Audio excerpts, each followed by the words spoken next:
might intervene there, but with this on the forefront, What is on the front burner. So actually, not to contradict you, but what I find astounding is even as this is going on with Iran, the U.S. has been very, very active with Cuba. Cuba's been doing things that show they are caving to the pressure of the U.S. with the oil embargo that's happening right now. They're expected to announce some changes to the economy this morning that are believed to be a result of U.S. pressure. The U.S. is doing to Venezuela, Iran, and Cuba all the same thing: economic coercion. We're going to control your abilities economically. Forget about elections, forget about changes, domestic democracy, etc. Yeah. We are going to instill economic changes, if we can, when it comes to Cuba and Iran, to Cuba and Venezuela in particular, in terms of trying to bring about change, at least in the Western Hemisphere. Okay. Michelle Cruz-Cabrera, thank you. Great to see you. Still to come, don't miss an interview with Treasury Secretary Scott Bessent live from Paris as he wraps up high-level trade talks with China. But first, the AccuWeather forecast with meteorologist Bernie Reyna. Major travel delays today. The blizzard will be winding down near the lakes with snow and blowing snow in Chicago this morning. Damaging thunderstorms this afternoon from Harrisburg toward Washington, D.C. and Raleigh. Rainy and windy New York City and Boston. Even there late today, there'll be wind gusts over 40 to 50 miles per hour. The West is quiet and the heat continues to build in California. And as I mentioned, expect major travel delays today from Atlanta, Miami, all the way in to the Northeast. To help you make the best decisions and be more in the know, download the AccuWeather app today.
The field is now set for the men's NCAA basketball tournament. Duke, Florida, Arizona, and Michigan all earned #1 seeds. You have until noon on Thursday to fill out your brackets, though the first 4 play-in games tip off tomorrow and Wednesday to determine the final entrance to the 16th. More Get betting. brackets filled More out. betting. But this is like the one betting that I actually appreciate. It is fun. And, It is fun. I'm not doing it on organized manner. Like you're just gonna fill out a bracket. And It's just random, around, so right. you might as well just Right. do it. Yeah. Does Buffett do anything anymore with? He does, yeah. They still do an inner office one where if you win it, I forget if it's $1 million or $2 million. Well, if you get a perfect If bracket. you get a perfect bracket, Yeah. right? If you can get a perfect bracket for that. But he's paid out for the people who got the closest, Which is- down to like 32 or 60. As an insurance underwriter, that's free money. Yeah. You know, But it does create some excitement in the office. Yeah. All right, coming up, airline executives urging Congress to end the shutdown or risk long TSA wait times and even more disruptions at the airport. Former United Airlines CEO Oscar Munoz coming up, joining us next.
A group of top airline executives urging lawmakers to pay TSA workers during the battle over the funding to the Department of Homeland Security. In an open letter to Congress, the CEOs of Delta, American, United, Southwest, and others warning long lines and extended wait times at airports are likely to be repeated if TSA officers continue to work without pay during this shutdown. Joining us now, Oscar Munoz, the former United Airlines CEO and chairman and a CNBC contributor. Oscar, it's so great to have you this morning.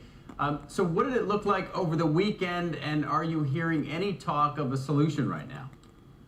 Over the weekend, I mean, I am at the airport and traveling today, and as you can see behind me, lines are fairly short and not an issue. over the weekend. The demand is high. And I got to tell you, the TSA folks, affected yet again, are truly being professional about this. There are certain large hubs that are having delays, but they're managing as much as they can. Yeah, we've heard reports of passengers actually giving dollar donations to the TSA agents at the airports, which I think is great. The Wall Street Journal this morning calling for Senator Schumer to actually go work as a TSA agent to figure out what it's like. This letter that we just mentioned by the CEOs said, look, there has to be a way to take out TSA as a political football whenever the government shuts down. What do you think is a longer term solution for not having this happen every time there's a government shutdown, which, let's face it, have become quite common? Well, let's not have government shutdowns, right, and all the things that lead up to it. But I think this step that the airline execs have put together is a reasonable, practical solution for the near term, because politics aside, the people that are being affected are these folks that, they're not the highest wages in the nation. They are doing a truly critical job for the U.S. economy with regards to security. And so the longer term solution is not to have shutdowns, have a more manageable political sort of environment. But in the interim, can we have a protective quality that doesn't have these people affected every time we get into one of these battles? Yeah, and we've heard reports, at least on the Democrat side, that they expect this to last through Easter. That could be the crunch point here, in which case we could continue to see more TSA agents come offline. How much worse do you think it would get if we're talking about another 2 weeks in this situation? And for these TSA agents, who live paycheck to paycheck, how much longer can they hang on? Well, again, at those lower paychecks, right, they have to figure out some other way to make money, and they will take their time off. So what we've seen over the course of the last one is increasingly week by week, they get more and more dependent on other income, and so they'll go take other jobs. We've got FIFA coming this year to the Americas, which is a huge issue, our 250th anniversary. And as you'll hear from a lot of the executives at the airlines from a demand perspective here over the course of this week, demand continues to be high. So the American public is willing to travel. We need to make them safer. And this is a particular situation that needs to be rectified really, really quickly, because these are humans and we're not going to take alternate situations to make a living. And that'll affect how we travel. Oscar, we had Jay Johnson on the program on Friday, and he was the Homeland Security head under President Obama. He came out to speak out against this, obviously not playing politics, because again, he was appointed by a Democratic president. His concern is safety issues beyond just what's happening with the TSA agents. To have this very critical job at a time when there's a war happening with Iran. He's concerned about safety. Are you concerned about safety, and are travelers safe today? Travelers are safe today. That is one of the most paramount things, Becky, as you know, with regards to the airline execs. There's just absolute no level of that will cross that will create issues of safety. What will happen, though, is lines will get long, flights will get reduced. We'll take out capacity as much as possible to ensure that indeed we don't have any safety issues. So that's going to be one of the most critical points that we'll work through. But it is safe. It will continue to be safe. It'll be a pain in the rear end to travel. It'll take a lot longer, and you'll be highly inconvenienced. But none of the airlines will ever get you to a point where it's unsafe. And Oscar, just before we go, we've obviously seen jet fuel prices rise on these rising oil prices. How do you think the airlines are thinking about this right now? Are they just assuming this all goes back to, quote, normal, or certainly pre-Iran war in the next few weeks? Or what can they do to either hedge or offset some of these increased fuel costs? There's no way to hedge. No one in America hedges. Europe still hedges to some degree, but you do have an issue with regards to, the crude oil is one thing. The refining spread or crack spread is what's really gotten out of control. I mean, to put it into context for your viewers, over the last 10 years, fuel is maybe $2 a gallon. To put it in layman's perspective, it's $4.12 as of Friday. And for every 10 cents, of fuel increase, it's about, I remember in my times, $60-70 million for the period of time. For the year, that kind of price trade is going to cost the industry $10+ billion doing rough math. And are they already raising ticket prices? Well, it's a fuel surcharge mechanism, right? You need to recover. Back to the war issue, you're having to fly around, the war zone. That's an extra couple of hours of more expensive jet fuel. So somehow, as you know, airlines don't live on very high margins to begin with. So it has to be. So it'll be a recoupment through a surcharge. It will be the main mechanism. All right, Oscar, thanks so much for joining us. We appreciate it. Thanks. It is just after 7 a.m. on the East Coast, and you're watching Squawk Box right here on CNBC. I'm Becky Quick, along with Mike Santoli and Robert Frank. Joe and Andrew are off today. Among our top stories this morning, U.S. oil executives are reportedly warning the Trump administration of the scale of energy disruptions if the crisis in the Strait of Hormuz lasts any longer. Right now, the price of crude oil is a little bit lower than it was earlier this morning. WTI is sitting right at $97.33. Earlier this morning, it was flirting with $100. Brent is down to $103.13. It was above $104 earlier as well. And we have seen futures rise as oil prices have slightly dipped. White House economic advisor Kevin Hassett telling CBS's Face the Nation that the price of war in Iran will continue to grow. But he downplayed the need for any supplemental funding from Congress. Hassett said that the cost of war has reached $12 billion so far. And Meta Platforms is reportedly planning significant new layoffs that could impact 20% or more of the company's workforce. Meta is looking to offset its high-priced AI ramp-up. Reuters is reporting that no date has been confirmed and that the size and scope have not yet been finalized. In the meantime, check out the futures. We are looking at the Dow closing in on up 300 points in the pre-market. NASDAQ is indicated up by about 225 points. The S&P futures up by 55. Let's get over to Contessa Brewer. She's got a look at this morning's pre-market movers. And Contessa, it's good to see you. Morning, Becky. We're keeping eyes on Micron this morning, the S&P pre-market leader after price target increases at Baird, RBC Capital Markets, and TD Cowen. It's up 4% today. NVIDIA is also ticking higher ahead of its GTC conference today, up 1.10% here. And we're watching shares of Caesars and this bidding war, as I reported on over the weekend. We've learned that some intense negotiations were happening in Houston by Fertitta Entertainment in a bid to buy the casino company. Our sources say right now the offer stands at $32 per share, which would be an increase from where they sit now at $28.48. That would indicate an equity value of about $6.5 billion, an enterprise value of $31.5 billion, given Caesars' significant debt. Now, Fertitta Entertainment declined to comment. Caesars declined to comment. Calls to owner Tillman Fertitta were not returned. Sources close to the situation tell me that billionaire Carl Icahn actually beat Fertitta to the punch and made a friendly offer back in January with assurances of keeping current management in place. Then after Fertitta came in and made an offer, sources say Icahn raised his bid to $33 a share, where it now sits. But Fertitta has a 45-day window of exclusivity for negotiating. My sources tell me that Icahn is interested in spinning off Caesars' online and sports betting business and perhaps combining it with another large publicly traded digital gambling company. Icahn is a significant shareholder, of course, in Caesars. Representatives for Icahn did not return a comment. Tillman Fertitta, of course, owns the Golden Nugget casinos and is Wynn Resort's largest shareholder. He became a big holder of DraftKings stock as well when he sold Golden Nugget online to the sports betting company. So, Becky, the question is here, will Tillman Fertitta be successful in his bid? And then what would regulators force in terms of divestment of other casino resources? Right. And what's the question about the debt on Caesars, too? They have a substantial amount, right? Yeah, that's exactly right. But it throws off a lot of cash. They have about $1 billion a year in free cash flow, EBITDA about $4 billion.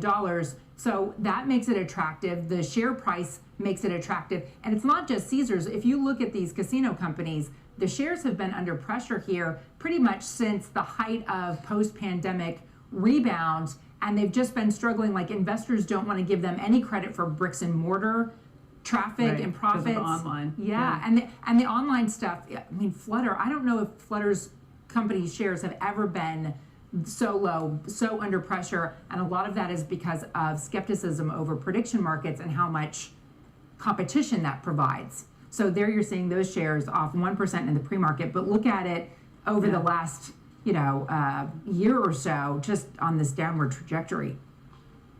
Very interesting. All of your beats, very interesting, and a lot going on. Contessa, thank you Sure, for Becky. being with us this morning. We'll see you a little later. A federal district court judge quashing subpoenas aimed at the Federal Reserve. Senior economics reporter Steve Leisman joins us with the potential impact on the Fed chair timeline. Hey, Steve. Hey, good morning, Mike. Yeah, how all this affects who will become Fed chair and when could be one of the key outcomes from the Friday ruling.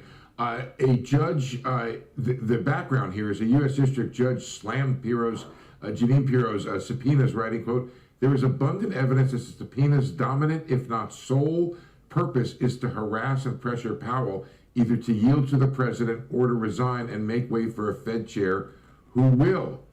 Pirro then slammed the judge at a fiery Friday press conference. Jerome Powell today is now bathed in immunity, preventing my office from investigating the Federal Reserve. This is wrong, and it is without legal authority. Pirro said she would file both a motion to reconsider and an appeal, keeping the case alive for weeks and maybe months, especially if she wins either effort. And Senator Tom Tillis, who has vowed to not advance Kevin Warsh's Fed chair while the criminal case against Powell remains alive, said after the ruling he would maintain that stance. So there's potential Warsh may not be confirmed when Powell's term as chair ends on May 15th. In fact, odds on Kalshi put the chance that Warsh is approved by May 15th at just 66%, so there's a 34% chance it doesn't happen by then. And there's even a 7% chance it isn't done by July 1st. So what happens if Powell's term expires and Warsh is not approved? Well, I talked over the weekend with Scott Alvarez, the former Fed general counsel. He said Fed Vice Chair Jefferson could take over. The Fed Board of Governors could elect Powell as chair pro tem. That's happened before. Powell and Greenspan have both been, for a brief period of time, chairs pro tem. President could make a recess appointment, except that Congress never goes into recess anymore. And then the FOMC could also, separately, elect Powell or any FOMC member as their chair. So you could have two different chairs if they want, or the same one. Fed expert Mike Spindell predicted with inflation set to rise from surging oil prices and big questions facing the Fed, quote, markets will respond badly to all of this ridiculousness. Now, CNBC's Emily Wilkins reports that Kevin Warsh will continue meeting with senators this week ahead of nomination hearings that are not scheduled. The question is when senators will get a chance to vote on that nomination. The president over the weekend criticized Powell and the judge in a post. There was no hint, though, he wanted Pirro to drop the case, guys. It's fascinating, Steve, considering that this effort, wherever it originated and however it was conceived, was meant to get Powell out of office more quickly, and the same exact effort could keep him in there longer, or at least nearby longer. And so I just do wonder if there's just a point of practical concern here where it would say, you know, we want to ease the way for the chosen Fed chair to get in there, which will mean, you know, just sunsetting this this court effort, which doesn't really have a hope of getting resolved by the end of Powell's term. Well, certainly the ruling by the judge gave that out to Pirro to basically drop the case. She did not take it. She actually redoubled her efforts. So that, and then the president, I was waiting to see if the president would say something to tell her to either back off or to move on, and that's not the case so far. And the issue, Mike, is I don't think Tillis is alone in how he feels about this issue. I think he speaks for other senators too. So the question is whether or not, if this case is still alive, it would go forward, even if Tillis himself dropped those objections. And the problem is the injection of politics into all this. I will tell you, Mike, that in the couple of decades I've been doing this, I have never had to read the Federal Reserve Act as much as I've had recently. Yeah, there you go. It's been sitting there since 1913 for you, Steve. All right. Appreciate it. I've read it several times. Steve Leisman, appreciate it. All right, when we come back, Morgan Stanley's Chief Investment Officer, Mike Wilson, will tell us why he thinks investors could see the S&P 500 sliding to 6,300 by April. And U.S. and Chinese officials holding trade talks in Paris. Our Brian Sullivan joins us with Treasury Secretary Scott Bessent. That's coming up at 7:30 Eastern Time. Squawk Box. We'll be right back.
All right, welcome back, everybody. Our next guest says that the S&P could trade as low as 6,300. That's about 5% below Friday's close.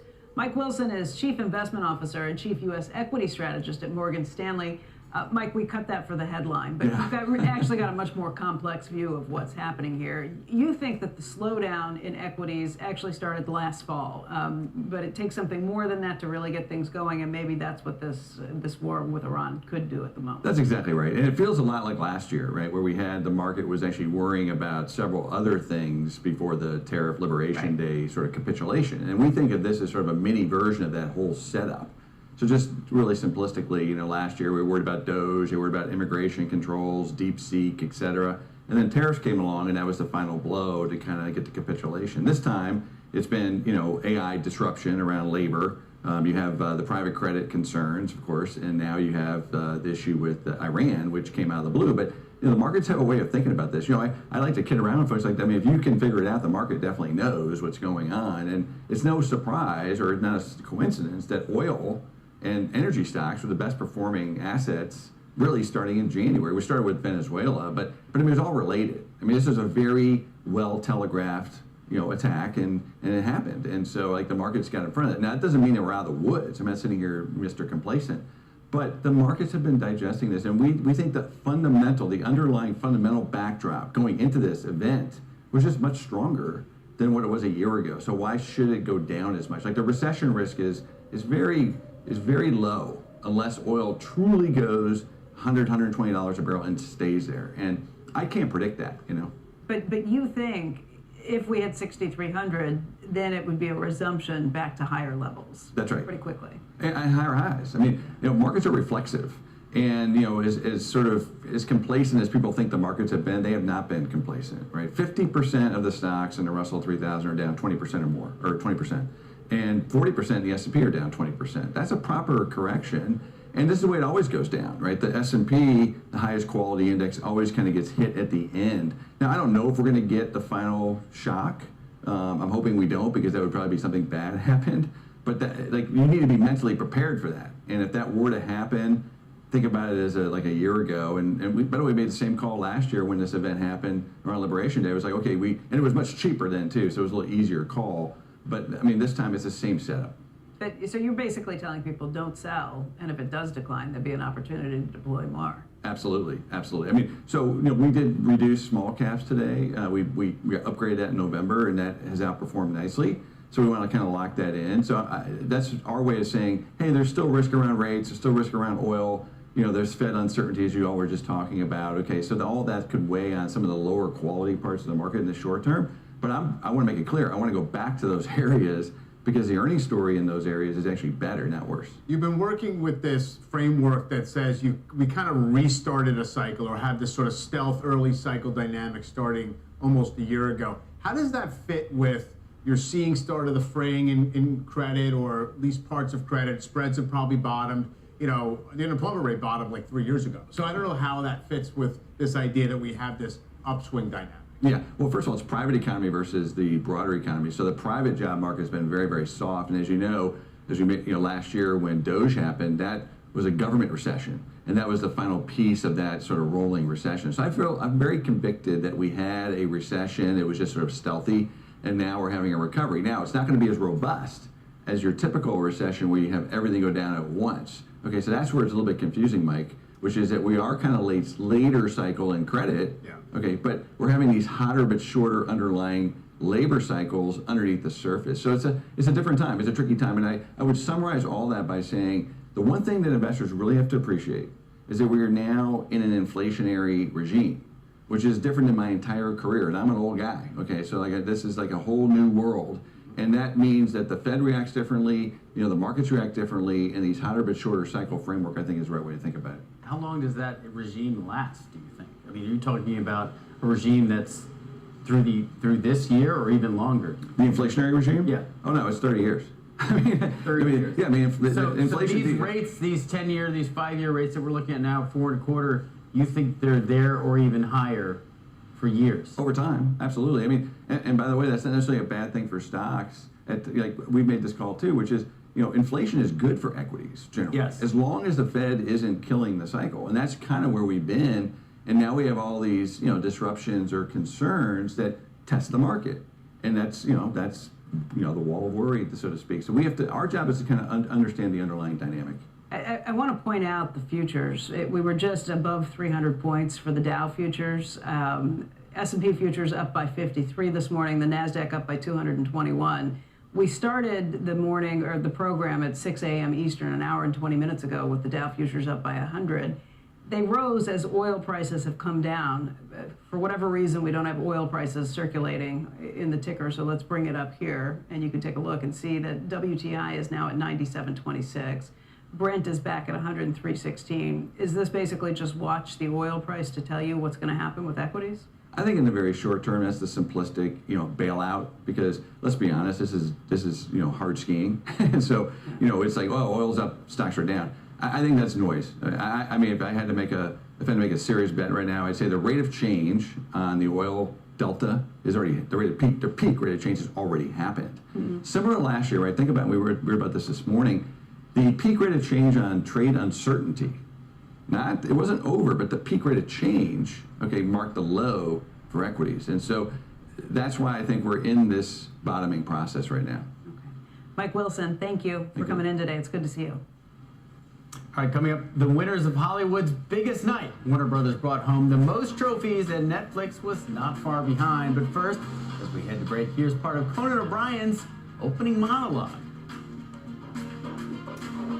Netflix, this is exciting. A lot of cool people are here, and some of them behind the scenes. Netflix CEO Ted Sarandos is here, and this is exciting.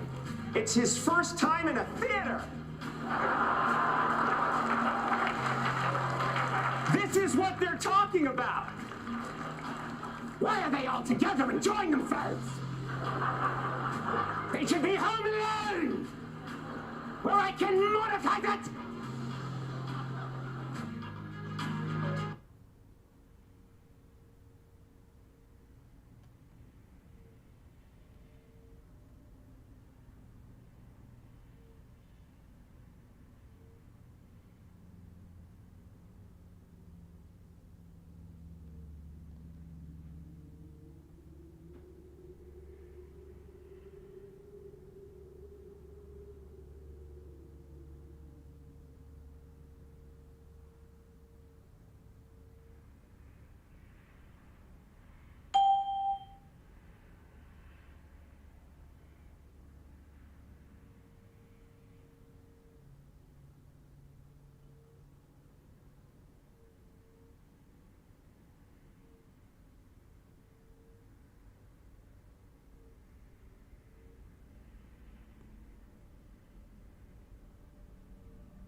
The Oscar goes to One Battle After Another.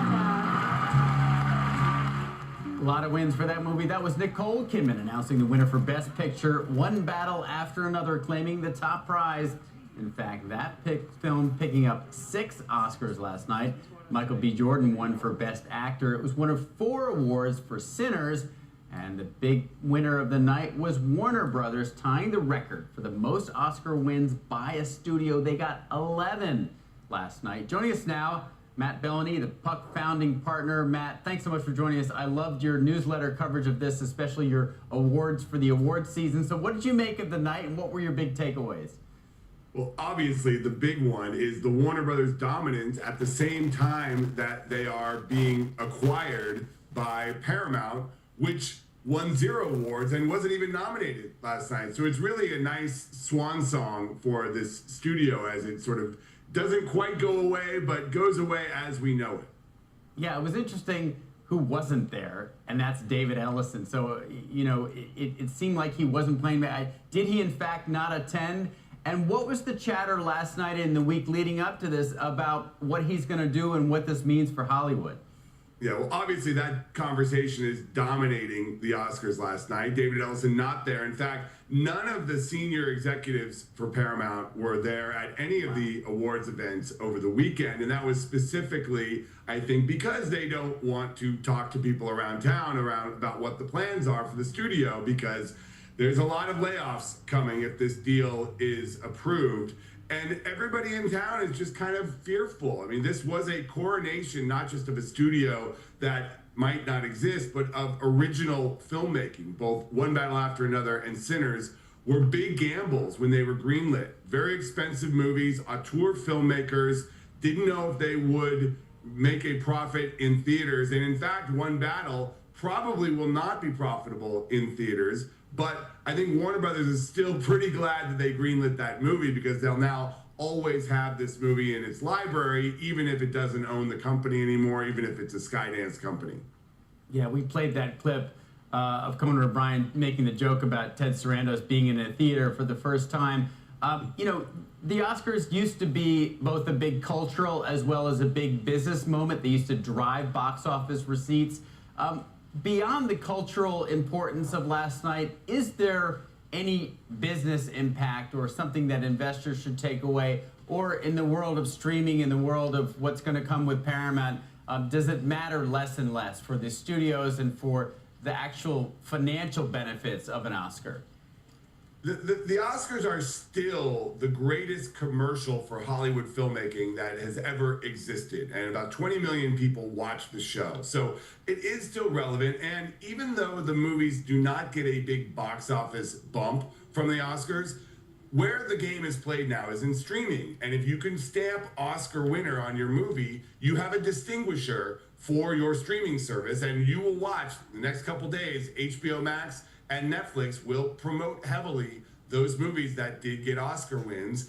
And if you look at the winners this year, if you take out the Netflix movies and the international winners, every single winner of this Oscar was a movie that grossed $100 million or more in theaters. So these are movies that people have actually seen in the real world. And I think that's a nice validation for the box office, even at a time when it's so struggling.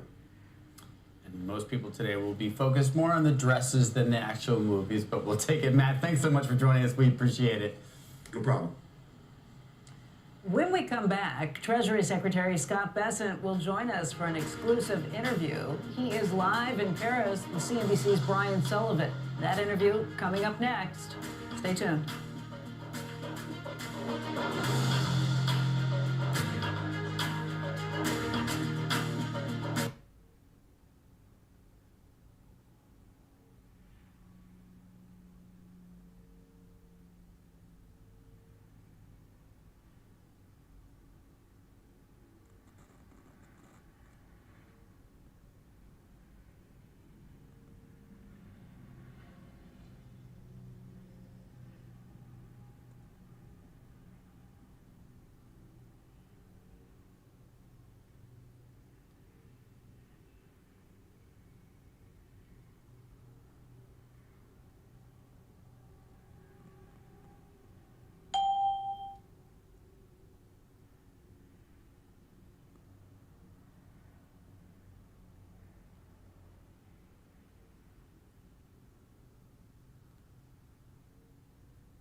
There's a picture of the statue, or not the Statue of Liberty, that would be the Eiffel Tower, made by the same designer as the Statue of Liberty. Paris is where we find our Brian Sullivan. He is there and joined by the Treasury Secretary, Scott Bessent. Brian, good morning to you. Good morning, Becky. Thank you very much. That is right. We are here in Paris at the OECD headquarters with the Treasury Secretary of the United States, Scott Bessent. Mr. Treasury Secretary, thank you very much for spending some time with CBC. Brian, good to see you. Well, you just literally just moments ago, wrapped up meetings with the Chinese trade delegation. Tell us how the meetings went and whether or not we believe that President Trump will meet with China in April. Well, the meetings were very good. We've got a stable relationship. This is our 6th meeting in our economic consultations. The Vice Premier, Hu Feng, and I have developed great respect for each other, but really the meetings are generated by the great respect that the two leaders, President Trump, Party Chair Xi, have for each other. We will see whether the visit takes place as scheduled, but what I do want to parse, and there's a false narrative out there, that if the meetings are delayed, it wouldn't be delayed because the president's demanded that China police the Straits of Hormuz. It would be because there was a report out to that effect this morning. That's completely false.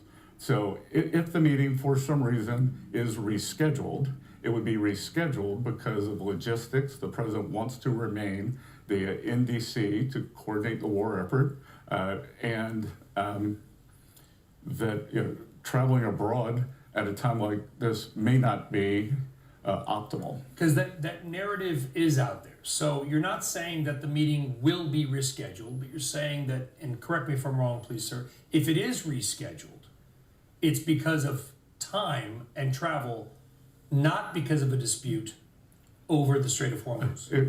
Exactly. It would be a decision President made as Commander-in-Chief to stay in the White House or to stay in the United States while this war is being prosecuted. Because you're a markets expert, obviously, longtime market participant. The markets may react to any word of a delay, pause in the meeting. And you're saying if this meeting is paused or delayed, the market should not react, assuming it's some conflict between the two nations. Absolutely not. Absolutely not. We had a very good two days here. We'll be issuing a statement in the next few days, and we'll be reaffirming the stability in the relationship between the first and second largest economies in the world. I want to get to the war. I want to get to oil. I want to get to commodities. I want to start, though, by just finishing up on this meeting with China. It sounds positive. Were there discussions about things like export controls on advanced American semiconductors? Will the Chinese agree to buy more Boeing jets or other U.S. goods? Can you go a little more into detail about the products and services that were discussed here? Sure. So we really don't discuss our export restrictions in these meetings. It's more of an economic dialogue. What we do discuss, exactly as you said, are our purchase commitments from the Chinese. And we also explain to them our new tariff regime and how that would work. The 122 tariffs that were implemented, Section 122, that were implemented right after the Supreme Court ruled against the president's use of IEEPA. And we explained the Section 301 studies that Ambassador Greer and USTR will be doing, which should be completed by July. Is there an opportunity for, assuming the stock market has, I know it's not your only concern, I understand that. Stock market is down about 5% off its highs, so it hasn't collapsed, but it is down off the highs. The markets are nervous. You look at the VIX, the volatility index, it's elevated. Would you ever consider using, or would the president consider using the tariffs, the 15%, as a bargaining chip with China vis-a-vis the markets? Well, what are we bargaining for? Because the president's made it very clear, and over the past year, President Trump through USTR, through myself, and Commerce, we've negotiated trade deals with most of our major trading partners, and we've reordered global trade. Our goods trade deficit with the world is down. Our goods trade deficit with China is down. We had substantial tariff income last year. The court said we'll have to refund that. But I could tell you, just because of the change from IEEPA to the 122s, and we'll see what the studies on the 301s bring, but it's very likely we at Treasury, assuming a successful completion of the 301s, and we don't know exactly how those will end, that there be very little change in tariff revenue. And again, the ultimate purpose of tariffs is to reshore production. The revenues are a very nice incidental along the way. In a way, it's kind of payback for the offshoring, for the unfair trade practices. But at the end of the day, we want to reshore manufacturing in the U.S., especially strategic manufacturing. And to go back to our negotiations or our consultations with the Chinese, we reiterate to them, we do not want to decouple, but we do need to take strategic industries back. So we are doing the strategic change, but not a generalized decoupling in terms of trade. I want to talk about obviously what's going on with the war.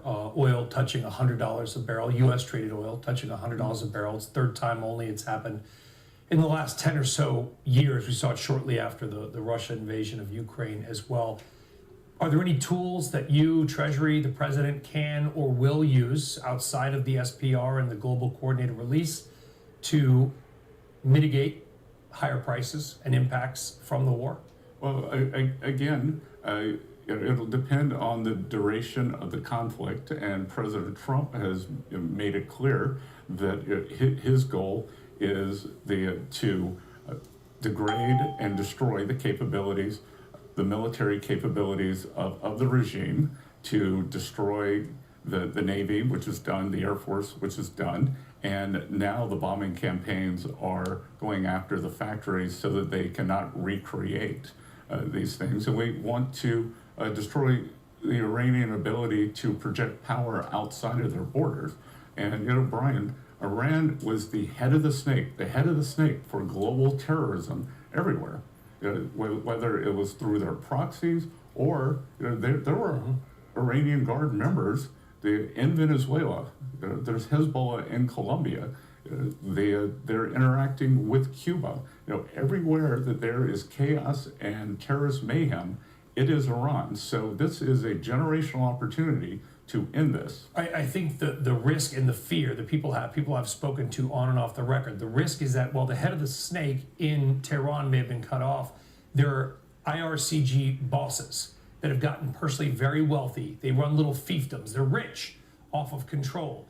And there's nothing to stop them from having a rocket-powered missile shooting it at a supertanker.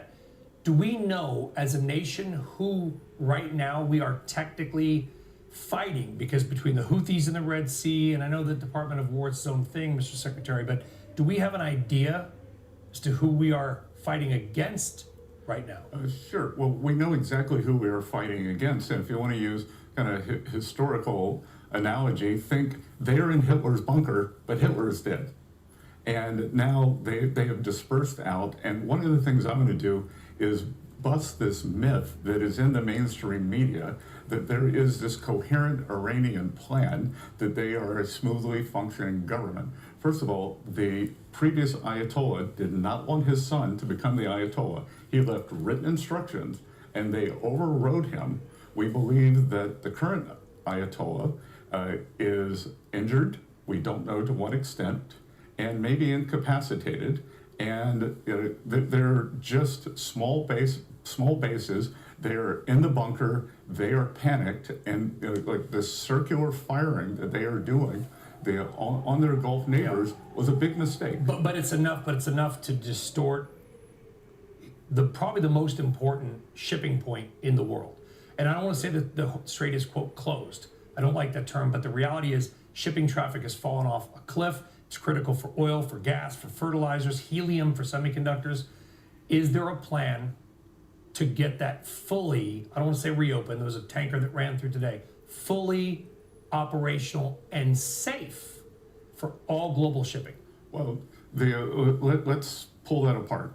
So we are seeing more and more the fuel ships start to go through. The Iranian ships have been getting out already, and we've let that happen to supply the rest of the world. We've seen Indian ships go out now, so the Indians who rely very heavily on Gulf oil, we believe some Chinese ships have gone out.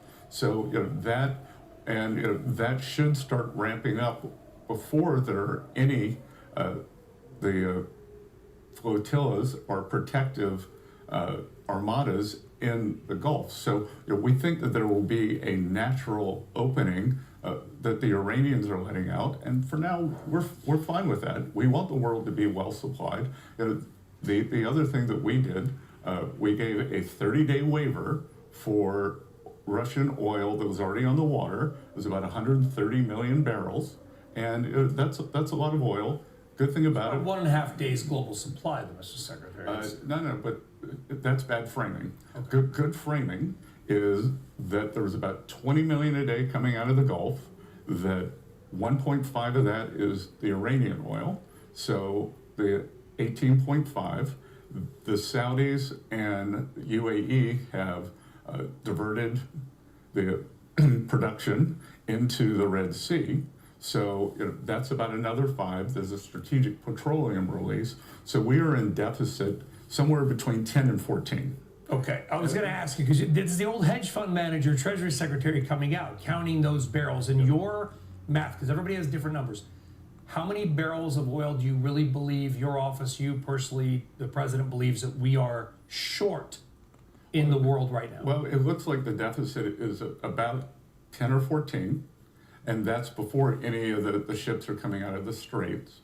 So if you think about the Russian oil, that is somewhere between 9 to 11 days, 12 days of supply without the market moving. There's Iranian oil that's out in the water right now, about 140 million barrels. The Saudis, they have supplies stored around the world that they can release.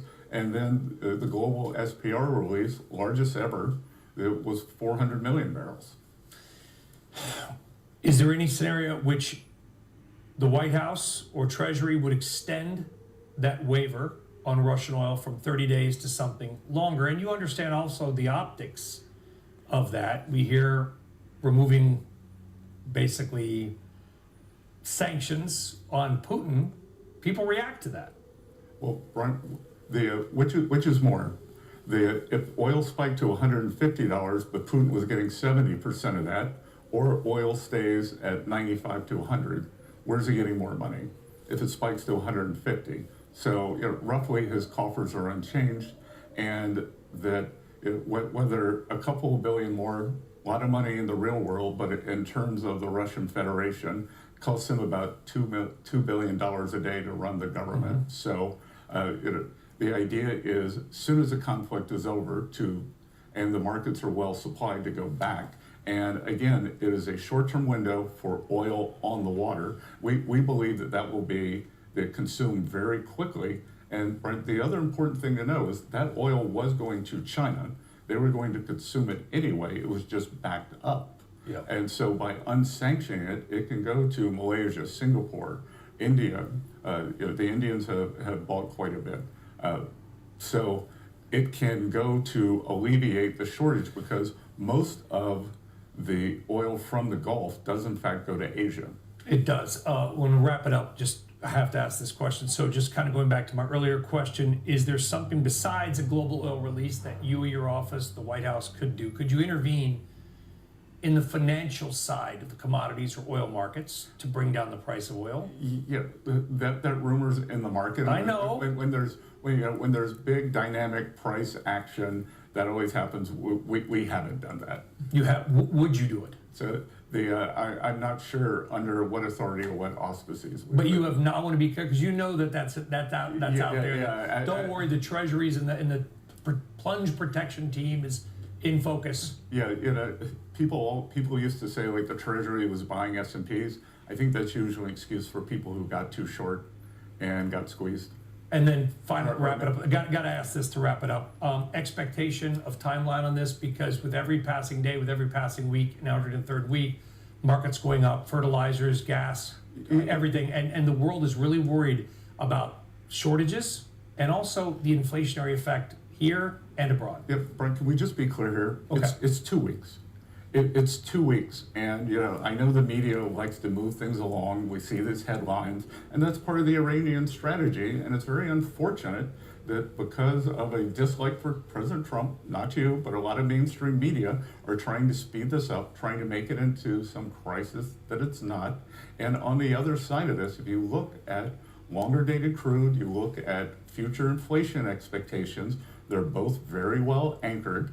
And this will end, and I don't know how many weeks it will be, but on the other side of this, the world will be safer and we will be better supplied. So the backwardation of the market, you think, is correct? $80 oil in a couple months. I think probably much lower. Treasury Secretary Scott Bessent and longtime former hedge fund manager. We're plucking some of that knowledge as well, sir, but we appreciate you letting us sit down with you here at the OECD in Paris, France, after the meetings with China. Mr. Secretary, thank you very much. Good to see you. All right, Becky, I'm going to send it back to you guys there in New York. Brian Sullivan. Brian, thank you very much, and our thanks to the Treasury Secretary as well. Squawk Box will be right back.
Welcome back to Squawk Box. Take a look at the index futures. They are solidly higher right now. The S&P 500 up just under 1%, and it's indicated right now, led by NASDAQ-type stocks, up 260 points for the NASDAQ 100 futures. Take a look at oil. That's part of the story. It has actually come off its highs. WTI crude is now down 1.4% for the morning, 97.29. We'll talk much more about the market action with Wharton Professor Jeremy Siegel. That's coming up in the next hour of Squawk Box.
When we come back, CNBC Cures. Acadia Pharmaceutical is making its public debut on the NASDAQ this morning. They focus on neurological and rare diseases.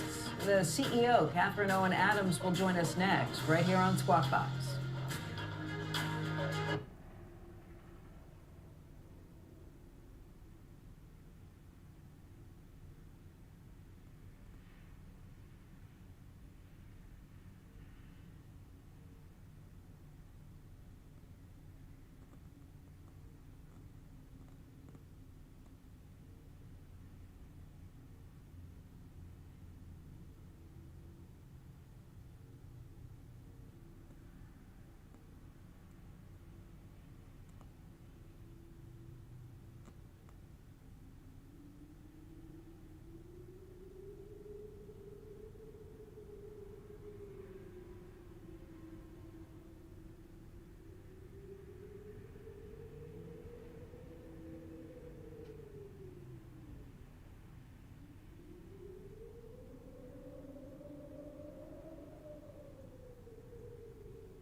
It is almost 8 a.m. on the East Coast, and you're watching Squawk Box right here on CNBC. I'm Becky Quick, along with not Joe and Andrew, who are out today. I'm joined by Mike Santoli and Robert Frank.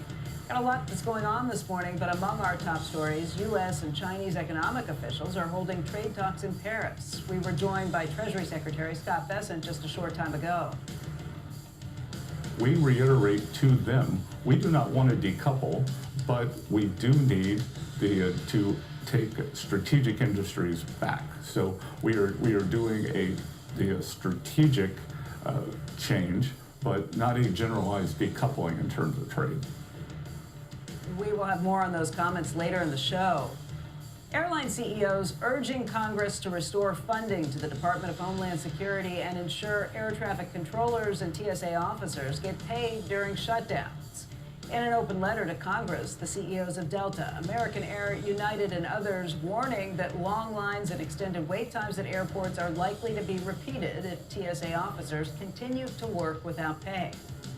And we're watching energy prices once again this morning. U.S. oil prices are continuing to drop from our higher levels earlier in the after-hours trade. You can see right now WTI is sitting at $96.97. That's down by about 1.7%.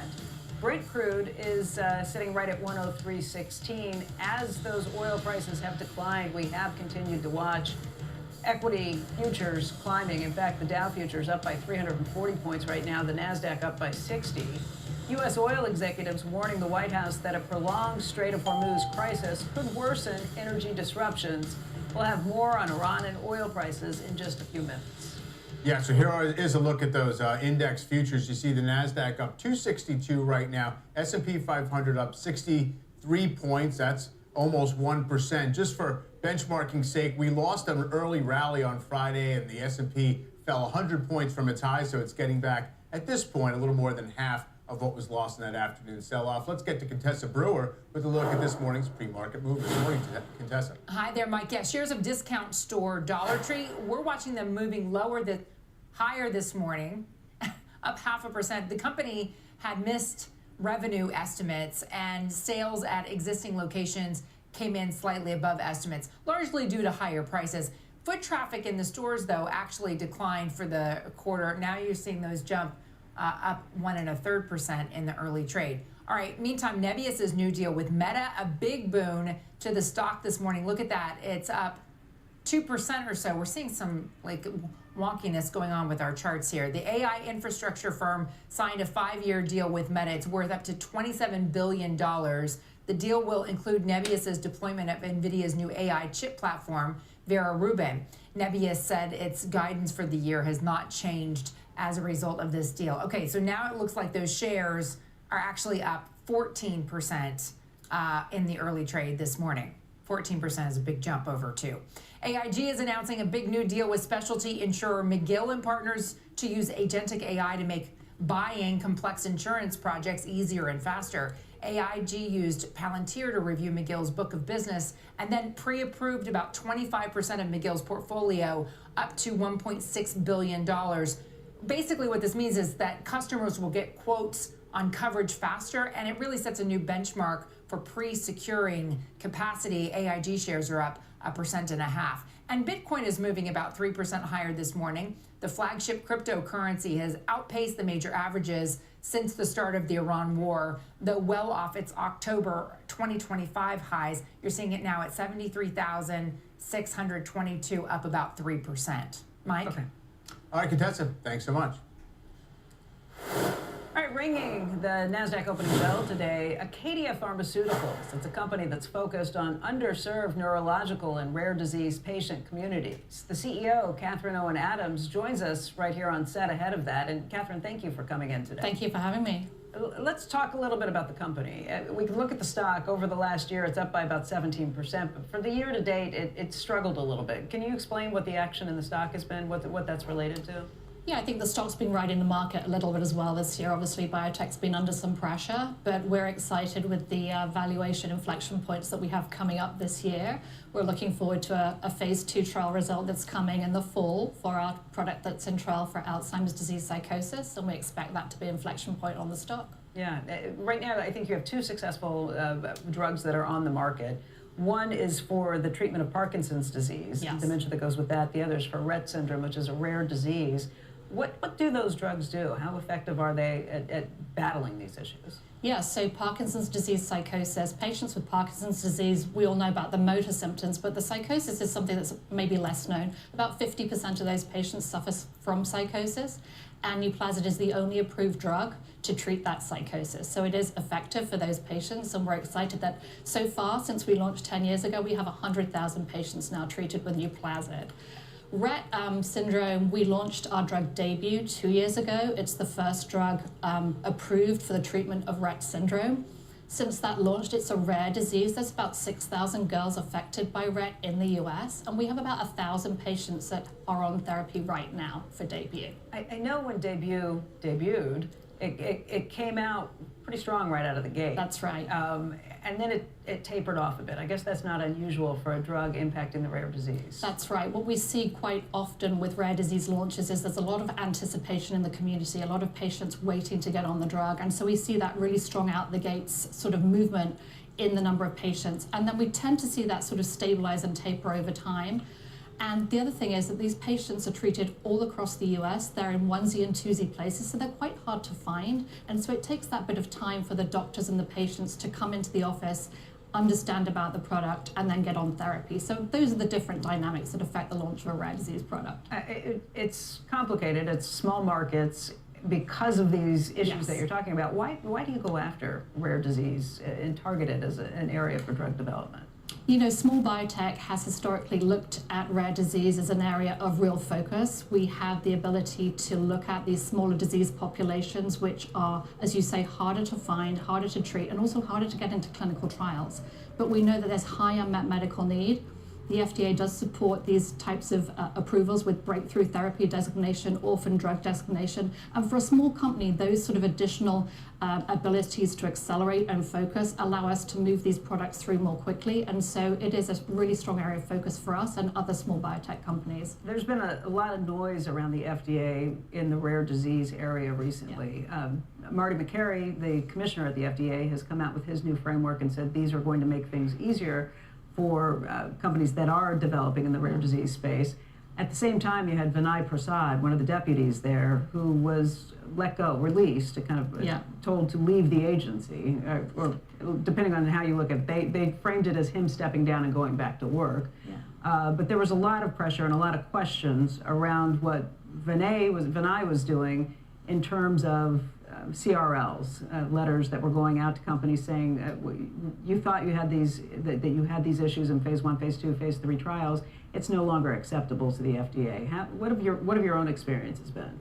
I think for us it's been quite different. We've had very strong relationships with the FDA. As you know, we're not approved by the people at the top, we're approved by the people in the divisions, and they work really hard every day to ensure that we have good communications with them. We have people in those divisions that we've worked with for many years, and those relationships remain strong. They haven't turned over at the same level as the people at the top, and we continue to work strongly with the FDA. We think that the notion of trying to improve a focus on getting drugs to market quicker, having less sort of bureaucracy around it is something that's really positive. So we're continuing to encourage the FDA to look at that, and we're working with them to ensure that that allows patients to get therapies quicker, and that's what we all want, I think.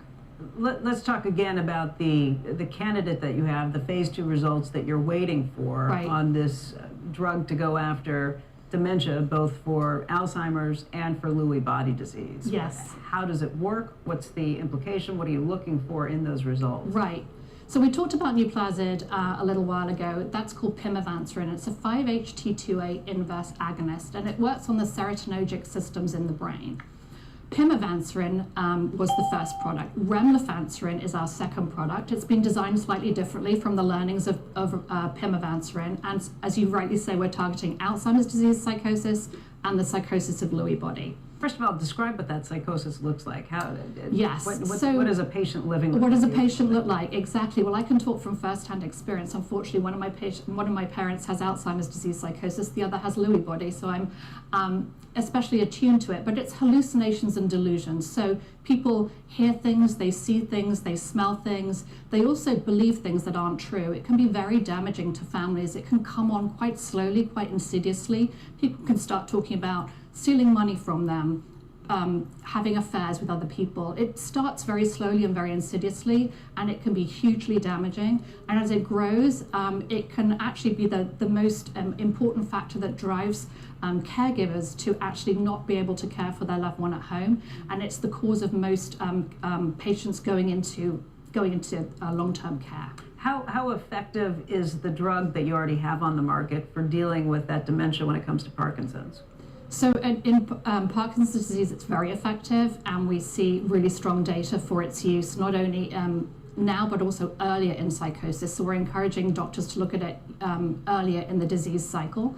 And it does have an effect on reducing the psychosis and getting patients almost back to normal in those where it actually works. Oh, wow. So it's a very, very impactful medicine. It's now important to get something for the 7 million patients that suffer from Alzheimer's and the 1 million patients that suffer from Lewy body in the US. If you are able to pass the phase 2 trial meeting the endpoints that you've laid out, how long before that medication could make its way to market? So we have the phase 2 trial results in the fall of this year, and then we'd start into phase 3, and those phase 3 trials will probably take about 2 years. So we're looking probably 29-30. But again, we'll make those time points firmer as we move through the development process. Very interesting. Catherine, thank you for joining us this morning and talking through all these issues. We appreciate it. Thank you so much for having me. And we'll be watching you with the opening bell again, Acadia Pharmaceuticals, and thank you for your time. Thank you. Mm-hmm. Also, a programming note for you folks. Please watch our upcoming documentary, CNBC Cures, Defying Rare Disease. This is coming up this Thursday, March 19th, 7 p.m. Eastern Time on CNBC.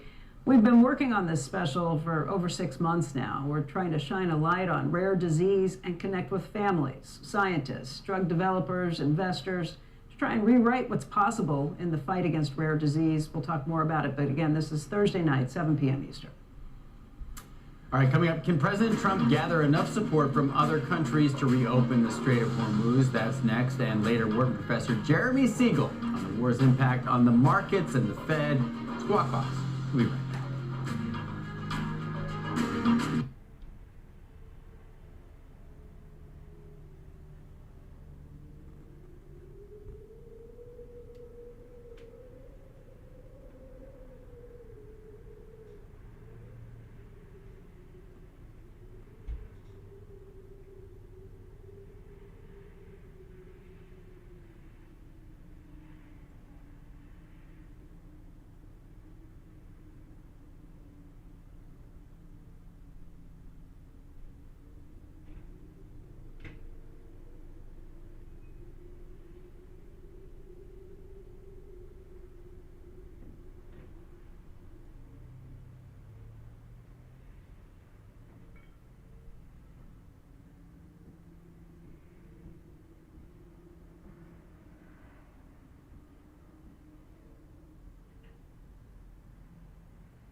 The Iran war now in its third week. Here is retired Admiral William McRaven, best known for commanding the mission that successfully killed Osama bin Laden, speaking with Andrew Ross Sorkin this weekend.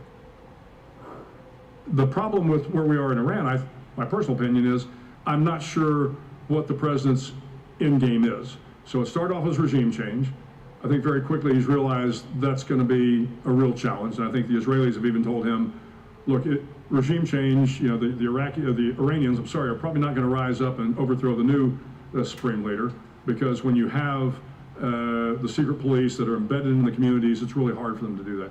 The Kurds are probably not going to march to Tehran. So if it's not regime change, then what's the next one? Well, the next one was unconditional surrender. Well, that's probably not going to happen either. And I'm not sure what unconditional surrender would look like. So the problem is, I don't know what the president's goals and objectives are at this point in time. And if you don't know what your goals and objectives are, then you're going to have a tough time getting there.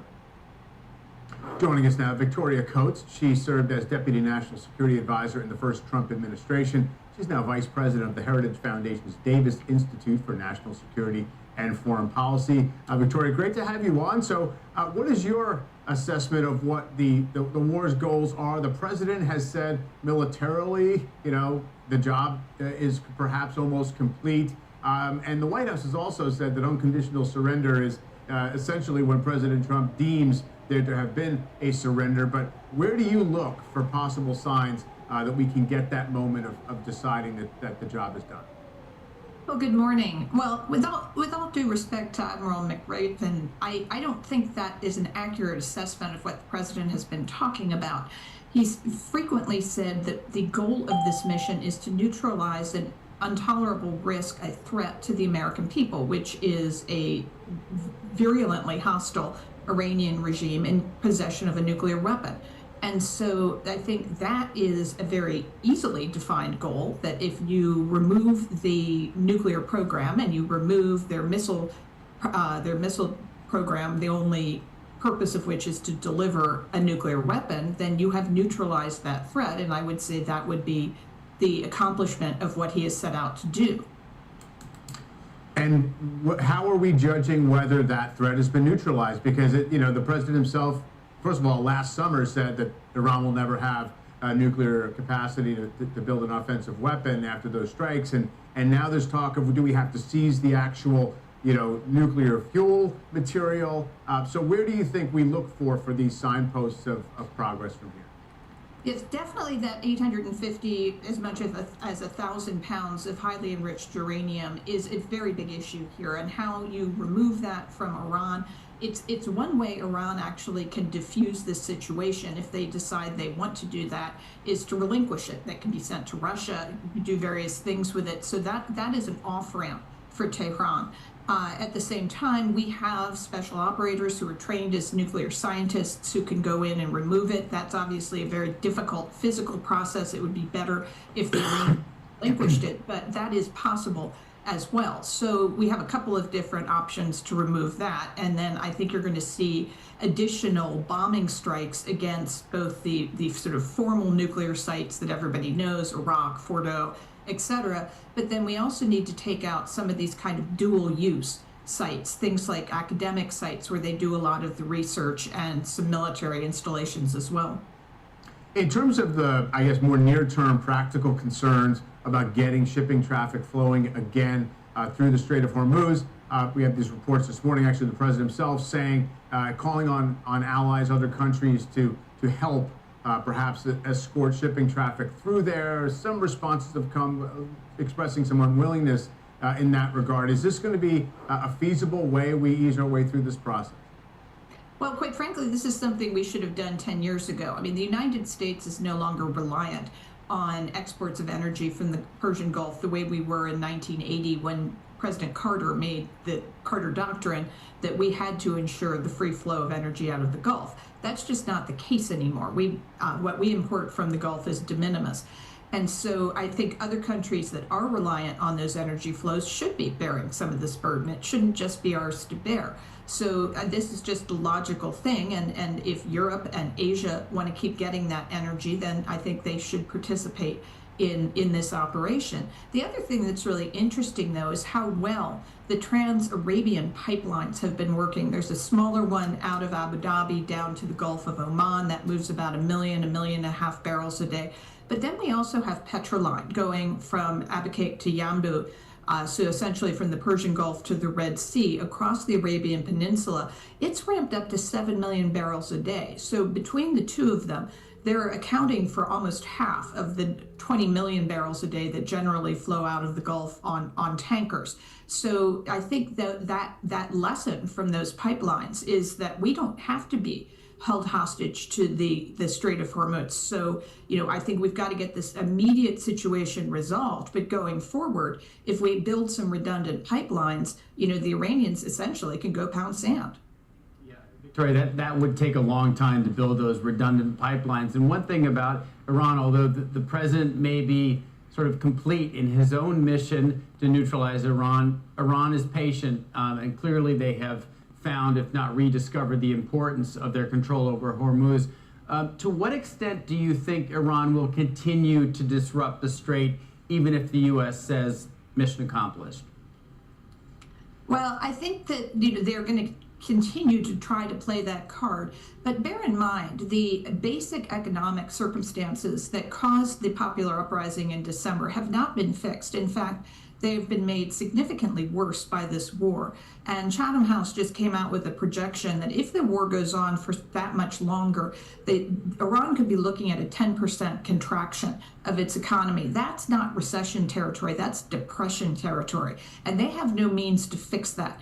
So I think there's going to be significant pressure on Iran to wrap this up by stopping threatening the strait, by relinquishing that highly enriched uranium, if the regime wants to survive in any form. Otherwise, I mean, there's not that much we have to do. They're going to collapse of their own. And who do you expect the U.S. would be dealing with if there was an effort to try and get to one of these agreements that you suggest, look logical at some point? Well, it's difficult to say. There's so much infighting in Tehran right now. I mean, nobody seems to have any kind of organized command and control. There don't seem to be reasonable decisions being made. There are all sorts of wild reports about the condition of the current supreme leader, Mojtaba Khamenei, but he also doesn't seem to be a particularly popular or unifying figure. So we're going to have to wait and see what emerges from what is probably some fairly vicious infighting right now. A lot of reports of senior leadership having moved to Oman. That doesn't bode well for, again, decision-making in Tehran. So I'm going to defer on that one and see what emerges. Yes, as we all will. Victoria, thank you so much for your time. Of course, thank you. Victoria Coates. All right, up next, from concerns about gas prices to funding DHS, a look at what will keep lawmakers busy this week on Capitol Hill. Plus, we're going to talk about the Fed's rate path with former Fed Vice Chair Roger Ferguson and get a market outlook from Wharton Professor Jeremy Siegel. Squawk Box. We'll be right back.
Senate set to debate the Save America Act this week. For more on this and other issues on the agenda in Washington, we are joined by Emily Wilkins. Emily, good morning.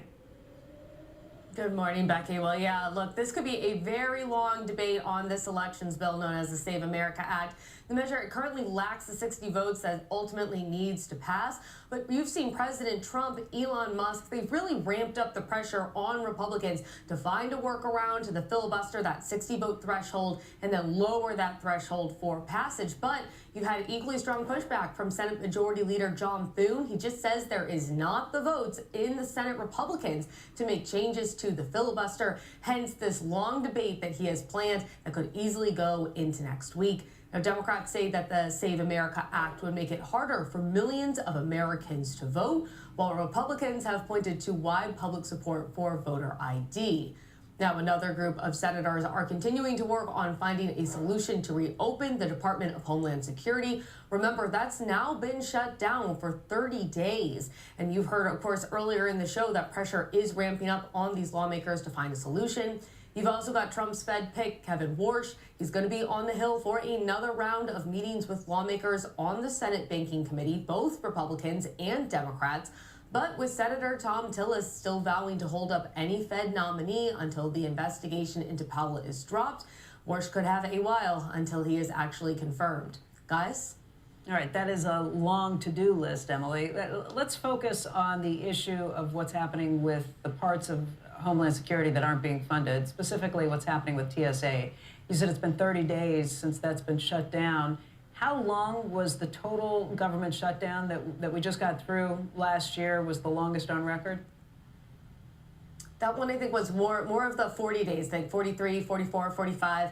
Felt longer when you were in it, but we're not to that point yet. And I think some of the stuff that we saw during that one with airports really having a lot of issues, part of that came because of air traffic control and FAA were unfunded in that shutdown. This shutdown, those groups are funded. So we really are just focused on TSA. But of course, we are seeing those long lines and that concern from airport executives. Right.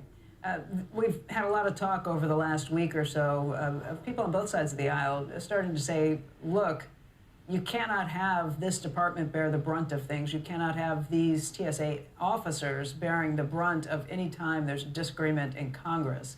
How likely is it, do you think, that there would be a move to say this department's going to be funded for forever? Becky, it's a really great question. I mean, at this point, what the holdup is that Senate Democrats are still pushing for those changes to ICE as well as Customs and Border Patrol that they put out, more than a month ago here. We know that for a while, Senate Democrats and the White House were exchanging paper, various proposals. That seems to have currently had a bit of a pause to it. I think both sides feel like they are in a very strong negotiating position right now, which unfortunately means that neither is really going to be willing to move towards a negotiation or a compromise. But it's something you have to keep an eye on. I mean, they keep trying to vote on this legislation. It keeps not being able to pass. And it's not clear exactly what is going to lead to the breakthrough. I mean, that's what every other shutdown has. You have a moment where the pressure's too intense, where lawmakers are like, this is not sustainable anymore, and you wind up getting a negotiation. It's not clear exactly what that's going to be this time, if it's going to be these longer airport lines or if something else is going to happen with national security, given everything going in Iran, that's going to eventually move the needle and get both sides to really come to the table and figure this one out. Okay. Emily, thank you.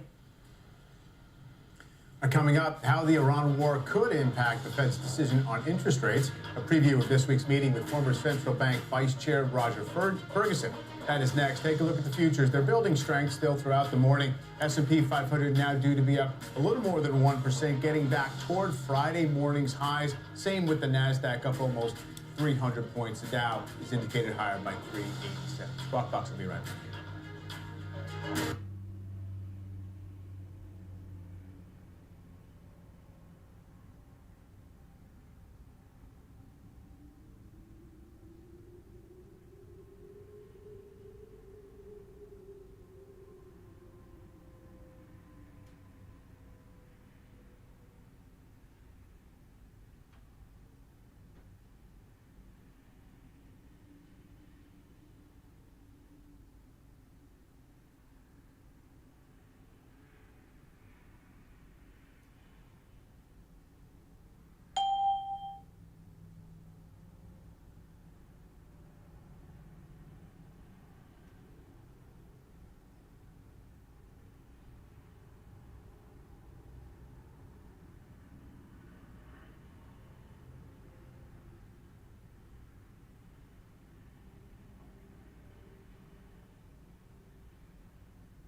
Well, the Fed's two-day decision meeting starts tomorrow. Joining us right now is former Fed Vice Chair and CNBC contributor Roger Ferguson.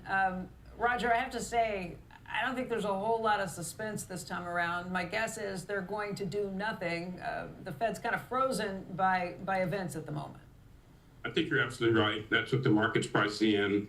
I agree with you. I think everyone does. That therefore means the question in front of everyone's minds is what do they say, if anything, about the future and how they think about changing balance of risk. But I think they'll be very circumspect even about that statement.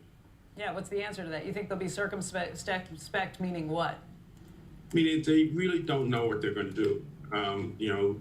Spiking oil prices against the backdrop of core inflation looks like it's already sticky at around 3%. Headline inflation is definitely likely to go up. And at the same time, this drain of consumer resources to pay for higher gasoline prices and maybe higher food prices leads to potentially a slowing economy. And so the word stagflation comes to mind. And I'm not sure quite, and I don't think they know quite how they want to deal with that just yet. The latest we've seen is that no cut is now anticipated by the market before June. Two cuts potentially, or not by the market, I should say by the dot plot, two cuts potentially by the end of the year. Does that sound right to you? Is that how you would anticipate things playing out? I would say it's a possibility, but I'm not sure I anticipate that in that, we've got to recognize that inflation has been, very sticky for a period of time. The basis for cutting into that is not 100% clear to me yet. And, the Fed, I think, when they put out those dot plots, had an expectation or forecast of inflation headline being down at 2.5 by the end of the year. That also seems unlikely. And so, I think certainly first of the year and, a close call as to whether there'll be, one or two cuts in the second half of the year, depending very much on this phrase that people may be tired of, we're a data-dependent Fed, and the data are yet to come in. So I'm not sure I would pencil in firmly two cuts just yet, because I think they're confronting a very challenging situation. Yeah, it seems like the market and maybe, those stale dot plot is based on this general sense that the neutral rate is somewhat lower than where we are, and so maybe we're going to trend that way, Roger. There's another interesting kind of real-world repeated experiment here with high oil prices lifting headline inflation, at least looks like it will be. And you look back to other periods like 2008, not saying the underlying economy is where we were then, but the Fed went on pause for very long, multiple months, because oil prices were at 100, even though we were seeing the fundamentals go down. And then, of course, the ECB hiked in 2011 because oil prices were high, and that turned out to be a bad problem. So it seems like we have precedent here for trying to look through oil spikes, but I wonder if we can get to that spot. I think you could get to that spot. It depends not just on the underlying economy, but also how they think, inflation expectations are evolving. They've been fortunate that even though inflation itself has been much above the 2% target, inflation expectations have been pretty well contained. That could change as well. And so that history of being on pause for a long period of time is relevant again. And so, we'll all just have to wait and see. It's going to be inching along from meeting to meeting, I think, which is not necessarily very comfortable, but I think that's the reality of the situation. Roger, what are you more worried about? Higher inflation or a weaker economy and jobs? Becky, I think you could probably been responding to some questions many times in the show. I'm more worried about higher inflation. The Fed has a 2% target. They've been away from that target for multiple years now, actually. And the fact that core seems sticky at about 3%, at some point, it's going to start to come to the question whether or not the 2% target is really what the Fed's aiming at. And so I am much more worried about that. And we've also seen inflation itself is a political issue. It's a drag on everybody. It's played into our electoral commentary. So I'm currently much more in the camp of worried about inflation remains very sticky at about 2% for much longer. Okay. Roger Ferguson. Roger, thanks a lot for your time. Thank you. All right, taking a look at futures. Yeah, this market keeps gaining strength this morning. Dow Jones up 430 points, the S&P up 73, the Nasdaq up more, and we're as I've mentioned, Oil prices coming down continually, and that's just helped the equity markets so far this morning. And joining us now, Jeremy Siegel, professor at the Wharton School. Professor, so good to have you. You called it right as always on Friday when you said, look, these inflation numbers that we're going to get today probably going to come in as expected or maybe even better. What did you see from that reading that you found interesting, and then what do you expect from the Fed this week?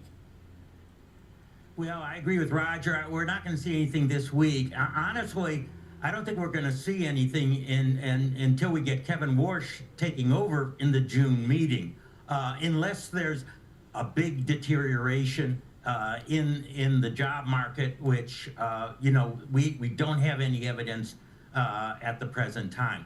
I also wanted to comment that some people are saying, oh, is this a supply shock such as we had during COVID and the Fed didn't get ahead of that, it was behind that? This is 100% different, and let me tell you why. Right after COVID, we had the biggest fiscal stimulus bill since World War II. Yeah. And in the 2 years from March 2020 to March 2022, Jay Powell engineered the biggest increase in the money supply that we had in 150 years. We don't have any of that now. And so I do not think that, obviously if we spike very high, there's going to be a ripple. But I think the Fed has got to look through this. The market today seems to be telling me, hey, maybe there's some good news on the horizon. You look at the market, they seem to sense something. One of your previous guests said that almost half the oil through the Strait of Hormuz is now going through pipelines, which I think is really quite amazing. But I think we should have 2 cuts later on in the year. But my God, there's so much between then and now that I think the Fed is completely in a wait-and-see environment. Yeah, and you mentioned the optimism of these markets up this morning despite all the headlines. This divergence between the geopolitical volatility and these buoyant markets perhaps hasn't been this stark in a long time. We're talking this morning. Does that reflect composure or does that reflect complacency? What's your view of whether the markets are really pricing the risks right now?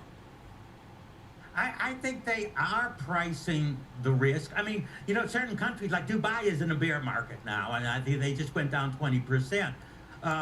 But, we're basically energy self-sufficient. We're going to get the rise in oil prices, but look at the dollar has gone up almost 5%. People don't talk about the fact that is lowering the price of imports, which is going to cushion that inflation number somewhat. On the other side, we are so much in a better position than the rest of the world or where we were 10 years ago, 20 years ago. And I'm old enough to remember 40 years ago in 1980 when that oil went up, and boy, we were in one of the worst recessions we ever had because, we were importing half of our oil. So we are just in a so much better situation. And I think the market thinks we do have the upper hand here in Iran. And they're going to come to a deal, and it might be this week. That would be positive. Of course, a lot of tail uncertainty here, but certainly something, the market's thinking something right now, I believe. So you're not as concerned about inflation right now? No, because I think once you look through this oil situation, the major factors, I mean, one of the biggest factor in inflation is actually shelter. And rentals on the national index have actually been totally flat over 2.5 years. The Case-Shiller or home price index, so we're talking about owner-occupied, has been up 1% to 2%. Because of the way the government puts these in the data, it's really lagged, but that's a tailwind to lower inflation over the next really year and a half. So yeah, I mean, oil is going to come through. There's going to be 2 or 3 tenths that is going to come through, but because credit isn't being expanded excessively, and because fiscal stimulus is just not there, we're just not going to get this as a big inflationary impulse. And Professor, I mean, you mentioned we're in a better spot, certainly, than decades past. We have previous oil spikes. Of course, we were at $100 oil in nominal terms in 2008 when the economy was much smaller and obviously consumers had less to spend. On the other hand, relative to what we expected this economy to be doing in the early part of this year, there's been a significant revision. This is going to be more friction in the economy. Everyone's been hyping a big tax refund season for 6 months, and we're spending most of that to basically pay for energy. It was never going to be that huge a swing factor, and now it's muted. So I think it just sort of it caused the market to adjust what kind of an underlying economy we're going to have this year. Where do you think that is landing? Well, I think that's one reason why, you know, we do have, we're in the pullback territory, I guess 5% for S&P, although open looks like we might nudge above that. That's why there has been somewhat of an adjustment downward. But if you looked at the, you know, the major, you know, Goldman Sachs, JP Morgan, they're taking 0.2 off, maybe 0.3 off of GDP. We take a look at the oil futures market. You know, we're back down in the 60s. You know, by the end of the fall, again, things could blow up. But at least in terms of what the markets and the flows are right now, this is not going to. It might offset that tailwind, but you know, there's still a lot of good things going on in the economy. And lastly, Professor, you mentioned that, you know, Warsh taking over in June. I mean, there's been a lot of headlines about the subpoenas and Attorney General Pirro saying, look, you know, she's going to appeal those decisions. This could actually end up remaining Powell for longer in that seat. What do you think is going to happen, and how could that affect where we see rates headed for the rest of this year? Well, let me give you my opinion here. I think it's 100% that Warsh is taking over. I mean, I don't understand why Trump, I mean, is pursuing anything now unless he fears that Powell is going to stay on. Now, you know, very honestly, I would not stay on if I were, quote, demoted from chair to a regular FOMC meeting. It's almost unprecedented. So he's going to be leaving anyways, you know, and you know, I don't understand what the pursuit is anymore on that issue. So I mean, my feeling is it's going to be worked out. Warsh is going to be taken over for the June meeting, and I think that Powell will not continue on at the Fed afterwards, and so this whole issue will die. All right, we'll see. Professor, thanks so much for your time. We appreciate it. Thank you. All right, coming up, NVIDIA's big AI conferences today. We're going to talk about the company's investments and what Jensen Huang may say in his keynote. That stock up 50% in just a year. Squawk Box. We'll be right back.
U.S. Treasury Secretary Scott Bessent joining us earlier in the show talking about how the government's approach to oil price actions directly linking potential policy measures to the duration of the conflict in Iran. It's 2 weeks, and I know the media likes to move things along. We see these headlines, and that's part of the Iranian strategy. And it's very unfortunate that because of a dislike for President Trump, not you, but a lot of mainstream media are trying to speed this up, trying to make it into some crisis that it's not. And on the other side of this, if you look at longer dated crude, you look at future inflation expectations, they're both very well anchored, and this will end. And I don't know how many weeks it will be, but on the other side of this, the world will be safer and we will be better supplied. Again, Treasury Secretary speaking with Brian Sullivan, who was in Paris to talk with him about this coming out of these discussions with China. Bessent also commented on a possible delay to the president's trip to China for a meeting with President Xi, saying that if there is a delay, it would be because of logistics, not due to the war. Maybe the most important thing that the Treasury Secretary said in this conversation was the idea of trying to get a number of how much of an undersupply of oil there is right now as a result of the Strait of Hormuz closing. He kind of gamed it out and said 1.5 million barrels a day from Iran, probably still getting through. There's a certain amount that's making its way through Saudi Arabia to the Red Sea and making its way up. So his estimation was a shortfall of somewhere between 10 and 14 million barrels a day. That makes sense. We do have the strategic petroleum reserves that are being tapped, but if you look at the flow, you can probably only get 2 million barrels a day out from that. So you're still talking about a pretty significant shortfall. At least as long as the strait is effectively closed for transportation coming in and out. That's going to be the issue. He mentioned it's only 2 weeks, but we have seen crude prices spike. This morning, however, you're watching WTI. It's all the way down by about 4% this morning to 94.87, but that's going to be the key. Yeah, it's coming in a little bit. Obviously, remember, we did have that brief run to 120 about a week ago.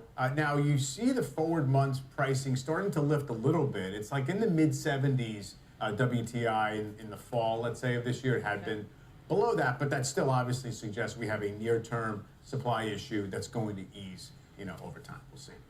Up next, NVIDIA kicks off its AI conference with a keynote from CEO Jensen Huang this afternoon, a preview of the company's big event when Squawk Box comes right back.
The NVIDIA GTC conference starts today with CEO Jensen Huang set to deliver the keynote at 2 p.m. Eastern Time. Joining us now to preview the event and discuss the tech sector is Ray Huang, Constellation Research Chairman and AI Forum co-founder. And Ray, good to have you on here. We know we're going to get lots of enthusiasm about AI and these intelligence factories, as Jensen Huang calls them. What do you really want to hear about how he frames out where the ecosystem is, the GPU versus CPU competition, and all the rest? Good morning, and you're here from the Super Bowl of AI, and you're absolutely right. What people are looking for right now is what's going to be happening with the cross-platform multi-agentic AI world. They want to know where LPUs are headed. They want to know what's going to be going on with Vera Rubin AI. And of course, physical AI is a big part of what's going to be here this week. A lot of what's going on with this multi-platform, multi-agentic AI piece is the fact that it's a $10 billion market today, but it's going to go to about $200 billion in 2035 in our research. And this is really taking advantage of what's happening with agents and applications and the future of what happens with that app layer that everyone's looking at. And that was part of the big scare that was going on with the SaaS apocalypse. It's really that layer where you're going to see the next set of innovations. And who will be the chief beneficiaries of those innovations? Is it the same kind of hardware makers, the whole memory and optical food chain, and of course, NVIDIA and Taiwan Semi, or is it a new set of players? Well, there's going to be a new set of players, but NVIDIA, knowing them, they're going to have a big hand in terms of what that looks like. Today, we see different ecosystems emerging. You see companies like Boomi, companies like Salesforce and ServiceNow that are building these agent ecosystems. And of course, you're going to see more companies try to get into this space because it's wide open at the moment. And the good news is there's a lot of innovation. This means like 2 or 3 individuals that have a deep domain expertise and about 10 developers can build companies that can easily be 50, 100 million today. And that's really where they're trying to spur that innovation. Jensen Huang himself has tried to push against the SaaS apocalypse story a little bit, this idea that vast swaths of the software industry are going to be displaced. You seem to be suggesting that there is the capacity for a lot of upstarts to take a lot of that business. So where do you come down on how today's software companies are positioned? Well, both are true. But if you're a software company today, you have a couple moats left. It's the data gravity and the transactional data you have. It's the relationships you have, and it's the distribution channels. That's your moat today. But it's just as easy for a lot of companies to get started. And if you think about what happens is you're going to get stuck on distribution, and you're going to get stuck if you don't own the data. And those are the 2 things that are actually keeping that innovation from happening. And so we'll see winners and losers. And I think the market's starting to figure out these 3 moats in the marketplace for the SaaS apocalypse. But on the other hand, existing SaaS companies can build really quickly. And that's where we're seeing those advantages that are out there. And this is also happening as we're seeing new chipsets come in, especially if we look at physical AI, there's going to be new standards. You're going to see the robotics piece pick up a lot. There are going to be a lot of companies that are building on, these standards that NVIDIA is creating for robotics. We see so many of these robotics companies floating around here in San Jose right now. As at least definitely yesterday, I saw a bunch of these CEOs floating around. CEOs or robots floating around. I guess all of it probably. That actually gets to the idea that NVIDIA does seem to have a little bit of a burden of proof to talk about its next act or 2, because the valuation's been compressed. Everybody knows the great CapEx story. The whole industry is giving it their key free cash flow, and 50% of it falls to NVIDIA's bottom line. So you confident that NVIDIA can maintain this central place when it does move on to other iterations of AI? I definitely do see that. I mean, are they going to hold 83% market share? Probably not. They'll drop.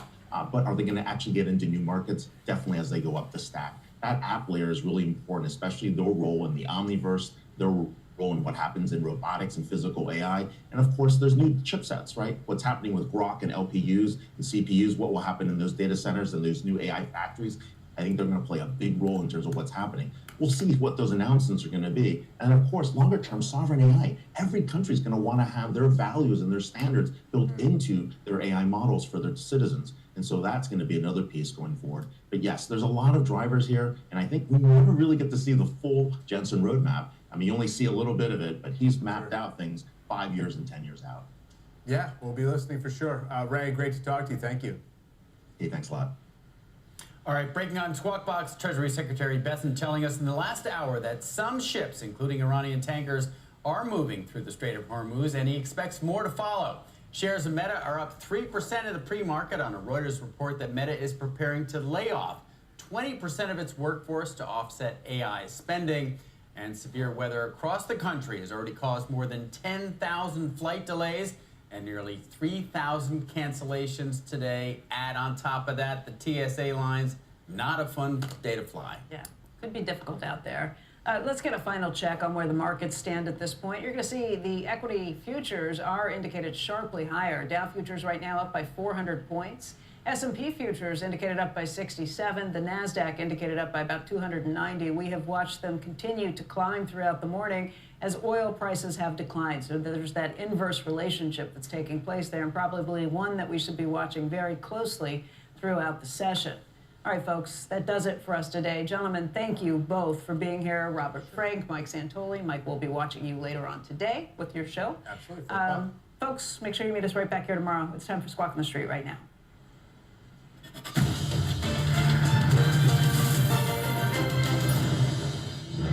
Good Monday morning. Welcome to Squawk on the Street. I'm Carl Quintanilla with David Faber, who's back at Post 9 of the New York Stock Exchange. Kramer's in San Jose at NVIDIA GTC, which does get underway today. Got some relief in oil this morning, backing off 102 overnight as Iran appears to be allowing some Indian, maybe some Pakistani tankers through the Strait of Hormuz. That is definitely helping equity futures after closing near the lows of the week on Friday. Got a Fed decision on Wednesday, too. Our roadmap begins with the war now in its third week. President demands that allies help reopen the strait amid these higher oil prices. Also ahead, Wall Street awaiting Jensen Huang's keynote at NVIDIA's GTC. Of course, Jim's going to have a lot more on all of that.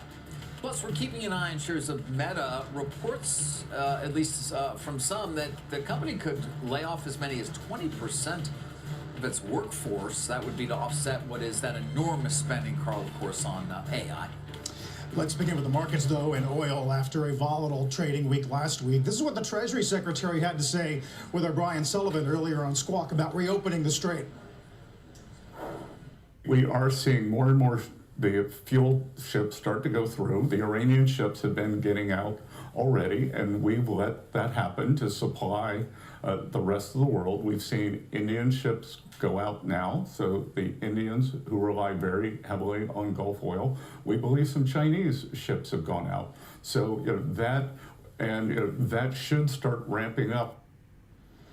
Jim, that's good news. And the administration clearly believes even if it's some Iranian oil, it does get some supply out to the globe. Carl, it's interesting. I think this is a surprise, maybe a big one, because just last week there was a talk about, of course, hitting oil infrastructure. That is clearly not the case. The president doesn't want that.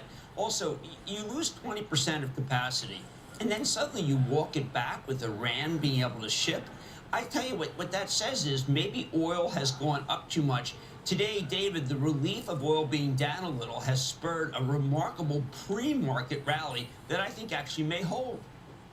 You think it may hold? Why is that?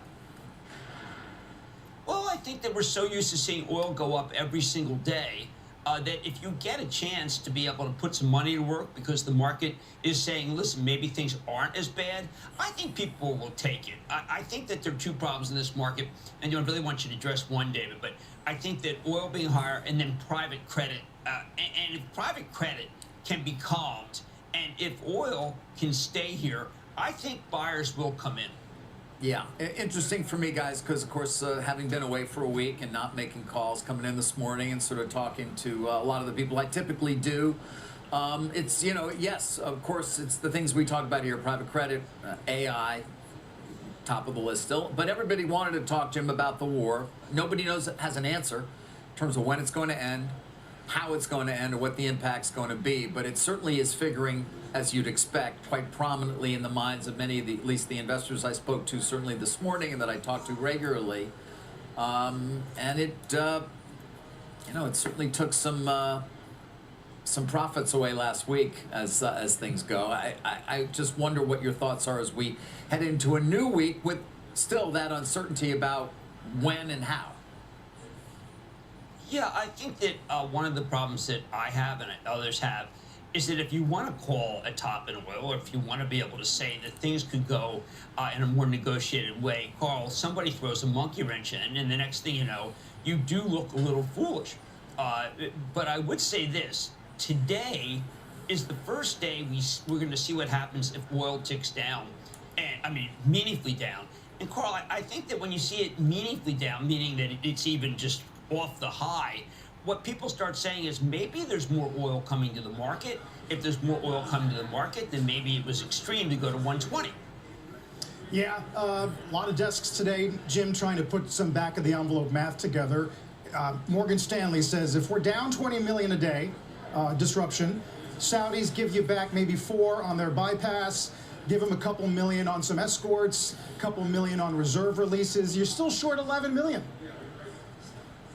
Look, I know, and J.P. Morgan, Michael Semblus, really coming out hard saying that this is something that can really hurt the S&P, and I don't blame them.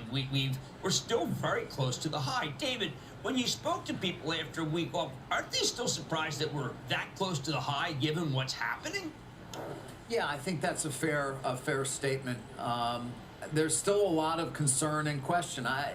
Nobody seems to have an answer. How can they? But you know, it's funny because I'm like, let's engage on private credit, and then, well, let's talk about the war. Let's engage on that. No, let's talk about the war. So it's there, Jim, and you're right. I mean, the point I made was, look at what futures are today. You know, you can talk about a lot of the negatives, but then here we are, not that far off, really, the highs in many ways, right? Well, look, I think that we're starting to see the Empire Strike Back. Right, but we see, you know, we have a Morgan Stanley piece. Risks in private credit significant, but not systemic. We have pieces that are talking about let's see if there isn't something happening here. AI, Meta, maybe they'll cut 20% of their workforce, and we'll begin to see the flow of profits that could come from AI. You know, Carl, it almost feels like a regular day. Oh, sure, we got a Qualcomm downgrade, but we've got an Intel positive. It's almost got a like REIT deal. Yeah. Public storage buying somebody. Yeah. Oh, exciting stuff. There you go, David. Your world active. And David, Paramount. What about it? Just you say the name, I'm supposed to respond? No. Okay, what do you want to know? That the fact that there's something regular happening, so we feel calm.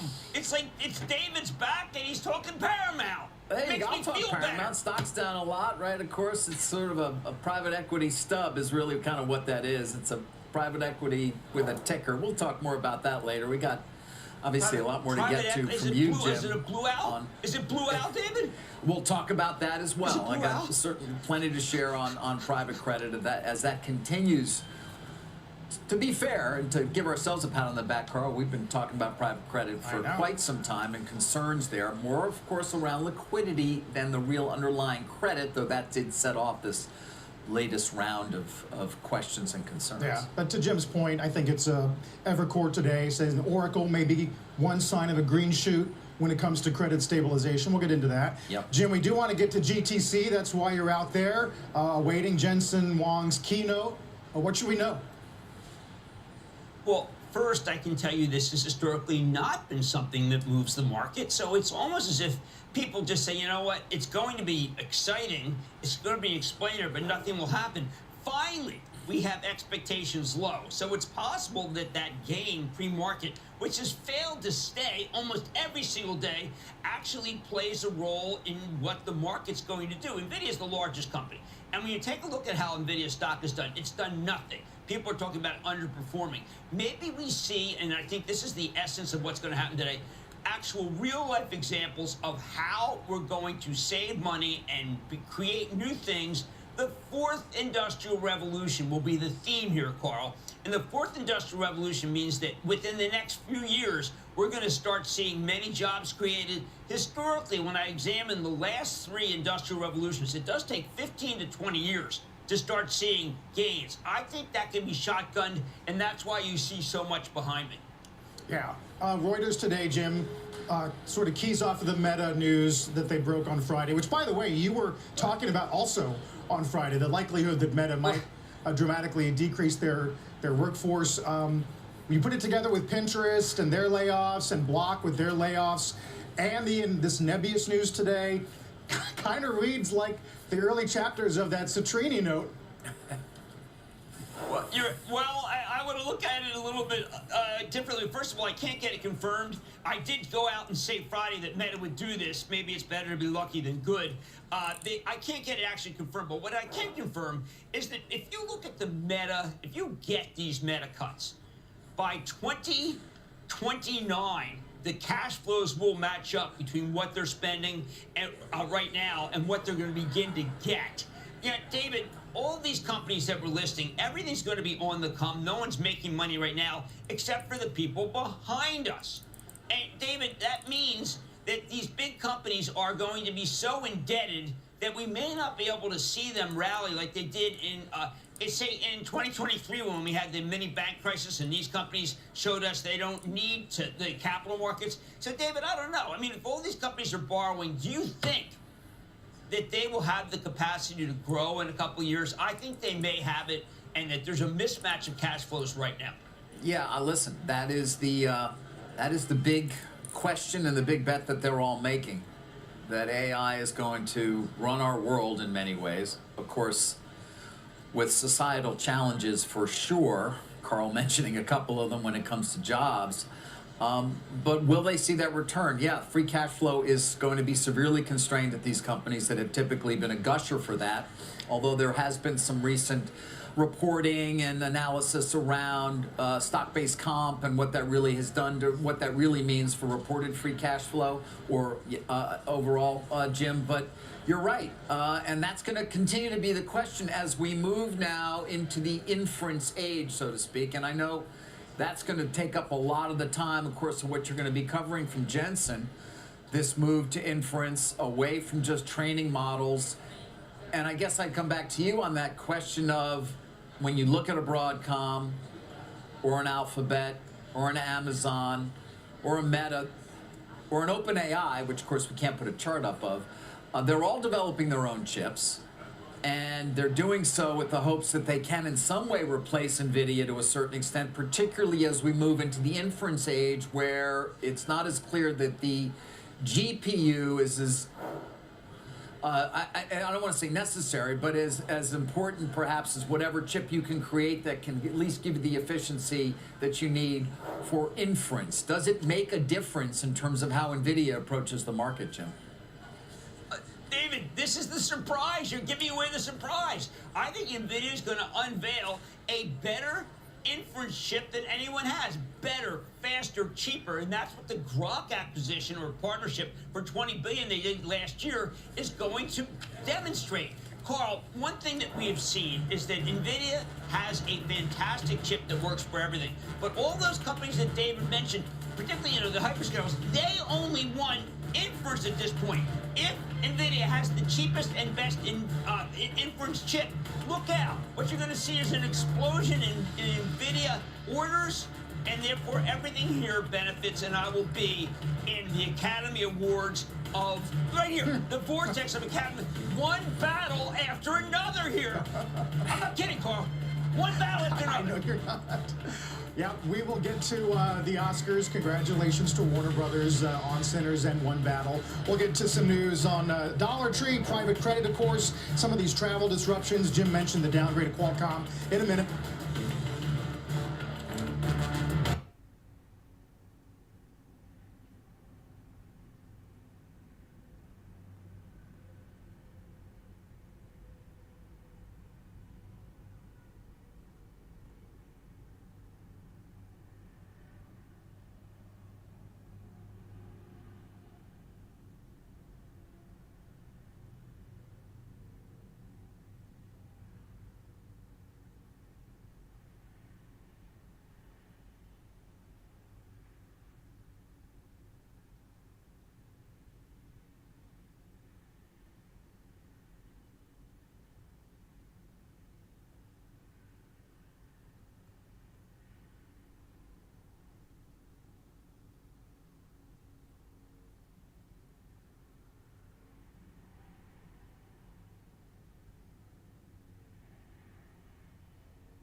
Busy day for data. We did get a negative print on Empire. Let's get some industrial production with Rick Santelli. Hey, Rick.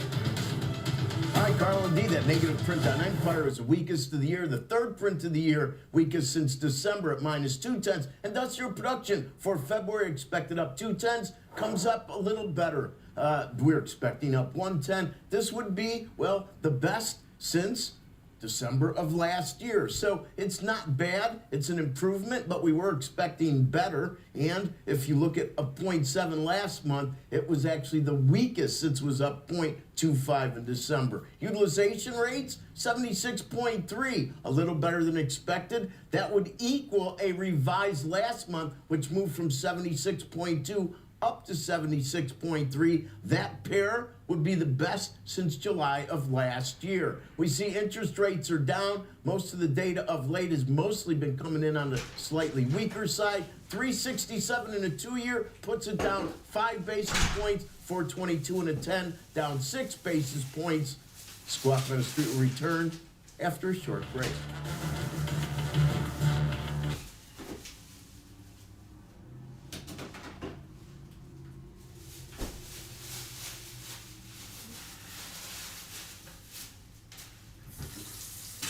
Basis points. Those sound good.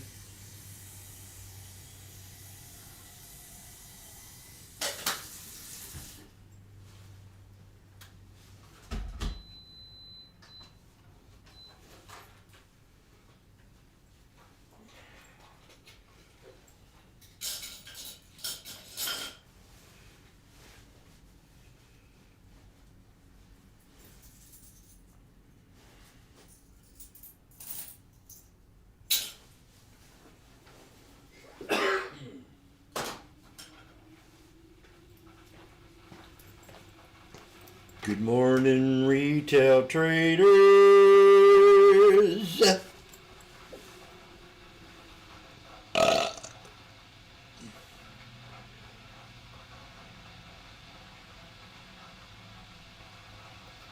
What the heck did I put 666 resistance to break?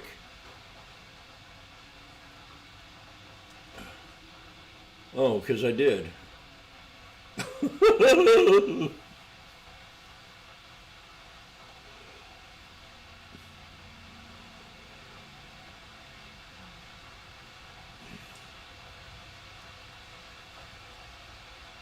I get it now.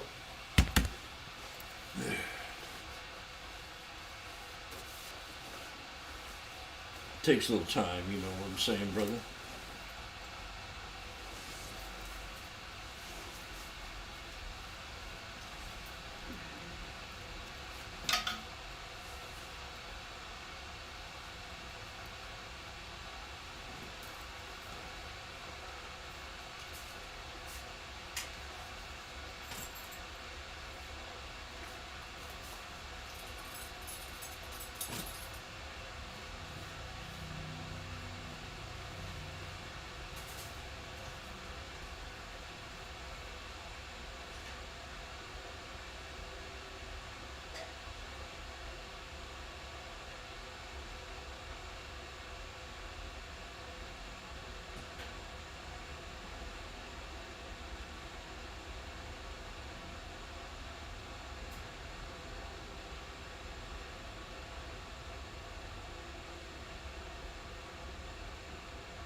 Amazon Studios didn't receive any nominations this year.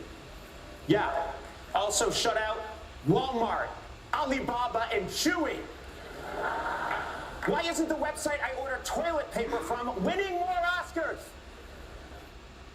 It's Conan O'Brien last night throwing a zinger Amazon's way during the Academy Awards. Singled out one of the attendees. Take a listen to this.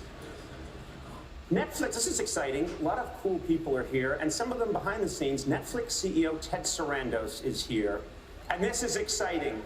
It's his first time in a theater. This is what they're talking about. Why are they all together enjoying themselves? They should be home alone, where I can monetize it.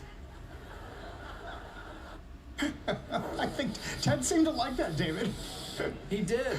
He did. You know, plenty of questions around Netflix and their future strategy. The stock, I would point out, I don't think is still back to even the bottom of the collar for the deal that they had to acquire Warner Brothers, which obviously is now a thing of the past for them. But Jim, there has been a rebound in the shares, no doubt.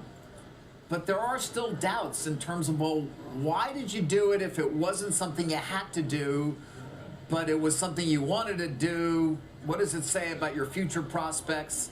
I don't know. You have any answers to those questions? It's the Zaz discount. I think that we started thinking that when you look at all the different Academy Awards, they keep going. They keep going. Look, it's going Zaz's way, okay? Warner Brothers keeps winning. Maybe you needed that after all. I do think, by the way, that one of the smartest things that Amazon did was buy MGM Studios. I think that they could, for instance, easily do this. They could make an AI Bond who would cost very little and be much cooler than a real Bond. If I were kidding, remember, they got the rights, creative rights to do that. Right now, I think that maybe Netflix felt this was an inexpensive way to develop a lot more big blockbuster movies. Right, but my question is, did it show that there's a weakness in their belief of the future that they needed to fill somehow with Warner Brothers, or not? Well, it did make me feel that, look, I didn't want to believe it. I actually felt that everything was great. I think that when they dropped out, I felt better. But you're right, David. There is a belief that maybe they need to make more of their own. And obviously, Warner Brothers, when you make productions like that, it's certainly a lot more cheaper than having like a Danish detective story, which I'm not sure how much a Danish detective story really costs. Although there's some good ones, by the way. And Carl, I think, right? Did you what are you watching? What are you watching? Oh, you know, a lot. You got something for me? Sitting at home alone. Have you watched? I'm here. Have you watched Unfamiliar German?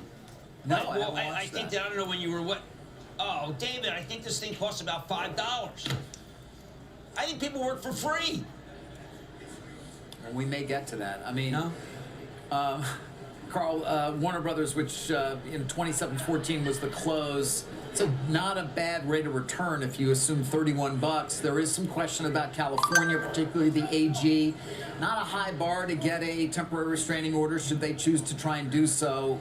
Though one would expect that Paramount has that gamed out at this point, and you know the job losses in California or what they can do to sort of stem the concerns around that, and perhaps prevent the state AG there from coming at them. But that's a question because that's a significant spread to the overall $31 cash deal that conceivably these guys expect to be able to complete prior to when the ticking fee starts, which is the 1st of October.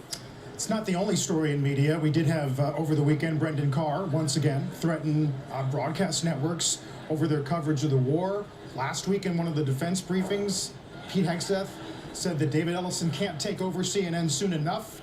So we're watching the political pressure on media companies too. Without a doubt, and I think there is that concern in all areas, even for those who are not regulated necessarily, because you're not delivered over the public airwaves. Nonetheless, you are aware, I would argue, of the fact that they're watching. Yeah.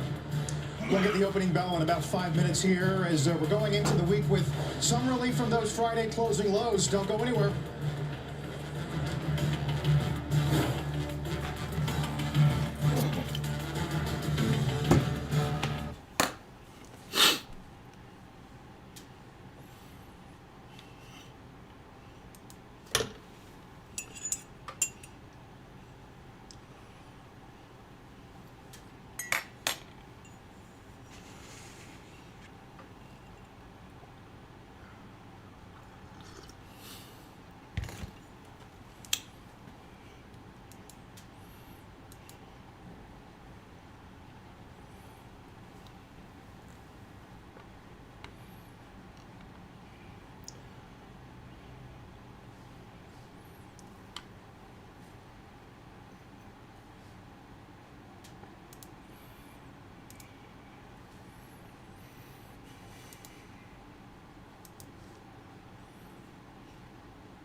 Good morning, retail traders. Monday, economic calendar, 8:30. Empire Manufacturer Index, 9:15 a.m. Industrial Production, 10 a.m. Housing Market Index, 11 a.m. 3 and 6 month bill auction, Fed speakers, FOMC in blackout period. Events for today: U.S. Empire Manufacturer Index, Production Housing Market Index, Canada CPI and housing starts, and RBI announcements. Let that be said. Trumpet noon. Trumpet noon.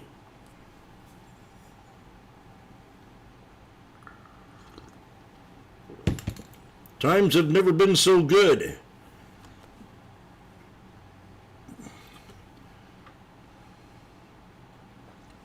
Well, so I went to a dispensary this weekend, and We have this issue where I've got this Jensen fellow. the guy at the counter was a transsexual. So this is the second time I've dealt with this transsexual. I thought he was a pretty nice person.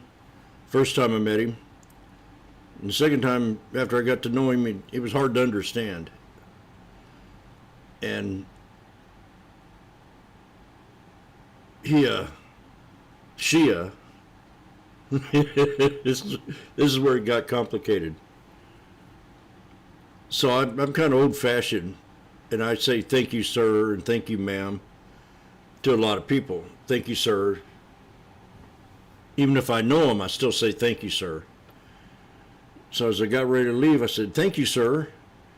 And this tranny says, that'll be ma'am. I was walking off. Excuse me, that'll be ma'am. And I said, okay, I didn't mean nothing personal by it. I just being myself. But that'll be ma'am. I couldn't. So that's two trannies that work in two different dispensaries down here. But this one here, I mean, he don't look like no tranny, but he dresses like one.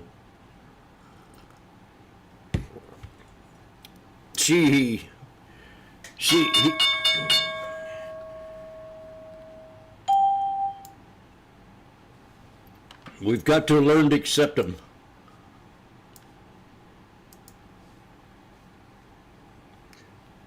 Spy watch list says Nvidia. Jimmy called this one out this weekend. I think we're at a bottom. We're getting close to one.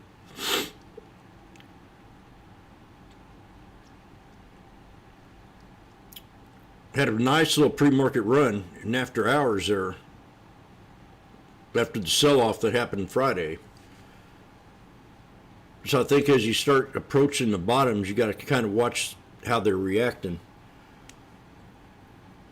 Meta is up $13. I mean, this was down to 609 Friday, and hit my little my support line.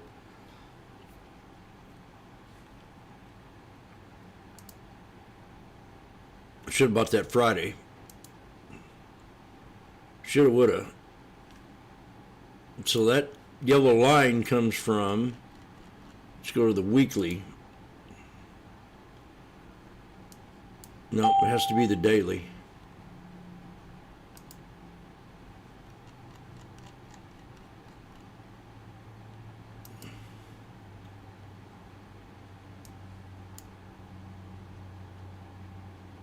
Yeah, definitely the daily.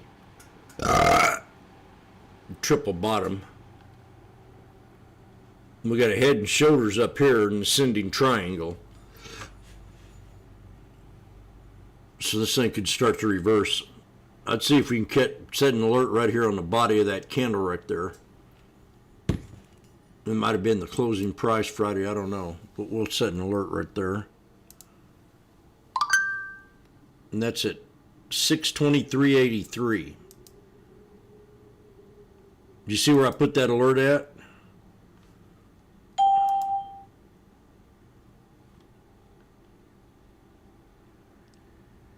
I'm going to magnify this up. Just a little bit above the body of that candle, or right on the body of that candle. That's the previous day. That's Friday. And that's called a spinning top. So that could, I don't know if that's the closing price or the opening price, but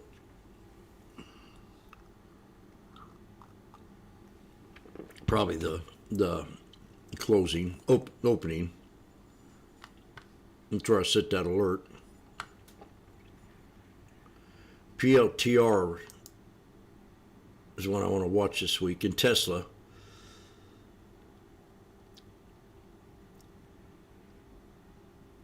We're kind of squeezing on PLTR on the daily time frame. If not today, it'll be tomorrow. We break the 50. We're kind of at a resistance. I liked it a lot better at 130, especially at a triple bottom down here. You know, we're got to wait for a resistance to break and then pull back and then take the trade and run it up, unless it gets some kind of news.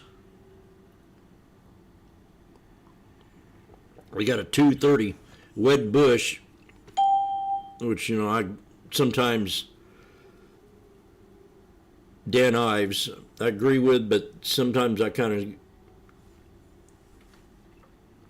think he's a pumper.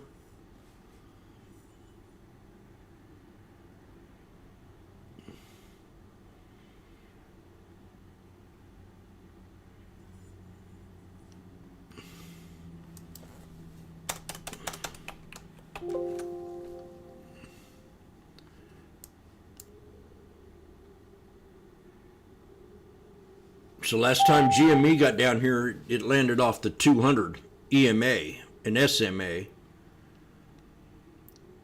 So it's GME, but I don't know, you know, I don't trade that.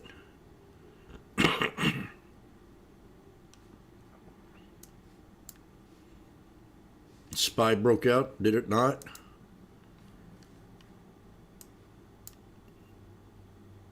So right at open, we hit the VWAP. Not much of a breakout.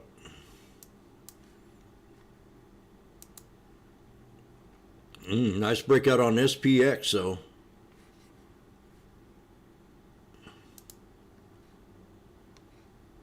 Let's see if there's any cleavage on today.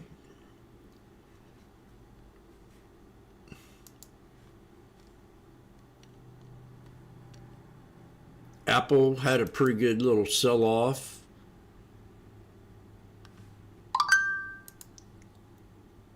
And we're at the 200. I mean, this Apple looks very nice. Apple looks like a real good spot.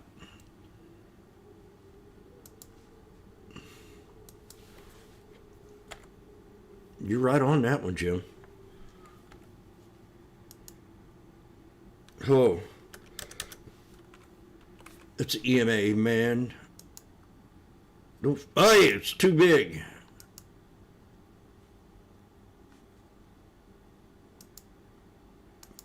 Let's do 24 inch, 20 inch. Perfect. Perfect. Perfect. Oh, you didn't save it, you idiot. Not perfect.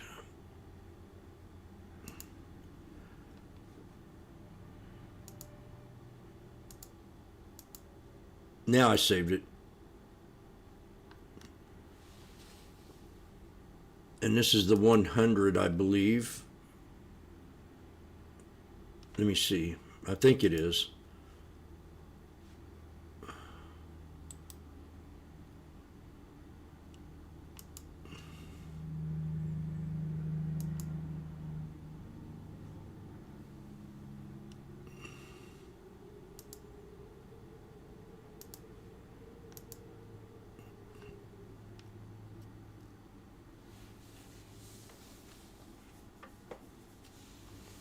the way you do it, Mama.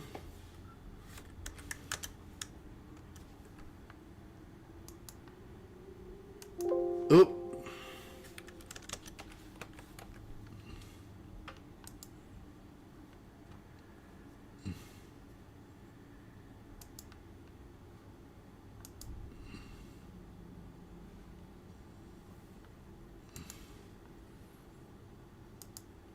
May a circle be unbroken by, Lord, by and by. It is ma'am. That's exactly what he said. She said.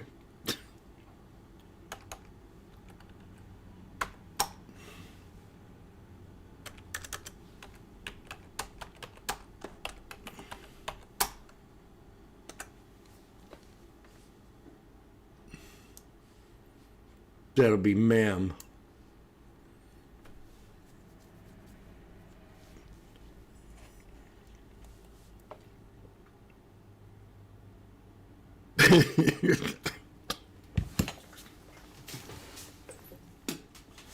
Now I've got a kind of a word. A core, what do you call it, a core? With this tranny.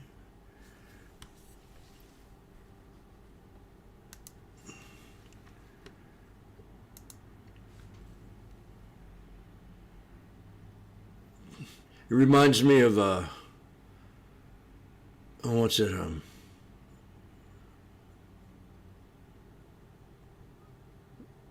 Happy Days.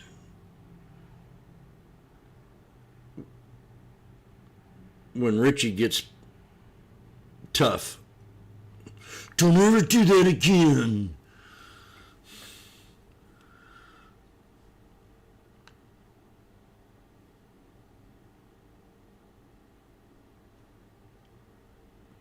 Don't ever touch me there again. You male human sexual.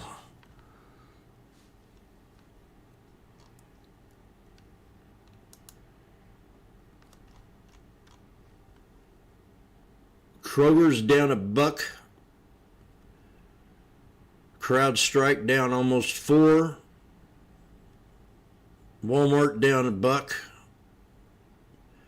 Netflix, I called for it to go back to 96. We're at 94.69.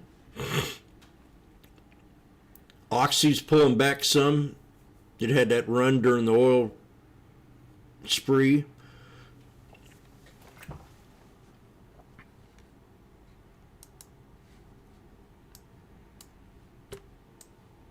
We're about to a triple top on Slashy, yes.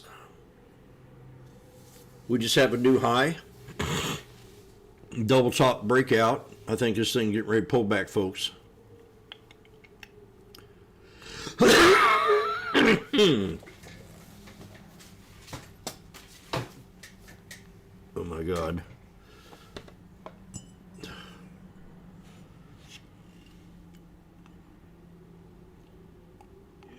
Saw that shit.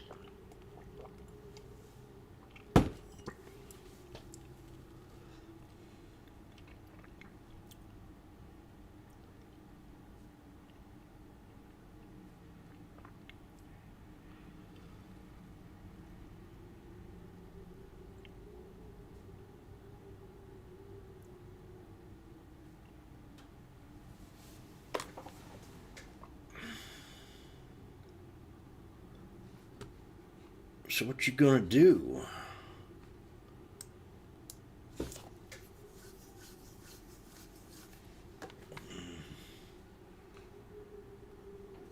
Okie dokie.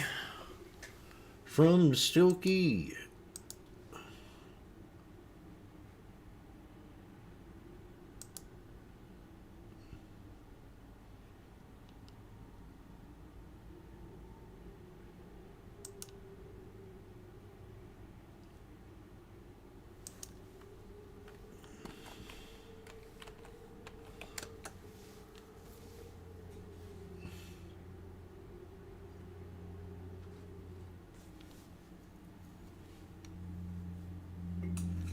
I was asked to join a band this weekend.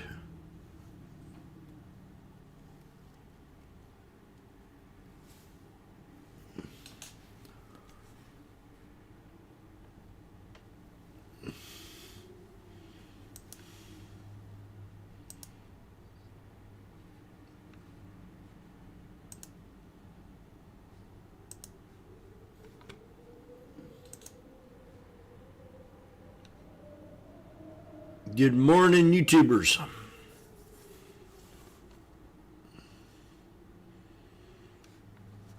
No cleavage. Digested that we are in a war in the Middle East. We've digested that the Strait of Hormuz is shut down for the time being. It's not good. That we'd have a 20% surge again. Honestly, we None. can see anything depending on Not what even President Trump tweets out. So he could say Adam's something apple. and oil prices could swing again. And usually when oil prices go up, stocks come down. Right. So that's certainly in the cards, I would say. But all this is near-term chop. He's trying to figure out In the cards. how to get through this Right. situation. And, you know, who knows? He might be doing it on the fly. There might be a strategy. I'm not sure. But markets will respond to whatever he says in the moment. We're about to hit So that's resistance something that you can't really on the position SPY. for, unfortunately. So at this point now, based on your history, looking back to the Korean War, looking back on oil moves, in all those instances, for the most part, you had up arrows following. So does that mean buy the dips? By the dip. I wouldn't It make could. a. If I were to bet one way or the other, I would say, yeah, dip buying is probably a great strategy at this moment in time. And it's proven to be a great strategy under President Trump over the last year. Right. Remember Liberation Day, one of the worst immediate sell-offs and sharpest sells we've ever seen, followed immediately by the best rebound in history almost. So something like that, I don't know if we're going to see as dramatic with this oil shock right here. But generally, you know, I write for long-term investors, and I wouldn't be recommending to my subscribers to start panic selling or responding based on what's going on in the Middle East right now. Generally, I'm very much in the camp of if you're patient, then things will pan out okay. And then when we look, you said now probably more so look to energy, less so to financials. Why? Well, that's the story of the sectors this year, right? So energy's been destroying everything else. It's up from last year's momentum from AI. Everyone needs energy to power these infrastructure build-outs for the AI boom. And then it's also benefiting now from the war in Iran because energy prices are going to go up. The oil shock is there, so that's another tailwind for the energy sector. And then the complete opposite side is financials. We've had a lot of private credit fears. You've had some major banks controlling withdrawals in some funds. So that's fueled a lot of uncertainty in financials. So you have the best and the worst performing sector kind of bookended right there. Looking at the Market Watch heat map, it's amazing. It's all green today, including all the Mag 7. You know, when you have one of these 90% up days, people feel good, especially after you've had selling for 3 weeks with the Dow and the S&P. Your thoughts on a day like this where the Mag 7 is doing, you know, I see a lot of green here. Your thoughts? I mean, the story of the year so far, it's unbelievable. This, the rotation out of tech has been pretty explicit, I would say. So the Mag 7 are still negative year to date. No. And they've been one of the best winning trades of the last 3 years. And to start the year, they haven't really done anything except go down. So today, yeah. You got a problem with that, boy? But this great rotation out of the Mag 7, that's also reflected in the S&P 493 has outperformed the S&P 500. And the equal weight S&P 500 has also outperformed. Boy, you got a Those problem are with that? Interesting things that I'm looking at, and you know, Green Day in the Mag 7, that's great. We can talk about it here. I'm not sure how much momentum there really is behind big tech right now. And then for the Fed, your thoughts? We're not getting the cut for a while. Yeah, I No don't. cuts. What about does Kevin Warsh come on the May 15th? Probably. I think Kevin Warsh is. Everything's that's what's pointing supposed to happen, right? Yeah, I don't see. I think you're a fool if you're not trading tech. Schedule, let's say, and you know, markets right now don't expect cuts until way later in the year. Suddenly, with the oil shock here and inflation fears, Kevin Warsh is going to come in, and my bet is that he's going to move some things around, and we're going to get more cuts than the market is currently pricing in. Any predictions, surprises, or wild cards in your mind with all your research that you do? Yep. Wild card. The only wild card that people seem to be underestimating right now is that the bulls will probably be right. as they typically are throughout history. Right now, everyone's very bearish. Bearish sentiment is very high. Everyone's pessimistic, looking at these negative headlines. I'm pretty much just waiting for things to come back, and if you zoom out a little bit, things always come back. Exactly. Phil Rosen, co-founder, Opening Bell. That's Bill, the only great thing to you see said that was halfway Thanks for being smart. Here in Thank you. person, we appreciate it. Coming up, folks, we'll take a look at the key levels to watch, the charts that you need to know, the numbers you need to write down. Kevin Green's all over it. Opening Bell. We'll be Kevin right back. Green, we're up 500 points, the Dow. Woo, woo, woo, woo.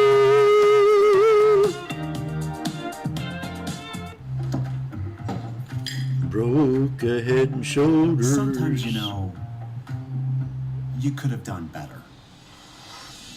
Same goes for where you invest. Level up and invest smarter with Schwab. I'm Yeah, Jenny no sunburn. Ford. We go beyond the headlines, tracking the trends, sector moves, and fundamentals Jenny, shaping I love you. markets in real time. This is Schwab Network. Subscribe at schwabnetwork.com. Boom, boom, Live from boom, Chicago, boom. this is Trading 360.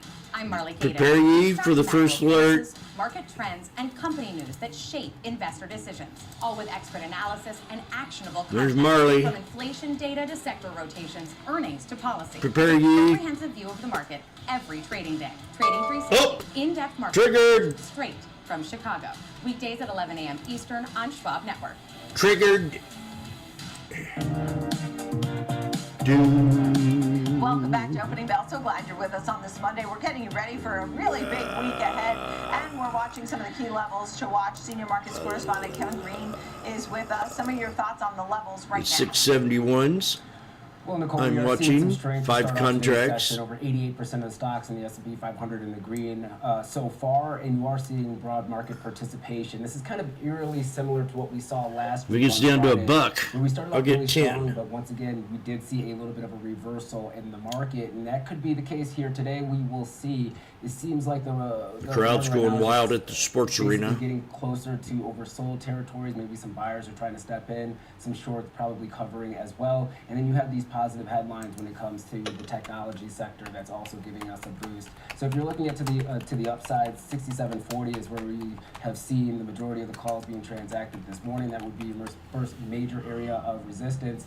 And as your area of support, 6680, that's pretty much where we opened up today, and we started seeing some buyers stepping in. We do see a reversal. We would like to hold that level, and if we see any type of breakdown, 6,600. We are still seeing a wide range when it comes to the implied move in this market, with volatility or the VIX still sitting at around 24.5, still implying around a 1.5% move to the upside or downside. So a pretty decent start. We got to be able to follow through for today if you're a bull. Okay, and then what about diesel? That's on your mind. Why? Well, it's one of those products that are in very short supply right now because of the heavy sour that's being disrupted because of the Strait of Hormuz. But if you kind of look at a chart on a 20-year monthly time frame, this is close to the area of resistance that we usually do see. Now, we could actually have prices continuing to move higher, but you have seen some sellers kind of stepping in here. Now, the monthly chart is still actually relatively bullish. If you look at the MACD, the 12 EMA is above the 26 EMA. This is the monthly chart. We have to remember that. And it's just crossing the zero line, which I just does now suggest seen something here. that maybe elevated prices could actually last here for another couple of months. I'm gonna jump in this We are trade. overbought territory when you're looking at RSI. So we just hit a key area of resistance over the last day or 2 days, trading days for that matter. Seen some selling into Yep, that. we hit it. And unfortunately, if we Dang. do actually still see prices above $4, Wish I'd have picked that up right there. I just now noticed probably that. start talking about more demand destruction, not only domestically but around the world. That could also bring energy prices lower here. So keep your eye out on this. Triple Not top moving much to breakout, the pull downside back. as we are seeing, Boom. Given the fact that we have a very big shortage here on a global basis.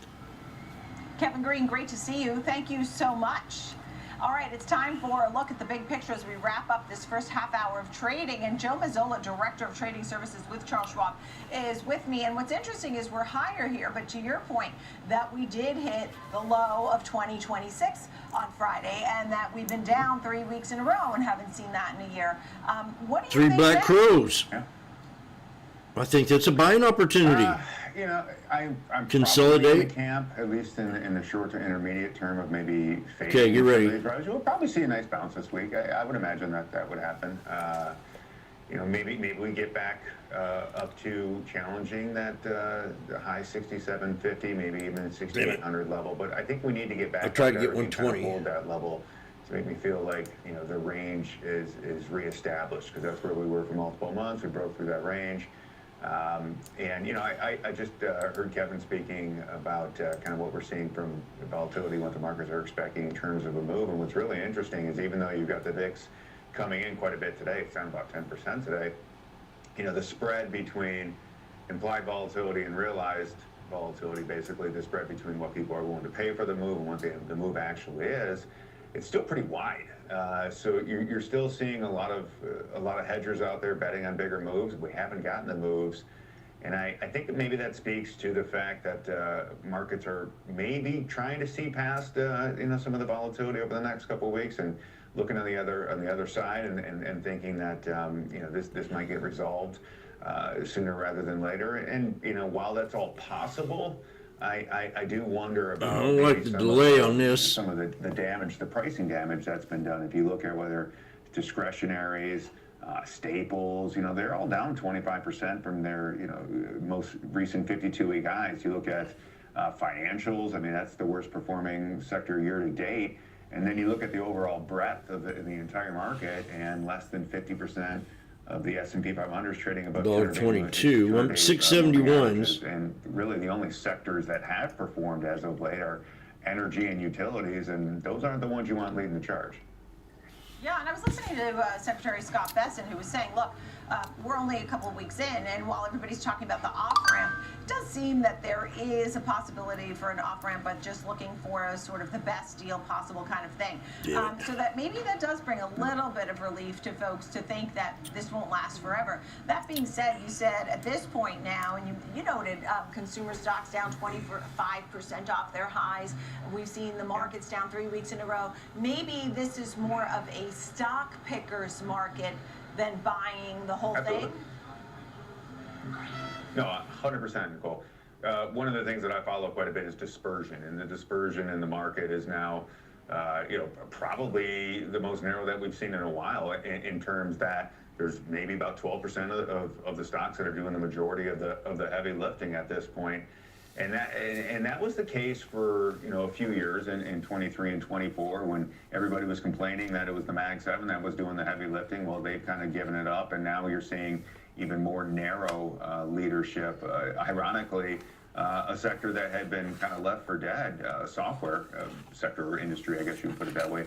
They've been performing very well over the last couple of weeks, and energy's kind of taken the mantle of the leader. But I think what this means is you're going to see these fits and starts within different sectors, within different subsectors and industries that'll continue to lead. And I think what's great for a stock picker is looking for those opportunities to find that new leadership or that defined leadership that'll keep moving forward.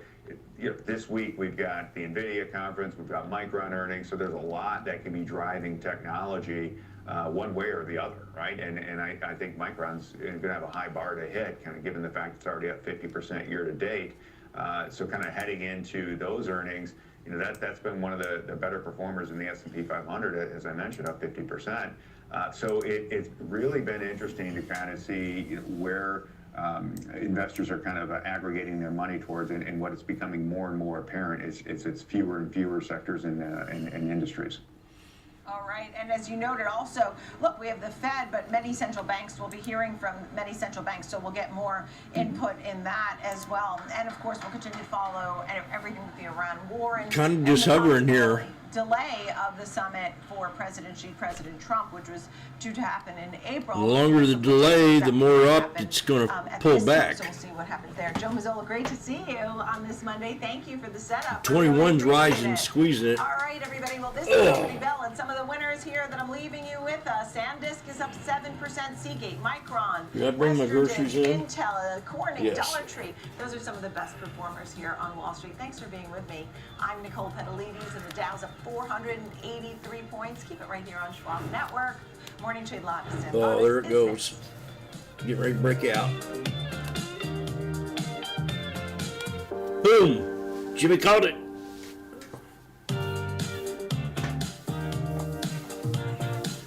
$671. Schwab Bank Investor Checking. 120 to 144. Investors named highest in client satisfaction by J.D. Power for 7 years in a row. With Investor Checking, you get the award-winning features of our checking account, plus cash management solutions, all designed for investors like you. With unlimited You had an ascending triangle. cash withdrawals That looked very worldwide, bullish. no overdraft fees, and enhanced security features to keep your money safe. Also, because your investor checking account is linked to your Schwab One brokerage account, you can manage your checking and investing Thank you in very one much. convenient location. Moving funds between your accounts is easy. Cash moved to your brokerage account is available in seconds. That means you can stop waiting and start investing in stocks, bonds, money market funds, and more. Get more with Schwab Bank Investor Checking, the checking account built for investors.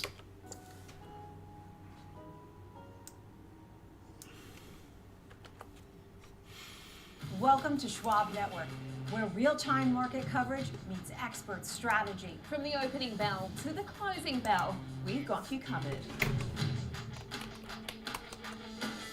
Get inside the minds of pro traders. My point is that they're getting a higher rate of change in sales based on their guidance, but not the same rate of change on EPS. Follow the biggest headlines, live analysis, breaking news, and sharp trade ideas minute by minute.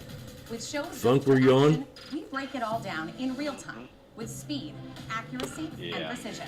I think one of the most important things that All right. Well, we have the squeeze with 3 white soldiers leading out on the SPY.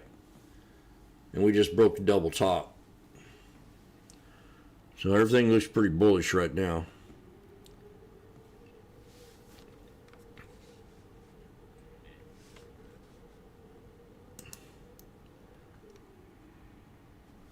We got some resistance level coming up on AMD, which means we'll double top on these tech stocks.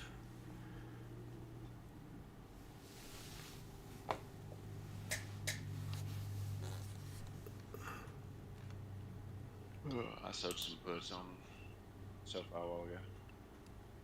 Pretty good. I gotta go put on my house slippers. Kind of nippy here today. 16 degrees all of a sudden.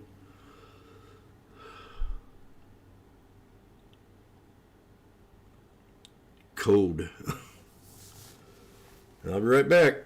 So I got my first trade in.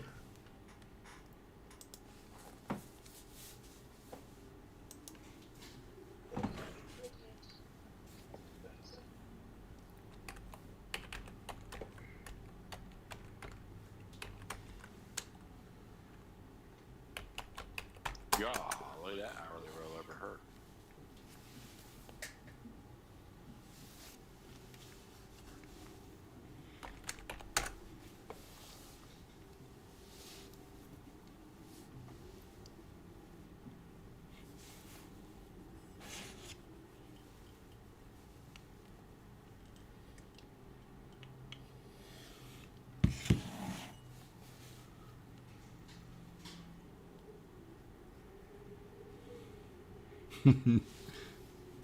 Got out of it in time, didn't I?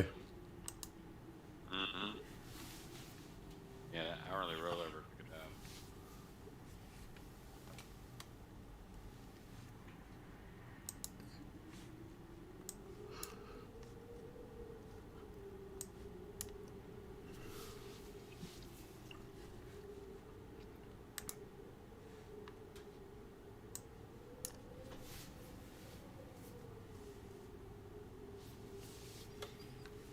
Nice little flag on that Apple breakout.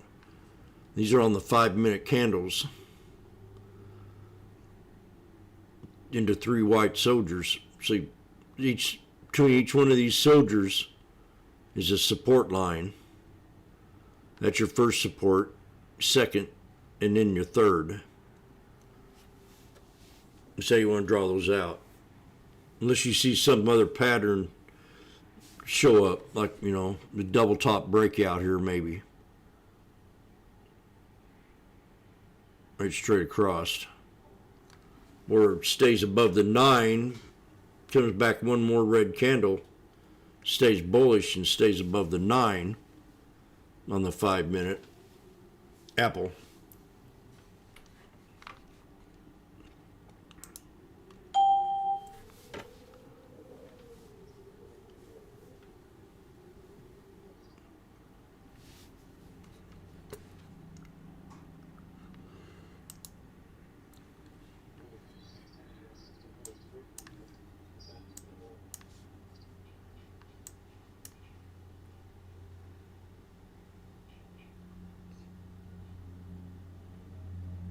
See, like this SPY trade, that'd have been perfect. 3 white soldiers, get out of the trade, pulls back and hits the 21, which almost comes back to that first soldier right there. I'd have took that trade. And then got out here at the double top for a scalp.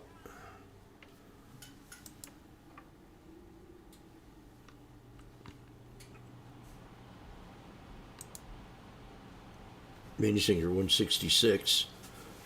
Oh gosh, 67 degrees in here. No wonder I'm freezing. I'm not comfortable. I'll be right back. I gotta get comfortable.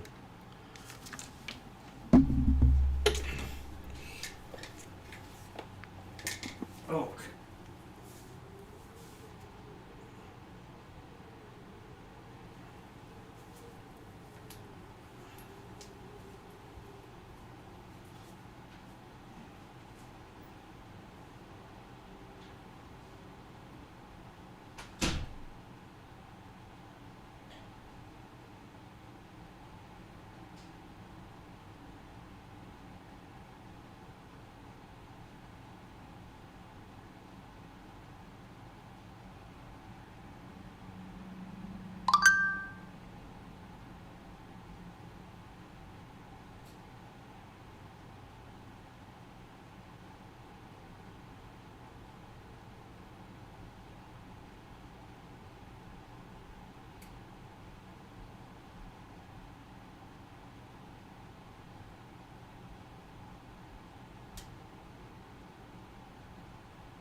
Jim, is it true that you were in the grocery store this morning and forgot to get coffee filters?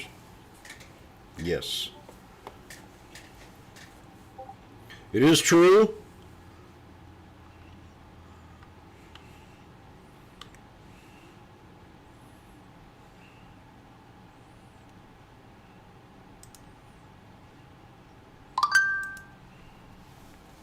We're at the 21. Jim, did you forget to put on your slippers? Yes. Oh, God. Right when he's getting ready to take a trade. This is not very professional. 130, man, I missed a 133. I tried.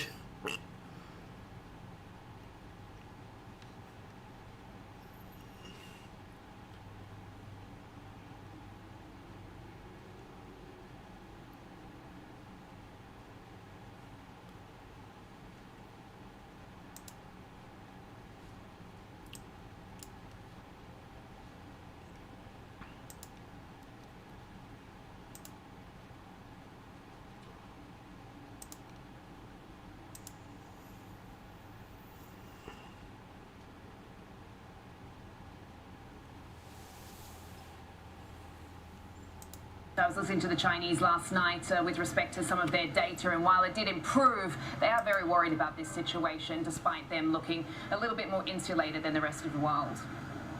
Yeah, I think that was initially the narrative that was attached to the potential cancellation or deferment when it comes to President Trump moving and going overseas to meet with President Xi.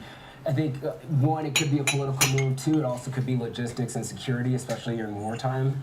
This could be a situation where they would like to keep the president in the United States in the event that something does escalate even further, and then probably maybe some risk when it comes to himself just in general. So I'm not too surprised that we could see a potential delay, but we do have trade representatives talking right now, and it seems like they are coming up to some form of a framework to keep the tariffs where they're at right now and trying to basically create some wins or have some wins for when they do actually meet together.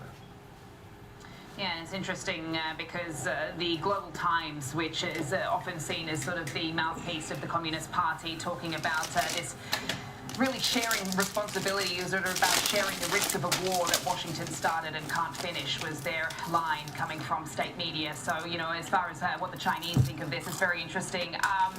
Talking about some of the other commodities, KG, what are you keeping eyes on? As I mentioned, LPG seemed to stand out to me as far as the Indian situation. No, we could finish what else it. should we be watching right now?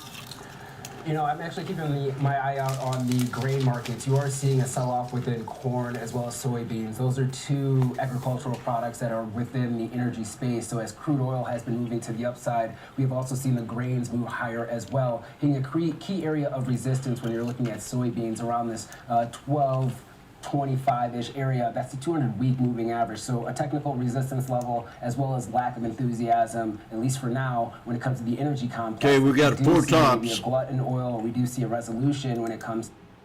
This is something to really pay attention to here.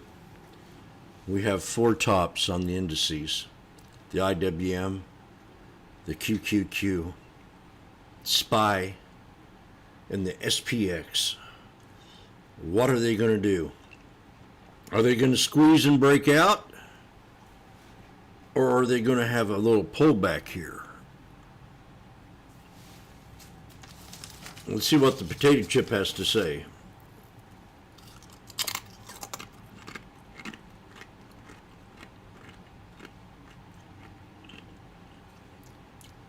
The potato chip is bullish.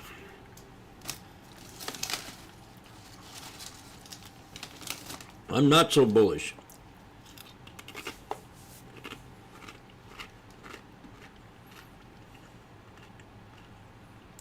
I've never heard of that before. I was sitting here on YouTube and this guy eating potato chips and calling the market out. Just had a breakout. He said the potato chip said we were going to have a breakout, and the guy that was trading said that we weren't.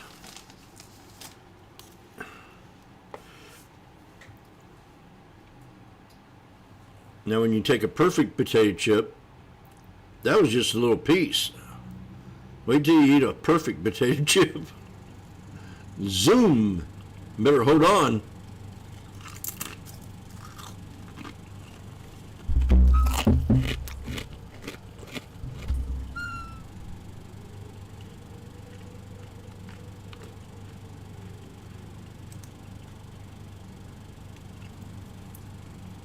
It's all how you eat the potato chip.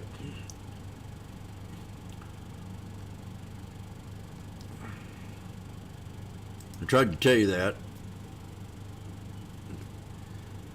We got AMD at resistance to break. AMD at resistance to break. Meta is at a triple top.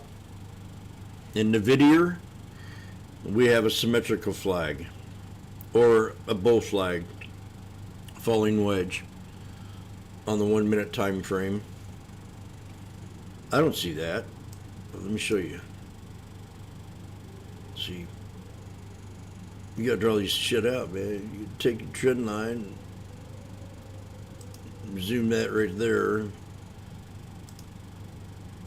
Boom, a little bit higher. And then take this one here,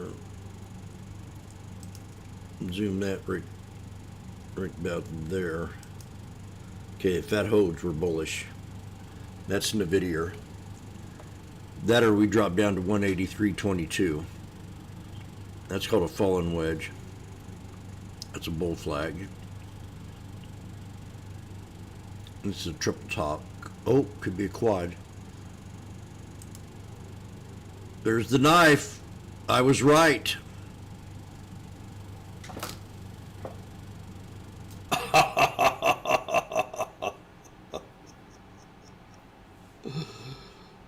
The chip was wrong.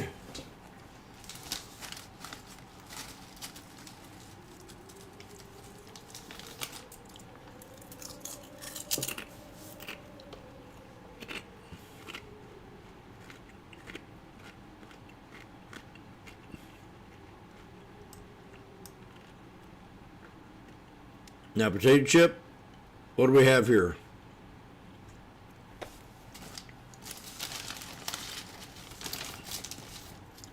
We have what you call a triple bottom off the 21 EMA on the 1 minute time frame.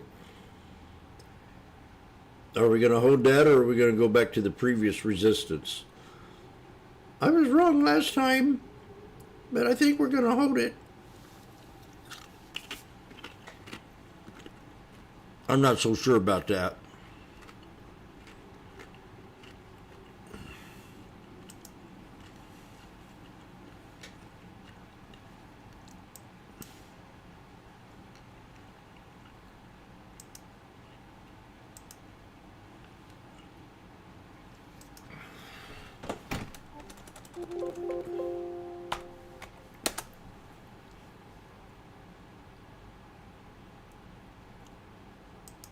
See, I like where the SPY ended up last week. Here, let's take a look at this. But I don't want to right now. You will. Clear up. You don't want to create shit. I want to clear.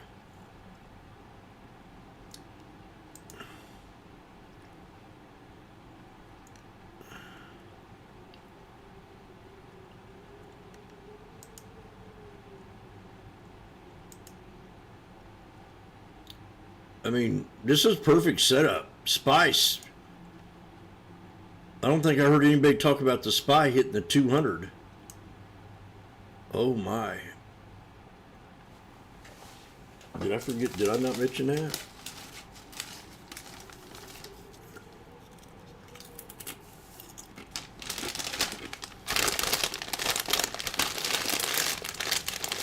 This looks very interesting.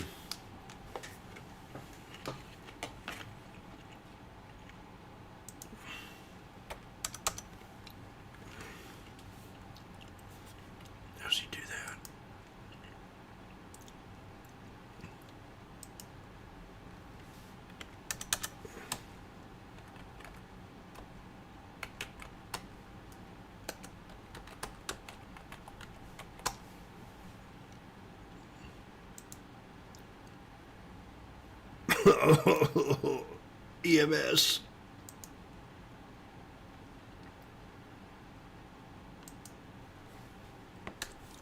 I put EMS.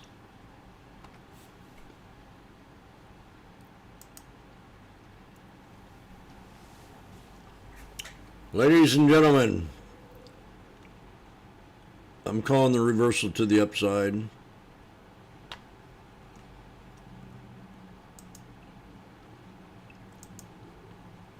We gotta wait for a good pullback. Randy? Randy.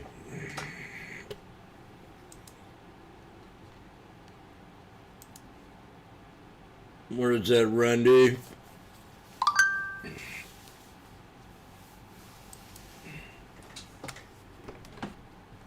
That's interesting, James.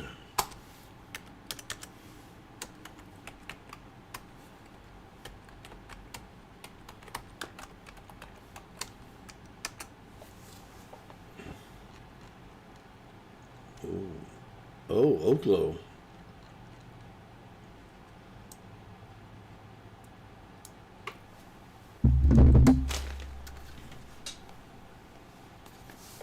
That's how you do that. That was a good one, Jim.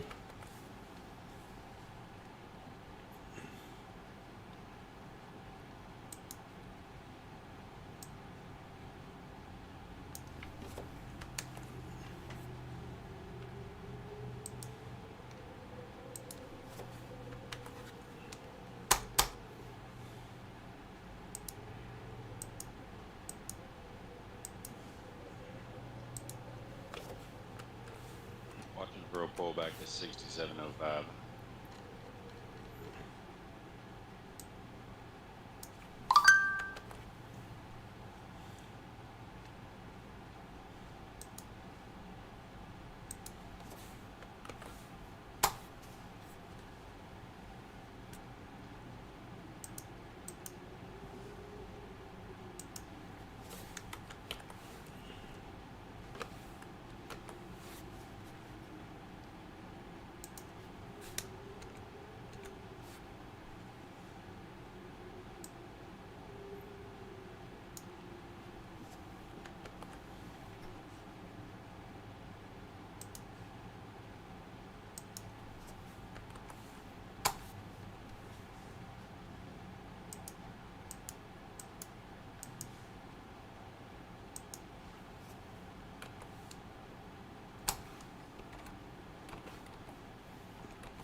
As we could tell, AMD broke resistance.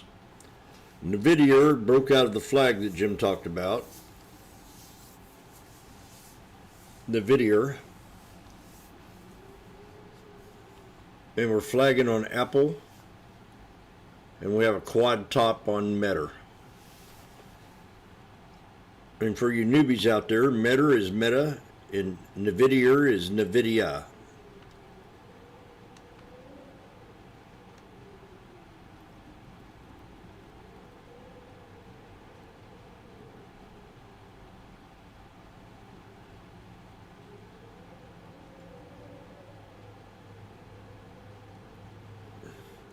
That chick right there, she's the one that's teaching me how to speak it.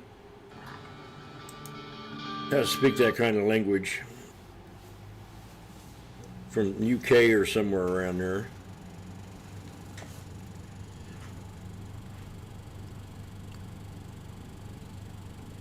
I know, you find it interesting.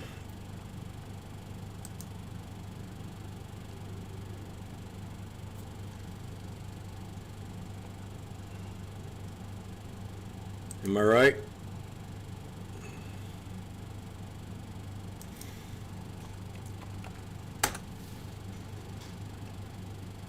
You are right, Jim.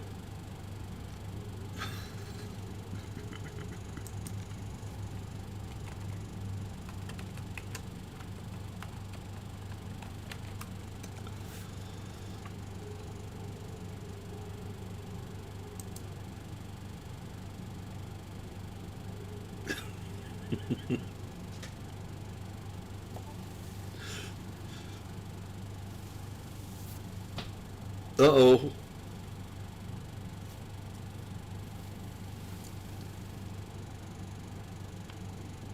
Firing ammunition there, Funk. Ladies and gentlemen, that's called a falling wedge.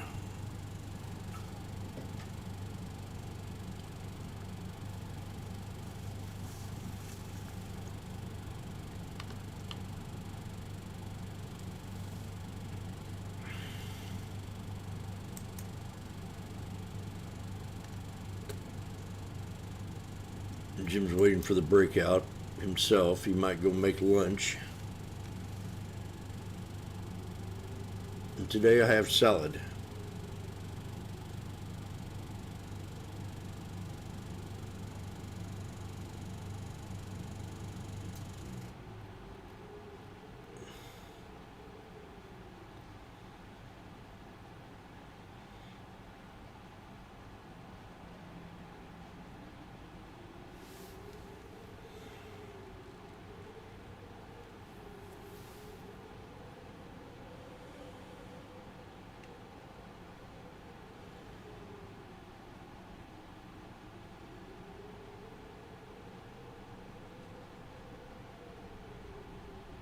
Oh, I don't.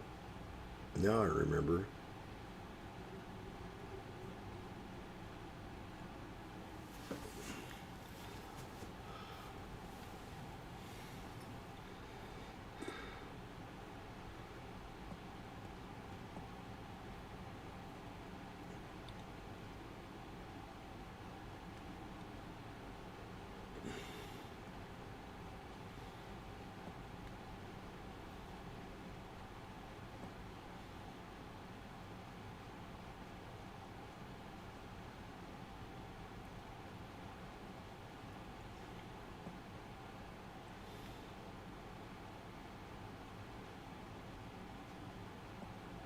I can't leave for work until I find my phone. Now?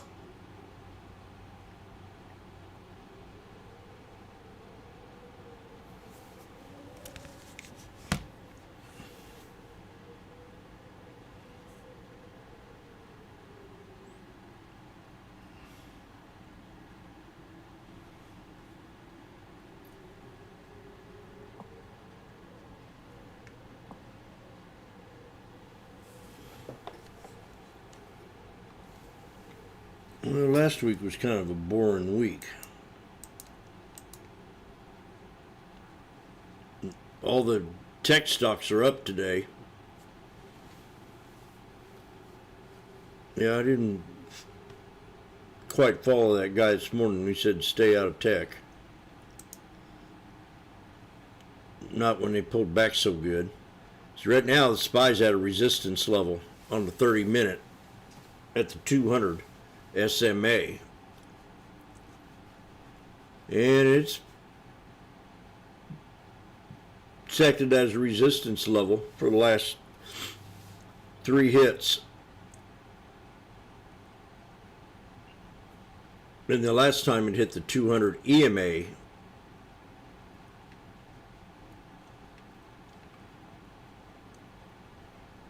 on the 30-minute.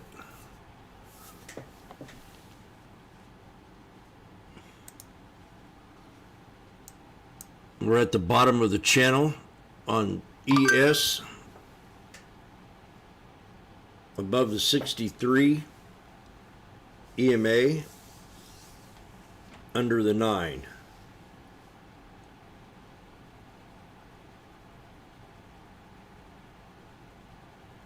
Boom, boom.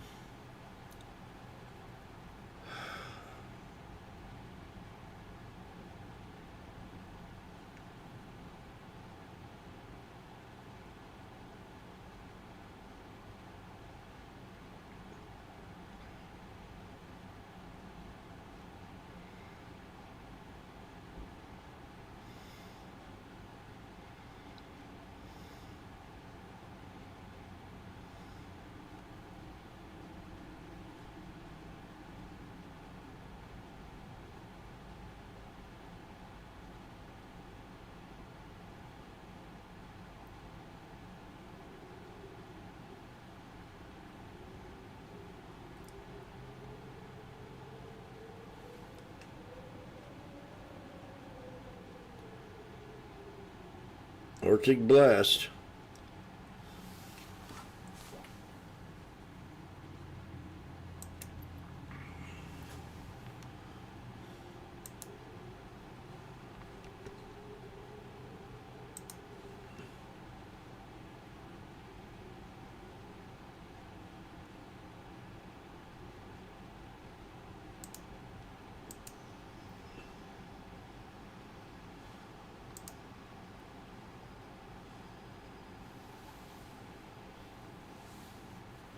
what they're looking for.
SPX is still holding up, but the SPY's not.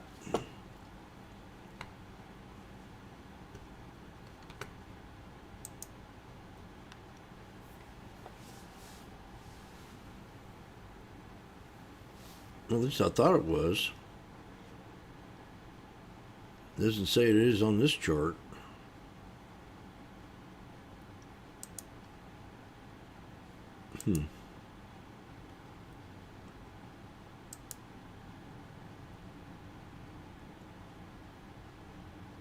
Here we go.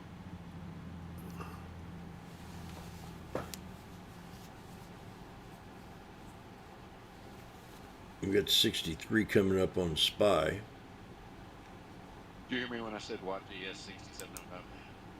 Yeah.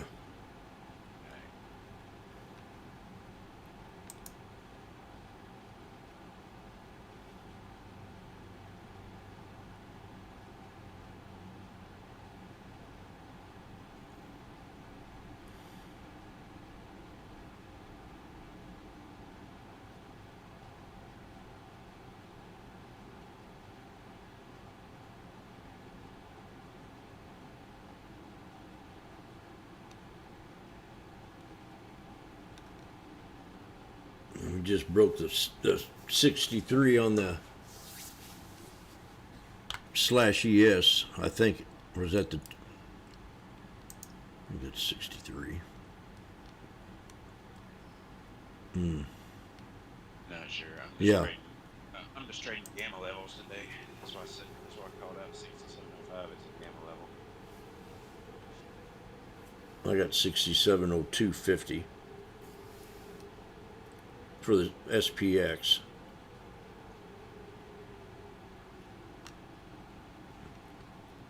I'm gonna grab a little. If it blows past it at 6690, which is the bottom of your orb on ES, it's also 0 gamma level. So 6690 is above your orb level.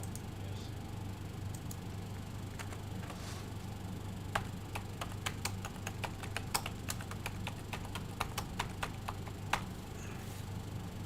Marley.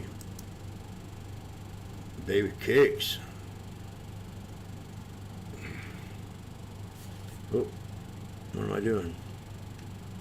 I'm getting SPY. I'm treat SPX.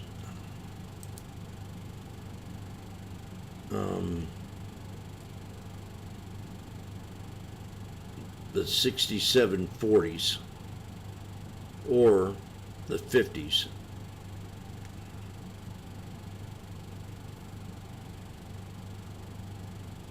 I'll go this.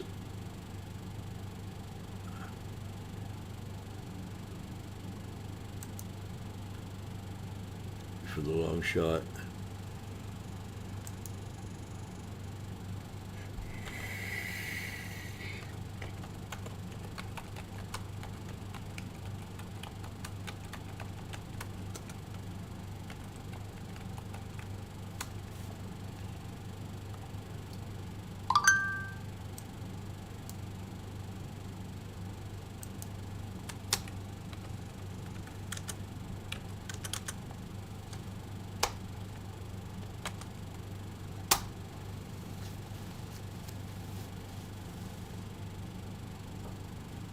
67.40s.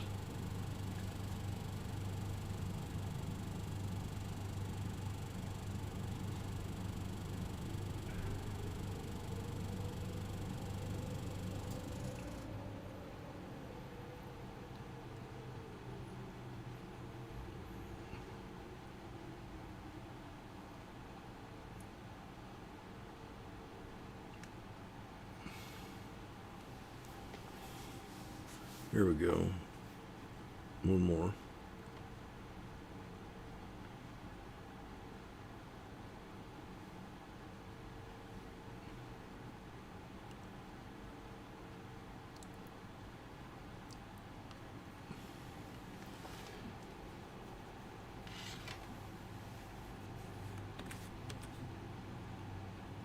$4.10. 390. Right there. Boom. Okay, I got one at 390.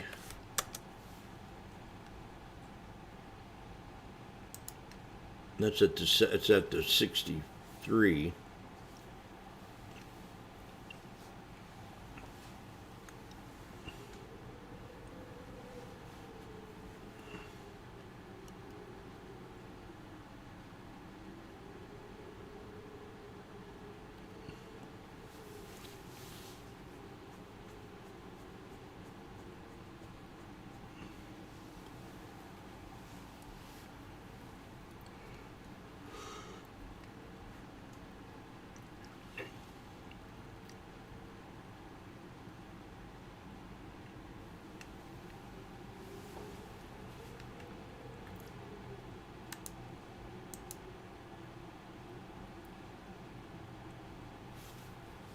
Oh, no.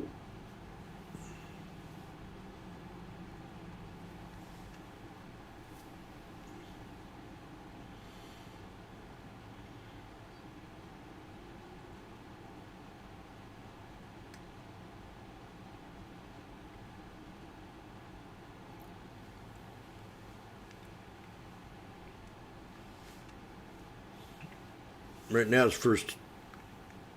We got tweezer bottom, but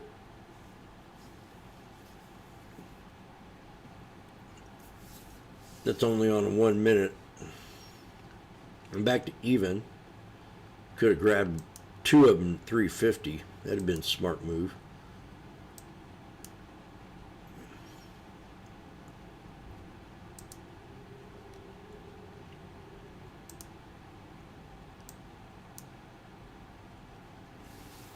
I'm pretty close to tweezer bottom on the 5 minute. But there's no support holding that one up either.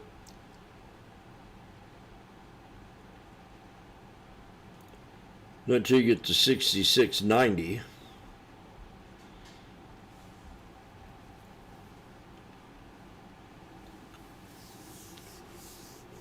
So,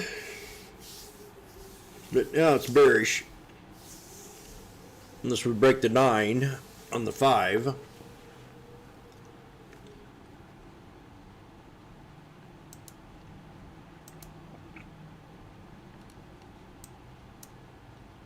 Boom, boom, boom, boom, boom.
I don't think it's going to hold.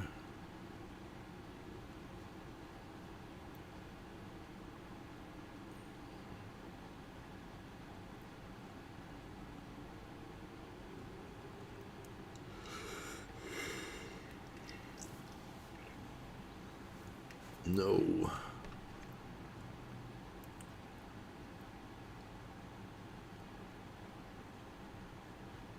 It's free falling.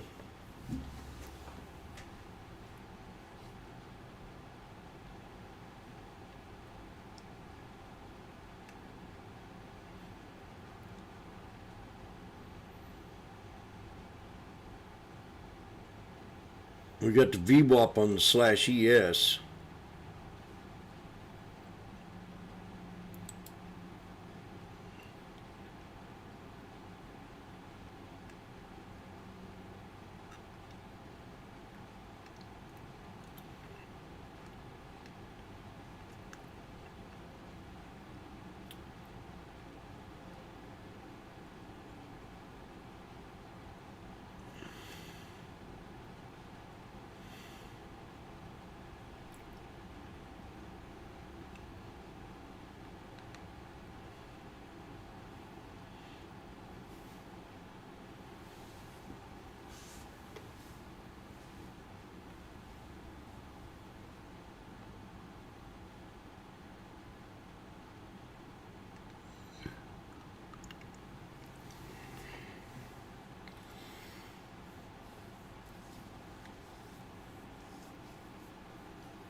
I'll be right.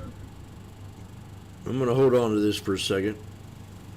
I think we still can come down and hit these other moving averages. So it's not looking good at all. But we got the VWAP over here holding us up.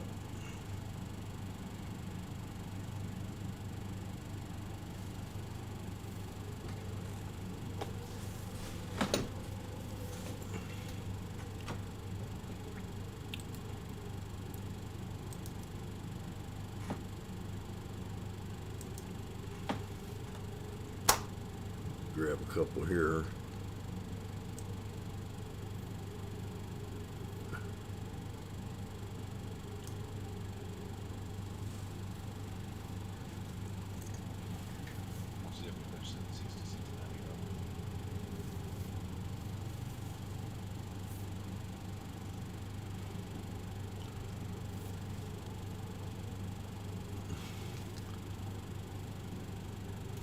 You can do it.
Looks like we hit the VWAP here on the /ES. We're still under the 9.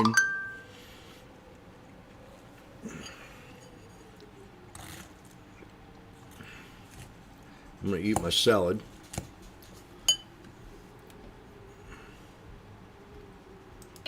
Through 2+ months has been the software versus hardware trade.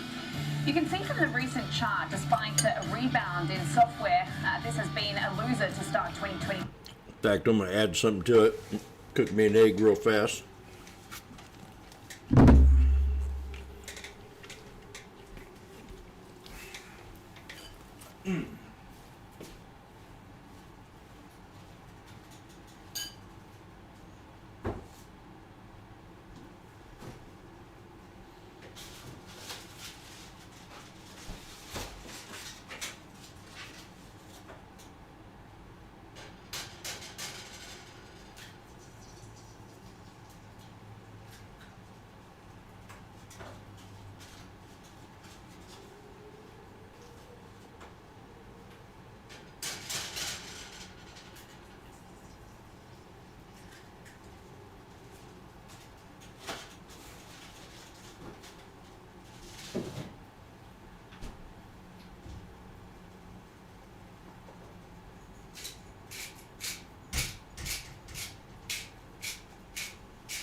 I'm gonna try one right there.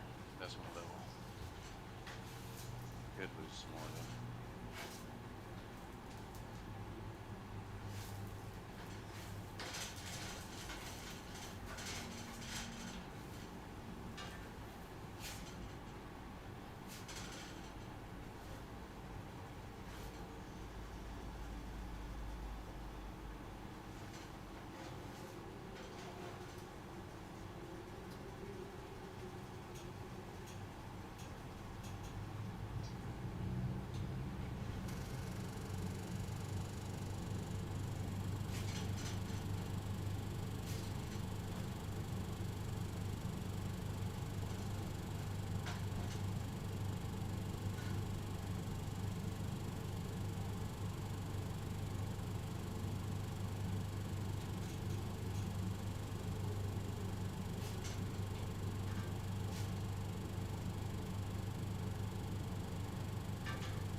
There we go.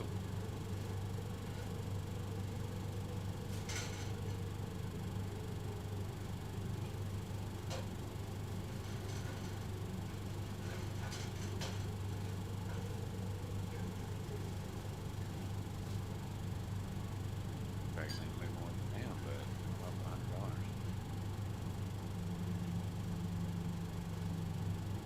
Should be up on that. Take it. No.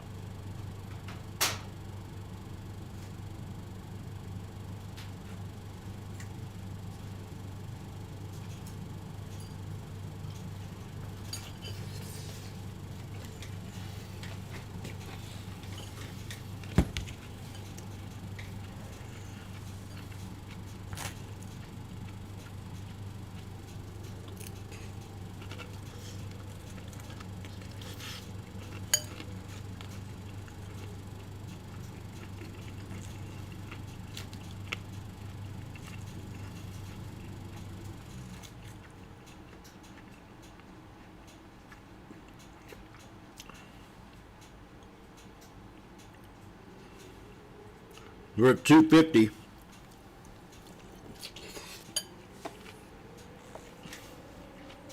We hit on the ES count. Dummy, dummy, dummy. What we hit on the ES? Say it to me.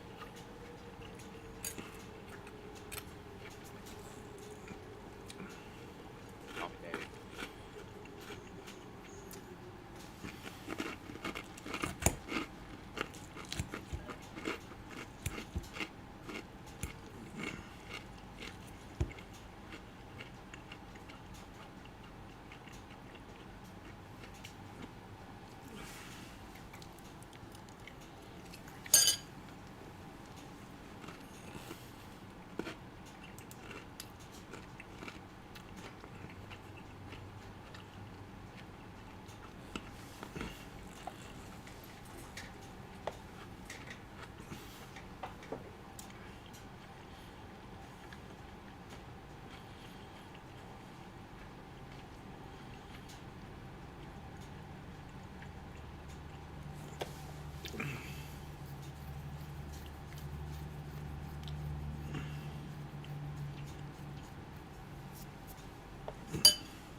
maybe some upside movement, but avoiding that earnings event. I went out to the April 17th monthly options here. So you've got about 32 days to expiration in this one, just over a month in this position. I'm going to buy something that's slightly in the money. It's got the higher delta. It's more bullish. It reacts more like the stock.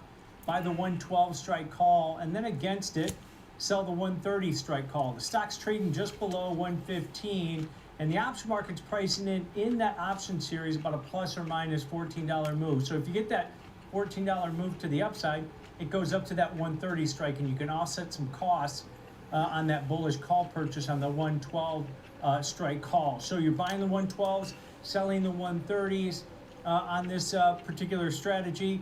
You're paying a debit of roughly about $660 on this. So there's your risk, $660 in risk, and that can expand, you know, if you get up to that 130 level. So you've got over $1,100 in potential profitability on this type of trade.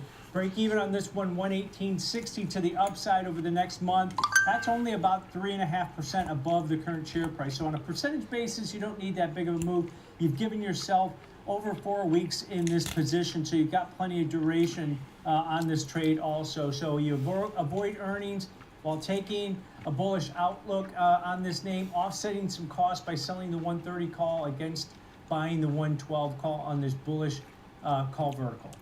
Now. Okay, good stuff. So it's now currently trading up over 1%. We've got across the software space, in fact, some names gaining as well. The IGV currently up 0.8% in the market right now. Thanks for the example trade for us today, Tom White. And we are looking at a nice rebound here for US stocks. We're holding that 6,700, that technically important level right now as oil and the dollar back off from those triple digits. I'm Sam Vardas. Download the Schwab Network. Very important level. The Apple App Store. Trading 360 up next with Diane King Hall.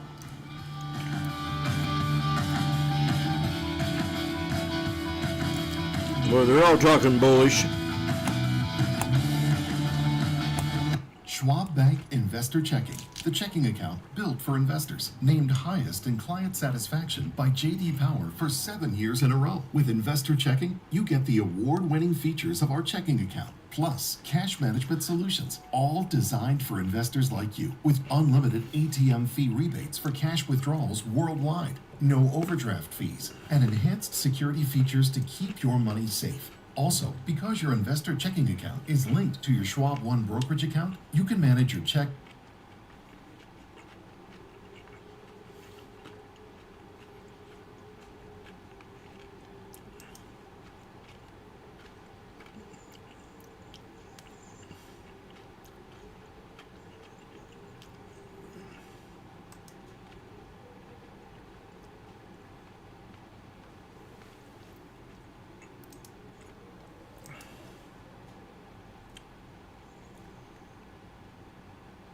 There's a lot of good stocks. A lot of stocks hit.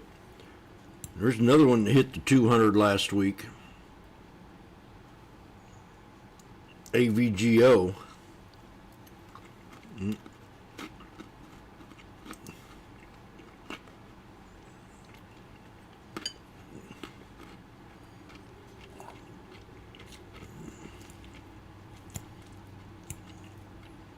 Come on, break out.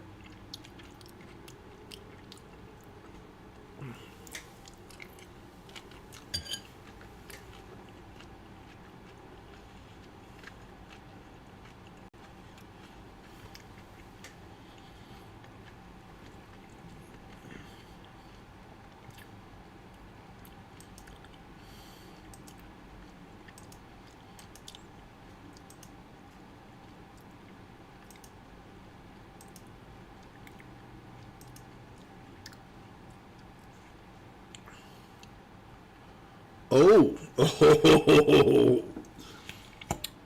do it.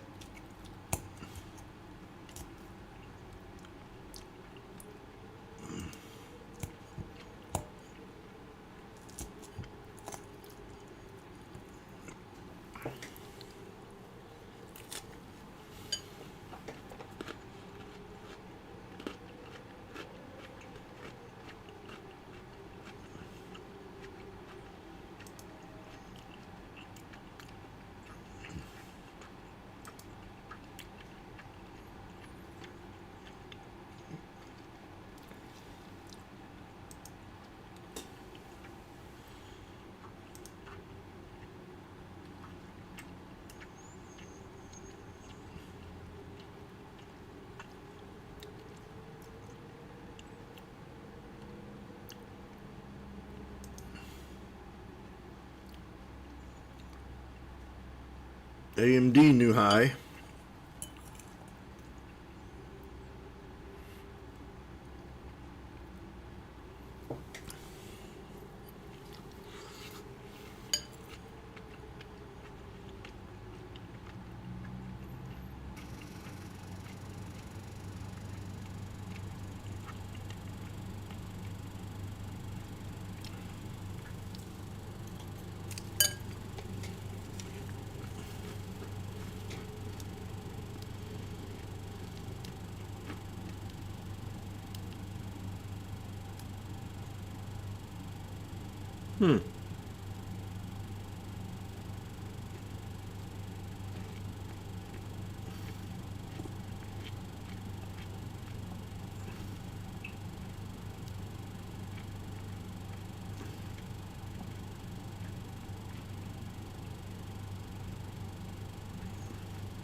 Come down a little bit. Market has.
Excuse me.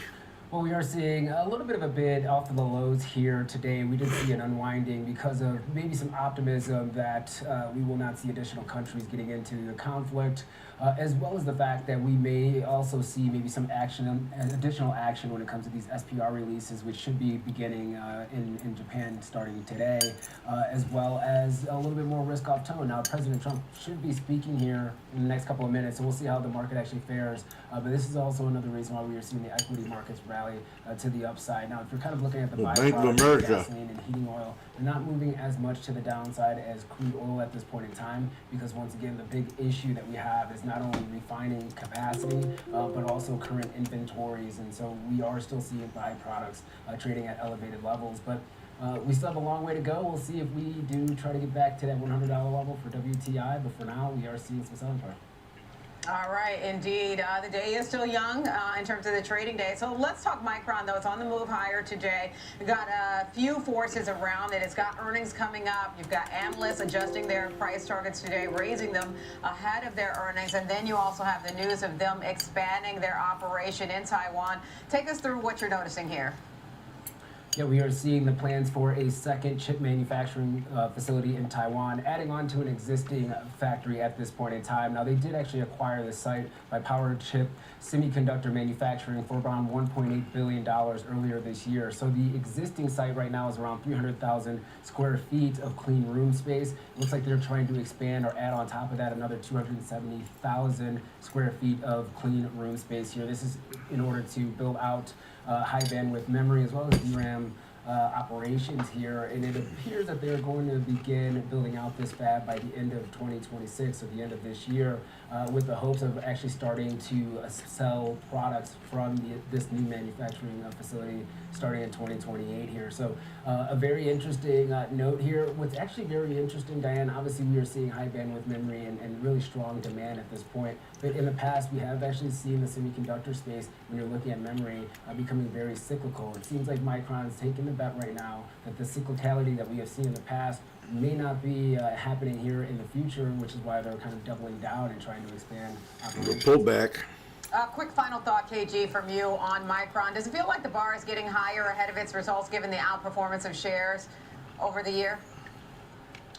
I mean, so if you look at it from a technical standpoint, it is trying to break out to the upside. The fundamentals have been actually coinciding with the price action that we have seen. So even though the value of the stock is trading at around $450, if we continue to see quarter-over-quarter comps in the manner that we've seen over the last couple of quarters, the multiple also kind of grows with the price action. So high bar going into this, but it seems like they have a lot of tailwinds. All right, thanks, KG. That is Kevin Green, our senior equities contributor. Always great to hear your perspective. Now let's widen back out and get some insights on the news that's shaping markets. For that, we want to welcome in Eddie Gabor, owner of Key Advisors Wealth Management. Eddie, I haven't talked to you in quite some time, but I always appreciate your perspective.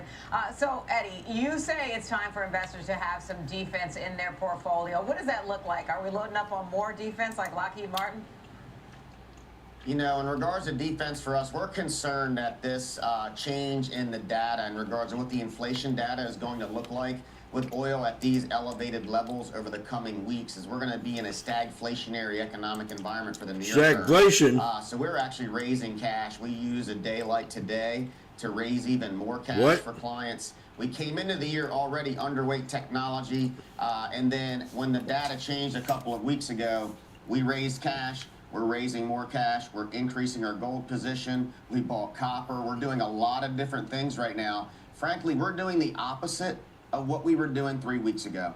3 weeks ago, we were all in on the economically sensitive areas because inflation was decelerating, growth was accelerating. And now we think you could see the complete opposite scenario. And when you have that dynamic shift, you have to shift with it, or you could put your clients in a position to lose a lot of capital. So this dry powder we're accumulating right now, it's going to be an amazing way for us to take advantage of what we think is going to be a bigger drop over the coming weeks. Because lastly, S&P is only down 2% right now. So it has been extremely resilient with data that's going to come in that's not going to be bullish, in our opinion. So, Eddie, are you worried that the war with Iran will last longer than the market seems to be pricing in? I absolutely am.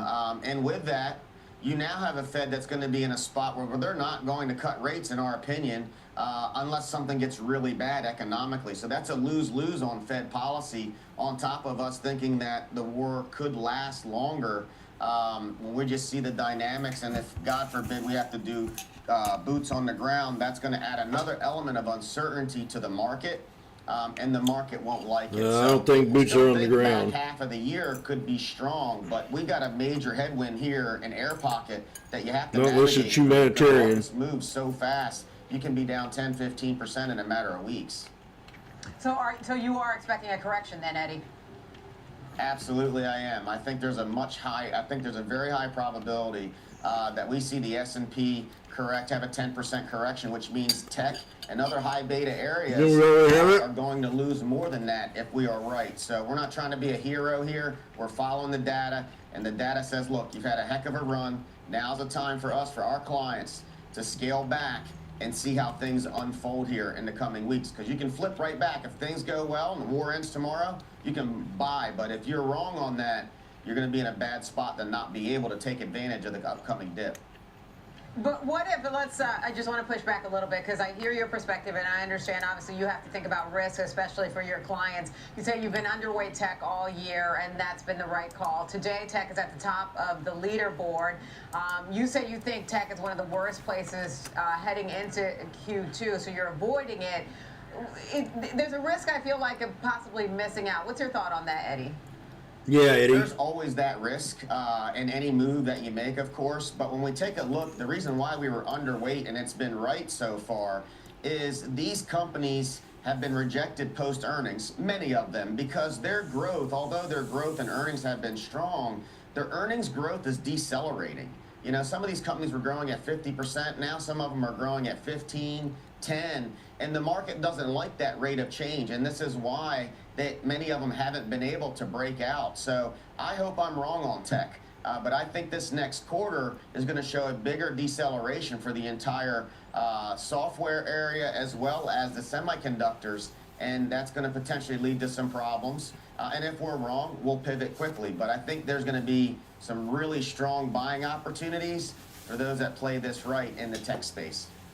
Okay, Yep. so some strong buying The other opportunities. guy said he meaning didn't want to entry trade him. points later down the line, later this year, you mean, Eddie, in terms of tech?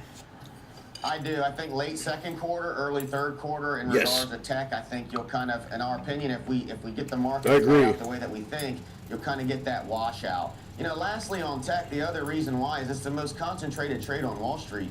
That's going to be a source of funds when these firms have to sell something to rotate into other areas.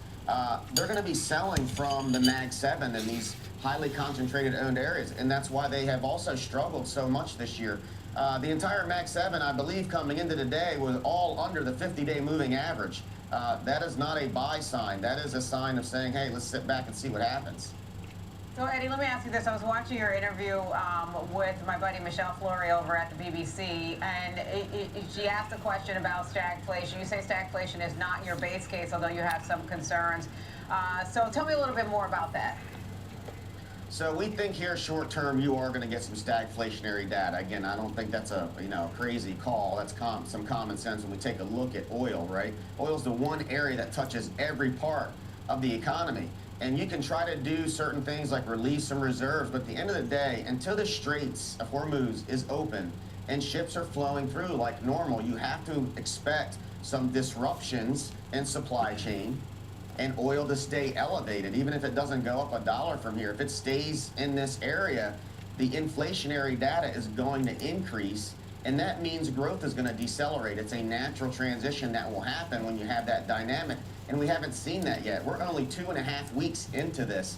So if we go another 2 weeks with oil at this level, you have to expect that the coming months that the data, which is lagging right now, is going to show that.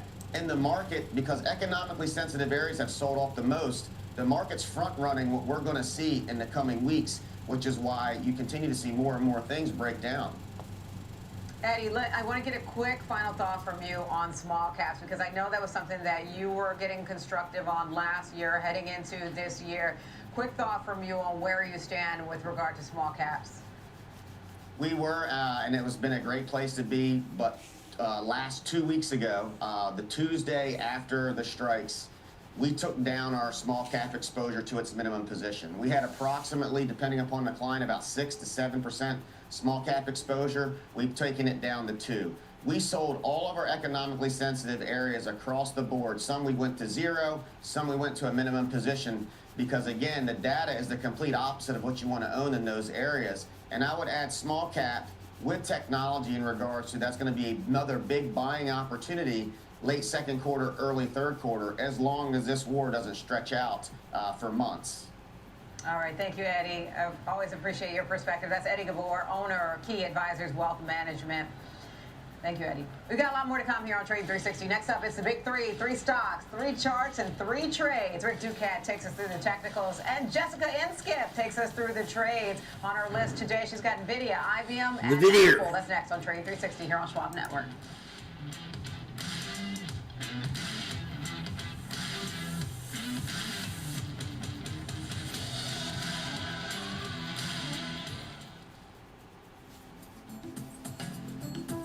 Slushy, spies breaking the VWAP. Yes, yes.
Do-do-do.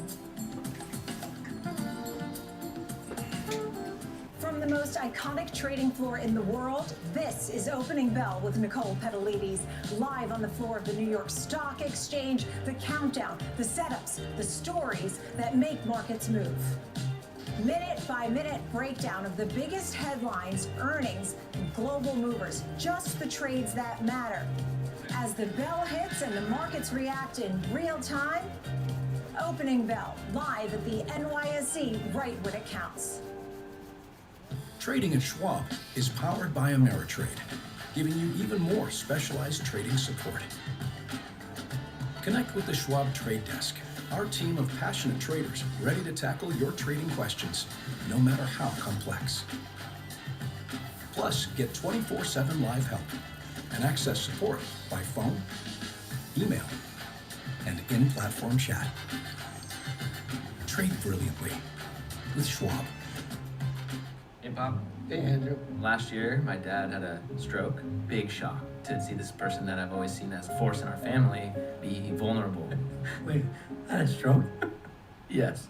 Now we're in the car together almost daily. I started to realize, what can I pick up from my dad? He's been with Schwab for a long time. Jim, my financial consultant. I programmed man 20 years ago. Jim's really been there to answer any questions I ever have. Makes a huge difference when you have someone that actually cares. Aw, she's got your smile. Carl. Yep, your #1 broker's here to welcome your new little dependent. Actually, we invest with Schwab now. We have everything we need all in one place. I can set up her college fund. I've been learning about new trading strategies. Schwab helps me generate retirement income. All this Schwab is everything you need is making me cranky. Does somebody need a match? Wow! Invest your way with Schwab. Welcome back to Trading 360. I'm Diane King Hall. Time now for the big three: 3 stocks, 3 charts, and 3 trades. Rick Ducat will take us through the charts, and here to take us through the trades is the one and only Jessica Inskip, Director of Investor Research, Stockbrokers.com. Jessica, it is so good to see you. Haven't talked to you on air in a while, but let's start out before you get into the names on your list today, the picks on your list. I want to get your big picture take on the market right now. Yeah, absolutely, Diane. It is so great to see you as well. We've got such a challenging market structure, but I do want to consider what's happening this week. We do have a big Fed week, so it's going to be interesting to see what Powell says. I think the presser is going to be of the uttermost importance. Additionally, we've got GTC with NVIDIA, and then we also have this conflict with oil. So I did a lot of deep dives into oil, and last time we had a big velocity. So as I'm sure Rick will attribute to, something moving too far too fast is worth of note. So there was a velocity of oil moving higher, and the last time we had this was in 2022, but we were in a completely different environment. At that time, we had a Fed that was trying to tackle inflation, moving into a restrictive environment. So anything that would tackle the demand side actually supported the Fed. Now we're on the other end of that spectrum where we're hoping that the Fed is not pushing us into a recession. We're assessing the balance of risks, and I do personally feel it might be tilted a little more towards the employment picture, which means oil has of the most uttermost importance, because if it's tackling that demand aspect as it did in 2022, that could warrant actually more rate cuts, which the market is not pricing in. I don't think we'll see that this week, but it's going to be interesting to see how Powell digests that, and that's really what I'm watching. Very good, You know girl. what else is happening this week? A big week for NVIDIA, the first ticker on your list. So we've got GTC kicking off today. NVIDIA, obviously, on a year-over-year basis, looks much better. So far this year, it's been pretty range-bound, but tell us about your thesis on this one. Yeah, NVIDIA has been range-bound, but Jensen Huang has such a way with words, and I think his keynote is going to really set apart what we're seeing and the demand that we've seen so far from all of the hyperscalers and the software companies that have reported. Oracle even told us demand. So I think he's going to set the tone, and we're moving more from this layering aspect into inference, introducing LPUs even in addition. So it's going to be interesting to see what he introduces. But what is true is the demand story is there. The demand story we have seen from the other companies. We've also seen that translate into real revenue. So why I'm choosing NVIDIA today to really discuss is it's a great buying opportunity. We could sell cash secured puts to get into it. If something is range bound, I love to implement something called the wheel strategy, where we sell the cash secured put in order to enter the security and then sell a covered call when it's stuck in a range on those levels. And I'm sure Ricker will absolutely point out. So I think the key moment with NVIDIA this week is just understanding, not necessarily a demand story because we know that, but what is the next big thing? What does that inference look like? How are we going to increase that moat? And how is NVIDIA going to do that beyond solely GPUs? Okay, Rick, let's get into it. Take us through what we should pay attention to on this chart. Right, so NVIDIA, it seems like it's an interesting day for semiconductors. Micron showing some particular strength here. But when we look here at our chart for NVIDIA specifically, we can see this triangular type shape here, two trend lines converging toward each other, expressing a increasingly narrowing range of activity here. So that can be kind of counterintuitive because it may feel boring in the short term, but low volatility can often be the precursor to high volatility when you do start to get some kind of breakout activity. So in the shorter term, one of our boundaries might be this trend line here near about 185 to 187 roughly, and then down here our lower end would come in right around 175 here. To look at some horizontal levels, 170 to 165 here represented an important series of low points that we saw earlier in this year after our very sharp rally to the upside. We had a brief period of flattening out, and then we additionally found support there a couple more times. Didn't quite test it right there, but came close. So to the upside, 195, that's kind of the top of our range that we've seen recently, save for this upside excursion that took us just shy of 213. So when we do look at our moving averages that we follow here, pretty much sideways, clustered together, right on top of each other, we find our 5-day, 21-day, and 63-day exponential moving averages representing week, month, and quarter. So all together right around 183 to 184. Meanwhile, 251 day in orange, our yearly, down here near 168. RSI matching up with our price activity on the verge of a breakout, potentially to the upside here from not only its trend line, but also the 50 midline. So that would be kind of an interesting development here. Volume profile is very kind of pronounced here. You can see that very much of the trading activity has taken place in this range, which kind of makes sense. That's where we spent most of our time this year. But the most active level, 180, 163 is our point of control. If we were to start to drift too far below 175, the next pocket of activity is around 155 to 160. All right, let's get into the next ticker on your list. You've got IBM, Big Blue in your sights, Jessica. Listen, this one has had a rough year so far this year, with that really coming last month on worries about AI disruption fears. Take us through your thesis on this one now. So IBM has been one of my breakout stocks for quite some time, Diane, and that's for really a plethora of reasons. So I do think the software SaaS apocalypse was very, very overstated, and there's certainly many use cases for still utilizing software, and data is king. What's important with IBM is mainframe and the deep integration that it has, not only with brokerage firms, but large enterprise solutions. And that consulting arm, which was the fear of really the software stocks and what led to the sell-off, is IBM's strength. They are already in the room when they're making decisions. Thus, they are deeply integrated and more likely to have those longer-term sales with those bigger corporations. So in regards to my top pick for an AI enterprise solution, it is IBM. On top of that, IBM has solutions and exposure to tokenization. This is a big theme that we're seeing. I know we've talked about this, Diane. There we go. We're going to take the AI rally and we're going to rebrand it to the efficiency rally, and I believe IBM is a big component of that. So stabilization and tokenization, having solutions Jimmy for wanted that. as we see the big banks doing that, and legislation I'm green. through the system as we get more clarity on the Clarity Act, pun completely intended. The Nonetheless, prettiest thing I ever seen. component there is the exposure to the possibility of quantum. That could be Quantum. really something that could be a potential earnings catalyst. So there is a lot working for IBM. They are not against other AI models. They actually partner with all of them. So any introduction that we see of Claude and Anthropic and ChatGPT and similar actually helps IBM because they're not in competition, they're in partnership. Okay, I love a good pun, whether it's intended or unintended. All right, Rick, take us through the chart. Right, there you go. Rick, what's the chart look like to you? Right, so this one we have a kind of a different situation from our last chart. In this case, we had a sideways pronounced range-bound area, pretty obviously right here, between 288 or so to 320. It took us up to our highs, just short of 325. You can see as well, if we were to backtrack, these were notable price levels in the past as well. You can see we often stopped and started there. However, we've had a big breakdown now. Our low point that we reached a few weeks ago here, a couple months ago rather, came in right around 221. If we were to backtrack once more, the tariff news shock event low, our worst close, right about at that same point here. So that's why we try to keep track of some of these extreme closes. They can often come back into focus down the road. For now, though, upward channel has been broken. Short-term downtrend with our white trend line there is still in play. Our recent low comes in near 245, so that would be a very short-term breakdown point to watch out for.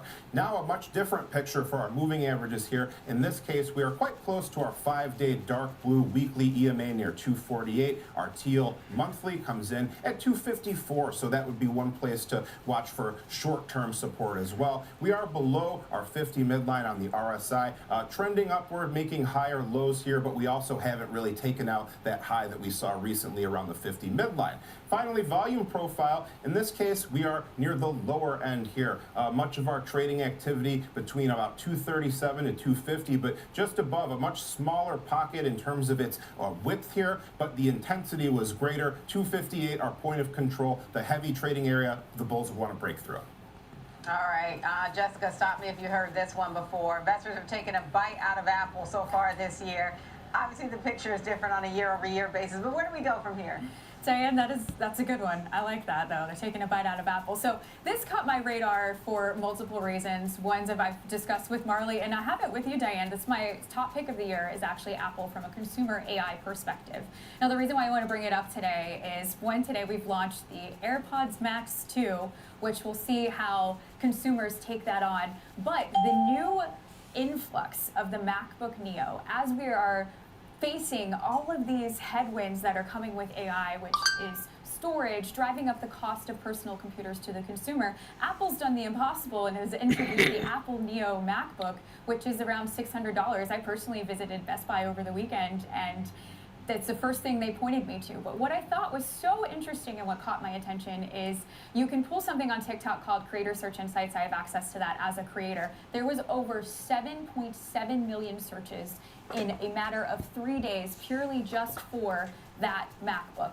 That was MacBook Neo. Then there was another over 4 million for another search regarding the new MacBooks. And then if you look online for reviews, those are over 7 million. So that tells me that there is demand. That's the way that those algorithms work. Like we're looking at charts, we're looking for an area of demand where buyers are putting a bid in and are overcoming that area of supply. I think if we could apply the same metrics as we would with TikTok algorithms or social media, we can see a same underlying theme. So if I see this underlying theme that there is this huge demand or at least interest in the MacBook Neo, looking at early sales data, it's 2x. That's going to translate into earnings. And on top of that, when we had the OpenClaw or MoltBot, it's changed its name so many times, a lot of consumers were buying MacBook Minis just to purely run that because of the compliance constraints or security concerns, which all translates into positive app revenue for Apple. So I really think that this is a consumer cycle. They're finally going to give us the AI solutions that we're looking for, but right now they're going to give us the products lineup so they can mesh together into the beautiful things that Apple is known for. All right, Rick, let's get into it. You heard the thesis there. What's the chart look like? Yes, wider range-bound activity, I guess, would be the theme once again here. In this case, though, I think you could argue that down here, 235 was where we had our breakout point. We had a repeated ceiling here and then a push to the upside. Then our low came in here near about 246. So that would be the next low point the traders might have their eye on if this decline continues here. Our downward sloping white trend line is in play after a downside breakout from our blue trend line here here that was traveling upward across the lows. From there, though, we did still make lower highs successively here from our peak of 288.62. For now, though, kind of struggling still to retake this level here near 255, marking an old gap and a breakdown point that was also tested as support several times. So our moving averages in this case here trending downward here, prices slipping below them. The slopes have changed from upward to downward here. 255 is our 5-day EMA to the upside. That's our closest one. But down here, 251-day EMA presents a notable supportive area near about 247. So look for a bounce there potentially here, and for RSI to improve as well along with price. If you do get matching breakouts for momentum and price, it's a better recipe than just having price breakout on its own. So now we can see here volume is heaviest here around 253 to 260 near our current activity, but we are on the verge of slipping lower here, the next node to the downside, roughly around 235 to 240 or so. All right, thank you, Rick. That is Rick Duque, Good job, Rick. Our lead market technician, and Jessica Inskip, Director of Investor Research, StockBrokers.com, joining us in our studio in Chicago. Appreciate it, guys. Coming up next, we're going to spotlight the forces driving markets right now, where some say, as goes oil. SPX so has been a scalper. market. That's not the only force in play. We'll have more Trading 360 after this break. That dip right there, 250 back to 3. Man. Sometimes, you could have done better. Same goes for where you invest. Level up and invest smarter with Schwab. Whether you're an experienced investor or just getting started, Charles Schwab offers a webcast that's right for you. The Platforms and Tools webcasts are designed to help you broaden your knowledge of platform features and resources available from Schwab. You'll learn tips and tricks to help navigate Schwab.com, Thinkorswim, and mobile-based platforms. Best of all, you can ask questions by chatting directly with an education coach. It's interactive learning at its finest. Tune in live or watch on demand. Head over to schwab.com/coaching and start learning today.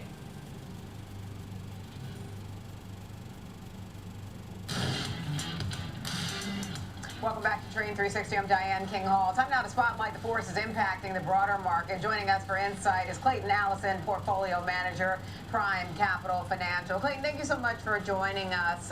Let's talk about the big picture in these two market forces. Obviously, one of them seems to be oil. When we sit above $100 or around $100 a barrel, that's rubber beats across the market.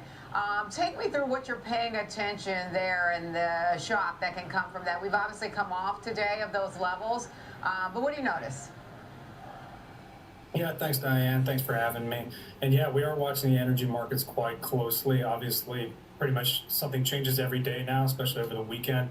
And we are kind of tracking how limited the traffic in the Strait of Hormuz is and what that kind of has to do with the broader AI supercycle that's going on. We think that these are two broader themes that are powering the markets entirely. One on the energy side, and then two on the AI infrastructure play side as well, since it's the largest infrastructure build out largely in history. And they don't really just run independently of each other. They do have overlapping exposures and they kind of play off one another. And we like to have companies that are playing on both sides of those and where they converge ultimately. So how do you think about positioning a portfolio when you're concerned, and many market participants, other PMs, concerned about inflation risk, right? And at the same time, the AI boom is still happening. I mean, we've got NVIDIA kicking off their GTC this week, so I'm sure they're going to be talking that up. Tell me your thoughts.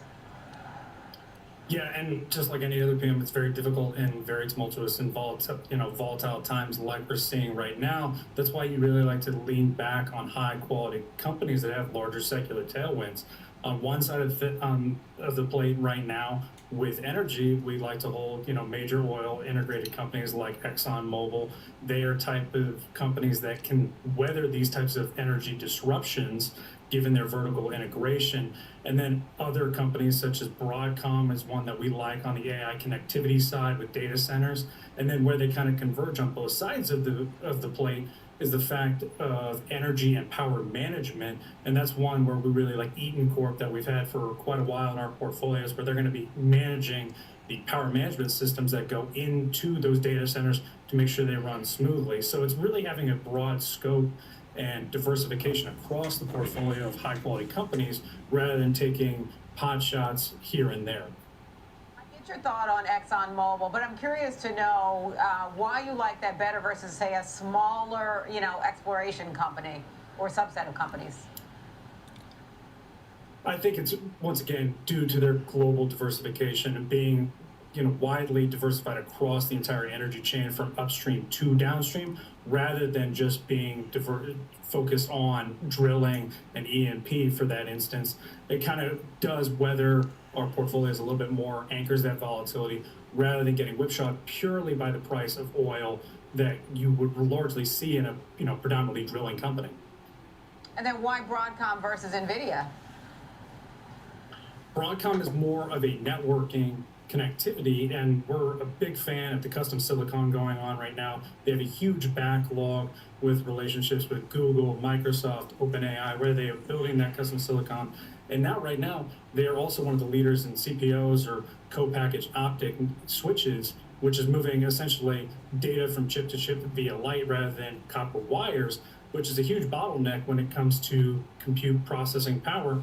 And Meta is actually leveraging that in scale right now. So rather than just being a more GPU and chip-centric play, we're looking more for the nervous system of AI connecting all these GPUs together rather than just the GPU themselves.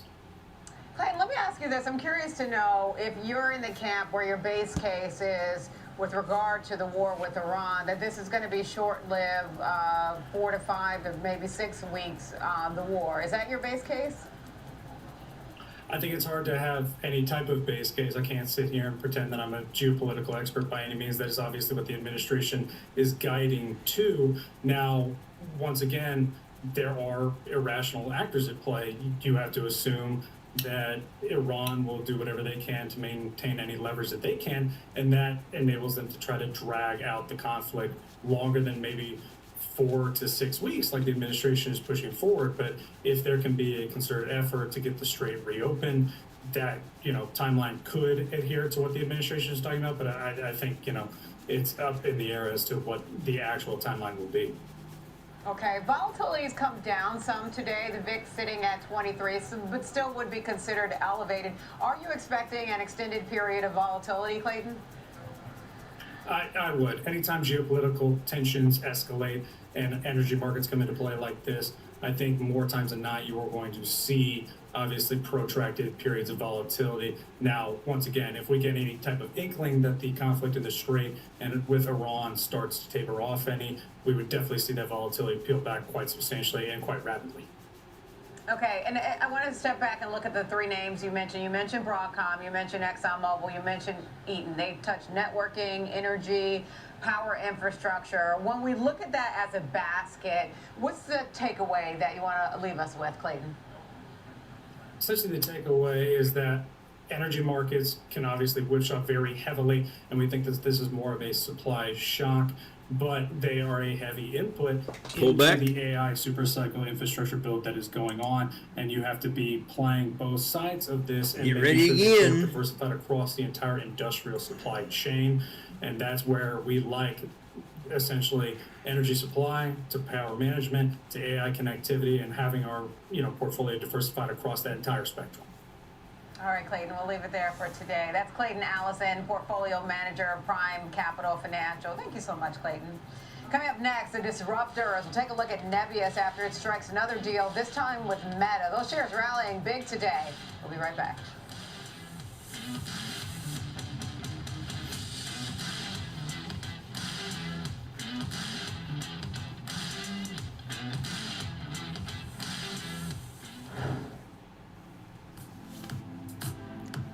I'm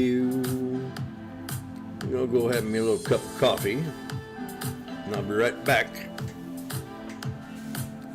Oh yeah. So far, not a bad day. Market's back up a little bit. 250 here for the 67.40s.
Disruptor. Stuart Still, senior markets correspondent, is here with today's company. We are taking a look at Nebius. Those shares are rallying double digits after announcing a multi-billion-dollar partnership with Meta. All right, George, I get to chat with you earlier than usual today.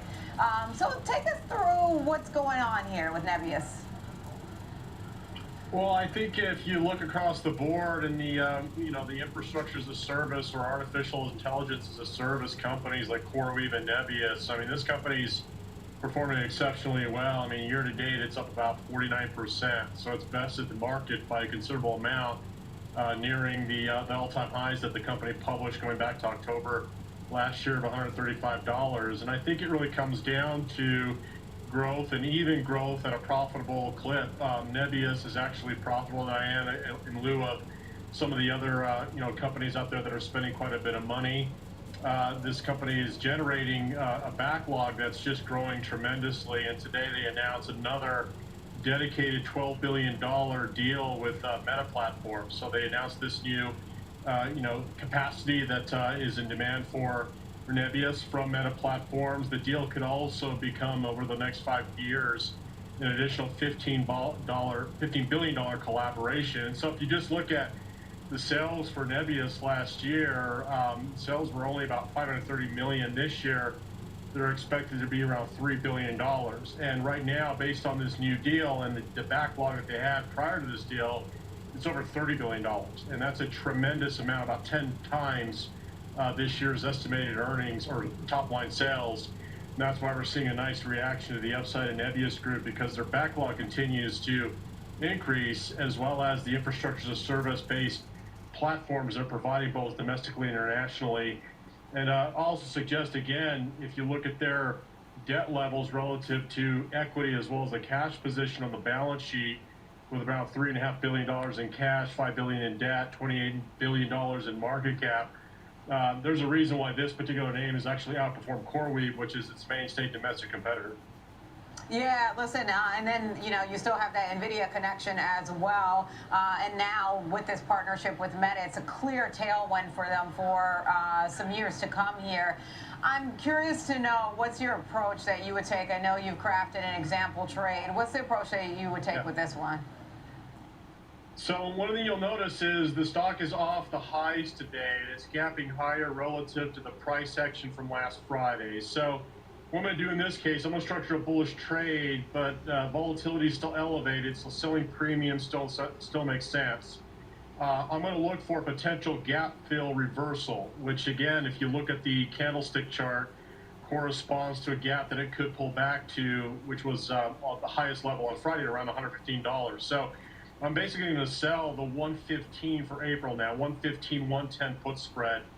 Altogether, you could sell that for about $1.75 in credit, or $175 a contract. So, in essence, the whole premise behind the trade is to hold the 115 level or higher between now and expiration in the third week of April in 32 days.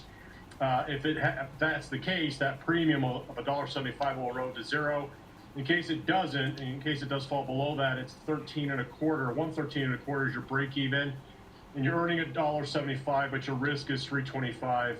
And that'll occur if the stock hits 110 or lower. So it's not a a price continuation trade. It's a trade that's still bullish, but allows us flexibility for the stock to gap fill back to the 115 area in case it does so. And okay, and it looks like this is not capital intensive compared to some of the example trades that I see.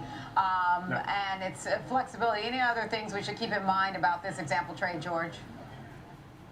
Yeah, so all you can lose is the risk on the trade is 3 1/4. All you can gain is $1.75. So it's max profit, it's max loss trades contained. And it's essentially one way to earn money versus pay money. You could certainly just buy call options or call spreads on this, but that would require continuation because the call options are quite expensive. Okay, and then what's the, you mentioned that it's pulled back off its highs today as well, but it's also had this strong run year to date. What are the risk factors that you have to think in mind in general about Nebius, not just with this example trade? Well, I think the risk factors in general are, CapEx expenditures to sales for the major hyperscalers, but, you have to consider that, Nebius has been growing, and last year they were profitable on an adjusted basis. So that's, again, very meaningful. I think the contracts that they have been growing and escalating, and plus the deals, the $12 billion was essentially a committed deal from Meta with a sweetener of potential $15 billion on top. So as long as they continue to secure actual deals, not necessarily contingent deals, there's a possibility this stock just continues to run. All right, thank you, George. That's George Sillis, our senior markets correspondent with the disruptor Nebius. Those shares rallying double digits today. Coming up next, time for our 360 round. We'll check in on the state of retail after Dollar Tree released its earnings earlier today. We'll be right back.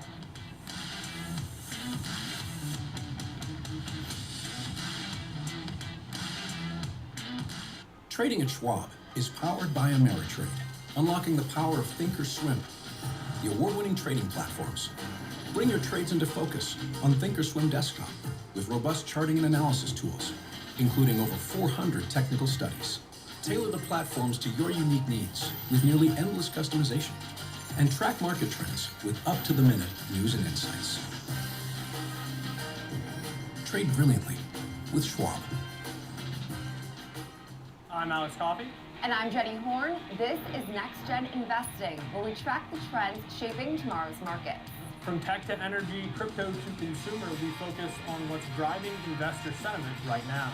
Clear analysis and forward-looking market coverage every trading day. This is a make or break level for this stock. And that could certainly be a short to near-term catalyst. Next Gen Investing, 1 p.m. Eastern. Only on Schwab Network. Hey, Dad, I have a question for you. Sure. When did Granddad first start investing? Granddad had an account with Schwab before there were branches in the area. He really started with nothing. He worked hard, and after he passed away, the torch has been passed to me, and my advisor, Jennifer, she was with me with the journey, helping with the estate distribution. The 2 grandchildren, planning for their college educations. Someday it'll be their turn. This is Fast Market, built for traders who want more than just headlines. We walk you through trade ideas with structure, risk management, and a focus on execution. From options to earnings to volatility plays, we bring decades of trading experience to every segment. With real-time insight across products and sectors, we deliver what active traders need to stay ahead. Fast Market weekdays at noon Eastern, live on Schwab Network at schwabnetwork.com. She looks like you, Dad. Aw, she's got your smile. Carl. Yep, your #1 broker's here to welcome your new little dependent. Actually, we invest with Schwab now. They have everything we need, all in one place. I can set up her college fund. I've been learning about new trading strategies. Schwab helps me generate retirement income. All this Schwab is everything you need is making me cranky. Does somebody need a nap? Schwab! Invest your way with Schwab. Intern, this place is incredible. It's where I get all your office supplies. Your golf balls, your fancy coffee, your giant TV. It's everything in one place. It's like Schwab. Everything investors need, all in one place. Come again? Yeah, at Schwab they can do everything. Invest, trade, get full service wealth management, and anything in between. I think I'm gonna be sick. We have to buy that now. Schwab. Invest your way with Schwab. Welcome back to Trading 360. I'm Diane King Hall. Time now for our 360 round, diving into the state of discount retail after Dollar Tree released its quarterly report card today. Those shares trading higher despite some caution in its forecast. Joining us now for reaction is Bert Flickinger, Managing Director of Strategic Resource Group, and Arun Sundaram, Senior Vice President of Equity Research, CFRA. Thank you both for joining us today. Bert, I'll start with you. We got better than expected on the bottom line for Dollar Tree. The guidance looks a little cautious. Your take on Dollar Tree? Full disclosure, Diane, Strategic Resource Group did all the due diligence on the original combination of M&A for Dollar Tree, Family Dollar, and Dollar General. Over almost 30,000 stores, over 40 distribution centers. All the dollar stores are overstored. Credit to the company, good results today, but they're facing headwinds in that consumers in trouble and through their 4 quartiles, and it's much more cost effective to go to Walmart, Winco, Costco, Kroger, Aldi, and Lidl. So the company's doing well with new specialty items, new party items, eclipsing Party City, eclipsing the bankrupt and closed drug chains. So good management team, solid, constructive results. But the headwinds that were there this quarter may not be there during calendar year 2026 and 2027. All right, Arun, I want to get your take on Dollar Tree. You know, the shares are actually moving higher today, which surprised me, I'll say, especially given how it looked in the pre-market. And the CFO making this comment saying, quote, "We remain cautious because of the potential for further near-term tariff changes and because of the potential for negative freight and other costs related to conflict in the Middle East." What are your thoughts on Dollar Tree? Yeah, thanks for having me. Yeah, no, I thought on the top line there was a good sales beat, but if you break down their comp sales, so they grew comp sales about 5% this quarter. We were expecting around 4%, so a little bit better than we expected. But if you break down that 5% comp sales growth number, their traffic actually declined about 1.2% this quarter. And it's actually worse than their previous quarter. In Q3, traffic declined about 0.3%. So traffic is moving in the wrong direction. The reason they're seeing really strong comp growth is because average ticket was up about 6.3% this quarter. And that's largely because Dollar Tree is rolling out a multi-price point strategy across more and more of its stores. Now, a few years ago, they broke away from the dollar. So they went from $1 to $1.25 as their floor price. And over the last year or two, they've now been rolling out higher price points in their stores. So these $3 price points, $5 price points. And that's benefiting results now. But our big concern is about the sustainability of these results, right? Once they start to lap this multi-price point rollout, will traffic recover? That's kind of our big concern here because as you introduce higher prices into your store, you also introduce more competitors, especially competitors with bigger pocketbooks like Walmart, Amazon. So that's our big concern that, I think competitive activity will probably increase because they're introducing these higher price points in their stores. Arun, I want to ask a quick follow-up question because we've heard from both Dollar Tree and Dollar General that there is a shift in consumers from certain higher income households coming over to the value chains. We saw that shift from Walmart several years ago. And I know you've got a sell rating on this stock, but do you think there is anything to that potential shift of higher income households lasting longer? Yeah, I think we're certainly still seeing this shift and trade down from the middle and higher income customer base. It's really about this K-shaped economy that we've been talking about for the last year or two, and that's still continuing where the middle and higher income households are doing much better than the lower income households. That'll likely continue this year as well, especially given what's going on with fuel prices right now. Higher fuel prices tend to disproportionately impact lower income households. So that's another kind of concern of ours for these dollar stores like Dollar General and Dollar Tree. Is that their core customer base could be under more pressure this year. But again, that might be offset by the fact that they are seeing more middle and higher income consumers coming into their stores.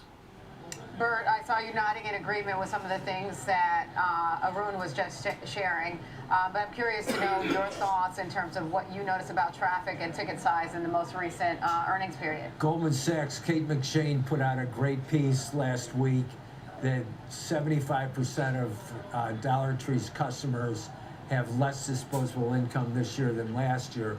Why is that important? Because of Arun and you said, Diane, higher fuel prices, energy is the second highest operating cost for the stores. That's not fully baked in. 70% of consumers are living paycheck to paycheck. So this is really the high watermark for Dollar Tree because the purchasing power is going to be declining against most deciles, and the big manufacturers are giving most of their marketing and merchandising money to the big box retailers. Dollar Tree can only move 2 cases per brand per store per week, where the big box retailers, Costco, Walmart, Winco, Kroger, Walmart, Target, can all move several hundred cases to thousands of cases per store per week. So less investment from the CPG vendors and less purchasing power from consumers leads to an uncertain future. Uncertain future. Arun, I want to give the floor to you. A quick 30-second final thought. Yeah, I think one other thing to think about too is, with what's going on with the Middle East, not only are fuel prices rising, but we have to keep an eye on ocean freight. And if there's an increase in ocean freight rates, that will also disproportionately impact these dollar stores like Dollar Tree. Dollar Tree is actually a top 10 importer in the United States, and they import obviously low value goods. So that's another thing to keep an eye on as this year unfolds. Thank you, Arun. That's Arun Sundaram, Senior Vice President of Equity Research at CFRA. And we have Bert Flickinger, Managing Director of Strategic Resource Group, joining us here at the New York Stock Exchange. Thank you so much for joining us as well on Trading 360. I'm Diane King Hall. Download the free Schwab Network app. It's available in the App Store and tune in 24/7 on schwabnetwork.com. Stay with us. You've got Fast Market with Nicole Petalides, Tom White, and Joe Mazzola coming up next.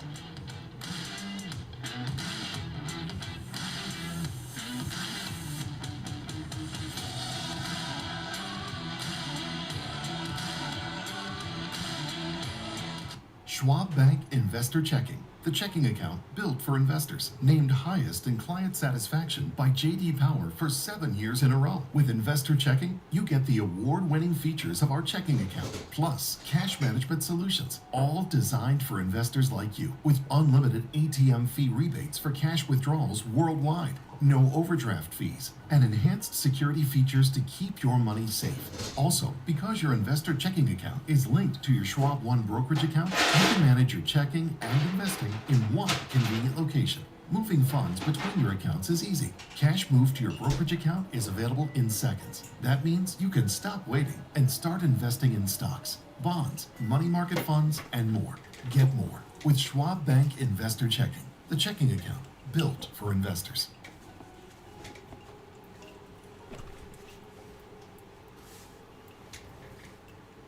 Welcome to Schwab Network, where real-time market coverage meets expert strategy. From the opening bell to the closing bell, we've got you covered.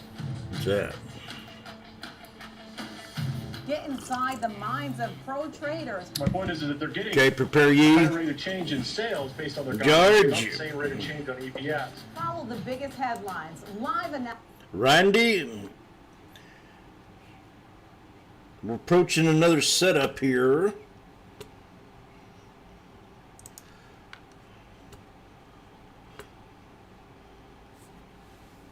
Randy.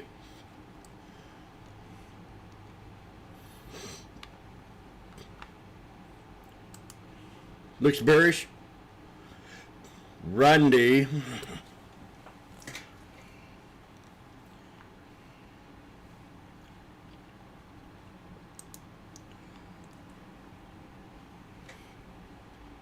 Okay, Jimmy's moving up his calls. 67.40s.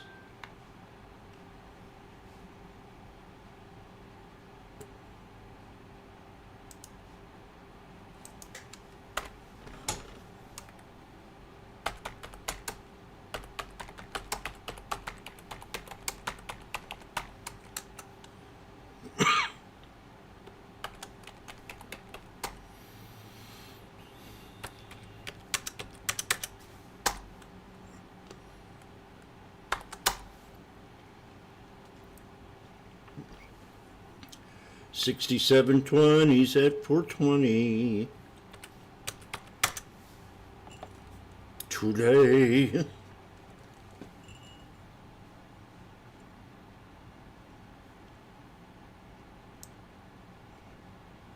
We're at the VWAP.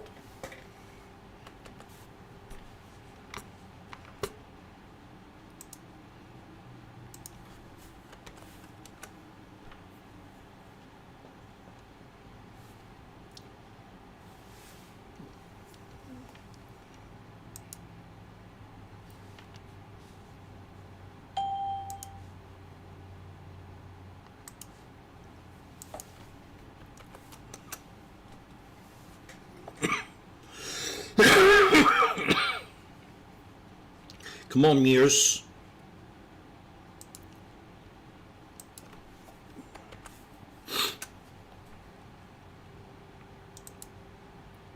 They're now at $4.60. James, you're up $40 a contract. You have 2 of them. You're up $40 a contract.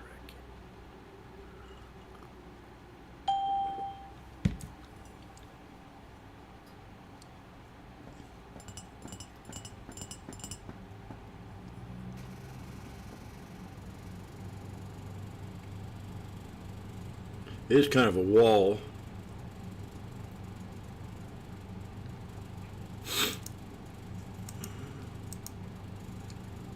Oh, NVIDIA is at the 200.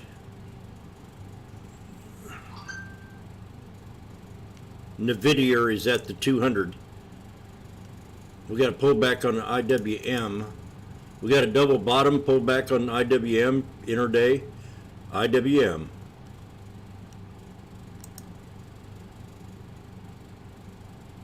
We're still in this trade. Now I think I'll put a stop on it if I don't hold the VWAP on the /ES. Although we could still stay above these 2 moving averages, the 200 EMA and the 200 SMA.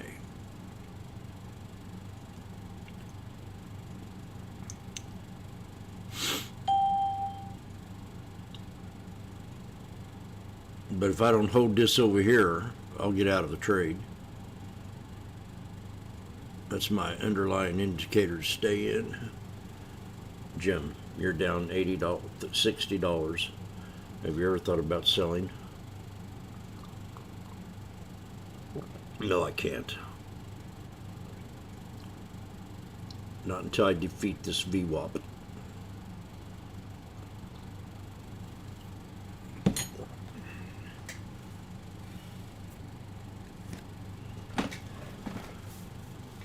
Go.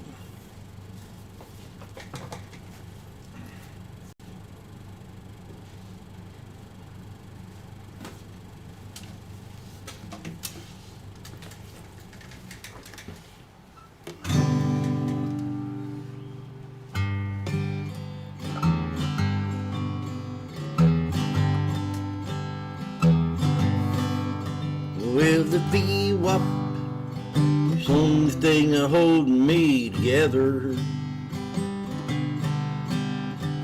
VWAP is my best friend.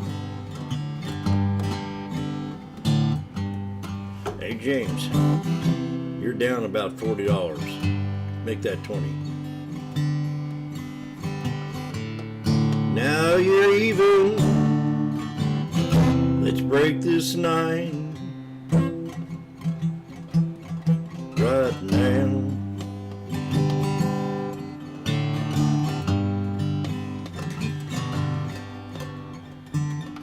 Who's that bald-headed guy sitting on that TV screen? His name is Tim, or Tom. His name is Tom.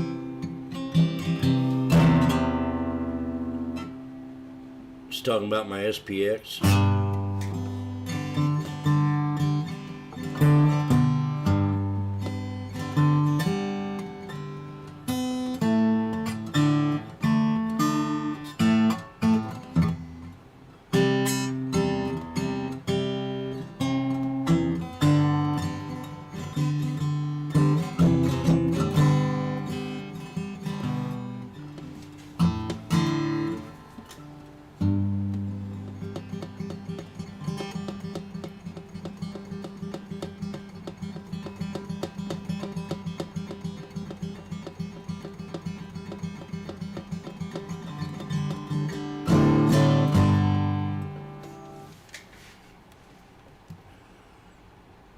like it wants to hold it. Come on.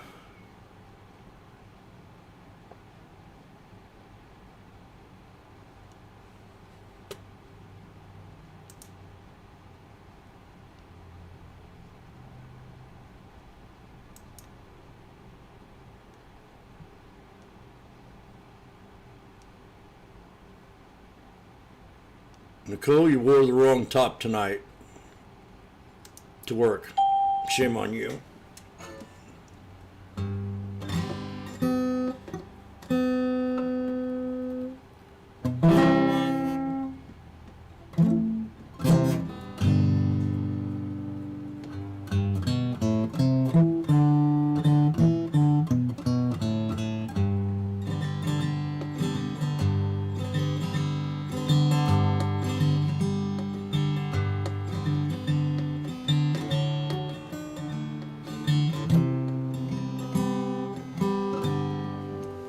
I should have grabbed some right down there.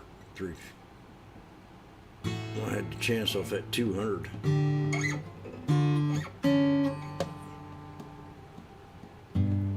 Well, shoot. I had my chance to add on the 200 EMA.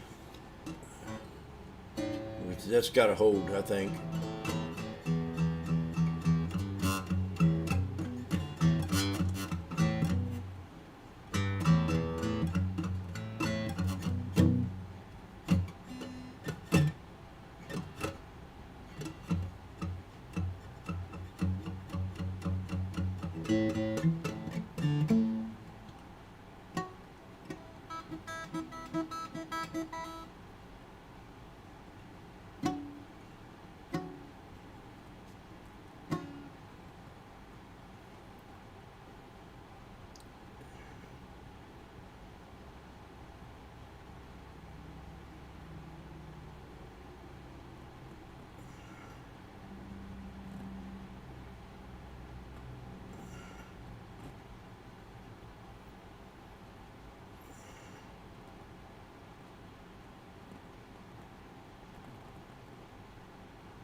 Here we're back to even. Let's go.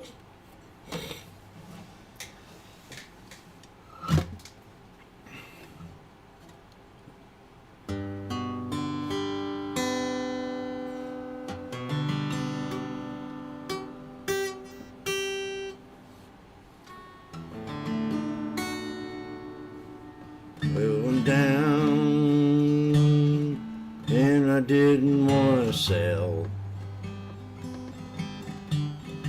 I'm up in my trade, I'm not going to hell.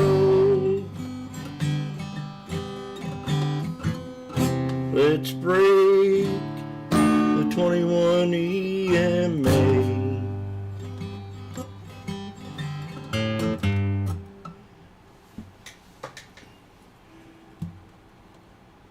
Come on. Ah.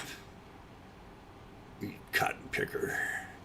I was up nicely.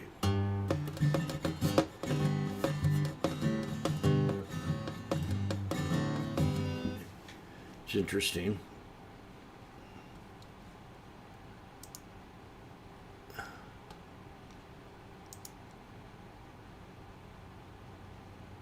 What's Baba doing today? Trump meeting with China. K-Web is up pre-market. So was PDD. PDD I called under $100. China. Last time it was down and under 100, it run to 145, 150. Sure enough.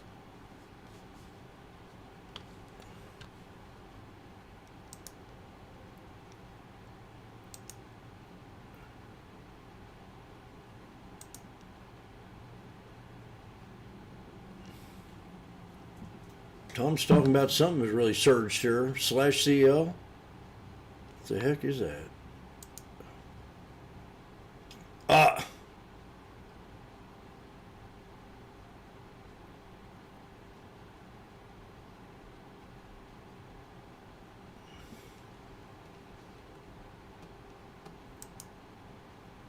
It's back to 440, 450. Come on, break out. Give me a couple $100. You could sell right here, Uncle Zimmy, and be up $80 a for two contracts.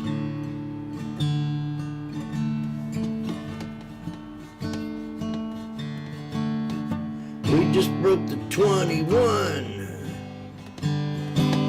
Let's have us some fun. Okay. Oh man, back down to 420 again. God.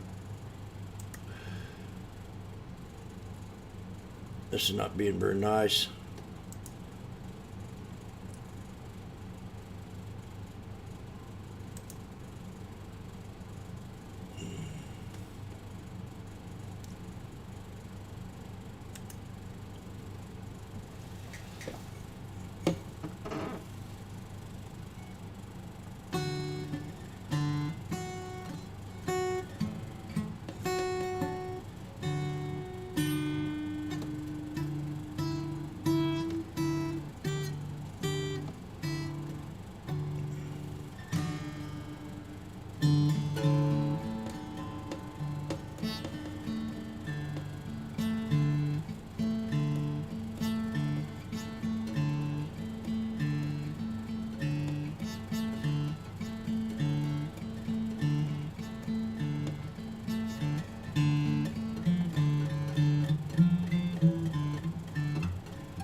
Come on, baby.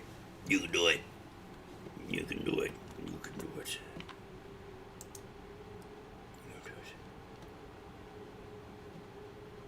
You can do it. You can do it. Oh, come on, yeah. Should I sell it? Stop out?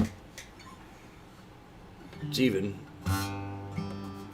I'm left with some tough answers to some questions I got the other day. Should I have sold this SPX even?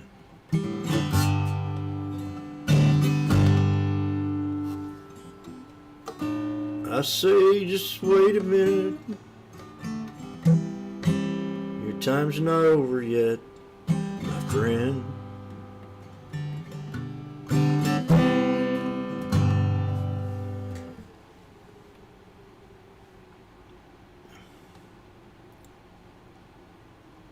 We got snake breakout, pullback, head and shoulders. So far, head and shoulders, or even a starting of a symmetrical flag. If we can move this thing up, one candle. You see what I'm saying? I do. I see it. I see it. Inverse head and shoulders off of a snake breakout, pullback. Boom. Oh. That was, no.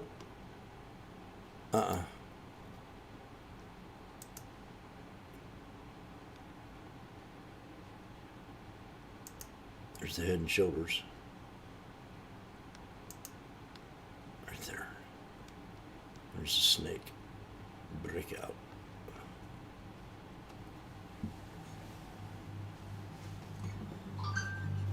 Don't give up yet, Jimmy.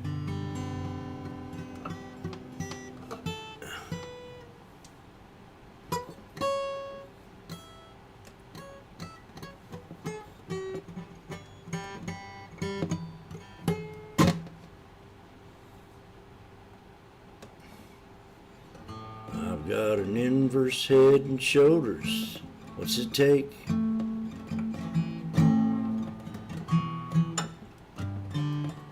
inverse head and shoulders.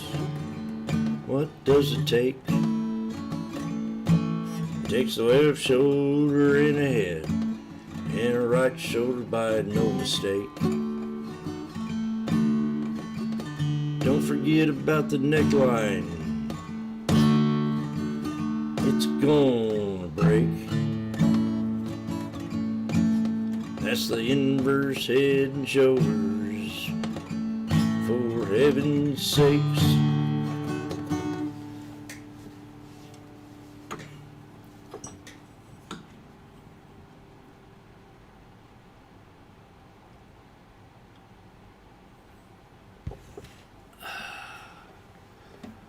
Okay. Well, that's the end of the concert. For your encore, it did not hold that right shoulder, but it came down to the 200 SMA.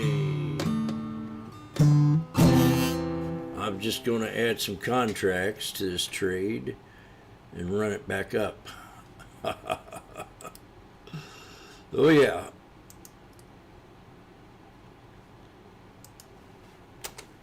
It hit 340 and I got 360.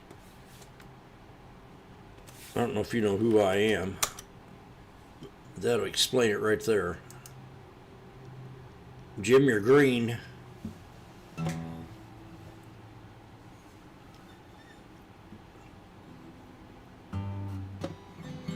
I got 2 contracts at 420. Bought 4 more at 360. It just run up and hit 450. But I think I'm gonna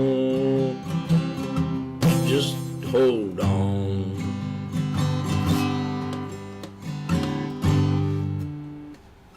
You know, I could sell them here and be very happy.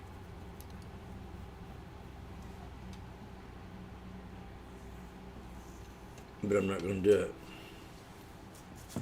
it. As my foot buffer, as a microphone, I ain't going to do it. Does anybody have a foot buffer?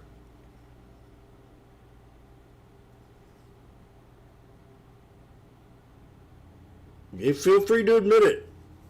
Don't be ashamed.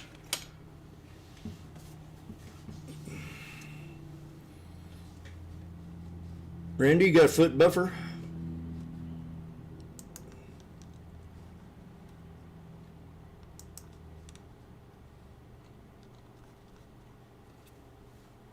What the fuck is that?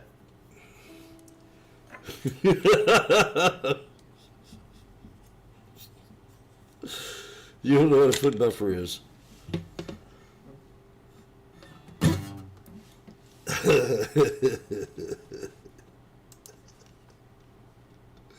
Woo!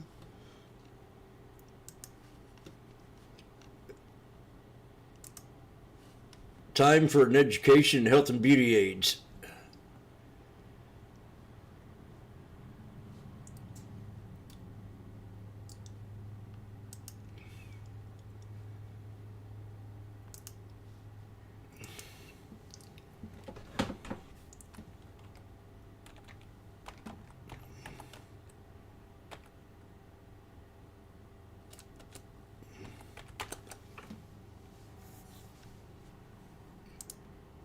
You can buy these at Walmart, and I have one.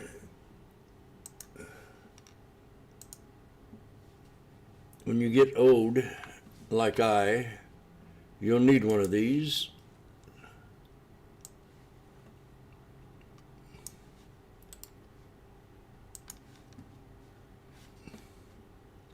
And for you people on YouTube, I've got to do some, got to educate the room here.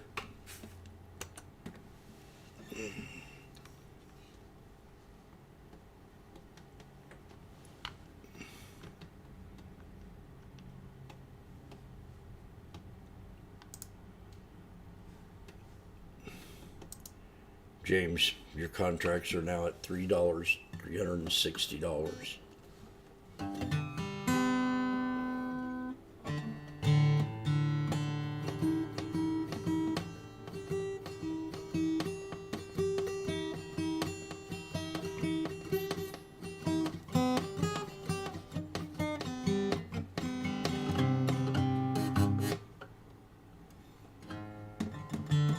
It's the second attempt now at the 200 EMA.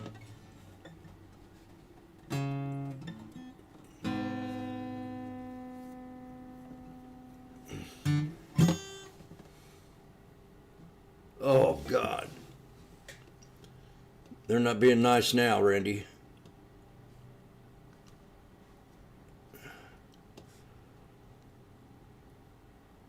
Okay, I got to think about what to do here. I sold some, and I left 2 on the table. I just hold them.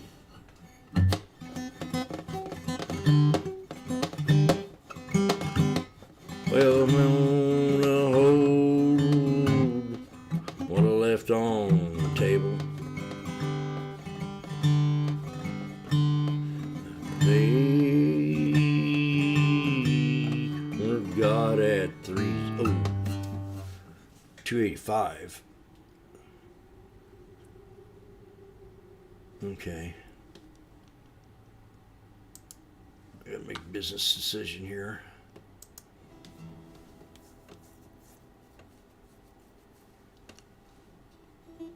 Looks to me like we could fall a lot now.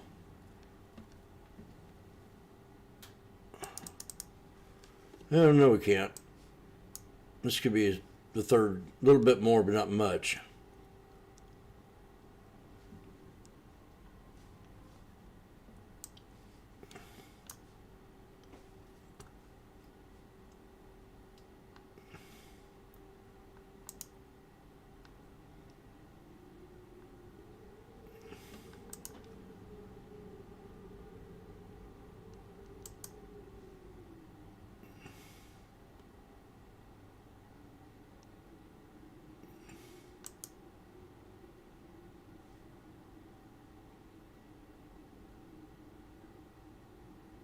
Yeah, this has got to reverse right here, or it's going to be a huge drop.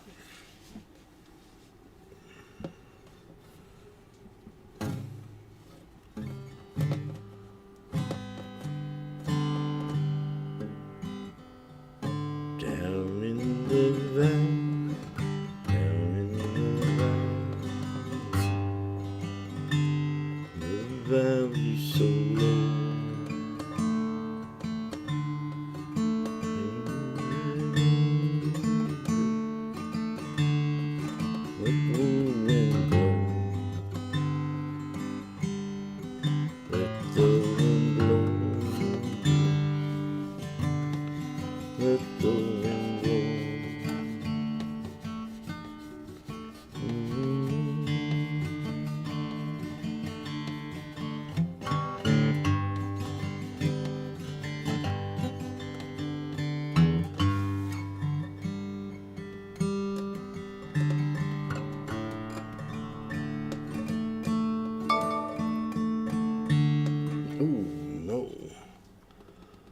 Okay. I don't know what's going on here now. You're right, Randy. It was weak. I was able to get out of most of them, but man, I'm going to lose a couple hundred right here. So, any more? We could hit the orb. That's another shit $7 dip. Easily.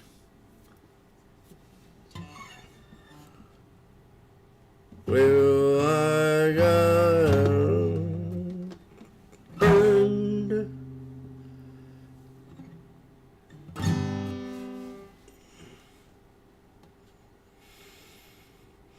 Okay.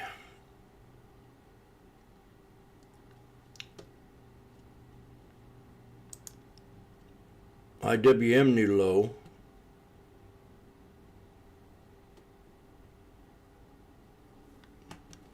What'd you do to the market?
Well,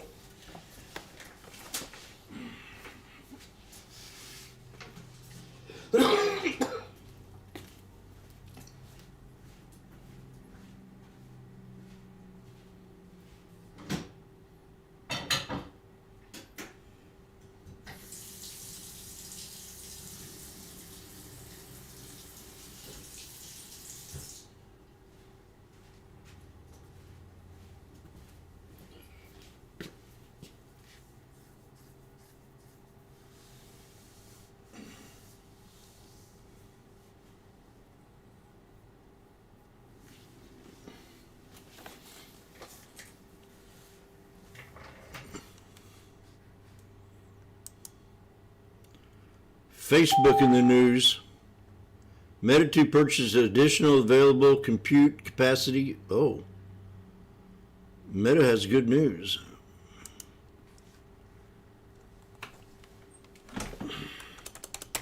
I still have 2 contracts of SPX that are down.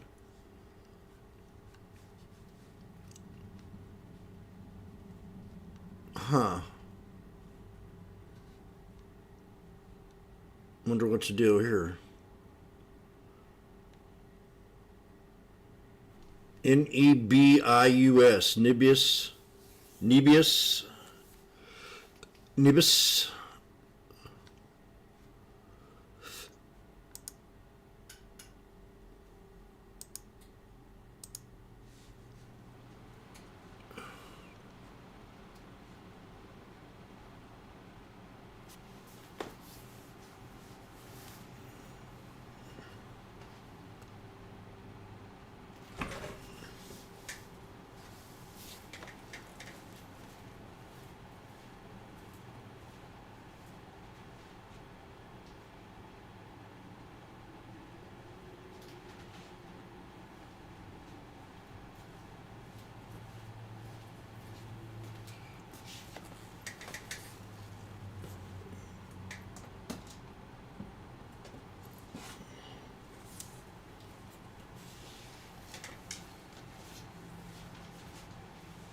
Okay. Well, I got a story to tell you here in a second. I'm going to flip these people on. Continues to go down and hit those levels. But there's the bearish side here. Joe, I'm going to give you the bullish side. Mine's not going to be aggressive. It's going to be a little bit more passive on this one. I'm going to sell a put vertical, but I went out to the April 2nd weekly options here, Joe. So just about 3 weeks to expiration on this one, 17 days on this position, where I'm going to sell the out-of-the-money 615 strike put, and then against it, buy the 600 strike put. So a short, neutral to bullish, $15 wide put vertical. You're collecting. I had a $4 credit, probably trading closer to $4.60 right now, so you can collect a little bit more. But if you collect that $4 credit, that's what you can make, $400 with about $1,100 in risk. But it takes your break even down on this one, Joe, to $611 to the downside. So you do have that cushion and better probability of success on this trade, Joe. You do, and the only thing that would concern me a little bit with this one, Tommy, just to be honest, is that the low that we saw on Friday was around 609, between 609 and 610. There's a decent chance that maybe we don't get there today, but if the close is bearish, I mean, if we're trading at the lows of the day in Meta, there's a decent chance you can revisit that thing fairly quickly. So. To me, like I said, it's just the price action that I'm seeing right now in Meta. It doesn't say anything about the company as a whole. It's just kind of looking at the charts and what the charts are telling me. Yeah, you've got a probability on that short strike that you sell out of the money on the 615 strike, only about 57% in this point. But that means, hey, your probabilities are still above 50%, but at the same time, you're collecting more credit on a $15 wide short put vertical. So those are those trade-offs that we always talk about where, hey, the closer you go to where the stock's trading, it's going to be less probability of success, but at the same time, you're going to be collecting more option premium on a vertical like this. So there you go, Nicole. We've got Joe's bearish trade, mine neutral to bullish example. Yeah, and look, our high of the day was 634, and we're at 624, so we're already $10 off of the high. And to your point, you also saw the low last week, along with the major market averages for this year, right? The S&P hit its lowest point on Friday of 2026. All right, thank you for that. And folks, you can't go away because cash tax is next. So the team from Lifefolio will join us. The latest sentiment data on the trade desk.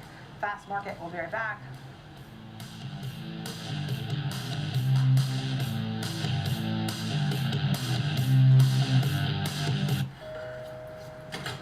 Hi, I'm Alex.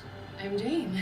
And I'm his mom. Sometimes, you could have done better. Same goes for where you invest. Level up and invest smarter with Schwab. I'm Sam Vardas, live from the New York Stock Exchange. When the market moves, we're on it. Getting the reaction, the strategy, and sentiment in real time. Stream Schwab Network at schwabnetwork.com.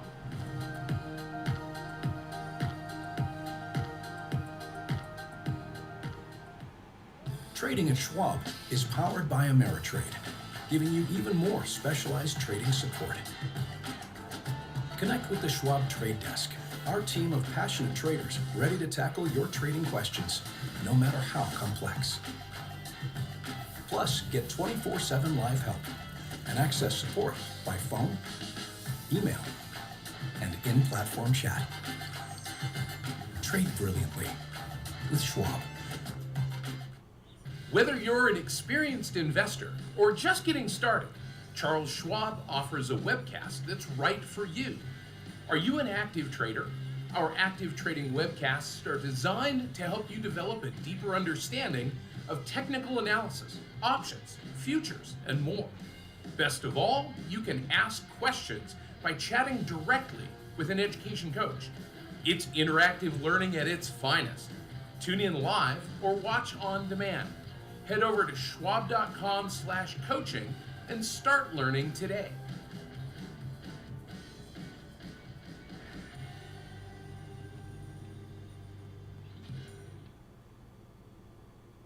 No politics, no spin, just the market from open to close and beyond. Streaming 24/7, any screen, anywhere at schwabnetwork.com.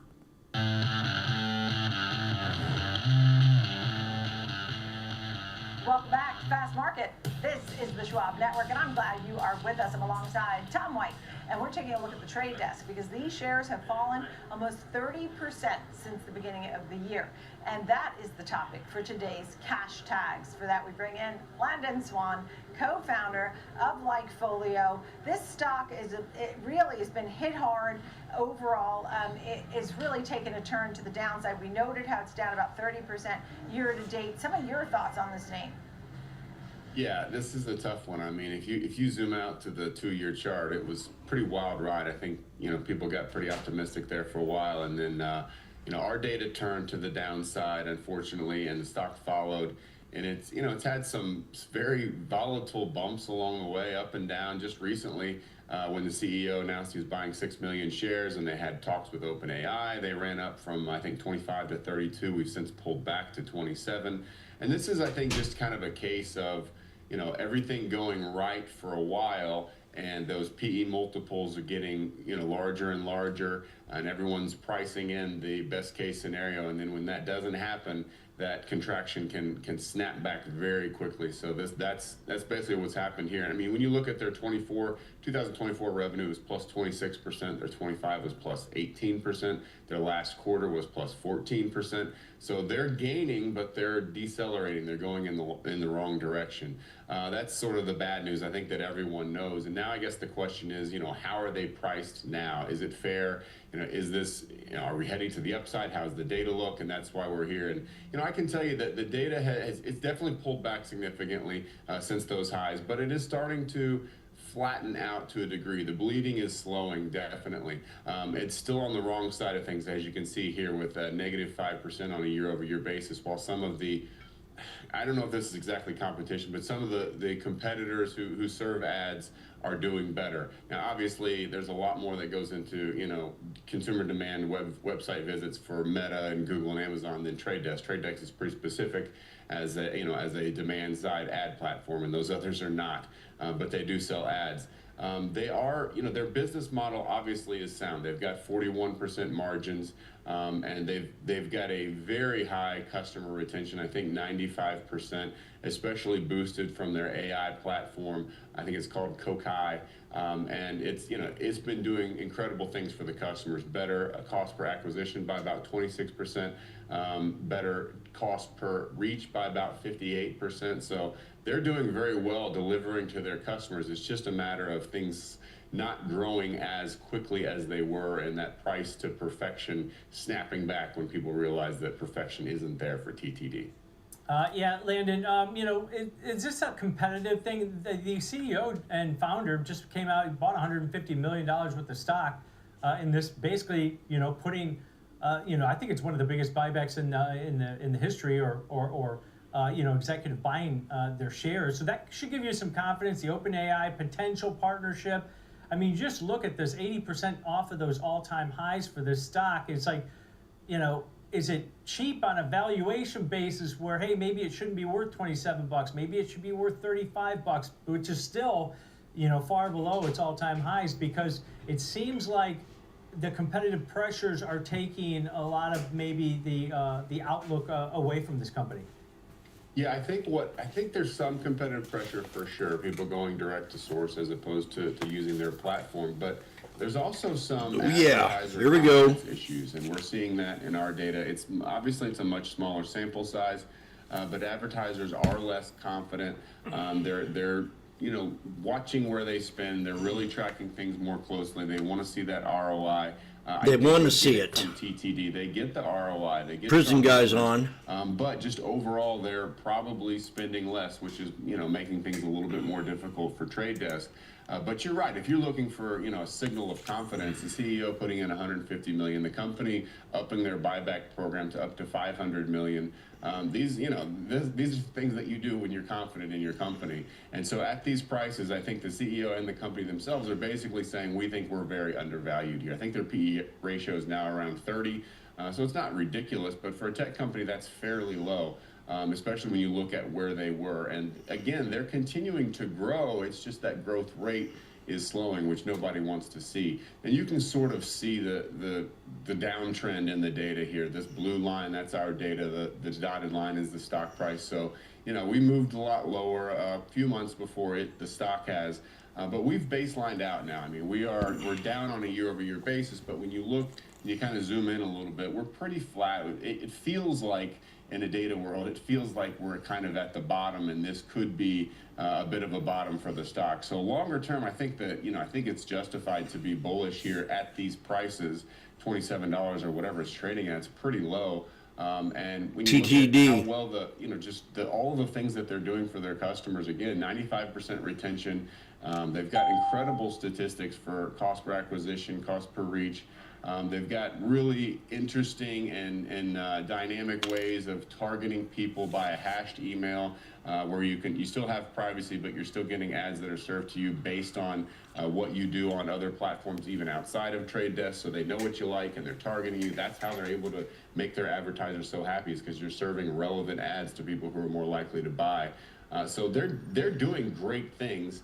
It's just, again, their growth got slowed and nobody wants to see that. So at this point, you kind of got to ask yourself, you know, where is the stock headed? And I think that based on the data that we see, this could potentially be a bottom. You know, we track two numbers, Main Street and Wall Street numbers, and the Wall Street number is 24 out of 100. In other words, investors are pretty bearish on it. The Main Street number is 67 out of 100. Not incredible, but still that difference tells us that the consumers and the advertisers like this platform and this service much more than the investors do right now.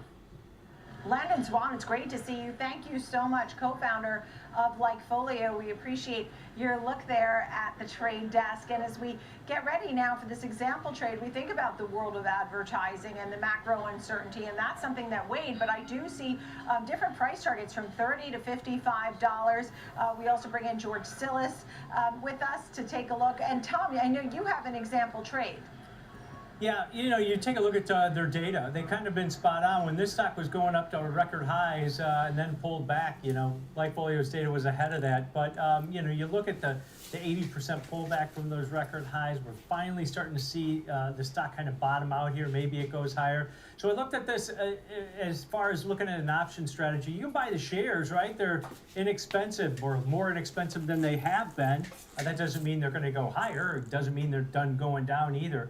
But I looked at a strategy that's just a straight call purchase, buying a deeper in the money call that's got a higher delta that reacts more like the stock. You want to buy 100 shares of the stock, it's going to cost you $2,700, over $2,700, right? If you want to buy an in the money call, I went out to the April 17th monthly options that expire in 32 days with a 71 delta on this call. So that means if the stock goes up $1, this call will go up 70 cents, right? But then that delta will start to increase as it gets deeper in the money.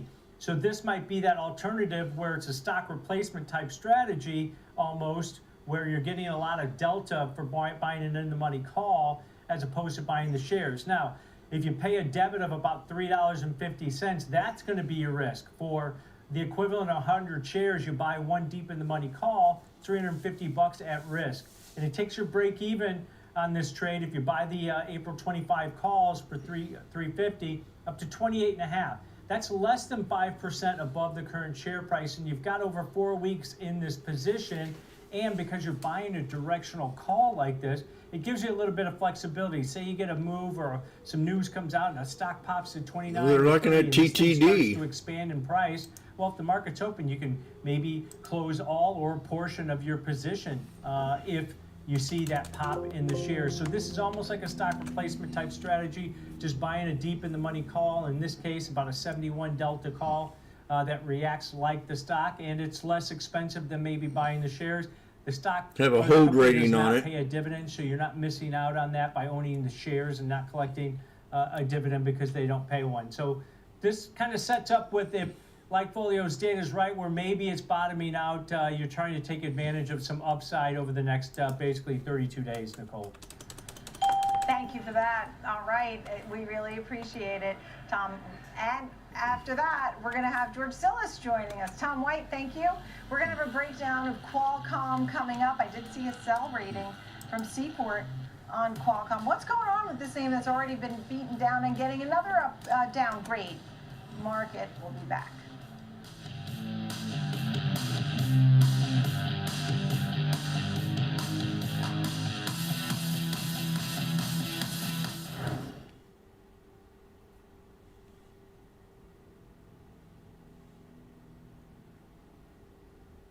Stay connected to the markets with Schwab Network. Tune in 24 hours a day, 7 days a week on SchwabNetwork.com. And on all your favorite streaming services. Schwab Network. Available anytime, anywhere, on any device for free. Whether you're an experienced investor or just getting started, Charles Schwab offers a webcast that's right for you. The Platforms and Tools webcasts are designed to help you broaden your knowledge of platform features and resources available from Schwab. You'll learn tips and tricks to help navigate Schwab.com, Thinkorswim, and mobile-based platforms. Best of all, you can ask questions by chatting directly with an education coach. It's interactive learning at its finest. Tune in live or watch on demand. Head over to schwab.com/coaching and start learning today.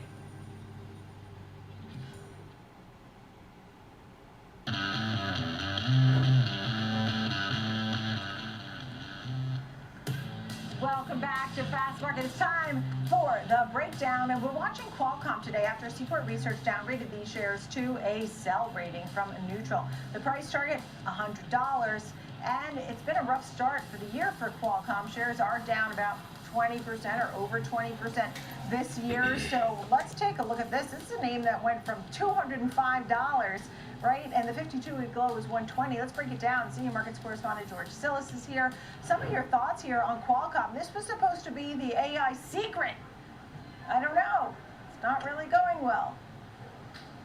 Yeah, Nicole, I mean, I almost forgot about this one. It's been sort of dormant, but, you know, looking at the price action, it was trading over $180 earlier this year in January. So something is amiss with the company, and I think Seaport makes some good points associated with the challenges that Qualcomm's facing, but they downgraded the company's rating to sell from neutral, and now they've got a low on the street, $100 price target, and there's a lot of things going on with Qualcomm, especially when it comes down to the high component cost of doing business for smartphones, tablets, and PCs right now. Memory prices are quite expensive. I think the total addressable market that Qualcomm has garnered over the years has also presented a challenge right now, considering some of the cheaper alternatives. Companies like Realtek, if you will, or MediaTek, forgive me, are cheaper alternatives. The other thing is the bigger behemoth out there is Apple. Apple is going to be discontinuing Qualcomm's modem chips within their smartphone ecosystem. And they're expected to lose around $8 billion in revenue in the next year or so. And that's about 20% of their total sales. So that's been a long-standing story for Qualcomm that a lot of analysts have been pricing in. But nonetheless, if you look at sales last year, around $44 billion, loss of an $8 billion hit.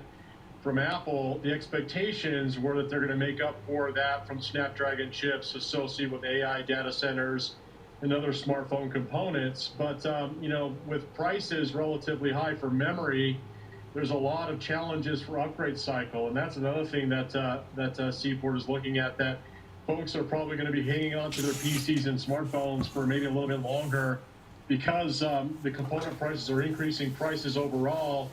And the marginal improvements from technology aren't necessarily there relative to, let's say, where they were 5 or 6 years ago.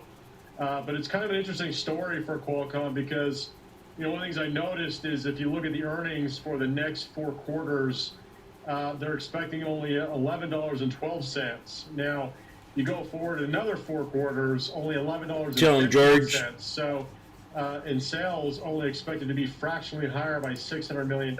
So my point is that there's generally, from a consensus standpoint, not a lot of growth, if any, in Qualcomm. And the kicker is it's still trading at around 11.5 times this year and around 11.5 times next year's earnings. Now, in the context of, well, it's cheap. Yeah, it's cheap relative to its own historical averages around 14. But typically, if you don't have growth in earnings and sales, you could trade at high single-digit earnings multiples. So that presents a challenge for Qualcomm, and maybe this is why Seaport basically has a $100 price target. And even if you look at the price action in the stock, it looks like it's moving towards the April lows of at least $120 as we speak right now.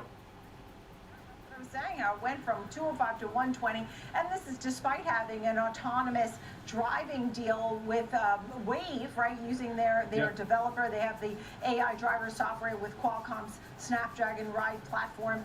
Even with that, still under the pressure here that we're seeing. Tom White is joining our conversation too as we continue to take a look at trades and ideas here. Tom? Yeah, George makes some good points. As far as valuation goes, I mean, this one is cheap on a historical basis, right? The price of sales is pretty good. The free cash flow yields is above 9% at this point. But, you know, as George mentioned, they're going to lose a portion of their business that George is got from right. Apple. Now, remember, you know, Qualcomm has some licensing deals also. They make some of their cash that also. And they've got the different silos of revenue generation between Internet of Things, automotive, the industrial side, along with the smartphone market. But I think that analysts made a key call that, hey, memory prices are going to diminish demand for high-end smartphones, and that's where Qualcomm did really well over the last year and a half, especially with some of the higher-end phones outselling the others. So I looked at a strategy that, if you believe this analyst, maybe you think it's going to pull back. Implied volatility 320. levels, even with the stock down. These are the pretty 67.20s. I'm we're up on them basically at now. lows that we haven't Was seen since down. last April, when that big downturn in the overall market sent. On the ones that I had left. So I'm going to hold. We're at another resistance level that failed on me earlier.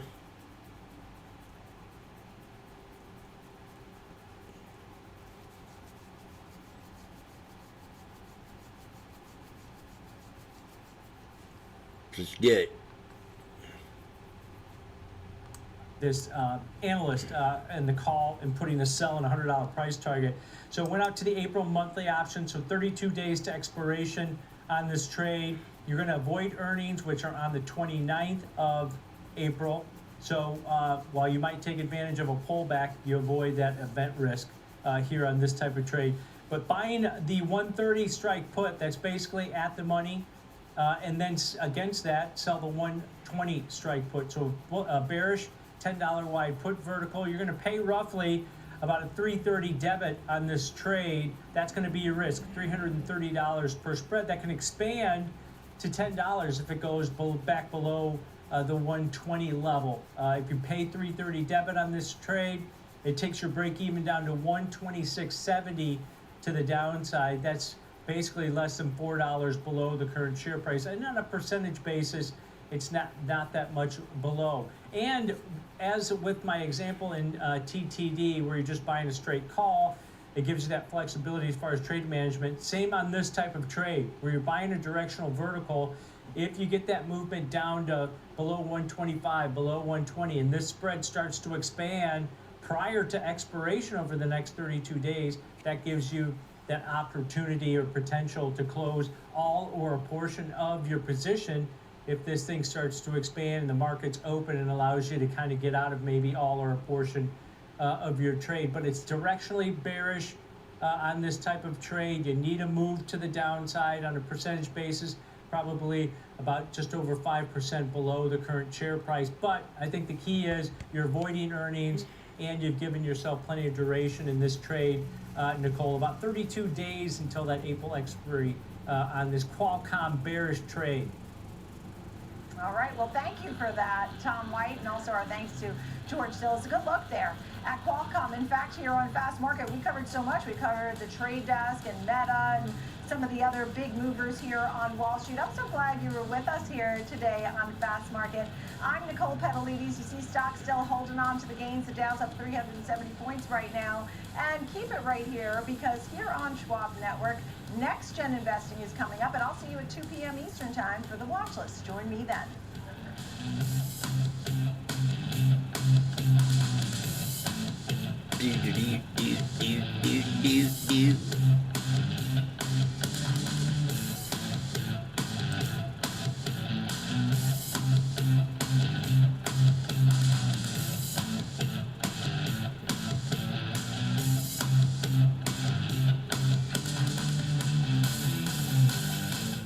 Schwab Bank Investor Checking, the checking account built for investors, named highest in client satisfaction by J.D. Power for 7 years in a row. With Investor Checking, you get the award-winning features of our checking account, plus cash management solutions, all designed for investors like you, with unlimited ATM fee rebates for cash withdrawals worldwide, no overdraft fees, and enhanced security features to keep your money safe. Also, because your investor checking account is linked to your Schwab One brokerage account, you can manage your checking and investing in one convenient location. Moving funds between your accounts is easy. Cash moved to your brokerage account is available in seconds. That means you can stop waiting and start investing in stocks, bonds, money market funds, and more. Get more with Schwab Bank Investor Checking, the checking account built for investors.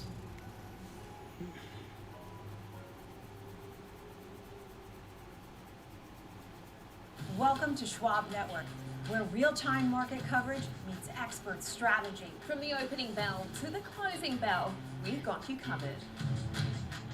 Good job.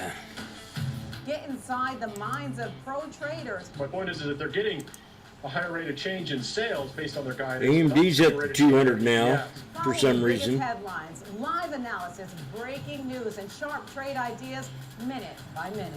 With shows built for action, we break it all down in real time with speed, accuracy, and precision.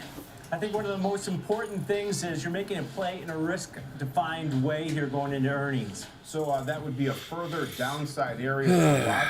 Smart insights, actionable data, veteran traders, and trusted financial journalists streaming live and on demand. Schwab Network, streaming 24/7, any screen, anywhere, free. SchwabNetwork.com.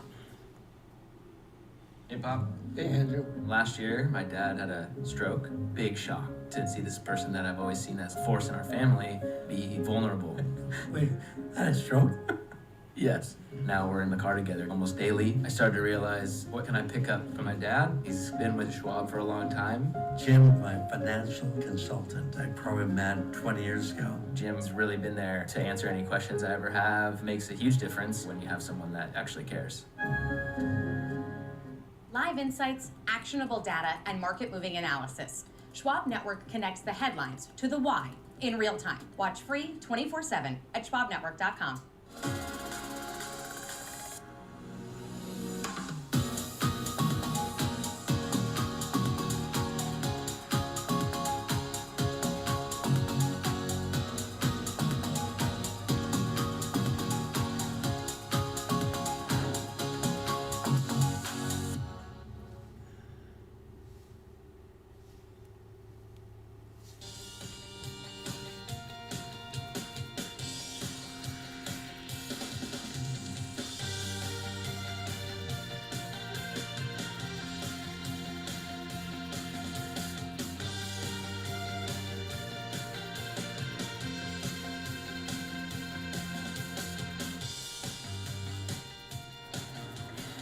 Hello everybody, welcome to Next Gen Investing. I'm Sam Vardas in for Jenny Horn and Alex Coffey today. So let's take a look at how markets are faring a little over halfway through the trading day right now, and we have started with a positive Monday. We haven't actually had one of those in a number of weeks, so we'll take it. We have, of course, got a good start to the week so far. We are up 0.9% on the S&P 500.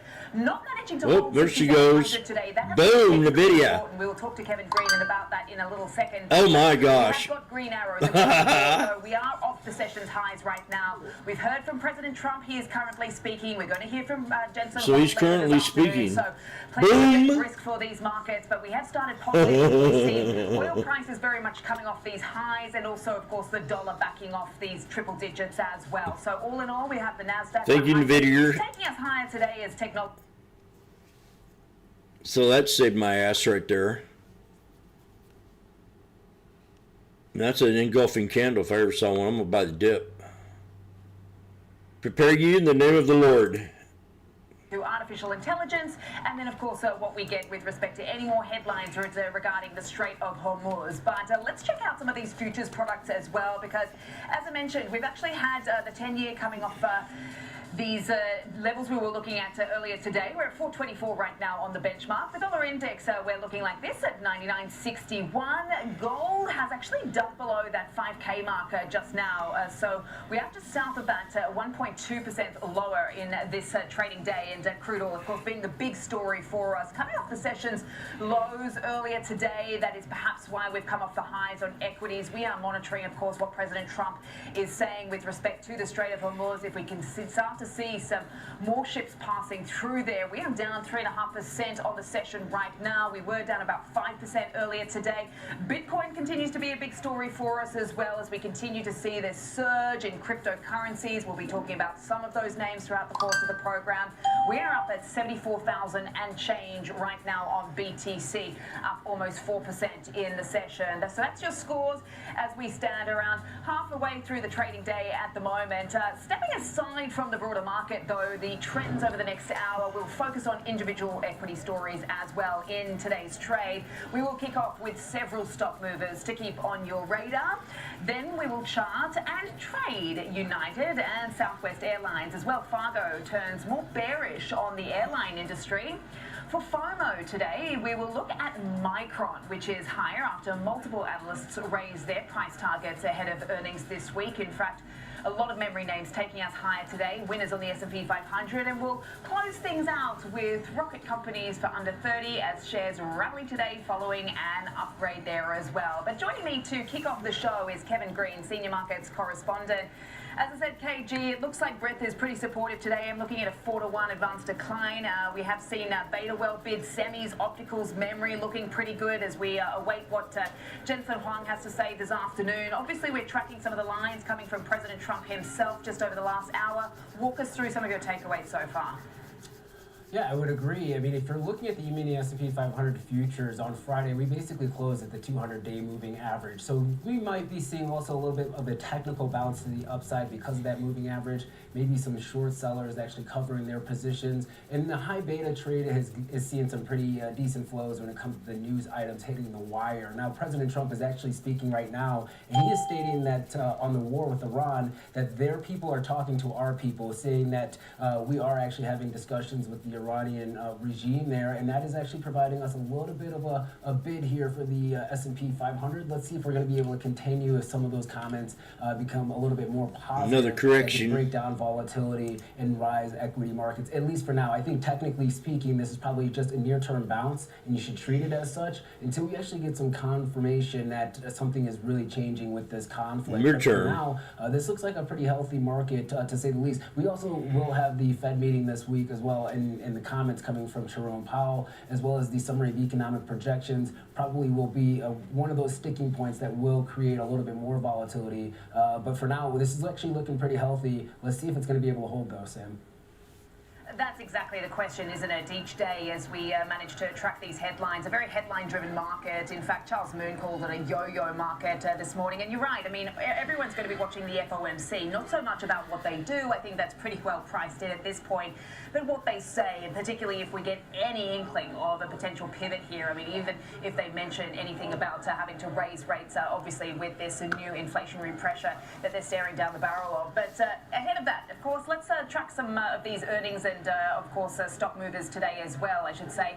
We've got Nebius, which has emerged as a pretty big winner today, of course, with respect to what it said about Meta, that's involved with NVIDIA as well. We're seeing a nice rally, double digits, up 15.5%. That's helping some of the other neo clouds as well today. Just talk us through this deal, the significance of this, and what it means for Nebius, but also Meta and NVIDIA as well. She said Meta. Yeah, I would say for Nebius, they've actually had a pretty decent week and a half into the news flow and the amount of deals that they are signing. But this one is going to be with Meta. It's going to be a 5-year deal. It's an AI infrastructure deal where Nebius is going to provide $12 billion worth of dedicated AI compute capacity across multiple geographical locations. Now, this is actually going to start in 2027, and the infrastructure that's going to be behind this build-out is going to be the Rubin platform from NVIDIA. So NVIDIA also catching a bid today, not only because of that conference, but also on the back of this news. Now, this deal could actually expand out to $27 billion. Meta does expand this consumption of this this compute, if you will, over time. So this is a tailwind for Nebius. If you're looking at it from a technical standpoint, though, Sam, this is actually very interesting, getting close to this 140-ish area, which were the recent highs, kind of that neckline. So if we continue to get some positive news, or even the rebound in the broader equity market, could be enough to really try to propel this one a little bit higher into lower float stock compared to some of its peers. So it doesn't really take much to actually move price higher on this name. Yeah, and it's interesting when you look across some of the neo clouds as well that are ripping. I mean, obviously you've got Nebius very much leading the pack here, but you've also got a couple of names like CoreWeave, which are higher too, obviously rivals in that space. But as you mentioned, Meta, also Nvidia higher today. A lot of event risk with Nvidia's event that's going to be taking place, or at least now, and going to be hearing from Jensen Huang in the next couple of hours, also GTC. But there's also a lot of other news floating around with Meta, and I was actually looking at the circularity of financing involved in this Nebius deal. I mean, a lot of it hinges on Meta's capex. No doubt they need to spare up some of that capital to deploy to that, and so we have seen these reports about planning layoffs. Just talk us through the significance, the scope and volume of that, and just exactly the details and the sort of in-market impact that is having on the stock today.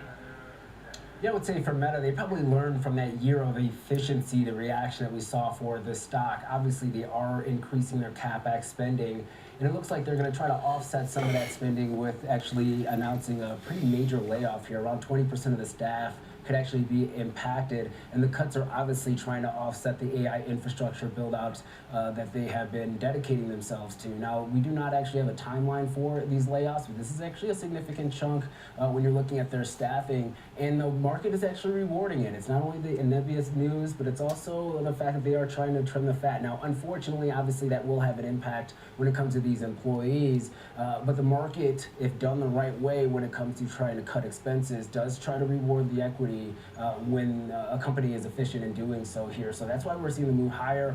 Is this also on the back of maybe the company finding some operational efficiencies because of artificial intelligence? That may be the case, but Sam, I don't think we'll ever really kind of know, because we know that the stigma around cuts because of artificial intelligence is still a little bit of a touchy subject, especially for employees in-house. So kind of a double whammy when you're looking at the news flow here today. This was probably a bigger news story than the Nebius deal, though, in my opinion. Right, and it's interesting that you mentioned on some of that sensitivity in this market, KG, because what was it, 2-3 weeks ago, we were sitting here on a Monday talking about that Citrini report where you would have, what was it, like a 10% unemployment rate, an AI drawdown in the S&P 500. Obviously, that's not what we're seeing today, but we're starting to see, obviously, those job cuts, that shift to AI, that spending, and not to mention Meta, as we've been talking about over the last year as well, with these eye-watering salaries that they've been trying to attract top talent and engineers from other companies to move over to their side. But let's park Meta and some of the technology stuff aside here and just focus on some of the earnings we got, because obviously we heard from Dollar Tree today, ticking higher this morning. What I really thought was interesting was how they're balancing this whole rising oil prices story, obviously in a tighter labor market as well. You know, while they are attracting new customers to you know, who are looking to tighten the belts, these are the same conditions that the company is taking a cautious outlook over. So just talk us through that tricky balancing act and the reaction we're seeing in the stock today. Yeah, and I think rightfully so. When you're looking at their commentary or their outlook moving forward, they know that the consumer is stretched in some respects. They make an acknowledgement of that. And then the uncertainty when it comes to the macroeconomic landscape. We obviously have a geopolitical risk event that's taking place. And this is a company that has been significantly impacted by tariffs, which is also, once again, in limbo. But if you're looking at the revenue that was reported for the quarter, a slight miss coming in at $5.45 billion. Street was looking for $5.46 billion, but the adjusted earnings per share did beat, coming in at $2.56. Street was looking for around $2.52. But when you're looking at their guidance moving forward, top line revenue growth a little bit lighter than the Street's expectations, and that is where we are seeing a little bit of a pullback. Now, we did actually catch a little bit of a bid. It's been kind of all over the place. Actually, it's up about 7%. We saw an initial pullback this morning, but buyers are stepping in, and that's not outside of the norm that we have seen pretty much across many industries over the last month and a half. The software side is actually one of the bigger components of this, where the guidance is not that great. Sellers come in and step in the pre-market session, and then you have buyers trying to get in and stepping in and buying the dip here. So this is a company that's providing a conservative outlook, but maybe the market is sniffing out that they might be able to beat and exceed that guidance in the next 3 months.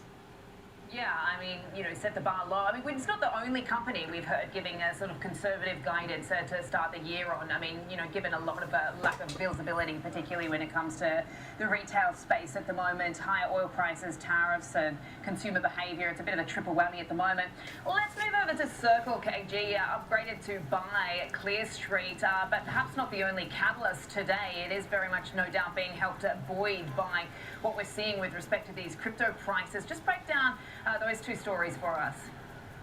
Yeah, we're seeing them upgrade to a buy from a hold with a new price target of $136. That's up from $92. And they are really enthusiastic when it comes to the strong adoption for U.S. stable coins, if you will, especially when you're looking at the betting markets. The demand for stable coins has increased, and that's going to be a tailwind for this company. We are still seeing a lot of broad-based adoption, especially if you're looking at the larger financial institutions that are looking to get into this space as well. This will also actually piggyback off of the U.S. Treasury demand kind of being firmed up, even if we do see some global weakness because of some of the geopolitical events and the macroeconomic events that are taking place. So this is a company that sees a lot of volatility. Obviously, it's relatively new when we're looking at earnings. And so the fundamentals for now are still kind of being sussed out here from the analyst community. But it looks like this group believes that there's a lot of tailwinds for this name, given the stable coin market is seeing a really strong uptick.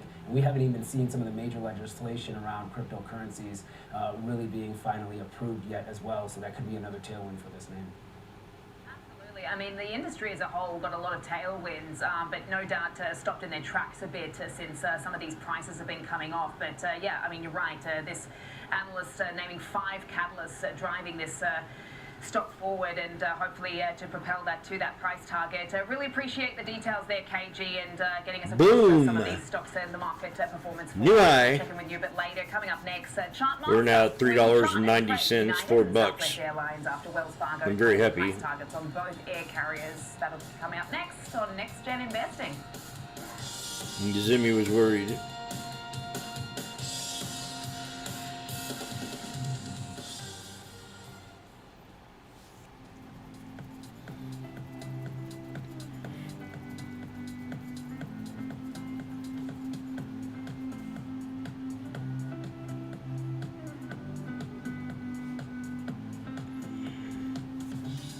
Do-do-do.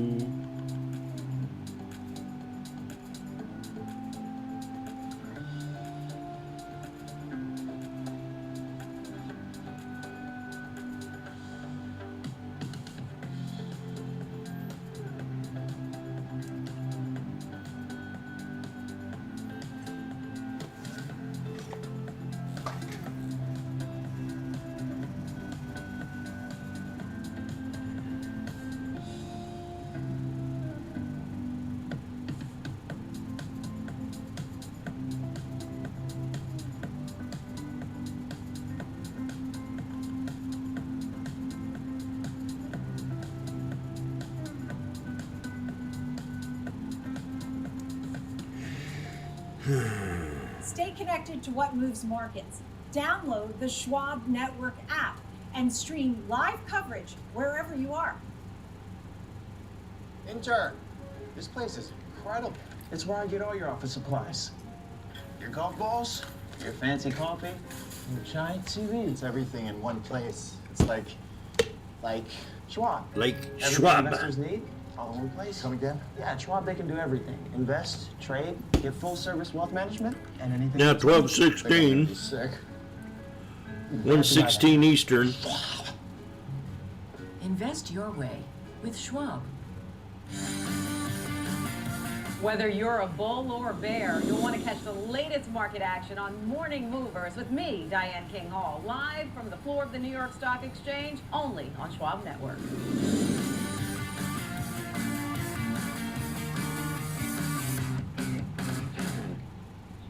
Whether you're an experienced investor or just getting started, Charles Schwab offers a webcast that's right for you. Are you a long-term investor? Our investing webcast series breaks down different investing styles, including growth, value, income, and more. Best of all, you can ask questions by chatting directly with an education coach. It's interactive learning at its finest. Tune in live or on demand. Head over to schwab.com/coaching and start learning today.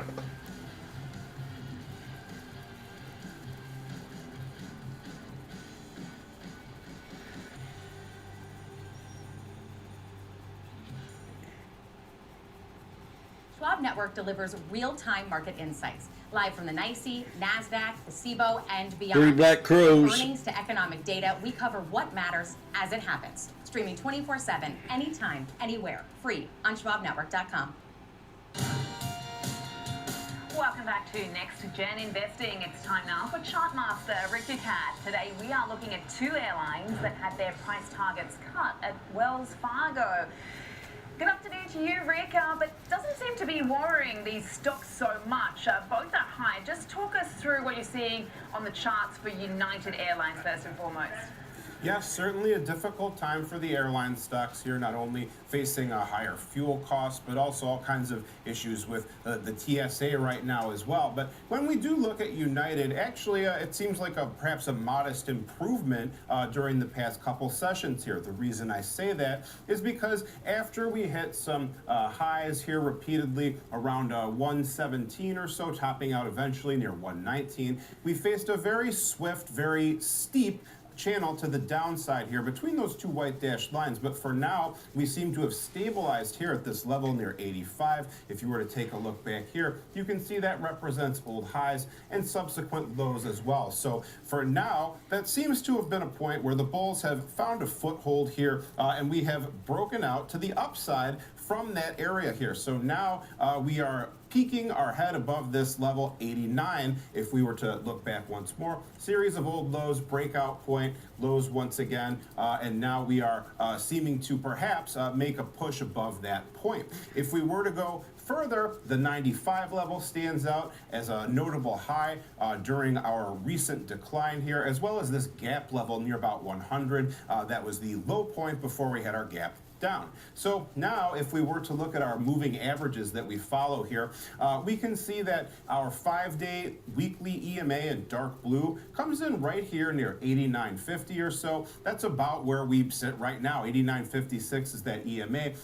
So a bit above where the price activity is. But if we were to move a little bit higher, then the 251-day EMA comes in near 96. So that could be a resistance level to consider as well if our rally starts to gain some strength here. We can see too that the RSI notably did not cross over into the oversold area, that threshold below 30. So that is more of a positive sign here.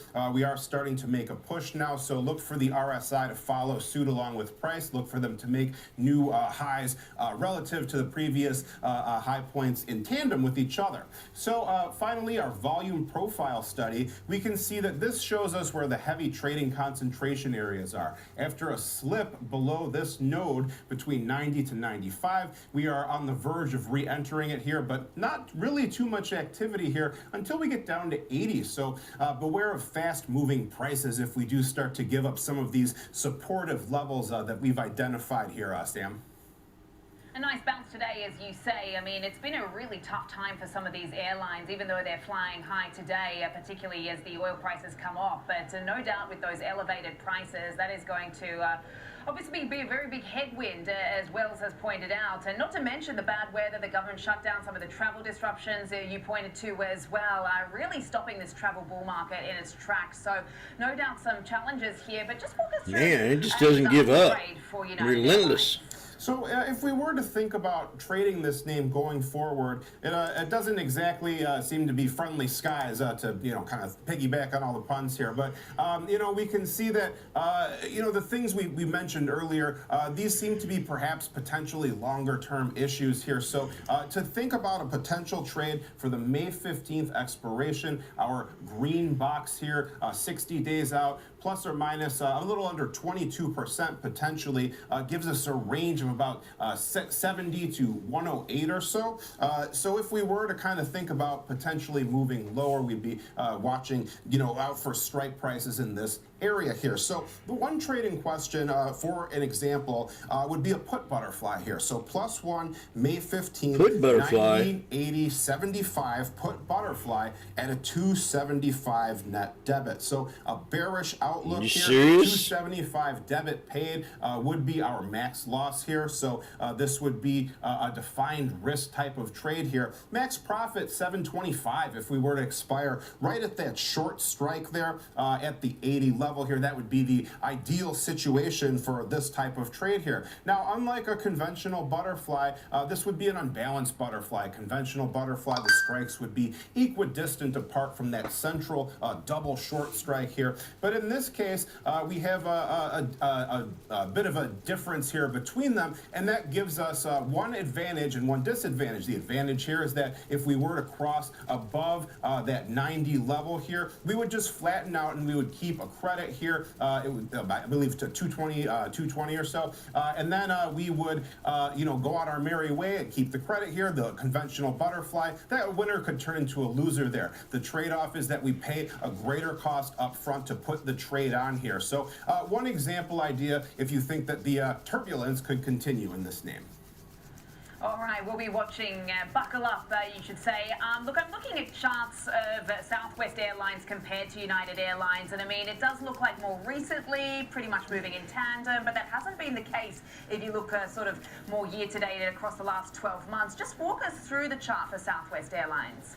Many similarities between the two charts. They are both, major airlines, so they're affected by many of these same factors here, but a bit of a different picture in many significant ways. In this case, we had a very big breakout to the upside once we crossed above some of these notable old high points back here. You can see some of these green lines marking high points and gap levels here, 35, 36, and 38 going from lowest to highest there. Then you can see once we crossed above 38, that was a potential, or rather a brief slowdown period here before we broke to the upside once again. Range-bound period here, followed by another upside breakout, topping out near 55. But the decline was just about We'll find out what kind of market we have. Price once again pulled back very quickly here and found footing at that 38 level once again, that same area we had highlighted earlier. So now we are between that point and between 41, which marks the lower end of our range here. So those could be some short-term boundaries to look out for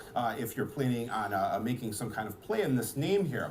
So when we look at our moving averages next, 5-day dark blue weekly EMA comes in at 40.30 to the upside. Our long-term 250 one-day EMA, our yearly EMA in orange, 37.44. So price is below most of our faster moving averages here, suggesting the trend is still picking up to the downside here. The longer term moving averages take quite a bit longer to register some of these changes here, so they're more noteworthy if they are indeed breached here. We were getting pretty close to testing that long-term moving average here, so be on the lookout if we start to move below that 37.40 level roughly here.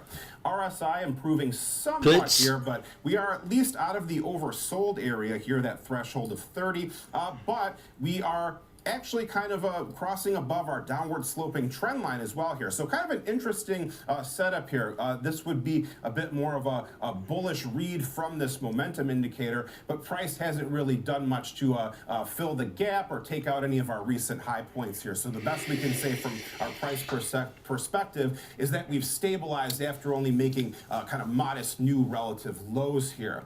Finally, our volume profile study shows the key trading areas pretty stand out clearly here between about 36.50 to 38 or so to the downside. To the upside, the general boundaries would be about 41 to 43 or so. Point of control, very heavy trading activity area, all the way down here, 32.60. All right, a good look at the chart for Southwest Airlines. Also gaining some altitude today as we see this more risk on tone in these markets, oil coming off. And so how would you approach an example trade for Southwest Airlines? Sure. So looking ahead once again here, I think in some ways, if you were more interested in perhaps a more neutral play, this might be a chart that would be perhaps having a bit more favorable signs. We had our momentum push in the RSI here, so perhaps a little bit of a shorter term duration. April 17th, our yellow box here, plus or minus 14.7% roughly is our expected move over the next month or so. So when we do overlay our other studies here, we can see that it lines up here with some of these notable points that we established in the mid 30s, kind of 35. The general area here is our lower green line. So if we were to kind of target that area for a short put spread, -1 April 17th, 37.5, 32.5 put vertical at a 125 credit would be one example trade you could use. So once again, our max profit is our credit received at 125 credit here. Max loss would be 375 in this case. So about 1 to 3 in terms of risk reward here in this case. So this would be a setup here where our short put vertical is more of a soft target. You're just looking for us to stay above that break-even price near 36.25, which is about a 8% to the downside as we set our expected move, roughly about 14% here. So it is within that expected move area to be sure here, but this trade would be looking for that price to kind of solidify around those notable low extremes that we identified here after the stock has already been beaten up quite a bit. So it is defined risk if things do go the wrong way for this trade here. That 375 max loss would be the total amount you could lose if you kind of kept the spread together here. So this would be a trade that would be banking on that idea of that supportive area holding on, and the price activity once again getting a bit of a bounce off this notable low level. All right, a good look at United Airlines and Southwest Airlines today. The charts, the trades. Rick, thank you so much for that. Moving on, and that's going to do it for me here on Next Gen today. But coming up is Diane King Hall and Tom White to look ahead to earnings for Micron for FOMO today. That's next on Next Gen Investing.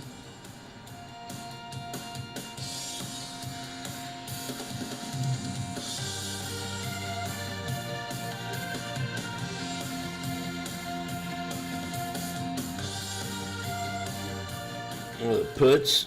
For instant reactions, earnings breakdowns, and hot takes that teach you about stocks and markets, follow me on X at @NPetalides and connect with me, Nicole Petalides, on LinkedIn, Facebook, and Instagram. Petalini. Trading at Schwab is powered by Ameritrade, unlocking the power of Thinkorswim, the award-winning trading platforms. Bring your trades into focus on Thinkorswim Desktop with robust charting and analysis tools, including over 400 technical studies. Tailor the platforms to your unique needs with nearly endless customization, and track market trends with up-to-the-minute news and insights. Trade brilliantly with Schwab. Boom, baby. Live from Chicago, 66.75. I didn't take them, dang it. I'm Marley Caden. We track macro forces, market trends, and company news that shape investor decisions, all with That's expert my fault. analysis and actionable context. Damn. From inflation data to sector rotations, earnings to policy. It's a comprehensive view of the market every trading day. Trading 360, in-depth market coverage straight from Chicago. Weekdays at 11 a.m. Eastern on Schwab Network. Stay connected to what moves markets. Download the Schwab Network app and get live coverage wherever you are. Hey, Dad. I have a question for you. Sure. When did Granddad first start investing? Granddad had an account with Schwab before there were branches in the area.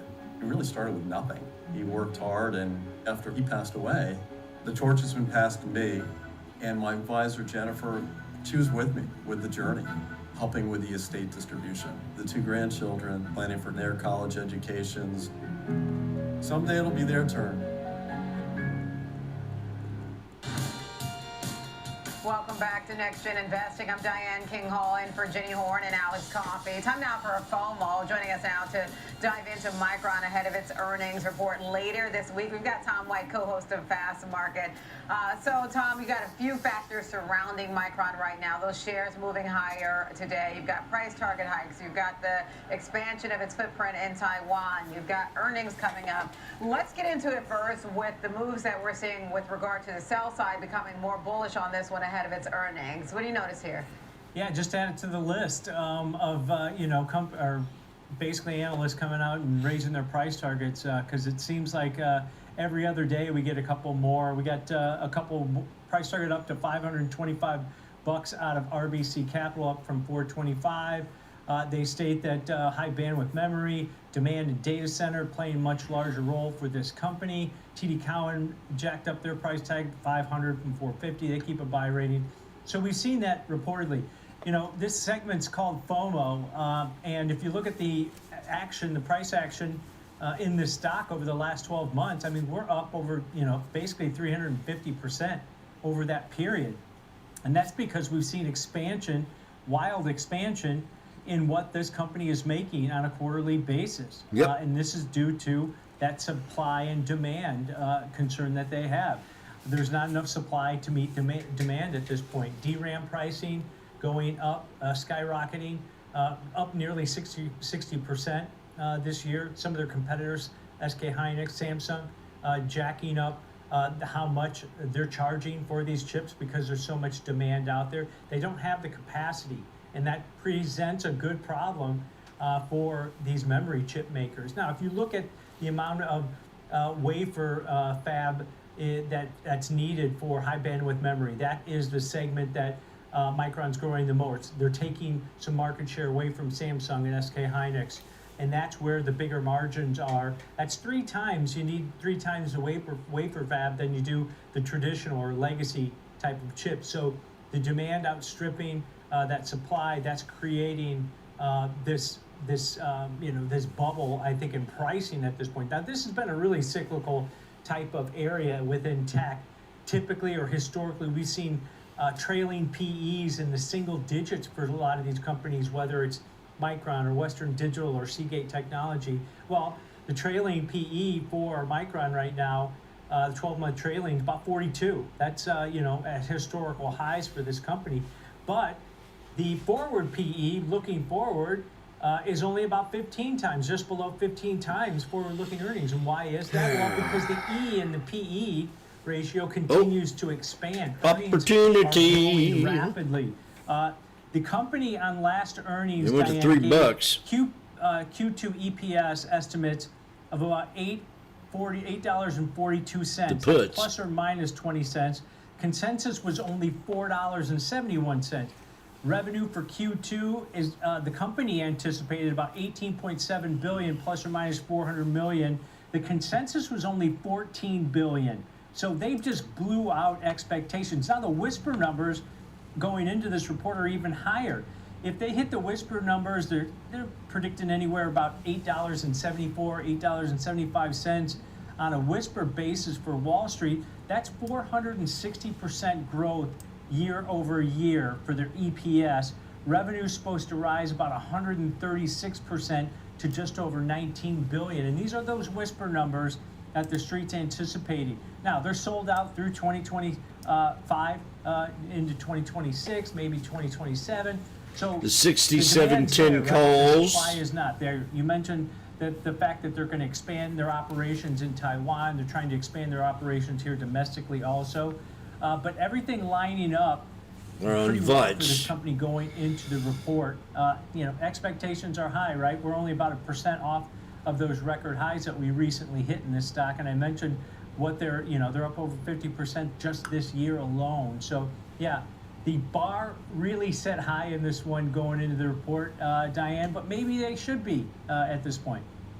Yeah, it does feel like it's going to be, a high bar to cross going into his report, given where analyst views are today, how the stock is trading, even adding to the gains we've seen so far this year to date on a year-over-year basis. That outperformance has been really strong. And I know the demand picture has been strong. I guess that's the trigger for the expansion of their footprint in Taiwan. I do find this interesting when you think about the Taiwan Semi and the push that has been made about Taiwan Semi doing more production here. It's interesting to see that Micron is expanding its memory production with this second factory in Taiwan. Your thoughts on that, Tom?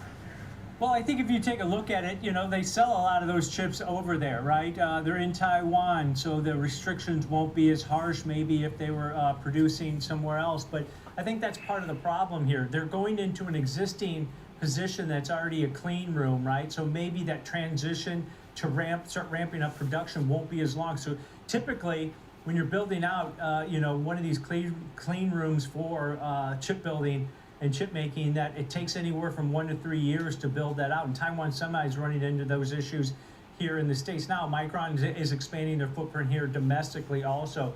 But I think diversification in different locations is what they're looking for. They'll be able to compete a little bit better with SK Hynix and Samsung in that area, and the already existing infrastructure might help them.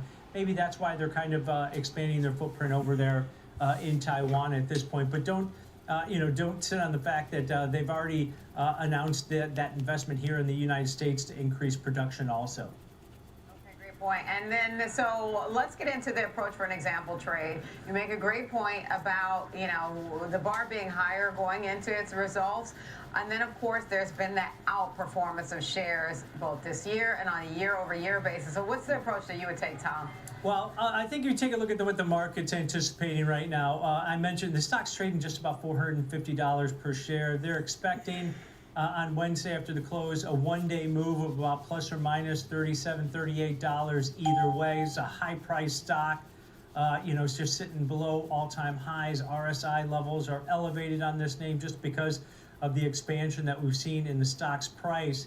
So I looked at a strategy that, hey, you can still be bullish on a name like this, but you don't have to be aggressively bullish because anything can happen. 47.10s. Earnings reports, Diane, they could miss EPS or they could miss on guidance. Or they could come out and say that, hey, we've got too much demand for our supply. They're not moving that much, Joe. And that might hurt their forward-looking guidance also because the expectations are so elevated. So I looked at a strategy, the don't be a hero type of strategy, where you can still take a directional bias, but you don't have to be aggressive about it. I went out to the March 20th monthly options that expire in just 4 days here on Friday. I'm going to capture that earnings event. I looked at selling an out-of-the-money neutral to bullish put vertical. You're going to sell the out-of-the-money 420 put. It's out of the money by about $30 to the downside. And then buy the 410 strike put. So a short $10 wide neutral to bullish put vertical. You're going to collect roughly about a $270 credit on it.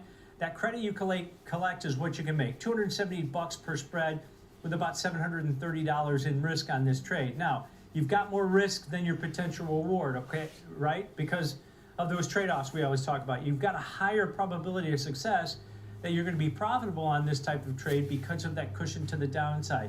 If you collect that 270 credit on this type of trade, takes your break even down to 417.30 to the downside on this one. So there's that cushion that we talked about.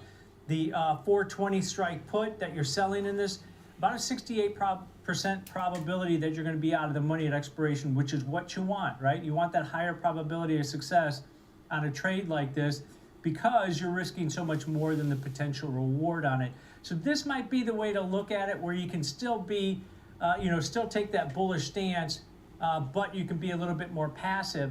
And you profit if the stock goes higher, you profit if the stock consolidates here, Diane, and then you also profit if the stock goes down, but remains above that 417.30 break even to the downside. I like that approach, that don't be a hero. And Tom, it also looks like this is not capital intensive, right?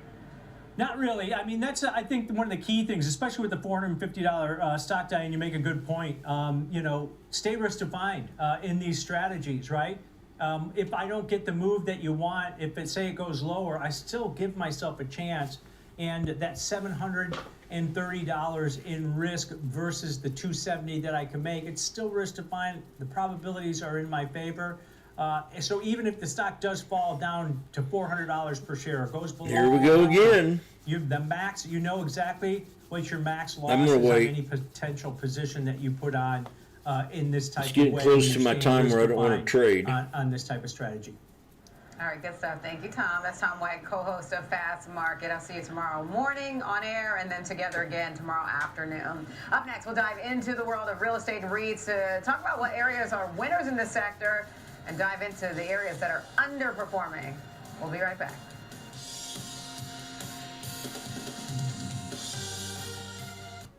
She looks like you, Dad. Aw, she's got your smile. Carl. Yep, your #1 broker's here to welcome your new little dependent. Actually, we invest with Schwab now. They have everything we need, all in one place. I can set up her college fund. I've been learning about new trading strategies. Schwab helps me generate retirement income. All this Schwab is everything you need is making me cranky. Does somebody need a nap? Schwab! Invest your way with Schwab. Stay connected to what moves markets. Download the Schwab Network app and stream live coverage wherever you are. Morning Movers brings traders the biggest headlines to start the day, from volatile overnight swings to the earliest analyst calls. Get your watch list ready. 8 a.m. Eastern, Morning Movers, only on Schwab Network.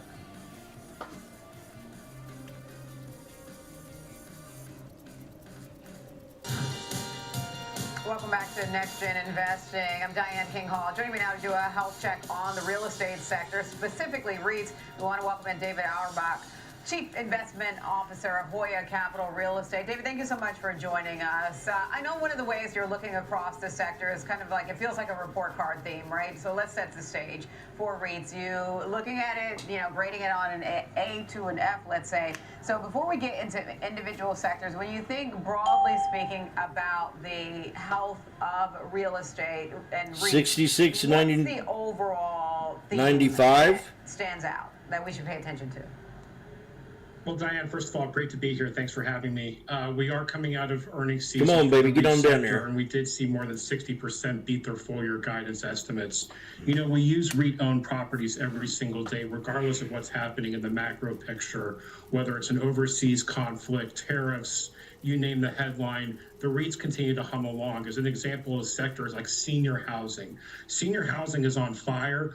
You can also point to a company called Health Peak, which is spinning off a senior housing portfolio called Janus Living later this week.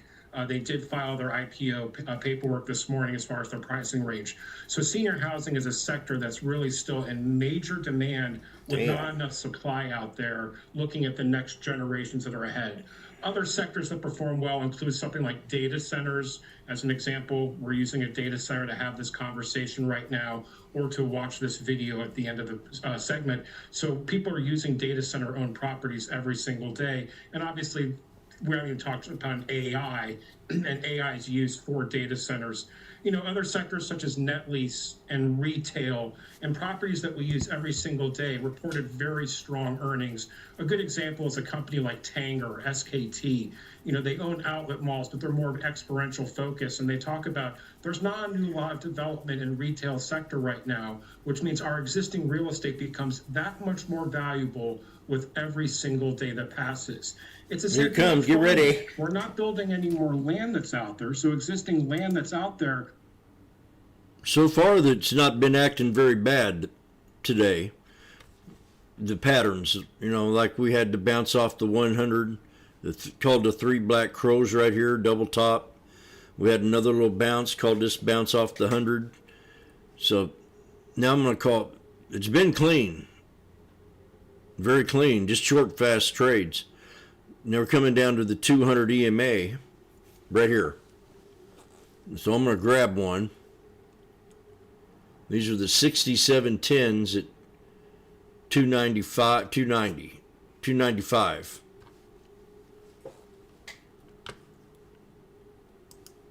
So the 6710s, look at there, already at 350.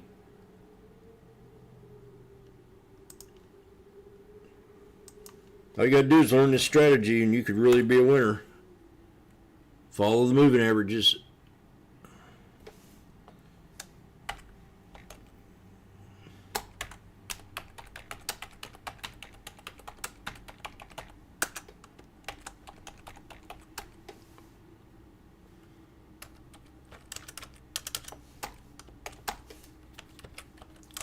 Come up, there's 380 right there. Now you can get out right here. Oh.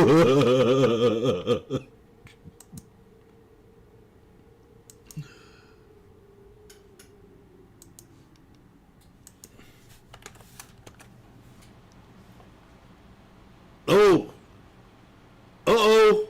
$4. If you go to 420. Ladies and gentlemen, it's that easy. $4.20. And you're there. Boom! Thank you very much. Just sit here, keep yourself occupied, watch the same stock, wait for the knife, set up. For if you don't know who I am, my name is Washboardjim. I am the founder of the freaking Sneaky Snake trading strategy, where I talk about chart patterns, moving averages, and beating the now. So I sat here and I called. I said, nope, I ain't going to take it. I'm going to wait for the 200 EMA, and then I'm going to buy it at the tweezer bottom. I didn't say that, but tweezer bottom, boom, to the 63. Engulfing candle, get out of the trade. Because I wasn't even in that trade for less than a minute.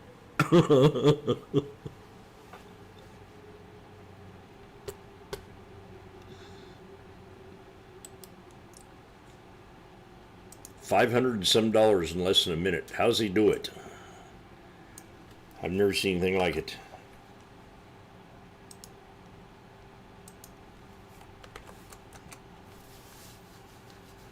I reached 154. Salute.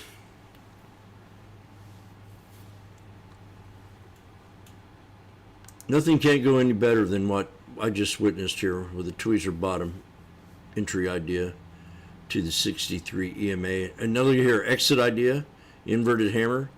Ladies and gentlemen, we are approaching 3 black crows with an inverted hammer from the top. Back to the 200. I will get back in the trade.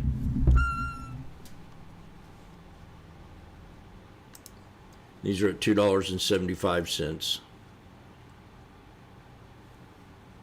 If you don't know who I am, my name is Washboardjim. I'm the founder of Always Clean Janitorial, Picture Frames Plus, and now the Sneaky Snake trading strategy, which I'm going down in the hole here. Oh!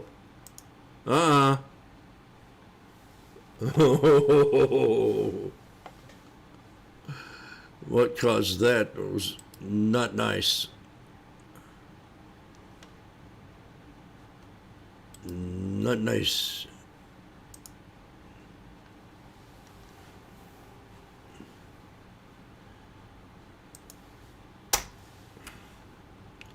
$2.45 and $2.75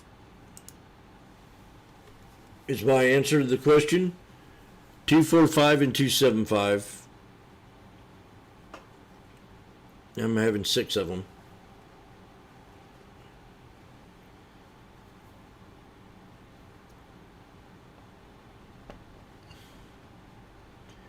Be happy to just get back 275, man. Come on.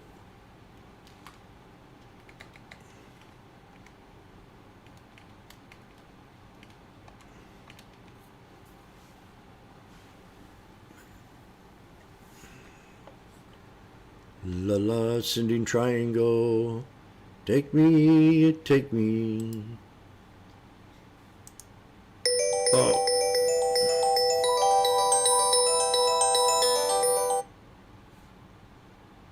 Always Clean is Jim. May I help you? Are you from California? Can you hear me? Yeah, I can hear you. Can you hear me? Are you a robot? Program 2B? If I can't hear you, I'll end the call, but you can call me back on this number. What's your number, baby? What?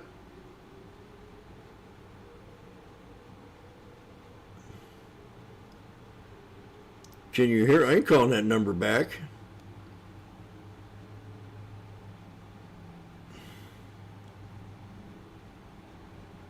Man, it gets bad when chicks all around the world want to keep calling you all the time.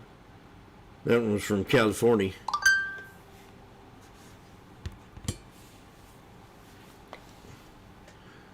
Hey, are you there? This is Hillary.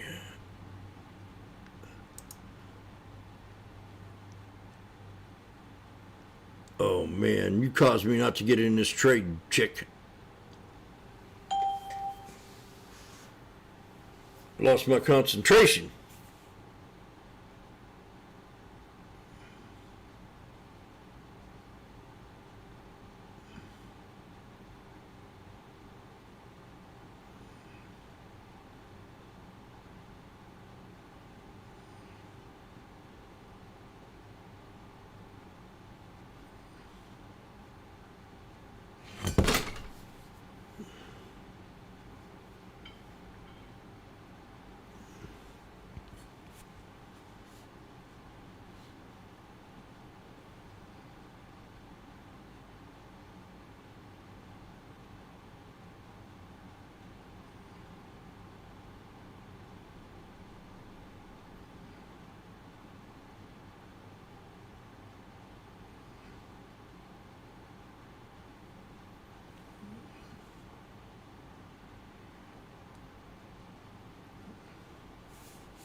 Well, that was a bummer.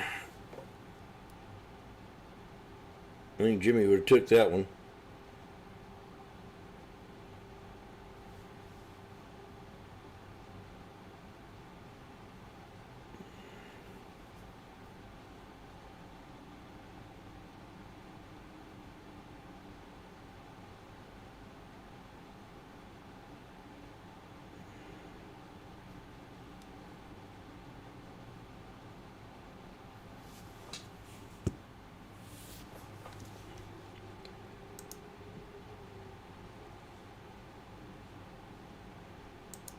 Pretty remarkable numbers for a stock that is concentrated right now in the finance, lending, and the mortgage space, because we know that this area of the market has been weak, and I think this is a company that has been falling in sympathy with the financials. But there's some compelling valuation here from an earnings multiple standpoint. I think this is what Keith Pruitt is looking at, and perhaps a good pivot point on the stock price.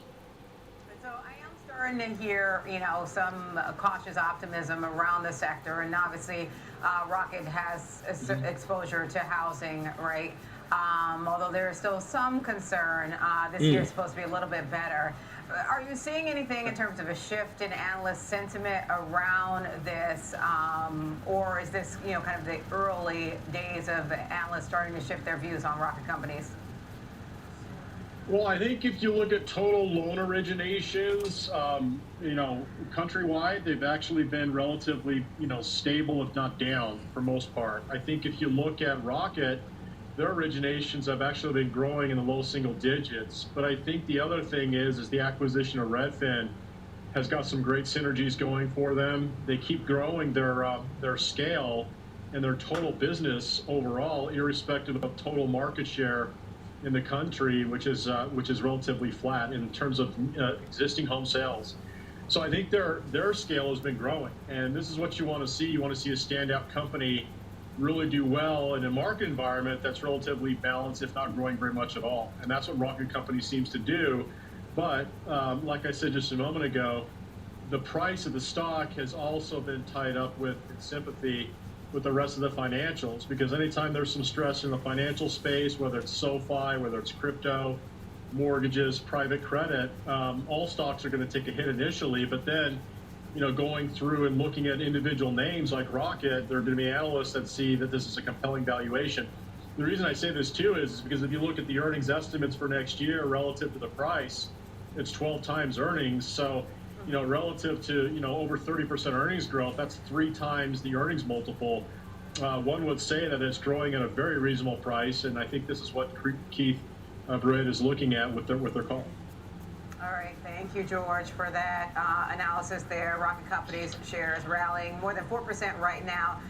Starting to shift the direction. The stock has been under pressure year to date. We give you a broad check of where markets stand as we get closer to the bottom of this hour. We've still got green on the board for equities. The S&P 500 is rallying 1%, holding on to that gain there. Information technology, consumer discretionary still at the top of the leaderboard. The Dow has a gain of more than 0.5%. NASDAQ 100 better by more than 1%. Once again, the tech sector has been leading this market higher. We're off the highs of the session, but still strong gains.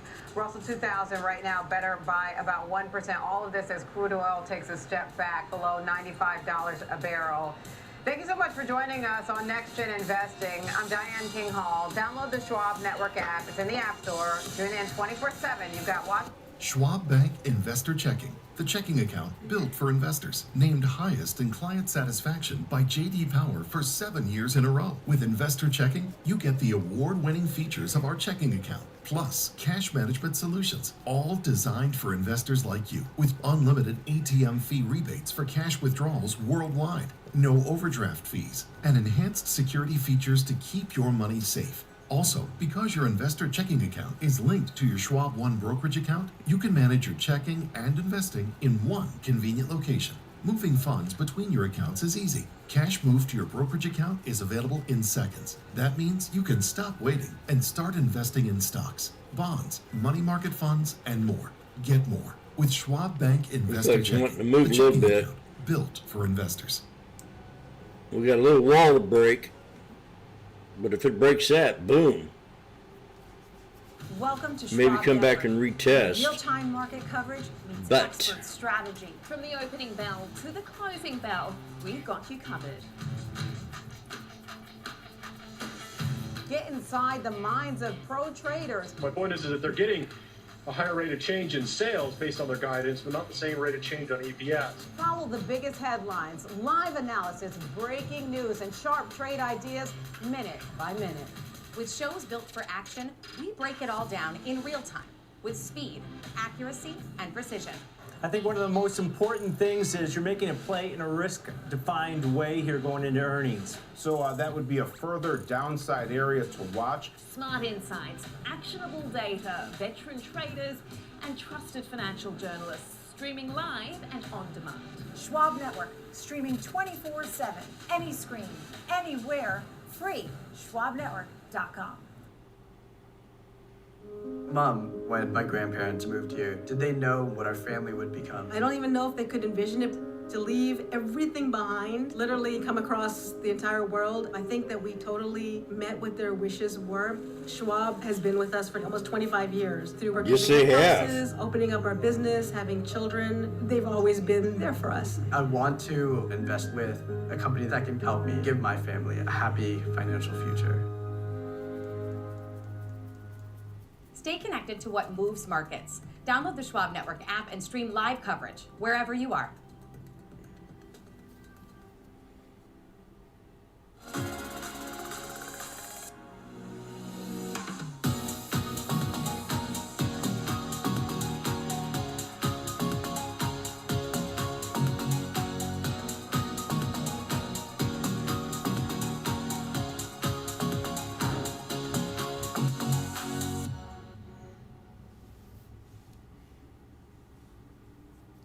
Intern, this place is incredible. It's where I get all your office supplies. Your golf balls, your fancy coffee, your giant TV. It's everything in one place. It's like Schwab. Everything investors need, all in one place. Come again? Yeah, at Schwab, they can do everything. Invest, trade, get full service wealth management, and anything in between. Think I'm gonna be sick. We have to buy that now. Schwab. Invest your way with Schwab.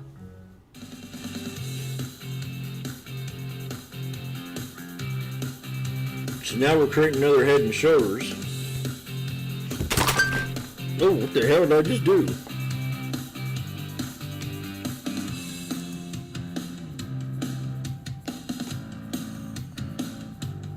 I hope nothing.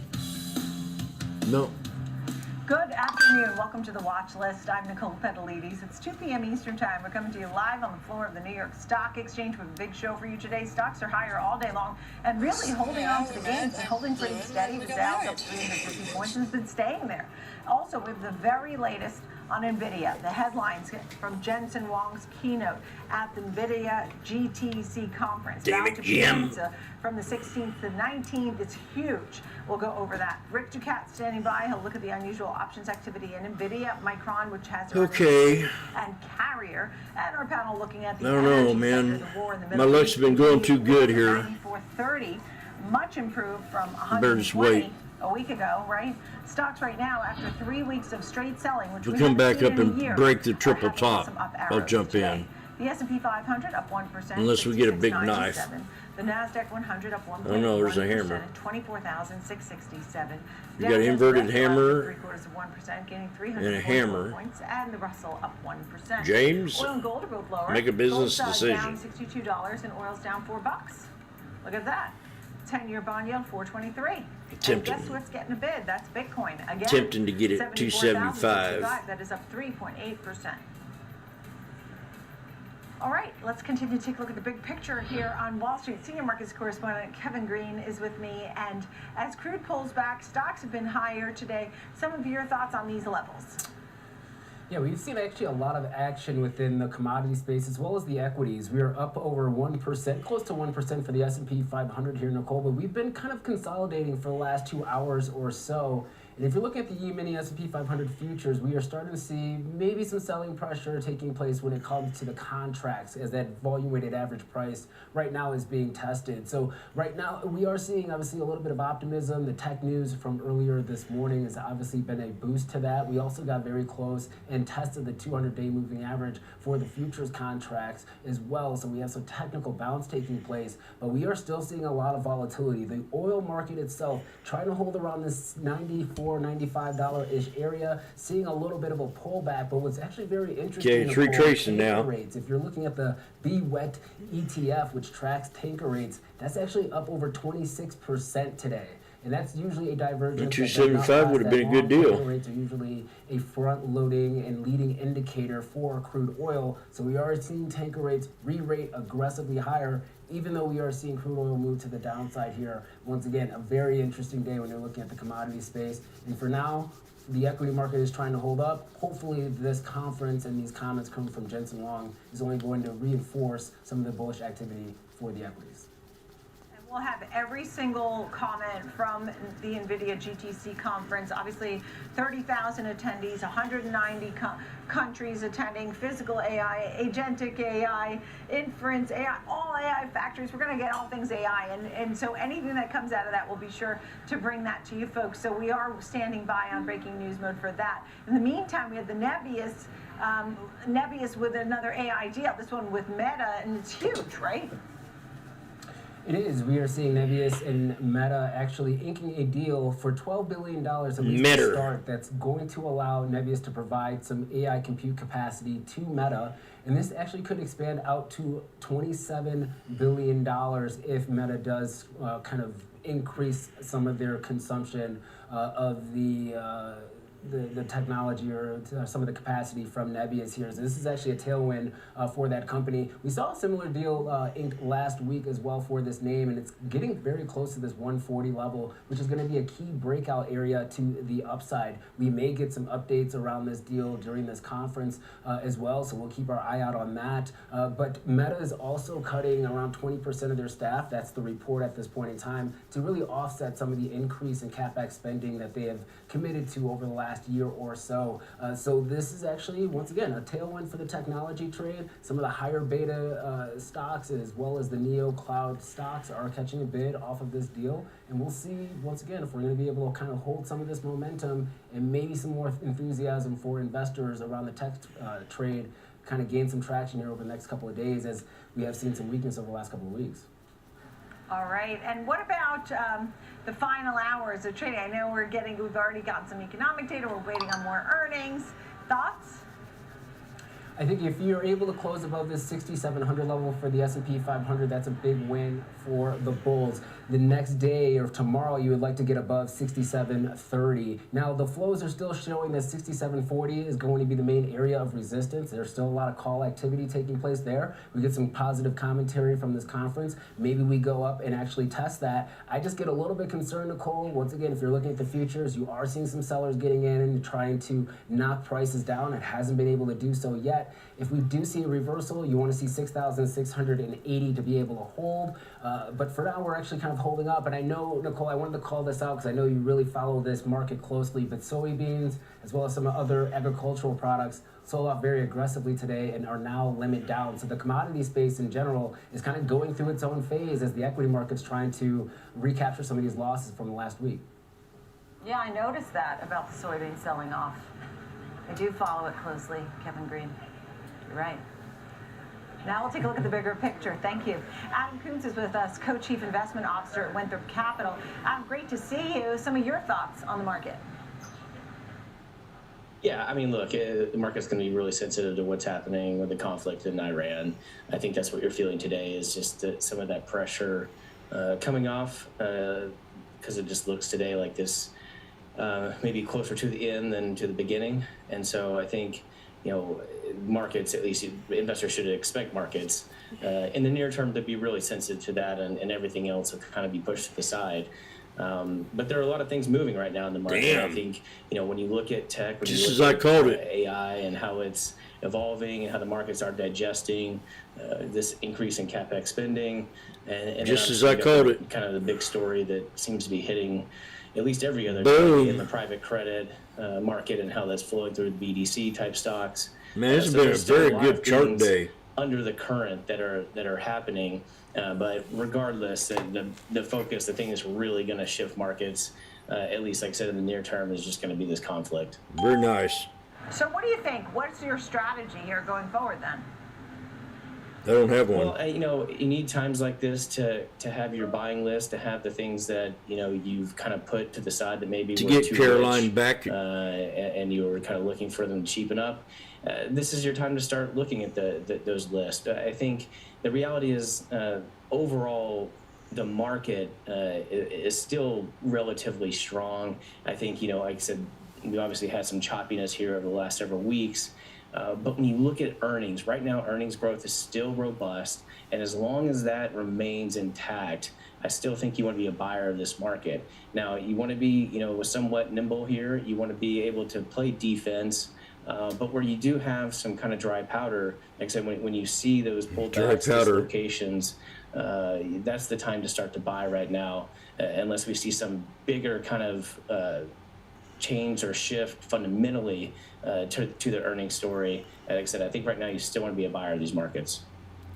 Defensive stocks, when you're overweight defensive stocks, what kind of stocks are we talking about? Yeah, that's a slogan put on a strategy that has evolved quite a bit over the years. Whether you're kind of a value tilt or just a low beta, I think what you really want to look at is high quality. I think that's the best defense you can play is to invest into higher quality stocks. And that may seem somewhat obvious, but when we say quality, what we mean are that their earnings have, substantial growth on a more robust business model. There's free cash flow, there's low debt. So there's more stable companies. They could be more mature, but not necessarily. It's just all about the sustainability of the business model. We kind of lived through this through the pandemic, and you saw those stocks. They were able to kind of live through that without too much pain. So those are the type of stocks we look at when we put the nomenclature of defense on it. Sometimes it kind of comes with a dividend. I think that helps. That's obviously a buffer to any price movement, and it gives you some cash to reinvest kind of naturally. So just generally, you're looking for less volatility, more stability in the names that you're buying, and trying to not necessarily chase those high-flying, high-beta names, and just kind of waiting the storm for a moment, and then when you see those opportunities, being able to jump on them. If you're fully invested in, your YOLO high-beta stocks, it's really difficult or impossible to kind of pivot your portfolio. So that's where the defense can kind of play a role. So I did notice IGV and some of the software stocks have been bouncing back a little bit, even while we were selling off. What'd you think of that? Was the group just oversold? Was the SaaS apocalypse overdone? What do you think about software? Yeah, a little bit. I mean, look, it was kind of one of those things, and this is fairly normal in markets, is the slogan, throw the baby out with the bathwater, is you just kind of get caught up in the rush. That can be to your benefit on the upside, or to your detriment on the downside. And that's where you really have to dig in and not assume that all companies are the same. And so as this kind of landscape evolves, and trust me, it is far from being over, this kind of evolution of the SaaS space. But you got to look when you see these big sell-offs and start to kind of pick at that and say, there's little chance that all of these companies should be down 40%. And so, yes, it was oversold broadly. And then that's where we kind of started to pick the different names where we really looked at the business model and said, how is this impacted or affected by AI? And those that you can see where it actually can improve or enhance the business model long-term, those are the names you want to be in. And just specific ones for us are Intuit or ServiceNow are good examples of software companies that just really got beat up. But from our standpoint, the business model actually can be enhanced by AI, not replaced. And then looking internationally, you like LVMH. I mean, this is the parent of Louis Vuitton and Moet Champagne. There's room here for more room to go? Yes, there is. I think, this is a slightly different story. One, we wanted some international exposure. I think the trend of capital flows moving away from the U.S., we think will continue. We saw that tremendously last year, and this year has been no different. So that's part of the play here. And then, frankly, it is this K-shaped economy story that continues to go around. It's true, is that, from our standpoint, when you want to play the consumer, right now, we think that you want to stay in that, top 10% type consumer. When you look at the staple names like your Walmart and Costco, those are way too expensive for what they are. And so ironically, these specialty retail like LVMH, like I said, they have very specific brands. They are a little bit, kind of fad centric. And so you got to ride the wave. But right now, the brands within that portfolio, we think are strong. And like I said, it's a way to play that kind of upper echelon in the K-shaped economy. And then just quickly, the international place. I mean, do you like emerging markets? Do you like certain countries over others? We do. We kind of like a mixed bag. We're more regional than specifically saying emerging or developed, and we really like the Southeast Asia kind of region as a whole. We want to stay away from Europe. We think there's just too many headwinds, too many issues there. But yeah, I mean, we like a lot of names in China. We like, obviously, Taiwan Semiconductor on the tech side. South Korea is a region we like, and we still like some pockets of Japan. So it's really concentrated when we're looking internationally at that region over a broad allocation, like I said, to kind of some low growth out of Europe. And then we want to thank you right there, Adam Coons. Thank you. Winthrop Capital Management. It's really nice to see you. Glad you were able to be on with us today, Adam. Coming up, Options Corner, and Rick Ducat will join us and highlight unusual options activity from the day, looking at NVIDIA, Micron, and Carrier. All names in the news. Stay with us. We'll be right back.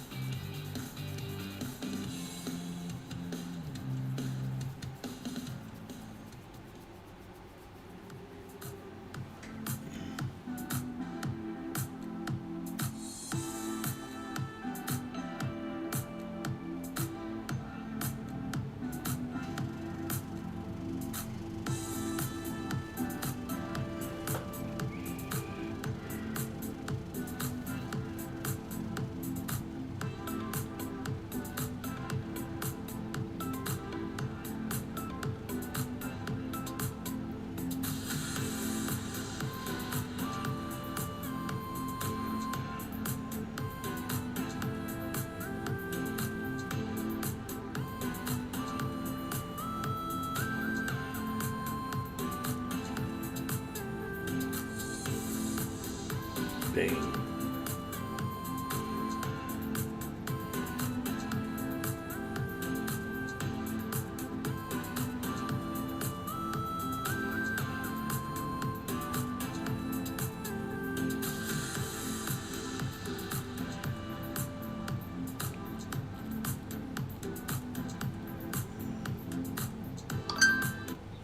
Whether you're an experienced investor or just getting started, Charles Schwab offers a webcast that's right for you. Are you a long-term investor? Our investing webcast series breaks down different investing styles, including growth, value, income, and more. Best of all, you can ask questions by chatting directly with an education coach. It's interactive learning at its finest. Tune in live or on demand. Head over to schwab.com/coaching and start learning today.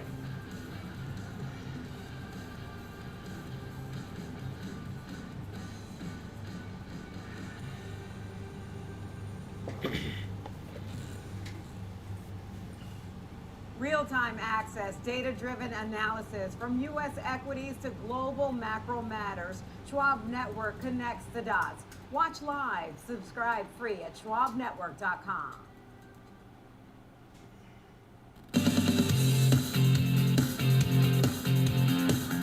Welcome back to the watch list, time for Options Corner, and we welcome in Rick Ducat because we're looking at options trades, real trades on today's news, and today's news is huge when it comes to NVIDIA with the long-awaited GTC conference, 190 countries, 30,000 attendees, over 700 sessions between now and the 19th of March. So we're going to watch for any breaking news from Jensen Huang and what he's saying now. In the meantime, you're looking at the stock, which is at 185, and the charts and the trade. Rick Ducat.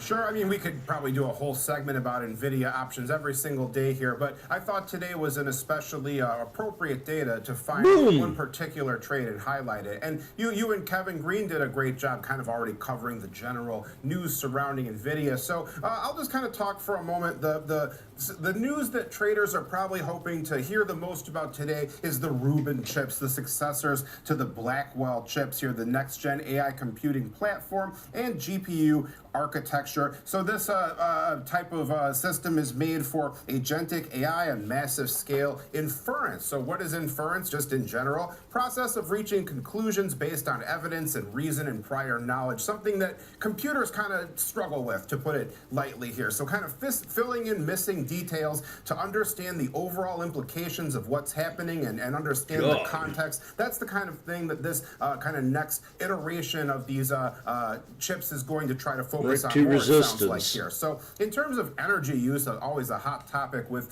these AI systems here. The good news is that that would have been a nice power consumption per token, but it sounds like also the bad news then is higher total power requirements hold that overall here. So that's kind of some of the thinking behind what these chips could do and what they're for here. But one trader, it seemed like perhaps is looking for a bit of a stumble at this conference maybe. There was a large bearish trade here that came across the wire. Plus 10,000, March 27th, 175 strike puts at a 220 debit here. So this is a $2.2 million debit paid for these bearish options. This was an opening trade as well. All these trades, as always, I always try to find opening trades for this segment here. Only 11 days out for this one, so expiring at the end of next week here. So you know, when we do look at the particulars of this one, $2.2 million, as I said, would be our max loss if the stock were to expire at zero. $172.8 million would be the max profit here. And the break even, though, this is kind of what stuck out to me especially, as well as the dollar amount. The break even, $172.80, is about 6.6% to the downside. The expected move for this option expiration would be only about 6.5% to the downside. So this is a very short-term bearish play that needs a larger than expected average move, or larger than expected move, just to break even on this one here. However, if it were to kind of start to get beyond that point, we could see some pretty steep appreciation here in the value of this option. So an interesting trade to be sure.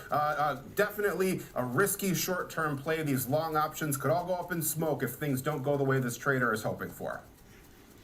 And I mean, it's worth noting that right now we're seeing NVIDIA going to the highs of the day, you know, as it's moving higher, and Jensen Huang is, you know, getting ready to tell us more. So we'll see whether or not he unveils some more about all things AI. So thank you for that. In the meantime, we have news on Micron. We have earnings coming up this week on Micron. What did you see when you look at the chart in the stock? Right, so Micron, some nice news for them today as well. They'll planning to build a second manufacturing facility at their Taiwan site by the end of 2026 here. So it means looking for a large increase in production. According to a Barron's article, that would be something like a little less than plus 20% of their current capacity. But it also notes this still won't even be enough to satisfy current demand, even if all that production were to come online today, right now. Micron has previously said they'd only be able to meet about half to 66% of the demand for several of their key customers in the medium term. So just kind of speaking once again to the insatiable demand for these types of storage and memory chips here specifically. A couple other things, price target boost from TD Cowen, 500 from 450. They kept their buy rating. Oh, by the way, if there wasn't enough news as well, too, earnings coming Wednesday in the post market for this particular company as well. So bulls will be looking to see if they can take out those recent highs. So the trade in question was a large trade pretty much by any definition you could possibly use. Big volume, big dollar amount, long duration, big risk reward, big everything here. So plus 3,000 January 15th, 620 strike calls at a 69.40 debit here. So a bullish trade, kind of in a lot of ways, it's kind of the opposite type of trade as our last one, which was a very short-term trade. This is a much longer-term trade here, and it's also quite far out of the money. So 305 days out for this bullish opening trade here. A $20.8 million debit paid is the max loss here. So obviously a very large dollar amount here. As with all long calls, max profit theoretically could be unlimited here. So break even, this is what is notable about this trade the most, I think. 689.40 would be 53% to the upside over the next 300 days. So not even a year looking for perhaps that big of a move to the upside in this name. The expected move as well, and the longer you go out with these expected moves, kind of the less useful they are. But, still to give us at least some idea, that's projecting about a 64% plus or minus move during that same time horizon here. So definitely a very optimistic trade. And if this trade does start to get above that break even here, it would be $300,000 of profit for every dollar of movement beyond that break even in the underlying stock at the expiration. So again, this could equate to very large potential gains if it were to go the way this trader wants. Micron seeing a higher sizzle than average to 1.9 sizzle, the options volume relative to its 5-day moving average of options volume. Yeah, so we'll hear from Micron on Wednesday for its earnings, and so that's obviously the big news. Also acquiring that Taiwan, that acquisition of that Taiwan. Man, really not a bad day at all. And all that. So okay, last but not chart least, looking wise. Carrier, where you found a final trade there. Right, an industrial company, maybe not a name you might instantly recognize here, but they make heating systems, air conditioners, building automation systems. So this kind of a more industrial type of product here. Intelligent climate and energy products is their main focus, but also kind of repair, maintenance services, etc. Not too terribly much specific news in this name here, but we did see a very modest price target bump from Wolf Research, 75 from 74, keeping their buy rating. The chart's kind of interesting, though, when you look at it. I mean, we had some pretty big swings to the upside and the downside. We went from 50 to 68 in a little over a month, so a sharp gain of about 36%. And now, though, we've lost about 18% from those highs during a kind of almost the same time period, around 30 days once again. So now we're sitting near some old lows from late January here. So this trade in question, though, was an extremely outsized trade. I like to look for these kind of unusual trades that stand out in terms of their volume and dollar amounts here in names that are perhaps not traded as significantly. So the trade in question, minus 21,165 June 18th, 50 strike puts at a 220 credit. So selling puts here, opening position. The volume exceeds the open interest in this particular contract here. So a neutral to bullish outlook in this name for this trade. 94 days out, the max profit, $4.6 million credit received here. Max loss could be as high as $101 million theoretically as well. So break even for this one, 47.80, 14.6% to the downside. Expected move would encompass that about 18.6% or so. But you know, this would be a trade that would be kind of banking on those lows that I kind of pointed out earlier near 50, that holding on. That 50 strike lines up with that double bottom significant low point here. That would be the lowest price we've seen since like 2023 if we were to kind of break through that area here. So extremely outsized trade. Number 2 in terms of the sizzle in the S&P 500 so its current volume versus its 5-day moving average of volume here. So very elevated activity in this name. So this one also, there was a closing trade paired along with this one too. I won't get into the specifics of that one too much, but if you put the volume from those two trades together, it's like 90-some%, like the high 90% of the volume for this name. So pretty much just these two trades dominated this particular market today. Looking for perhaps a bit of a bounce in this name that's been seeing some pretty sharp declines recently, hoping seemingly for them to level out now. All right, CARR, one to watch. Rick Ducat, thank you. Names in the news, right? Looking at Micron, NVIDIA, and Carrier. Thank you. Great options corner there, folks. And another hot topic is private credit. Of course, you've seen Blue Owl at new lows, Apollo under pressure. All these private credit names are under some pressure lately. The withdrawals have been sort of capped. Is there really a problem, or maybe you could be using it in your portfolio? Maybe there's something we're missing. Watch list. We'll be right back.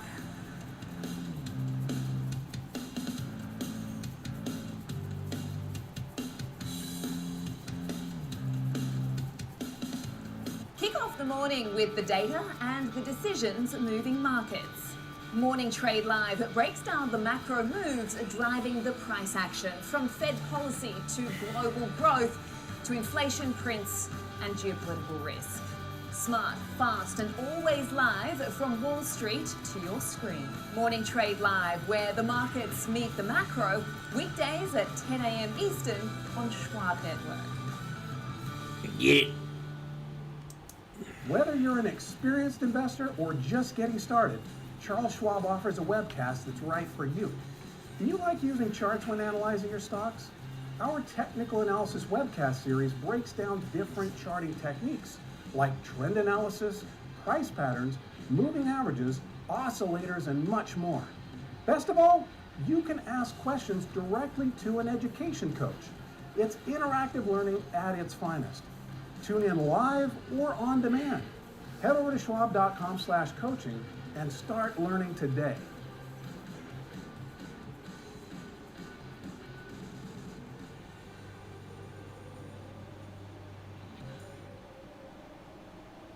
I'm Kevin Green, and I track options flow daily, identifying who's buying, who's selling, and how it's going to impact the markets. Watch live on Schwab Network at schwabnetwork.com.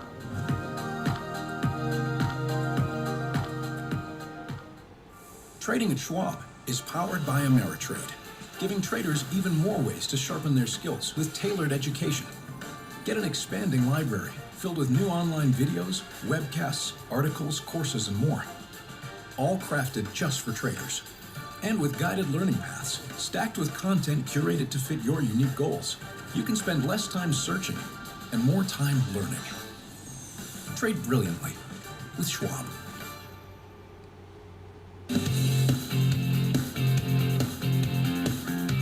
Welcome back to the Watch List. I'm Nicole Petalides, and we're live on the floor of the New York Stock Exchange. We want to spotlight private credit. Obviously, it's been under the spotlight lately, and there's still a lot of opportunity there. Monish Verma is with us, founding partner and CEO of Verdant Wealth Management. I'm glad you're with us because we did hear from Apollo saying that maybe some people are getting a little bit arrogant, or, you know, there's sort of a roadmap of how to do this, and then there's the people who sort of go outside the lines, and maybe that there's not systemic risk, but instead some risks that were taken. How would you sort of quantify what's going on here? Hi, Nicole. Thank you for having me. Yes, you know, we've been looking at private wealth for years. We've noticed what was being seen by the markets. You know, we don't really think there's cracks in the armor per se here, but we do think is a lot of that communication that was brought out a couple weeks back from Blue Owl was kind of taken, but a little bit misconstrued. We are still confident in the high quality private credit that we use for our clients alongside with other private market investments that we have for them in their portfolios right now. Were you surprised to see that they're capping withdrawals and things like that? I mean, you saw the evidence, right? Why are they doing that? Yeah, I think when they start looking at capping the withdrawals, it's really because they have a gate of 5%. We explained to our clients early on how gates work and how they could be gated if they needed their capital on a quarterly redemption period. Our clients weren't very concerned about the gates. We were watchful for them, but we noticed that some of the higher quality names did provide their own capital to those liquidity events. And to be fair, a lot of clients were a little worried. So they decided if they wanted to take some money out, they wanted to be able to take it out. So we saw some higher quality names that we use allow them to do that and open and expand their 5% minimum gates usually. So we're still pretty confident in how private credit's being used in our portfolios. And we are being mindful and watchful of that and making sure that it still fits. And look, I mean, these are investments that take time. I mean, it's not liquid that you sell it today and it's available. I mean, these are investments in companies that are growing and such, and so you're sort of on the inside track the way wealth managers and insiders are, and that's the exciting part of how, when you look at private credit or private equity. So people do want to get a part of this because it's what you can't get on Wall Street, right? You're not buying one share of whatever. So let's talk about how you can get involved. You want to be part of private credit. I want to be part of it. How do I do it? What should I be looking at? Well, the first thing is to have a conversation with your wealth advisor to understand the education behind private markets and how private credit and other private instruments work in your portfolio. Like you just mentioned, you can't go in and sell something on a dime like you could for some other ETFs or common stocks. So you want to be very mindful that these assets that you're investing in the private market space are not needed in the short run. Secondly, when you're looking at how and understand why you want them in your portfolio, do you want the non-correlated value to your portfolio and your equities component? Do you need a stream of income? So you want to be very mindful of how you're getting that, and the advisor has to really explain and understand what the client's needs are and make sure that they articulate that to the client and make sure they understand, this is not a stock or an ETF that can be traded in one day. And there is a time frame that's usually quarterly that you can't get access to those funds. It's usually like 3 to 5 years or something like that, right? And you have to put, I don't know, 100,000 down, or, I mean, what are some of the parameters? So within the private market space, private equity, sometimes you have 3 to 5 years that you can't get access to it, so that you're looking for more, you could have more volatility there, but at the end of the day, those funds are long-term, 10 years or out or longer. On the private credit space, where you're getting more yield, maybe a little bit of growth, it's usually a quarterly redemption, so you want to make sure that you know that you don't need that money for at least a year. If there is a gate and they say they can only allow you to take 50% of your 100,000 out, you want to make sure that you have other liquidity in your portfolio. So depending on which private market investment you're looking at, sure, it could be quarterly or it could be longer, but private equity would be more of we look at that in a 10-year type of time frame or longer. And then when we hear the president, by the way, saying that the Fed should be cutting rates today, last week he was clamoring about it, really wants the Fed to cut rates because he's concerned about oil moving higher or the economy slowing down a little bit. What do you think the Fed will or wouldn't do now going forward, or should or shouldn't do? Yeah, well, I think what we're expecting from the Fed is at some point to continue to cut rates. We're in that camp that rates will be cut again this year. I think what you're going to see is that, these are forward-looking investments. So a lot of these future rate cuts are somewhat built into some of these investments already. So we've already reduced how much, for example, if we're using it as cash flow, and we were expecting it to have an 8 to 9% cash flow return in their portfolio over a period of time, we've reduced that already in their clients' modeling in their portfolios to show a lower number. So we're kind of ahead of that. We also believe that the Fed will reduce rates. So we're in the camp of we're expecting it to happen, and we've already planned for it. What kind of yields can people expect from private credit? I mean, often when they say you invest with money managers, you should look for, 5 and 7% a year type of thing over a long period of time. How much money should you allocate to private credit, and what kind of yields does private credit bring in versus what we normally know? Yeah. Great question. So some private credit, 6 to 9%. Some have been 8 to 12% over the last few years. We have heavy expectation those numbers will start to come down. So we're modeling lower numbers than those in our portfolios now. As far as how much should you have in your portfolio, it depends on the size of your portfolio. But if you're looking at a $5 or $10 or $15 million portfolio and you're looking at a private market exposure first, this should be one sleeve of that private market exposure. So we would say 5 to 10% starting of that private market sleeve is what you can start with. You can always add to these investments later as you want to scale. But the education component is very important before we would start any private market. So when our clients understand what private markets are and how private credit fits, we start with a dollar cost scenario where we might start with 5 to 10% of that allocation up front and then add to it as the comfort level is there for the client and where the allocation demands it in their portfolio for their long-term goals. So have you seen, so you are bringing down the numbers and expectations a little bit because things are slowing, but it does normally outpace the general market. I mean, I think that's part of the idea, right? If the general market's 5 to 7 and this is 6 to 9, you're not going to underperform the general market for the most part. I mean, you could correct me if that's not right, but I do want to know what kind of sectors. You know, I just was seeing more about SpaceX right now, and it made me think, like, is it a lot of tech, or what are people, when they look to private credit, what kind of sectors are really doing well? Well, they're very broad based on the sector side. So, you know, there is software, as you've been hearing in the media, and that's in the private sector space for the private credits. But along that line, when you're looking at the sectors, the managers have the ability to go in and out of different sectors as they see fit. And the profile of the 7 to 9% is right, and that's not number we're using. It's more to 6 to 8 at the moment, depending on how we're using them. But the correlation factor is what clients are really looking at. How is this asset class correlated to my equity exposure, my international equity, my domestic equity exposure? Pretty day to day. Correlation factors are relatively low comparable. They're looking at it either as a hedge against their equity portfolio or a stream of cash flow that they can use down the road when they need it. A lot of these are just at the borderline of breaking into resistance levels. Using it, but the sectors, there's a variety of sectors that are out there, and that's I'm going to spy bounced off that 100. I mean, the 200. Some people are looking at private credit and saying, I want to be more focused on specific sectors. We don't advise that in our practice. We'd rather be more broad-based and use high-quality names. Are you worried about the liquidity issue of private credit? I mean, are people overreacting to the worries about private credit, or no? What would you tell them right now?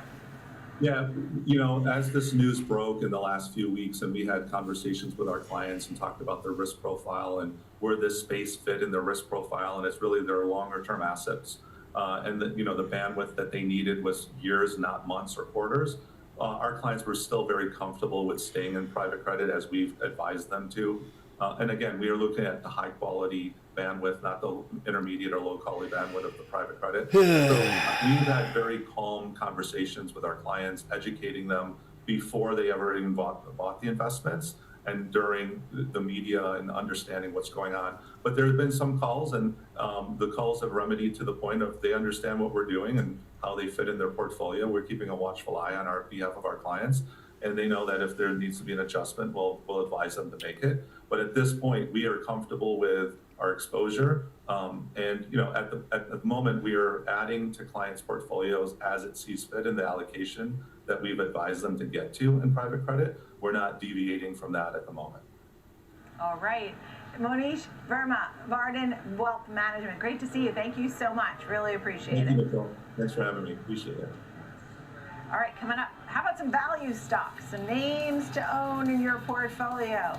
That's next here on the watch list. Yeah.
sometimes, you know,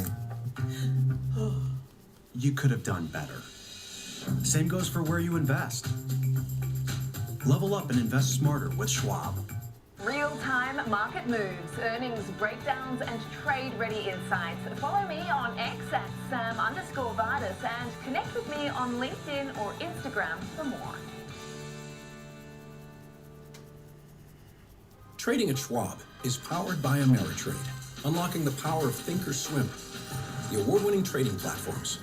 Bring your trades into focus on Thinkorswim desktop with robust charting and analysis tools, including over 400 technical studies.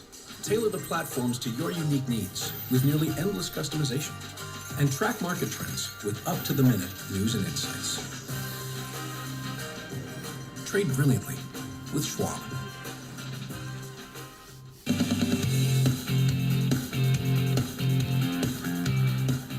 Welcome back to the Watch List. I'm Nicole Petalides. We're still seeing the up arrows. In fact, we're gaining a little momentum over the last half hour. The Dow's now up 472. So we're watching stocks and sectors, and Bill Davis, portfolio manager at Hennessy Funds, is with me. And of course, we've watched what's happened with the volatility. We know we're in the second week of the Iran war. We've watched oil in particular. But I was just reading how the financial sector broke down below the 200-day moving average, was bringing the S&P down along with it. You know, is this a sign that precedes a sell-off? I don't think, well, first of all, Nicole, it's good to see you again. In fact, I think the last time you and I chatted, I was mentioning that I think that we were getting ready to actually begin a rotation away from mega cap and into more breadth in the markets, which, you know, necessarily was going to include probably industrials, healthcare, financials, et cetera. I don't think that's what's going on, but there is something very strange going on, right? Because at the beginning of the year, as we began to rotate out of mega cap, all of the sectors that I just mentioned started to do very well. And you know, we're one portfolio manager within the Hennessy family of funds. It's 17 different funds, and you know, $4 billion in assets, all high conviction. And so this is actually the kind of market that is something that we really like. And then, as you point out, we start a war. And the interesting thing, the most interesting thing to me is we start a war, and what we do, instead of normally what you would do is retreat into value, leaning even harder, we essentially retreated, ironically, back to the one sector we were trying to rotate away from, which was mega cap names sort of tied to the AI trade. What's wrong with that? I think that is I think that's a bit of a blip. I mean, I do think the market is broadening, and I think that trend is going to continue. No. And I think once we have more clarity on how long this war is going to last and what's going on with the price of oil, I think that we're going to see that rotation into more breadth continue. Some of your favorite sectors, but you know, oil jumped 20%. We saw oil, more than that. I mean, we saw oil go to $120. Do you expect to see a big move like that again, or have we sort of gotten past the knee-jerk reactions? I mean, if they tell us right now and say the Strait of Hormuz is closed again, I don't know how everybody sort of expects it to be closed anyway. I know they're letting ships from Iran and Greece and a few others get through. You know, is there anything that's going to send oil from, you know, 90 to 120 again? Yeah, I think it could happen any moment. I mean, I think, well, doesn't it? What would be an example? Yeah. This reminds me of the tariffs. Let's just call it the tariff wars for a second. You know, from mid-year, it was all so haphazard that one day you thought you knew what it was going to be. The next day it changed. It went from 10% to no, it's going to be 100%. No, it's going to be 25%. And it was all this guy hates Trump. I can really think of. And what markets want is not that. They want certainty. And this feels a little bit the same way. There isn't a lot of certainty, but one day there's an announcement that the end is in sight, and then the next day, it's going to be a long, protracted thing, and oil jumps $20. So I think that this is going to go on until the transactional nature of this administration just decides that there are more negatives than positive and continuing it. And I think once that happens, the price of oil is going to settle and the trade is going to broaden again.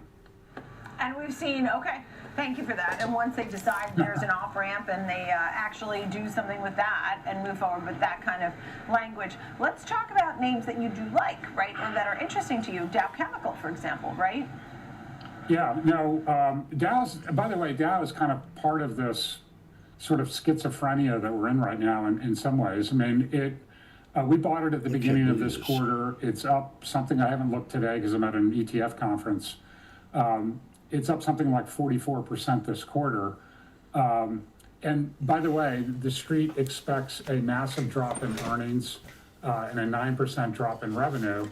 But offsetting that is also kind of the expectation that Dow is actually one of these companies that benefits from global supply chain disruptions and also, high oil prices. So there is this, Dow to me, we've had a great run with Dow. Citigroup thinks that there's 40% more to this run, yet there's also a lot of analysts who think, well, wait a second, all the numbers are moving in the wrong direction. Why is the stock price going up? So, but we do like it because, and we have liked it because it's the kind of name that I think does well in a broadening market environment. And that's essentially what we had forecast we were going to be in at the beginning of the year. All right. And what about some of the other names? Archer Daniels Midland, Zencora you have on there, and Trane?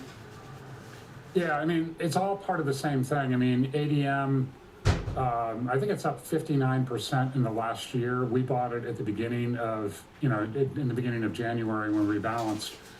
And it's up 19% since then. It had historically, or, over something like 8 quarters that it had disappointing numbers. But one of the things about Archer is that I think it's a well-managed company, and they've proven very adept at facing the challenges that they have, which is, on the one hand, investing for the future, and they've done it wisely, and on the other hand, balancing that with cost cutting. So I think that they've managed that well, and I think that they're basically being rewarded for it. In the case of Cencora, I mean, to me, this is kind of more of a classic defensive play. It's a very interesting company in that it's one of the largest drug wholesalers in the U.S. It's also big in pharma solutions and logistics. They're in the process of an acquisition, which is going to make them a major player in animal health.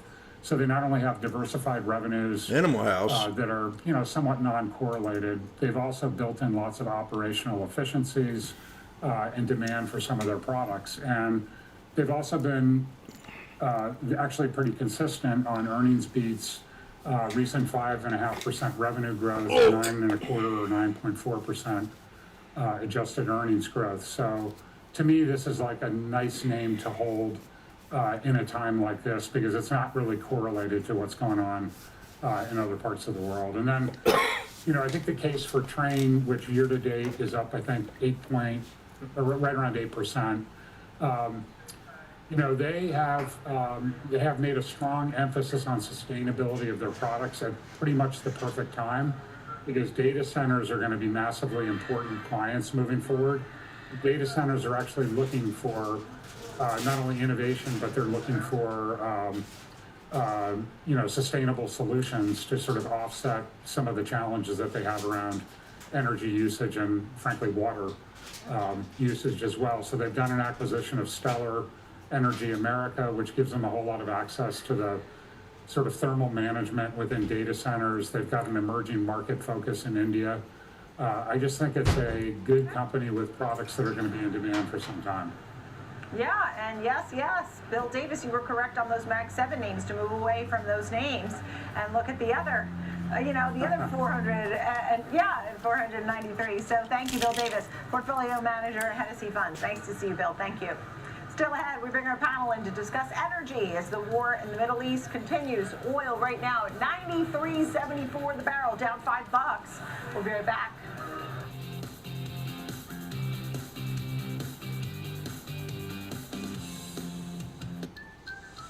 Opportunities don't stop when the market day ends, so neither do we.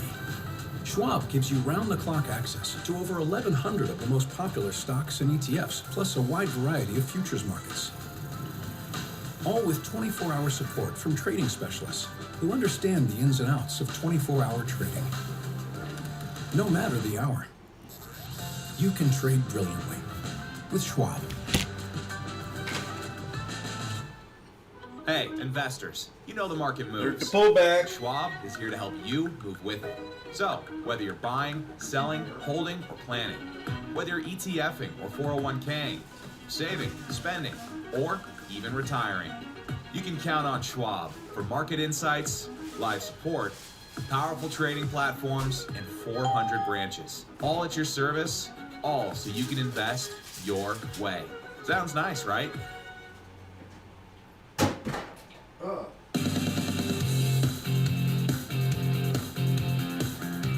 Welcome back. I'm Nicole Petalides, and we got some breaking news on the visuals from NVIDIA for gaming. So here it is. Jensen Huang's keynote at the NVIDIA GTC conference is underway, and he unveiled the DLSS5 gaming chip, which introduces a real-time neural rendering model.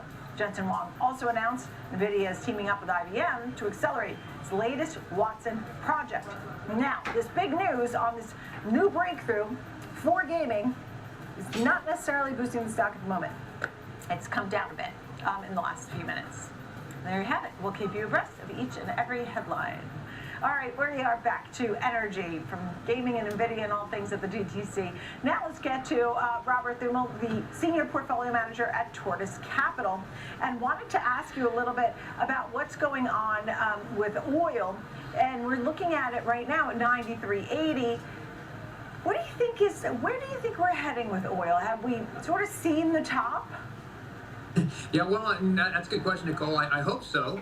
I say where we're going to go with oil depends on obviously getting ships to move out of the Strait of Hormuz, and if that can happen, then we're going to see oil probably headed back to the 70s. Now, if infrastructure is impaired or destroyed in some way, that totally changes the game, and oil probably goes the other way, because it takes probably a few days, maybe a few weeks to turn back on oil production out of the countries in the Middle East, especially if the oil flows through the tankers in the Strait of Hormuz. But if you have to repair infrastructure, you think about that, Nicole, that's going to take months, maybe even years. That totally changes the dynamics and probably keeps more oil offline for longer, which would mean then ultimately a higher price. Right. All right, and let's continue our conversation and expand this panel. Joe Rinaldi is joining us, CIO of Quantum Financial Advisors. Joe, where do you think oil is headed? I was just saying, do you think the 120 was the top? Where could we be headed with this, and are the stocks opportunities? Yeah, that's a real challenging question. I think there's something I really didn't think about. I think we need to see what goes on with the Strait of Hormuz. But I would not be a buyer of oil stocks in here. I think you missed the boat. Oh. Because a lot of people have come on and said, don't invest in energy, don't invest in financials. They're selling off, go for energy. What do you think of that language, Rob? Well, I think the energy sector's got a lot of free cash flow. I think we've all figured out energy's pretty important. Oil's pretty important. Natural gas is pretty important. So I do think there's an opportunity to pick up some high dividend yielding stocks with some growth, high free cash flow yield. Those stocks are buying back some shares as well. Exxon is a classic example of that. And natural gas stocks are an opportunity as well. I saw you actually have Exxon, Cheniere, and Williams, right, Rob? Yeah, we like all the natural gas stocks at Tortoise, or the natural gas infrastructure stocks. Look at what's European natural gas prices are 5-6 times higher than what they are in the U.S. We need Europe and Asia need more liquefied natural gas, and it needs to come from secure supply sources like the U.S. And so that'll benefit a company like Cheniere, who's the largest exporter of liquefied natural gas in the U.S., and the U.S. is the largest exporter of LNG in the world. Let's talk about nuclear, utilities, maybe sort of expand it out from good old Exxon, Joe. Is there opportunity there? We had bought last time we were on the show. Thank you very much for inviting us again. We're big buyers of utility stocks when the dividend was around 4 to 4.5, 4 3/4. Conversely, right now, I'm a seller of Con Edison because it's at a 52-week high. My calls that I have established are around 115, so it's trading right around my call price. So I would not be a buyer. I'd be a seller of Con Edison. I'd be a selective buyer of Dominion FE because I think that's run its course as well because the dividend yield is too low.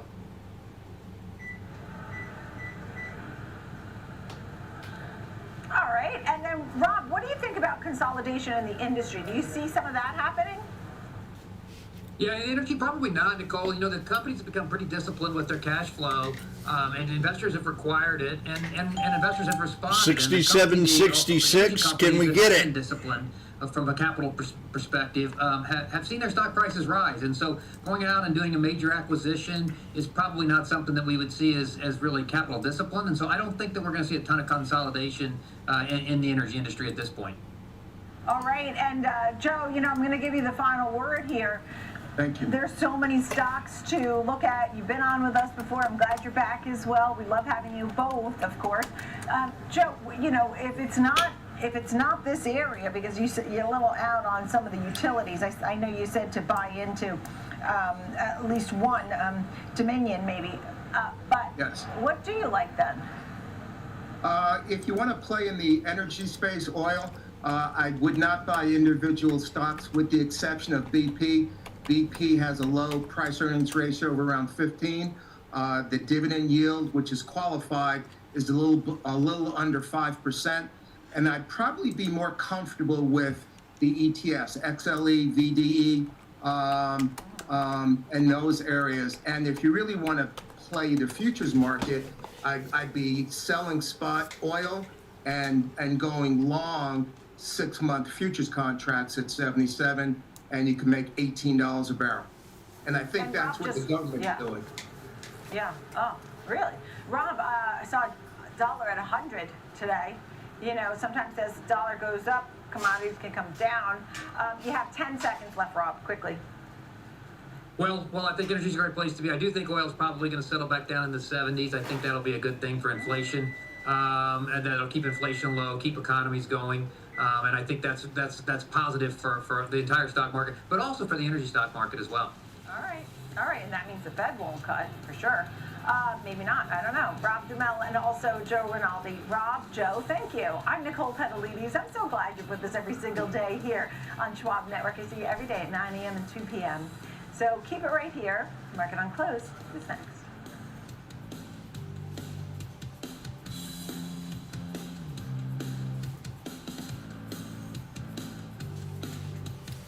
Schwab Bank Investor Checking, the checking account built for investors. Named highest in client satisfaction by J.D. Power for 7 years in a row. With Investor Checking, you get the award-winning features of our checking account, plus cash management 2 minutes to power hour. Designed for investors like you, with unlimited ATM Less than 2 minutes for cash withdrawals worldwide. No overdraft fees, and enhanced security features to keep your money safe. Also, because your investor checking account is linked to your Schwab One brokerage account, you can manage your checking and investing in one convenient location. Moving funds between your accounts is easy. Cash moved to your brokerage account is available in seconds. That means you can stop waiting and start investing in stocks, bonds, money market funds, and more. Get more with Schwab Bank Investor Checking, the checking account built for investors.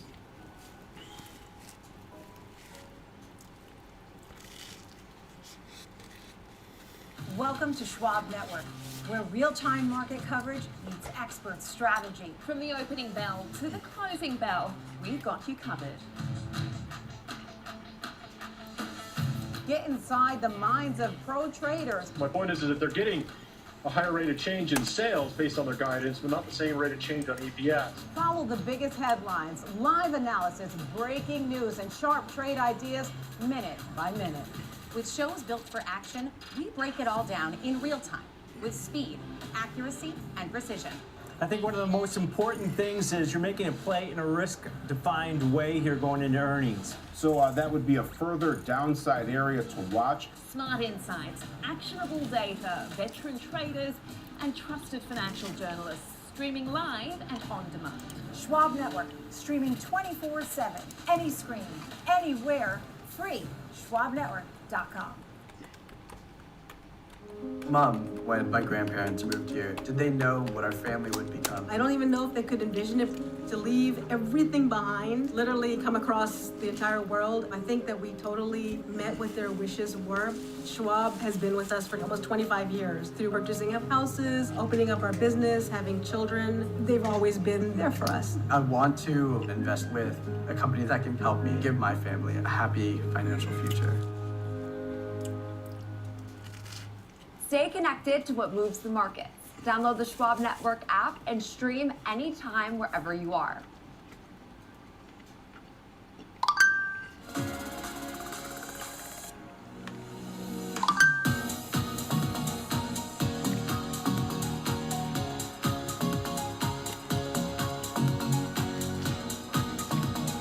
Oh, man.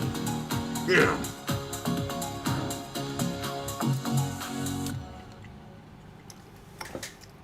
Just reversed. Out to 100.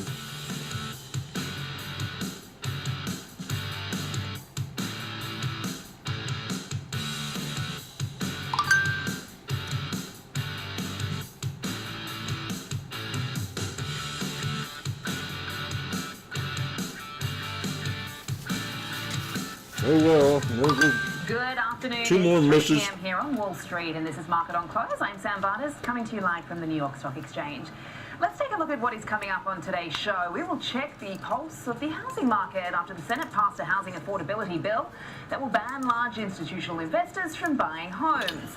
Later, we'll look at the state of the IPO market and how AI is changing when and how companies go public. And we'll be joined by the president and CEO of Beta Technologies to discuss its latest quarter and about its electric aircraft technology. But for now, let's take a look at where markets stand as we head into the final hour of trading here, because we have, of course, seen mostly green on the screen here. We've got the S&P 500, which is up at 1.2%. We're managing to hold that 6,700 mark right now. Let's see how long that lasts. The Nasdaq 100 very much propelled by some of those tech names today. We've had most of the Mag 7 in the green today. We've had a lot of nice gains for some of the semiconductor chip stocks, the memory makers, those in the business of optics as well. So up 1.3%. The Dow Jones has put on 441 points right now, up 1%. Off the session's highs, but still rallying here. The Russell 2000 outperforming right now at 1.4%.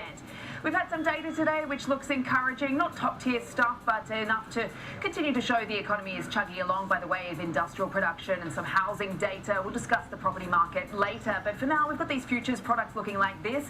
The 10-year yield has come off a bit. We're at 4.23 right now on the benchmark. Remembering we closed out in triple digits on the Dixie for that Friday session. We're currently at 99.46 right now on the dollar index. Gold has taken a bit of a breather today. We're holding that 5K mark. We did dip below it earlier in the session, but recoup that now. And crude oil, of course, the big story in the chart we're all tracking right now is we're in this sort of shadow boxing match between stocks and crude right now. Down 5% on the session. It's been a bit sort of up and down. We've been tracking these lines coming from President Trump. And of course, we're keeping our eye on the tech space as well with what Jensen Huang is saying currently over at GTC2. Bitcoin is right now trading up almost 4%, 74,000 and change. So it has actually been surging, even though some of the time we've seen some of that risk-off sentiment in these markets has continued to rally. There has been some analysts pointing to some of this outperformance. We got the faucet in. Maybe some of the capital flight coming from the UAE. Plus, it'll start warming up later this week. Stand as we, of course, approach this last hour of trade here. Anything can happen. Let's get to Nicole Petalides, who's joining me here around the desk this afternoon, the host of Opening Bell and the Watch List, of course. Look, Nicole, it just feels like a good start to the week, at least, suffice to say, given everything we've been talking about. In fact, I do believe this is the first positive Monday we've started with in a number of weeks since like January, given the weekend events and the de-risking that goes into these Really? weekends. Since January? Your conversations have been today. I think the fact that we're Okay. holding the line is the big Woo! thing, because sometimes we'll start. Okay, we're getting close to my support. Volatility index is up. Ladies and gentlemen, I patiently waited. I didn't chase this trade. I waited for my number. We're getting close. I think 6702 will do it.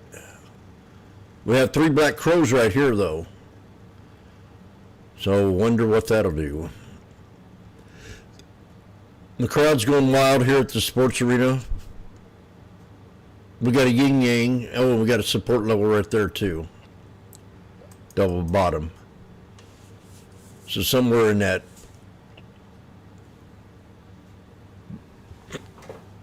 Please do not reverse. Please do not reverse.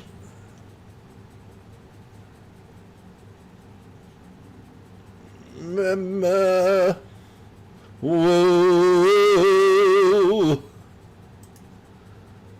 Uh-oh.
$67 tens.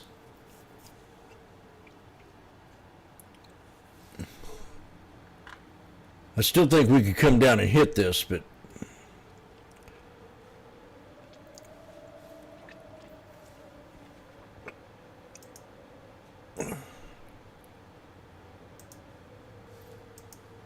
I missed my chance right there. I could have got them at 2.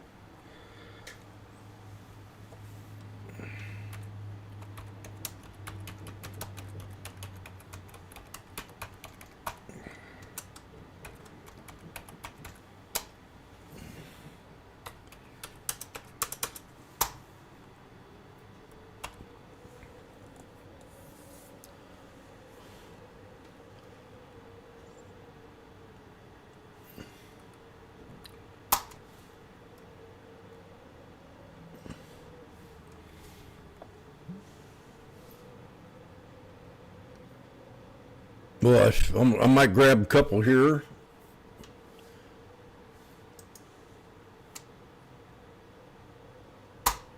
And then if it dips down to the 200s, I'll grab more. 215. Oh, God. 265, 275, just like that.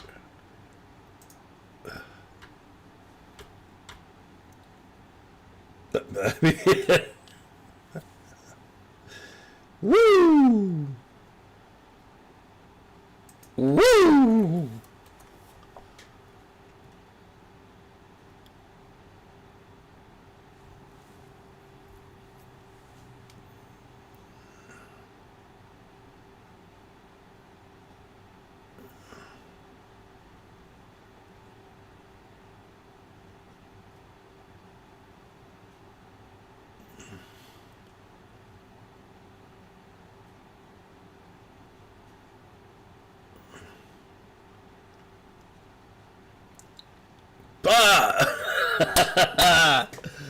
All right. Boom. I don't know how he does it, but he did it. 620? Are you freaking... I'm out.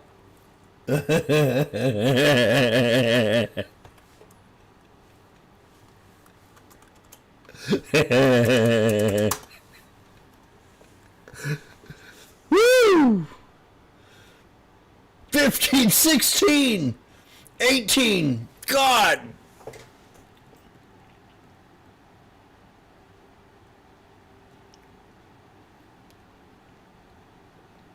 Why did I sell?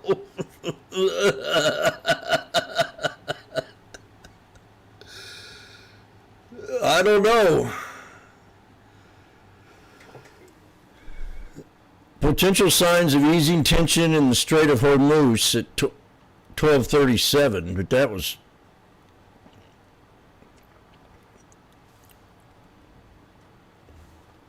damn.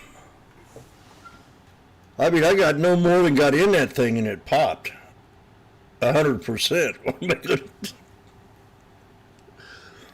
What am I supposed to do? And then it went up to 200%. Come on. It's a good day. I mean, that read perfect.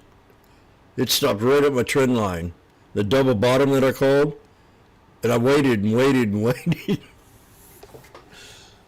Oh. Now, if this has really been, I mean, not even this time of the day is the toughest time to trade. This support level right here, if that holds,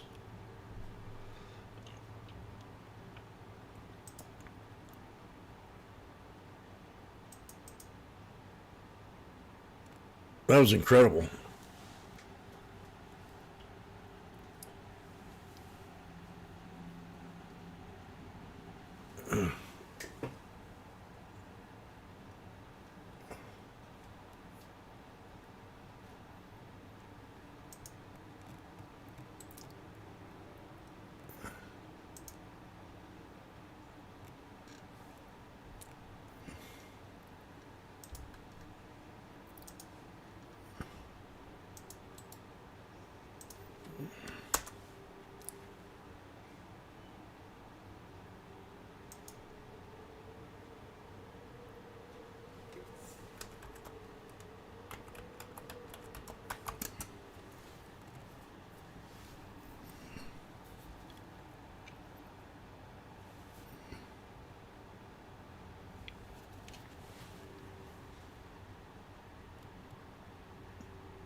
Another beautiful little setup right here.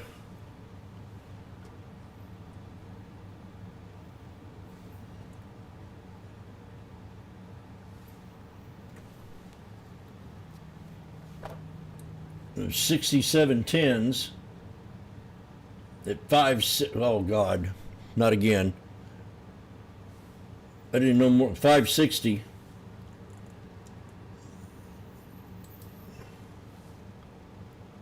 I got right in them and the thing jumped up $100 and then dipped right back down.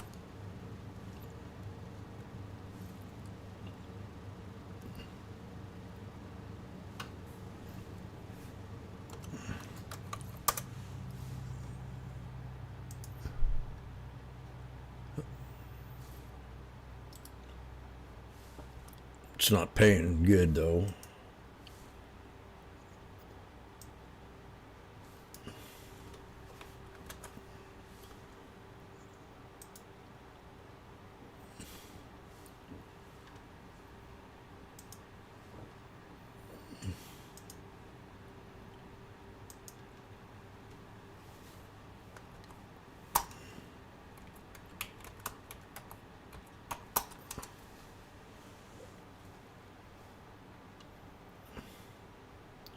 There's $100.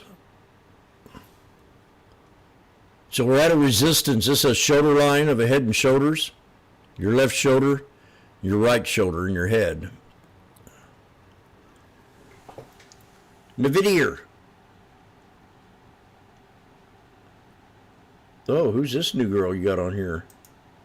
Passing in the Senate needs to clear the House now. I know that it's obviously, as we mentioned in those headlines, looking at targeting large investors and easing regulations. Just give us a sense of where it's up to and how far it goes to address the affordability concerns in this market right now, do you think?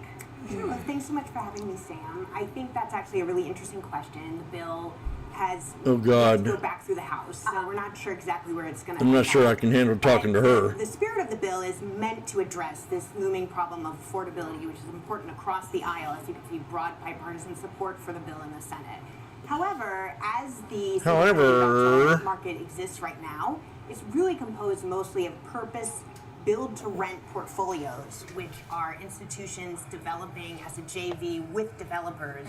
These purpose-built, mixed-use communities that include, they're near schools, they're near transit, they're near jobs, they have community centers, really to keep families there for the long term and give them a lot of the benefits of home ownership. Those are actually, as the bill, the baseline interpretation of the bill right now, those should still be able to trade. It's the scattered portfolios. No. Taking individual lots from the single-family housing market and aggregating and institutionalizing them, those are threatened by the bill. But the industry really is moving away from economies of scale are in this purpose build-to-rent portfolio. Right. So at the start of the year, President Trump sort of pepper spraying the market with a bunch of affordability type policies. Obviously seeing the spaghetti being thrown at the wall and waiting to see what sticks. Now we're starting to perhaps see the passage of some of these, how they're making progress. You touch on, obviously, the pros and the cons as to, what this might look like, how it might help. Obviously targeting a small percentage of the market as well with targeting investors. I'm just wondering if there's anything else we're targeting a new welfare that program. we've heard about that really strikes at the heart of the affordability worries in this economy right now. And which do you think will be the most successful and most needed? For housing affordability? Housing affordability, and it can even go beyond that. I think, well, to start with housing affordability, the key to increasing housing affordability is really to build more homes in general. That depends on local municipalities changing their zoning. Right. And to some extent, it depends on labor costs and construction costs, which of course are Okay, let's get this going. We still have structural lack of Triple housing bottom. in this country after the COVID glut of homes got snapped up. After the big home buying of COVID. And part of it is interest rates, of course, both because interest rates are prohibitively high. I need this to hold up. Oh, there's something called mortgage lock-in, which means if you own a home at 2 or 3%, you're probably not going to sell and buy into a 7% mortgage. So that layer of kind of starter homes is missing largely from the market. Right. Okay, so that's holding people back. It's holding people back. It's just kind of a supply-demand problem. So, changes in policy and in municipal zoning. Oh, I should have grabbed some there, that's for sure. Housing affordability. And how critical is that psychological 6% on the 30-year mortgage rate? Well, I think we saw it dip a little bit below recently, which people were excited about. I think there's something about 6% above that feels really high because people that have been homeowners over the past 15 years are really used to that 2 to 3%. So, more than double that is an impediment. Not to mention, there's just not much stock. I mean, as I said, housing is starting to increase, new housing, but it's very expensive to build both from a labor and a capital, CapEx perspective. So we're really just seeing a structural lack of homes. And not to pivot too abruptly, but I know that your research covers a lot of bases, and I think it all falls under the whole umbrella of affordability, which is the biggest concern. I think it was the Okay, I got a 353 average. Wikipedia last year. Is AI Oh shit, I was just up. jobs? Can you talk about that as far as what you're seeing with respect to artificial intelligence and the debate over productivity versus job displacement? Yeah, and I think that's a really important point that sometimes gets lost in the shuffle. When people think AI, they think eliminating categories of jobs. Yeah. First of all, I think the technology is moving a lot faster than the implementation. There's lots of research stating that really the effect hasn't even begun to kind of weave through the system because it's being implemented by human resources, and it just takes slower than the technology. But I also think there's a whole category of jobs that will be accentuated by AI. It just helps you get a broader perspective on what you're doing more quickly so that you can make better decisions, which is really the human element that won't really be replaced by AI, which at this point is still very task-oriented. Agentic is starting to develop, but it still really is a task-oriented tool. So where do you see There we go. the benefits right now and the most under threat as far as sectors and industries are concerned and types of jobs? Now I should get out of this trade because I don't know about it. Also, what people don't think about with AI is that it's very case dependent. So some firms are a lot more technologically savvy than others and will incorporate a lot more quickly. So let's take a paralegal. 2 paralegals doing the same job. One is at a small, wills and trusts office, and one is at a law firm that serves venture capitalists in Menlo Park. That one is probably going to use a lot more AI than like a small family office. So even though the 2 jobs are the same, the context matters a lot. Jobs with a lot of regulatory touch points are not going to be replaced by AI for obvious reasons, And so I think it's a much more case-by-case basis than people think. But I think where AI has a potential to replace things are just jobs that include a lot of kind of repetitive tasks. However, you have to think, outsourcing your financial analyst today to AI, who's going to be your MD in 15 years? Right. And people aren't thinking about that enough. So I think it's one of these things where we're still kind of figuring out, what the right balance is, and people are going to, come to different conclusions about that. And in the here and now, I'm just wondering what you and the folks over at M are modelling as far as the potential impact of the Iran war, just on general affordability and how people are feeling about the housing market and feeling about jobs. Are you, I suppose, crunching the sums as to, how long this potentially lasts and what sectors and parts of the economy it's likely to hit? Well, I think that, the number one psychological, we're talking about kind of like psychological element to consumers. Number one is pain at the pump. Yes. Across the board. So the Iran war obviously has a major impact on that. As long as there's uncertainty around gas prices, which despite the fact that there's been various, attempts at ameliorating that, there's going to be, given the circumstances, I think that's going to be tough, especially as you go into your summer season, which is driving season, tourism season across the U.S. There could definitely be an impact there in terms of the consumer, which is propping up 70% of the economy. Yeah, and how does that all feed back into the housing market? Because, I was having an interesting chat to somebody the other day who said, look, wars come and go. It doesn't really affect. And the housing market right now is hot. I'm just wondering if you are seeing that on the ground or seeing that through your research as far as, the fact that we have seen that price appreciation, we have seen some of the steps to try to address parts of the housing market. We've seen those interest rates come off, historically speaking. I mean, at least in the last couple of years, they're not as high as they were. And as we enter a period where we typically see a pickup, if that really is the case, as far as your research shows. Well, you know, I think it really all comes down to supply. I think if there's not enough supply... Well, it comes down to a lot of stuff, she says. A lot of motion in the market. I also think, as many people have pointed out, we're in a K-shaped economy where there's some people that are doing quite well and some people that are much more sensitive, and so you might see, you know, further bifurcation along those lines. She's out of touch. I think home ownership in general, culturally, even despite the fact that single-family rental is also very popular, I think America's built on home ownership. I don't think that will ever really change. You know, I love talking to people like you because you have such interesting anecdotes about, you know, obviously what you see out there, what you're hearing, you write about.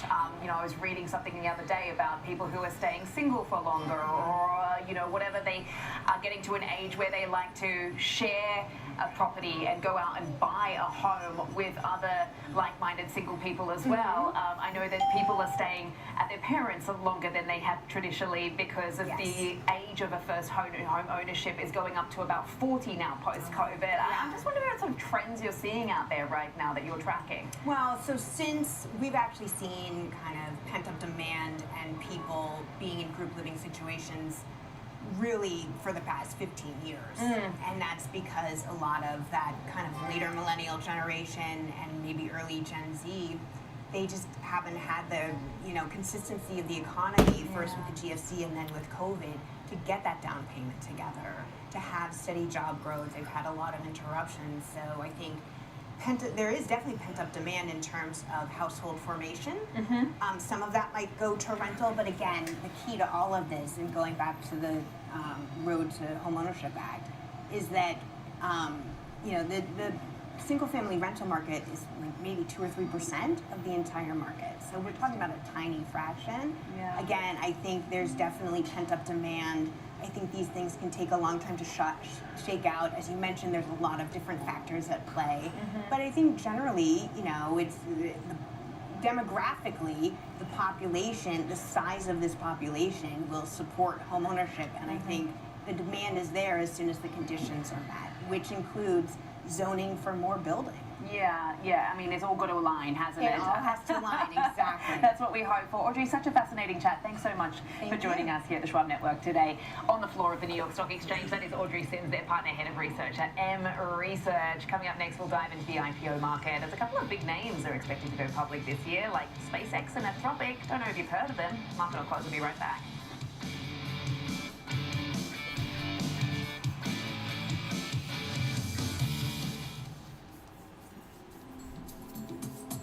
I'd like to know how these research firms make a living.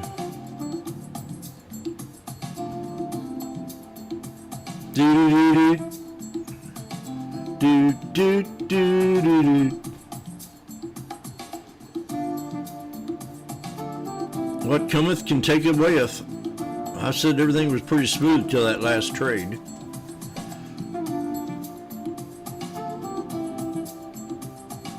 And again, I got burned.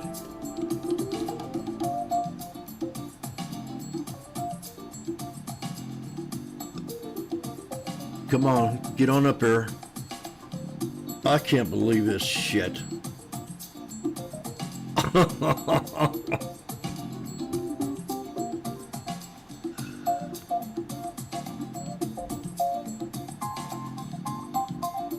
Unbelievable.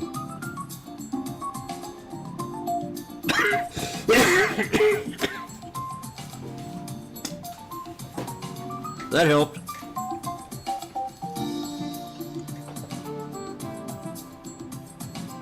Doo-doo. Doo-doo-doo.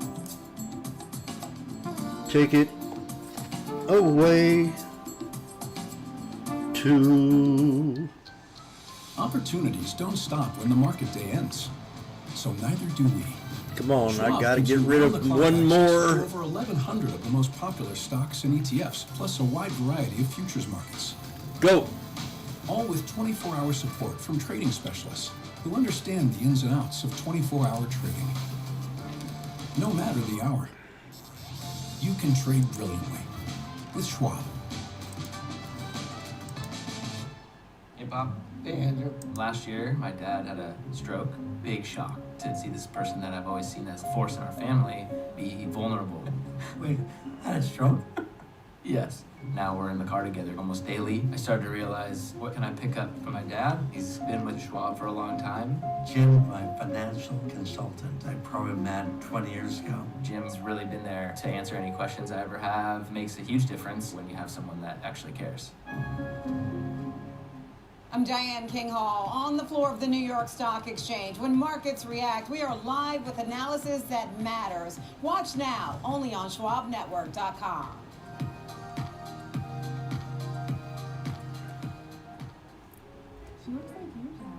Oh, she's got your smile. Carl. Yep, your #1 broker's here to welcome your new little dependent. Actually, we invest with Schwab now. They have everything we need, all in one place. I can set up her college fund. I've been learning about new trading strategies. Schwab helps me generate retirement income. All this Schwab is everything you need is making me cranky. Does somebody need a nap? Schwab! Invest your way with Schwab. Sometimes, you know, you could have done better. Same goes for where you invest. Level up and invest smarter with Schwab. Welcome back to Market on Close. I'm Sam Vardas, joining me on the floor of the New York Stock Exchange. For now is the Managing Director of GPO Fund and author of Global IPO, The Great Rewriting of Capital Markets, Jeffrey Stewart. Thank you so much for your time. Thank you for having me. I really appreciate it. Here is a copy of your book that's coming out this week, I believe. End of the month. End of the month. Okay, very good. So just talk us through exactly why you wrote this. You call it the Great Rewiring of Capital Markets. What is being rewired and what's so great about it? Well, when I started as a tech entrepreneur, companies went public all the time, hundreds every year. And then companies stopped going public, and what I saw was the destructive nature of staying private forever. At the same time, I was starting companies all over the world, and investors were asking me, how do we get to these great high-growth companies? And I realized that the markets were changing, and that most capital is now global, and most capital wants direct access to these high-growth companies. And luckily, technology and regulation is falling into place, so that's going to happen. Is that globally, that regulation is falling into place? And what is that? I mean, what has changed fundamentally? Well, I think what's changed is people have realized that if they have bad regulation, investors go elsewhere and founders go elsewhere. Right. So you've moved to a world where hundreds of millions of people around the world are moving into the middle class, and they have direct access to the markets through their smartphone. But more important is every payroll cycle, billions of dollars are showing up into their passive funds and into their active funds. And those funds are looking for a place to invest, and it's gonna find its way to the IPOs. Okay, so you're calling it the golden era. Obviously, we've got a pretty good-looking IPO outlook this year with some big names. Just before we went to the break, we named a couple of those that we're expecting to go public this year. Why do you believe that now is a good time? Well, I think over the last 20 years, you've seen mega IPOs. It was really about staying private and then using the public markets as an exit once most of the juice had been squeezed out. But we're moving now into an era where you can go public earlier with less friction and tap into that credibility of the public market. And that means that investors, once again, will be able to get into companies like NVIDIA. NVIDIA was under $1 billion when it went public. It went up thousands of times. So it's these smaller companies that still have lots and lots of growth ahead of them. Those are the ones that we're excited about. And we think we're going to see hundreds and hundreds of them in the coming years. When you say small companies, I mean, which sectors are looking to take advantage of this change in regulation and this kind of environment that we're seeing? I mean, has that changed a lot since the beginning of your career when you started, thinking about global IPOs and from what we've seen in history? Well, I'm a tech guy. I used to write software, and I think a lot of the focus right now is on IT and AI. But really, the excitement is in every industry. I mean, pharmaceutical discovery about to be rewritten because of AI. Real estate about to be rewritten because of AI. Construction, manufacturing, material science, every industry is about to be restructured, kind of in the way that steam did at the turn of the century. We're about to have a huge industrial renaissance, and the public markets are the right place to sort that out and direct the capital to where it needs. But at the same time, I was just having a fascinating chat with my previous guest about that. Is AI creating a tougher entry point for companies? Because, I mean, you're a software guy. You have seen the decimation, that multiple compression we've seen in softwares, that everyone's just freaking out, throwing babies out with bathwater to figure out who's going to be the winners or the losers here. Is that not scary for those who are wanting to get into the public market? Well, I think it's very scary for the incumbents. I mean, if I was in insurance right now and I counted on regulation and things being the way that I'm used to, as my defensive moat, I'd be worried, because startups are using AI to rip through that and enter new markets. You're seeing it in medicine. You're seeing it in professional services. As professional services move from human-based to AI-based, it's going to be really, really exciting. And I think that as an investor, there's never been a better time to understand an industry and see how technology is going to change that industry. Interesting. So how are we thinking about some of the big guys? I mean, I know you mentioned some of the small companies, and that's really exciting for them. But, as we went into the break, we talked about SpaceX and Anthropic. These are all meant to be sort of the blockbusters everyone's really excited about. How are you thinking about some of those names and, timelines and just the impact that they're likely to have on the market psychology? Well, they have a huge impact. I mean, but the biggest impact is for the bankers. I mean, they create huge fees. I mean, look at Facebook, or now Meta, when it went public. That was a $100 billion company. Well, it went up 17 times. I mean, that's exciting. I mean, I'd love to have all my investments go up 17-fold. Right. But if instead you look back at companies like Adobe or Oracle, companies that went public before they were billion-dollar companies, they went up thousands of times. That's really, really exciting. And I think for investors who can spot those trends, who use those products, who understand those industries, who have friends who work at these companies, they're going to be able to get in on these companies before the giant funds act on it. So it's a great time to be an active investor, even a small investor or a small fund, because there's so much changing. I'm sure you've seen a fair share of conflicts throughout the time in your career and working in public capital markets as well. I'm just wondering what you're thinking about with respect to the energy shock and this Iran war, with so much uncertainty in these markets. I mean, you wouldn't tell on a day like today, but I'm just wondering if that pushes back or gives companies cold feet about their plans or thoughts about entering the public market. Well, I think a big part of what's going on is around electrification and digitization, and that moves at the speed of electrons. So as certain jurisdictions, their cost of energy is higher, it just means you're going to put your data centers elsewhere, you're going to build your software elsewhere, you're going to build your products elsewhere. So I think energy is driving the entire economy, especially as we're increasingly digital. So I think that what it does is it creates opportunity, which is good for investors. And you said in order to write this book, I mean, it's called Global IPO. I mean, you obviously had to zip around the world to get a sense of what is happening. And something I've noticed is that more and more companies are actually choosing to list locally at home. I've been watching the Chinese market for many, many years. I mean, some of the IPOs that are coming out of Hong Kong and Shanghai in recent months are just bonkers. I mean, 400, 700% on the debut days. Just talk us through what you're seeing as far as some of that trend. Well, I think years ago, where you listed mattered a lot, and where you traded mattered. Now things trade everywhere. In some cases, 24 hours a day. So I think the important thing is to figure out what's the right exchange to list for your company. And then more important is attract investors from around the world, because they're just one click away from owning. And if you find the right investors, they can support your vision and you can build a great, important company. So what we encourage our portfolio companies to do is to start building those relationships long before you go public, so that you can execute, you can show that you're building something, and then those investors can support you in the public market, and even after you're included in indexes. Makes sense. Jeffrey, we have to wrap it up there, but a fantastic chat. Thanks so much for joining me here on the floor of the New York Stock Exchange. Good interview, Sammy. And, good luck with all your sales for your book. Thank you. I really appreciate the chat. Jeffrey Stewart there, GPO Fund. Coming up next, it's Options Corner. Rick Ducat will join us to look at the options activity on Circle after the stock was upgraded to buy at Clear Street. That's coming up next on Market on Close.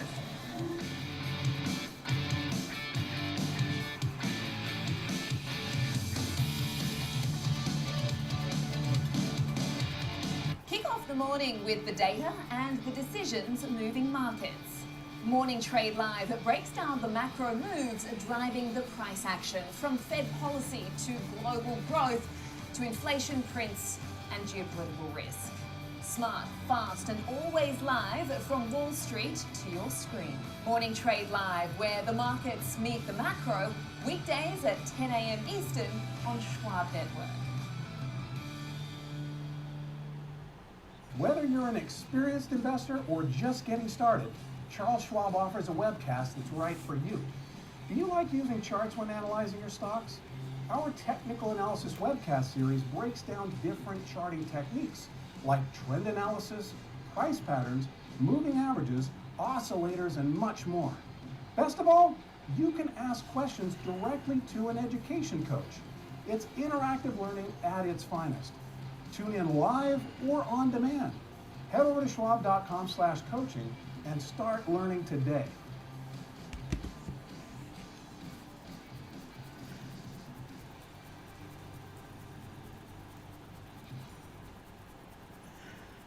I'm Kevin Green, and I track options flow daily, identifying who's buying, who's selling, and how it's going to impact the markets. Watch live on Schwab Network at schwabnetwork.com.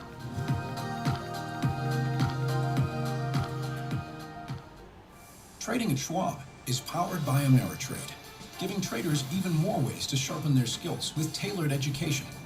Get an expanding library filled with new online videos, webcasts, articles, courses, and more. All crafted just for traders. And with guided learning paths, stacked with content curated to fit your unique goals.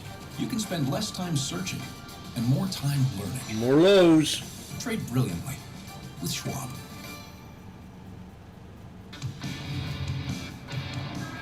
You're back here on Market on Close, and it's time now for Options Corner. I'm here with Rick DeCat, lead market technician, and we're looking at Circle today. Clear Street upgrading shares to buy from hold and raising its price target to $136 from 92. So just talk us through this one. How does it stack up against the others today, Rick? Right, so a tech sector company, but perhaps might even fit a little bit better in the financial sector, as it's more of a platform and market infrastructure for stablecoin and blockchain applications, as well as digital assets and payments here. So if you were to compare it to its own tech sector, it's up about 3% more since it started trading during it versus its underlying sector here. And to look at kind of this crypto space as a group here, you can see Circle doing a bit better than many of the other names. Bitcoin has been quite volatile recently here. You can see Bitcoin as our green line here. So as the fortunes of Bitcoin improve, many of the names in this sector may also see sympathy moves. Another analyst move that we saw recently, March 13th, a price target bump from Mizuho as well, up to 120 from 100, and they kept their neutral rating here. So to go into the stock more specifically here, we can see that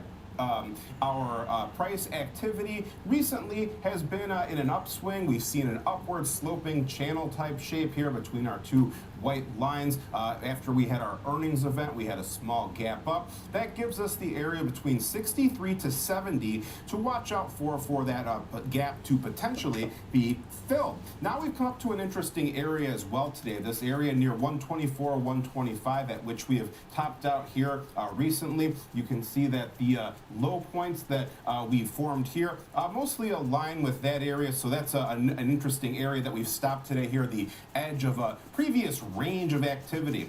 If we were to go one step higher, 150 stands out. That was the high point from our range here, as well as a prior low point, and about where trading began after another gap to the upside here. So if we were to look at our moving averages, in this case we're looking at simple moving averages here because we don't have our full year of trading activity. So we can see our faster 20-day simple moving average is crossing above our slower 50-day simple moving average here. Those come in at 91.62 and 78.84 respectively.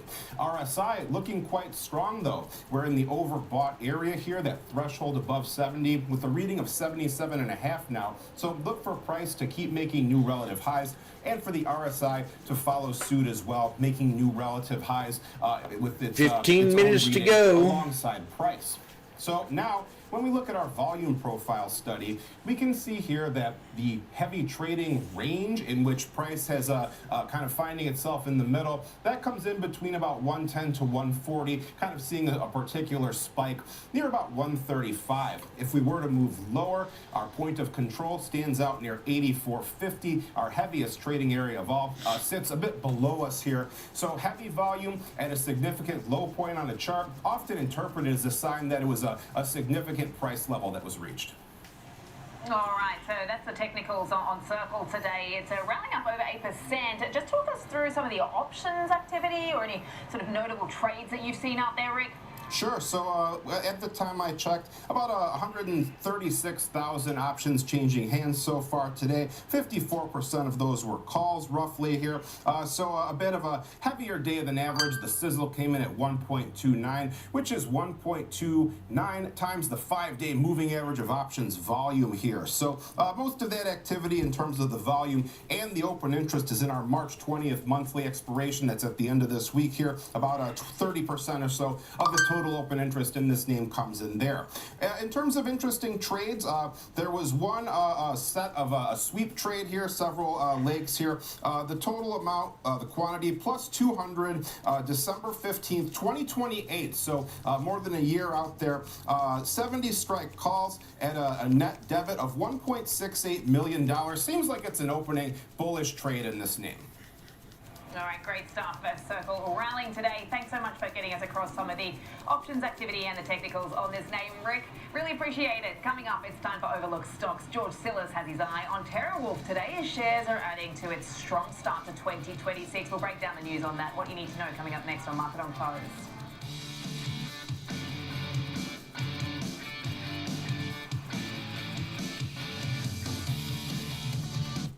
Whether you're an experienced investor or just getting started, Charles Schwab offers a webcast that's right for you. Are you an active trader? Our active trading webcasts are designed to help you develop a deeper understanding of technical analysis, options, futures, and more. Best of all, you can ask questions by chatting directly with an education coach. It's interactive learning at its finest. Tune in live or watch on demand. Head over to schwab.com/coaching and start learning today. 6,700 strikes in the close at 130. 135. I'm Jenny Horn. We go beyond the headlines, tracking the trends, sector moves, and fundamentals shaping the markets in real time. This is Schwab Network. Subscribe at schwabnetwork.com. How's it going? First day, so... Sometimes, you know... Next. Try it again. You could have done better. Please. Same goes for where you invest. Level up and invest smarter with Schwab. Intern, this place is incredible. It's where I get all your office supplies. Your golf balls, your fancy coffee, and your giant TV. It's everything in one place. It's like Schwab. Everything investors need, all in one place. Come again? Yeah, at Schwab, they can do everything. Invest, trade, get full service wealth management, and anything in between. Think I'm gonna be sick. We have to buy that now. Schwab. Invest your way with Schwab. Stay connected to the markets with Schwab Network. Tune in 24 hours a day, 7 days a week on schwabnetwork.com and on all your favorite streaming services. Schwab Network. Available anytime, anywhere, on any device for free. Welcome back to Market on Close. I'm Sam Bartis, live from the floor of the New York Stock Exchange. It's time now for Overlooked Stocks. Shares of TerraWolf are on the rise today after securing $500 million to fund a Kentucky data center development. So I'm joined by George Silas, a senior markets correspondent, to help us unpack some of the details here. Just walk us through this particular story. I see there's some other catalysts that perhaps are helping today, but just walk us through the reaction as well. Well, I think the story is the mainstay business transformation that companies like TerraWolf, Applied Digital. You could also look at, for instance, BitDeer is just another one of these Bitcoin mining companies that have transitioned into, AI and high performance, computing build-outs. And this is another company that's been growing their top line sells substantially. They've got partnerships with companies like Google and FluidStack from an AI open development standpoint. And the company just continues to become well capitalized. They have about $6.2 billion in total committed capital. And today there was another committed capital by Morgan Stanley for about $500 million to deploy this financial capital for data center build out in Kentucky.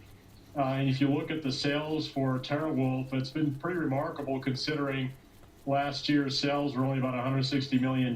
But going forward this year, they're expected to more than double that to over $390 million. And next year, they'll be running at $1.2 billion run rate in terms of sales. So the sales numbers just keep growing. And the other thing is, what's important, I think, with a lot of these companies is the committed deals, because there's an element of committed deals and also a larger number that is non-committed. But just to give you some context, like I said, they're expecting about $390 million in sales this year, but they have about $12.2 billion in actual commitments that are guaranteed for the company going forward. And I think that's a huge number considering the relative revenues they have been, generating in the past.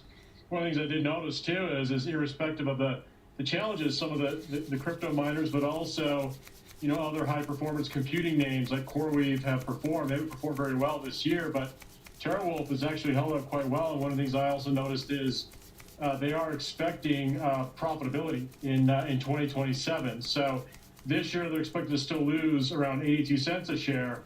But next year they're expected to earn about 6 cents in terms of adjusted profit. I think that's more meaningful to the strong trend this company is actually still committed to showing investors, as well as a nice one-year price action to the upside, about 400%. Okay, so that path to profitability we often talk about with some of these overlooked stocks, no doubt is something that investors are looking at very closely. Obviously a Bitcoin mining company that's now in the business of data centers. I mean, that's not original either. There are a number of those out there that are doing the same thing. I'm just wondering, how it sort of stacks up against the rest and what the analysts think of this, because I see when you look across some of the consensus here, I mean, pretty much all the analysts are in buy camp. I'm just wondering, with that strong endorsement, what some of them are actually saying. Well, I think it really comes down to a couple things. It's just my evaluation, covering stocks for so many years is it's one thing to generate sales, and it's also another thing to have insufficient capital. I'm going to use CoreWeave as an example. I'm not bashing the company, but I can tell you right now, the reason it's not performing as well is it's capital constrained in terms of debt. Sounds like a bash to me. Equity. If you look at TeraWulf, they do have about $5.2 billion in debt relative to equity capital, which is around $6.2 billion. So it's less than 1-to-1 ratio. But in the past, couple months or so, when the stock actually started to sell off just marginally, I mean, it's been down about 20% in the last about 30 days or so alongside the market. But it's recovered in the last just week. They've issued a lot of shares, and right now they have about $3.2 billion in cash on the books as well. So they're very well capitalized as a business, lots of cash, sufficient debt relative to equity. And so these numbers make a big difference in terms of sustainability. And I think that's one of the key ingredients in terms of why the price of the stock has actually held up quite well. It's still very volatile, there's no doubt. 6 more minutes to go. Double-digit range. Wasn't a tremendous news article about the Kentucky build-out and the $500 million of capital commitment.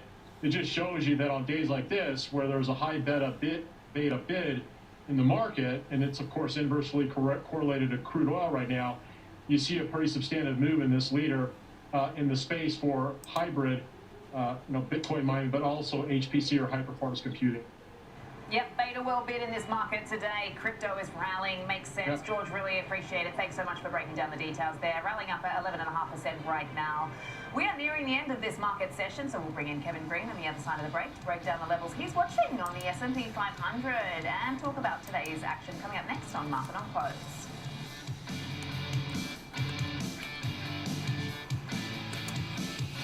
Real-time access, data-driven analysis from U.S. equities to global macro matters. Schwab Network connects the dots. Watch live, subscribe free at schwabnetwork.com. Opportunities don't stop when the market day ends. So neither do we. Schwab gives you round-the-clock access to over 1,100 of the most popular stocks and ETFs, plus a wide variety of futures markets. All with 24-hour support from trading specialists who understand the ins and outs of 24-hour trading. No matter the hour, you can trade brilliantly with Schwab. I'm Alex Coffey. And I'm Jenny Horn. This is Next Gen Investing, where we track the trends shaping tomorrow's market. From tech to energy, crypto to consumer, we focus on what's driving investor sentiment right now. Clear analysis and forward-looking market coverage every trading day. This is a make or break level for this stock. That could certainly be a short to near-term catalyst. Next Gen Investing, 1 p.m. Eastern. Only on Schwab Network.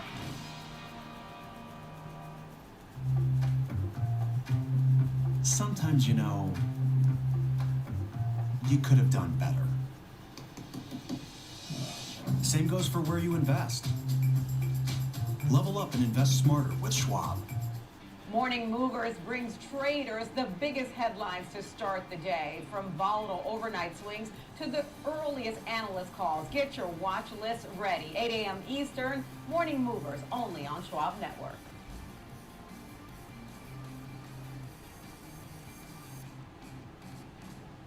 Stay connected to what moves markets. Download the Schwab Network app and stream live coverage wherever you are. We're back here on Market on Close. I'm Sam Bartas on the floor of the New York Stock Exchange. We've just got a couple of minutes left to go in today's session, so let's welcome in Kevin Green, Senior Markets Correspondent, to help close out the day. All right, KG, we've had an eventful day. I mean, it's been a positive one, suffice to say.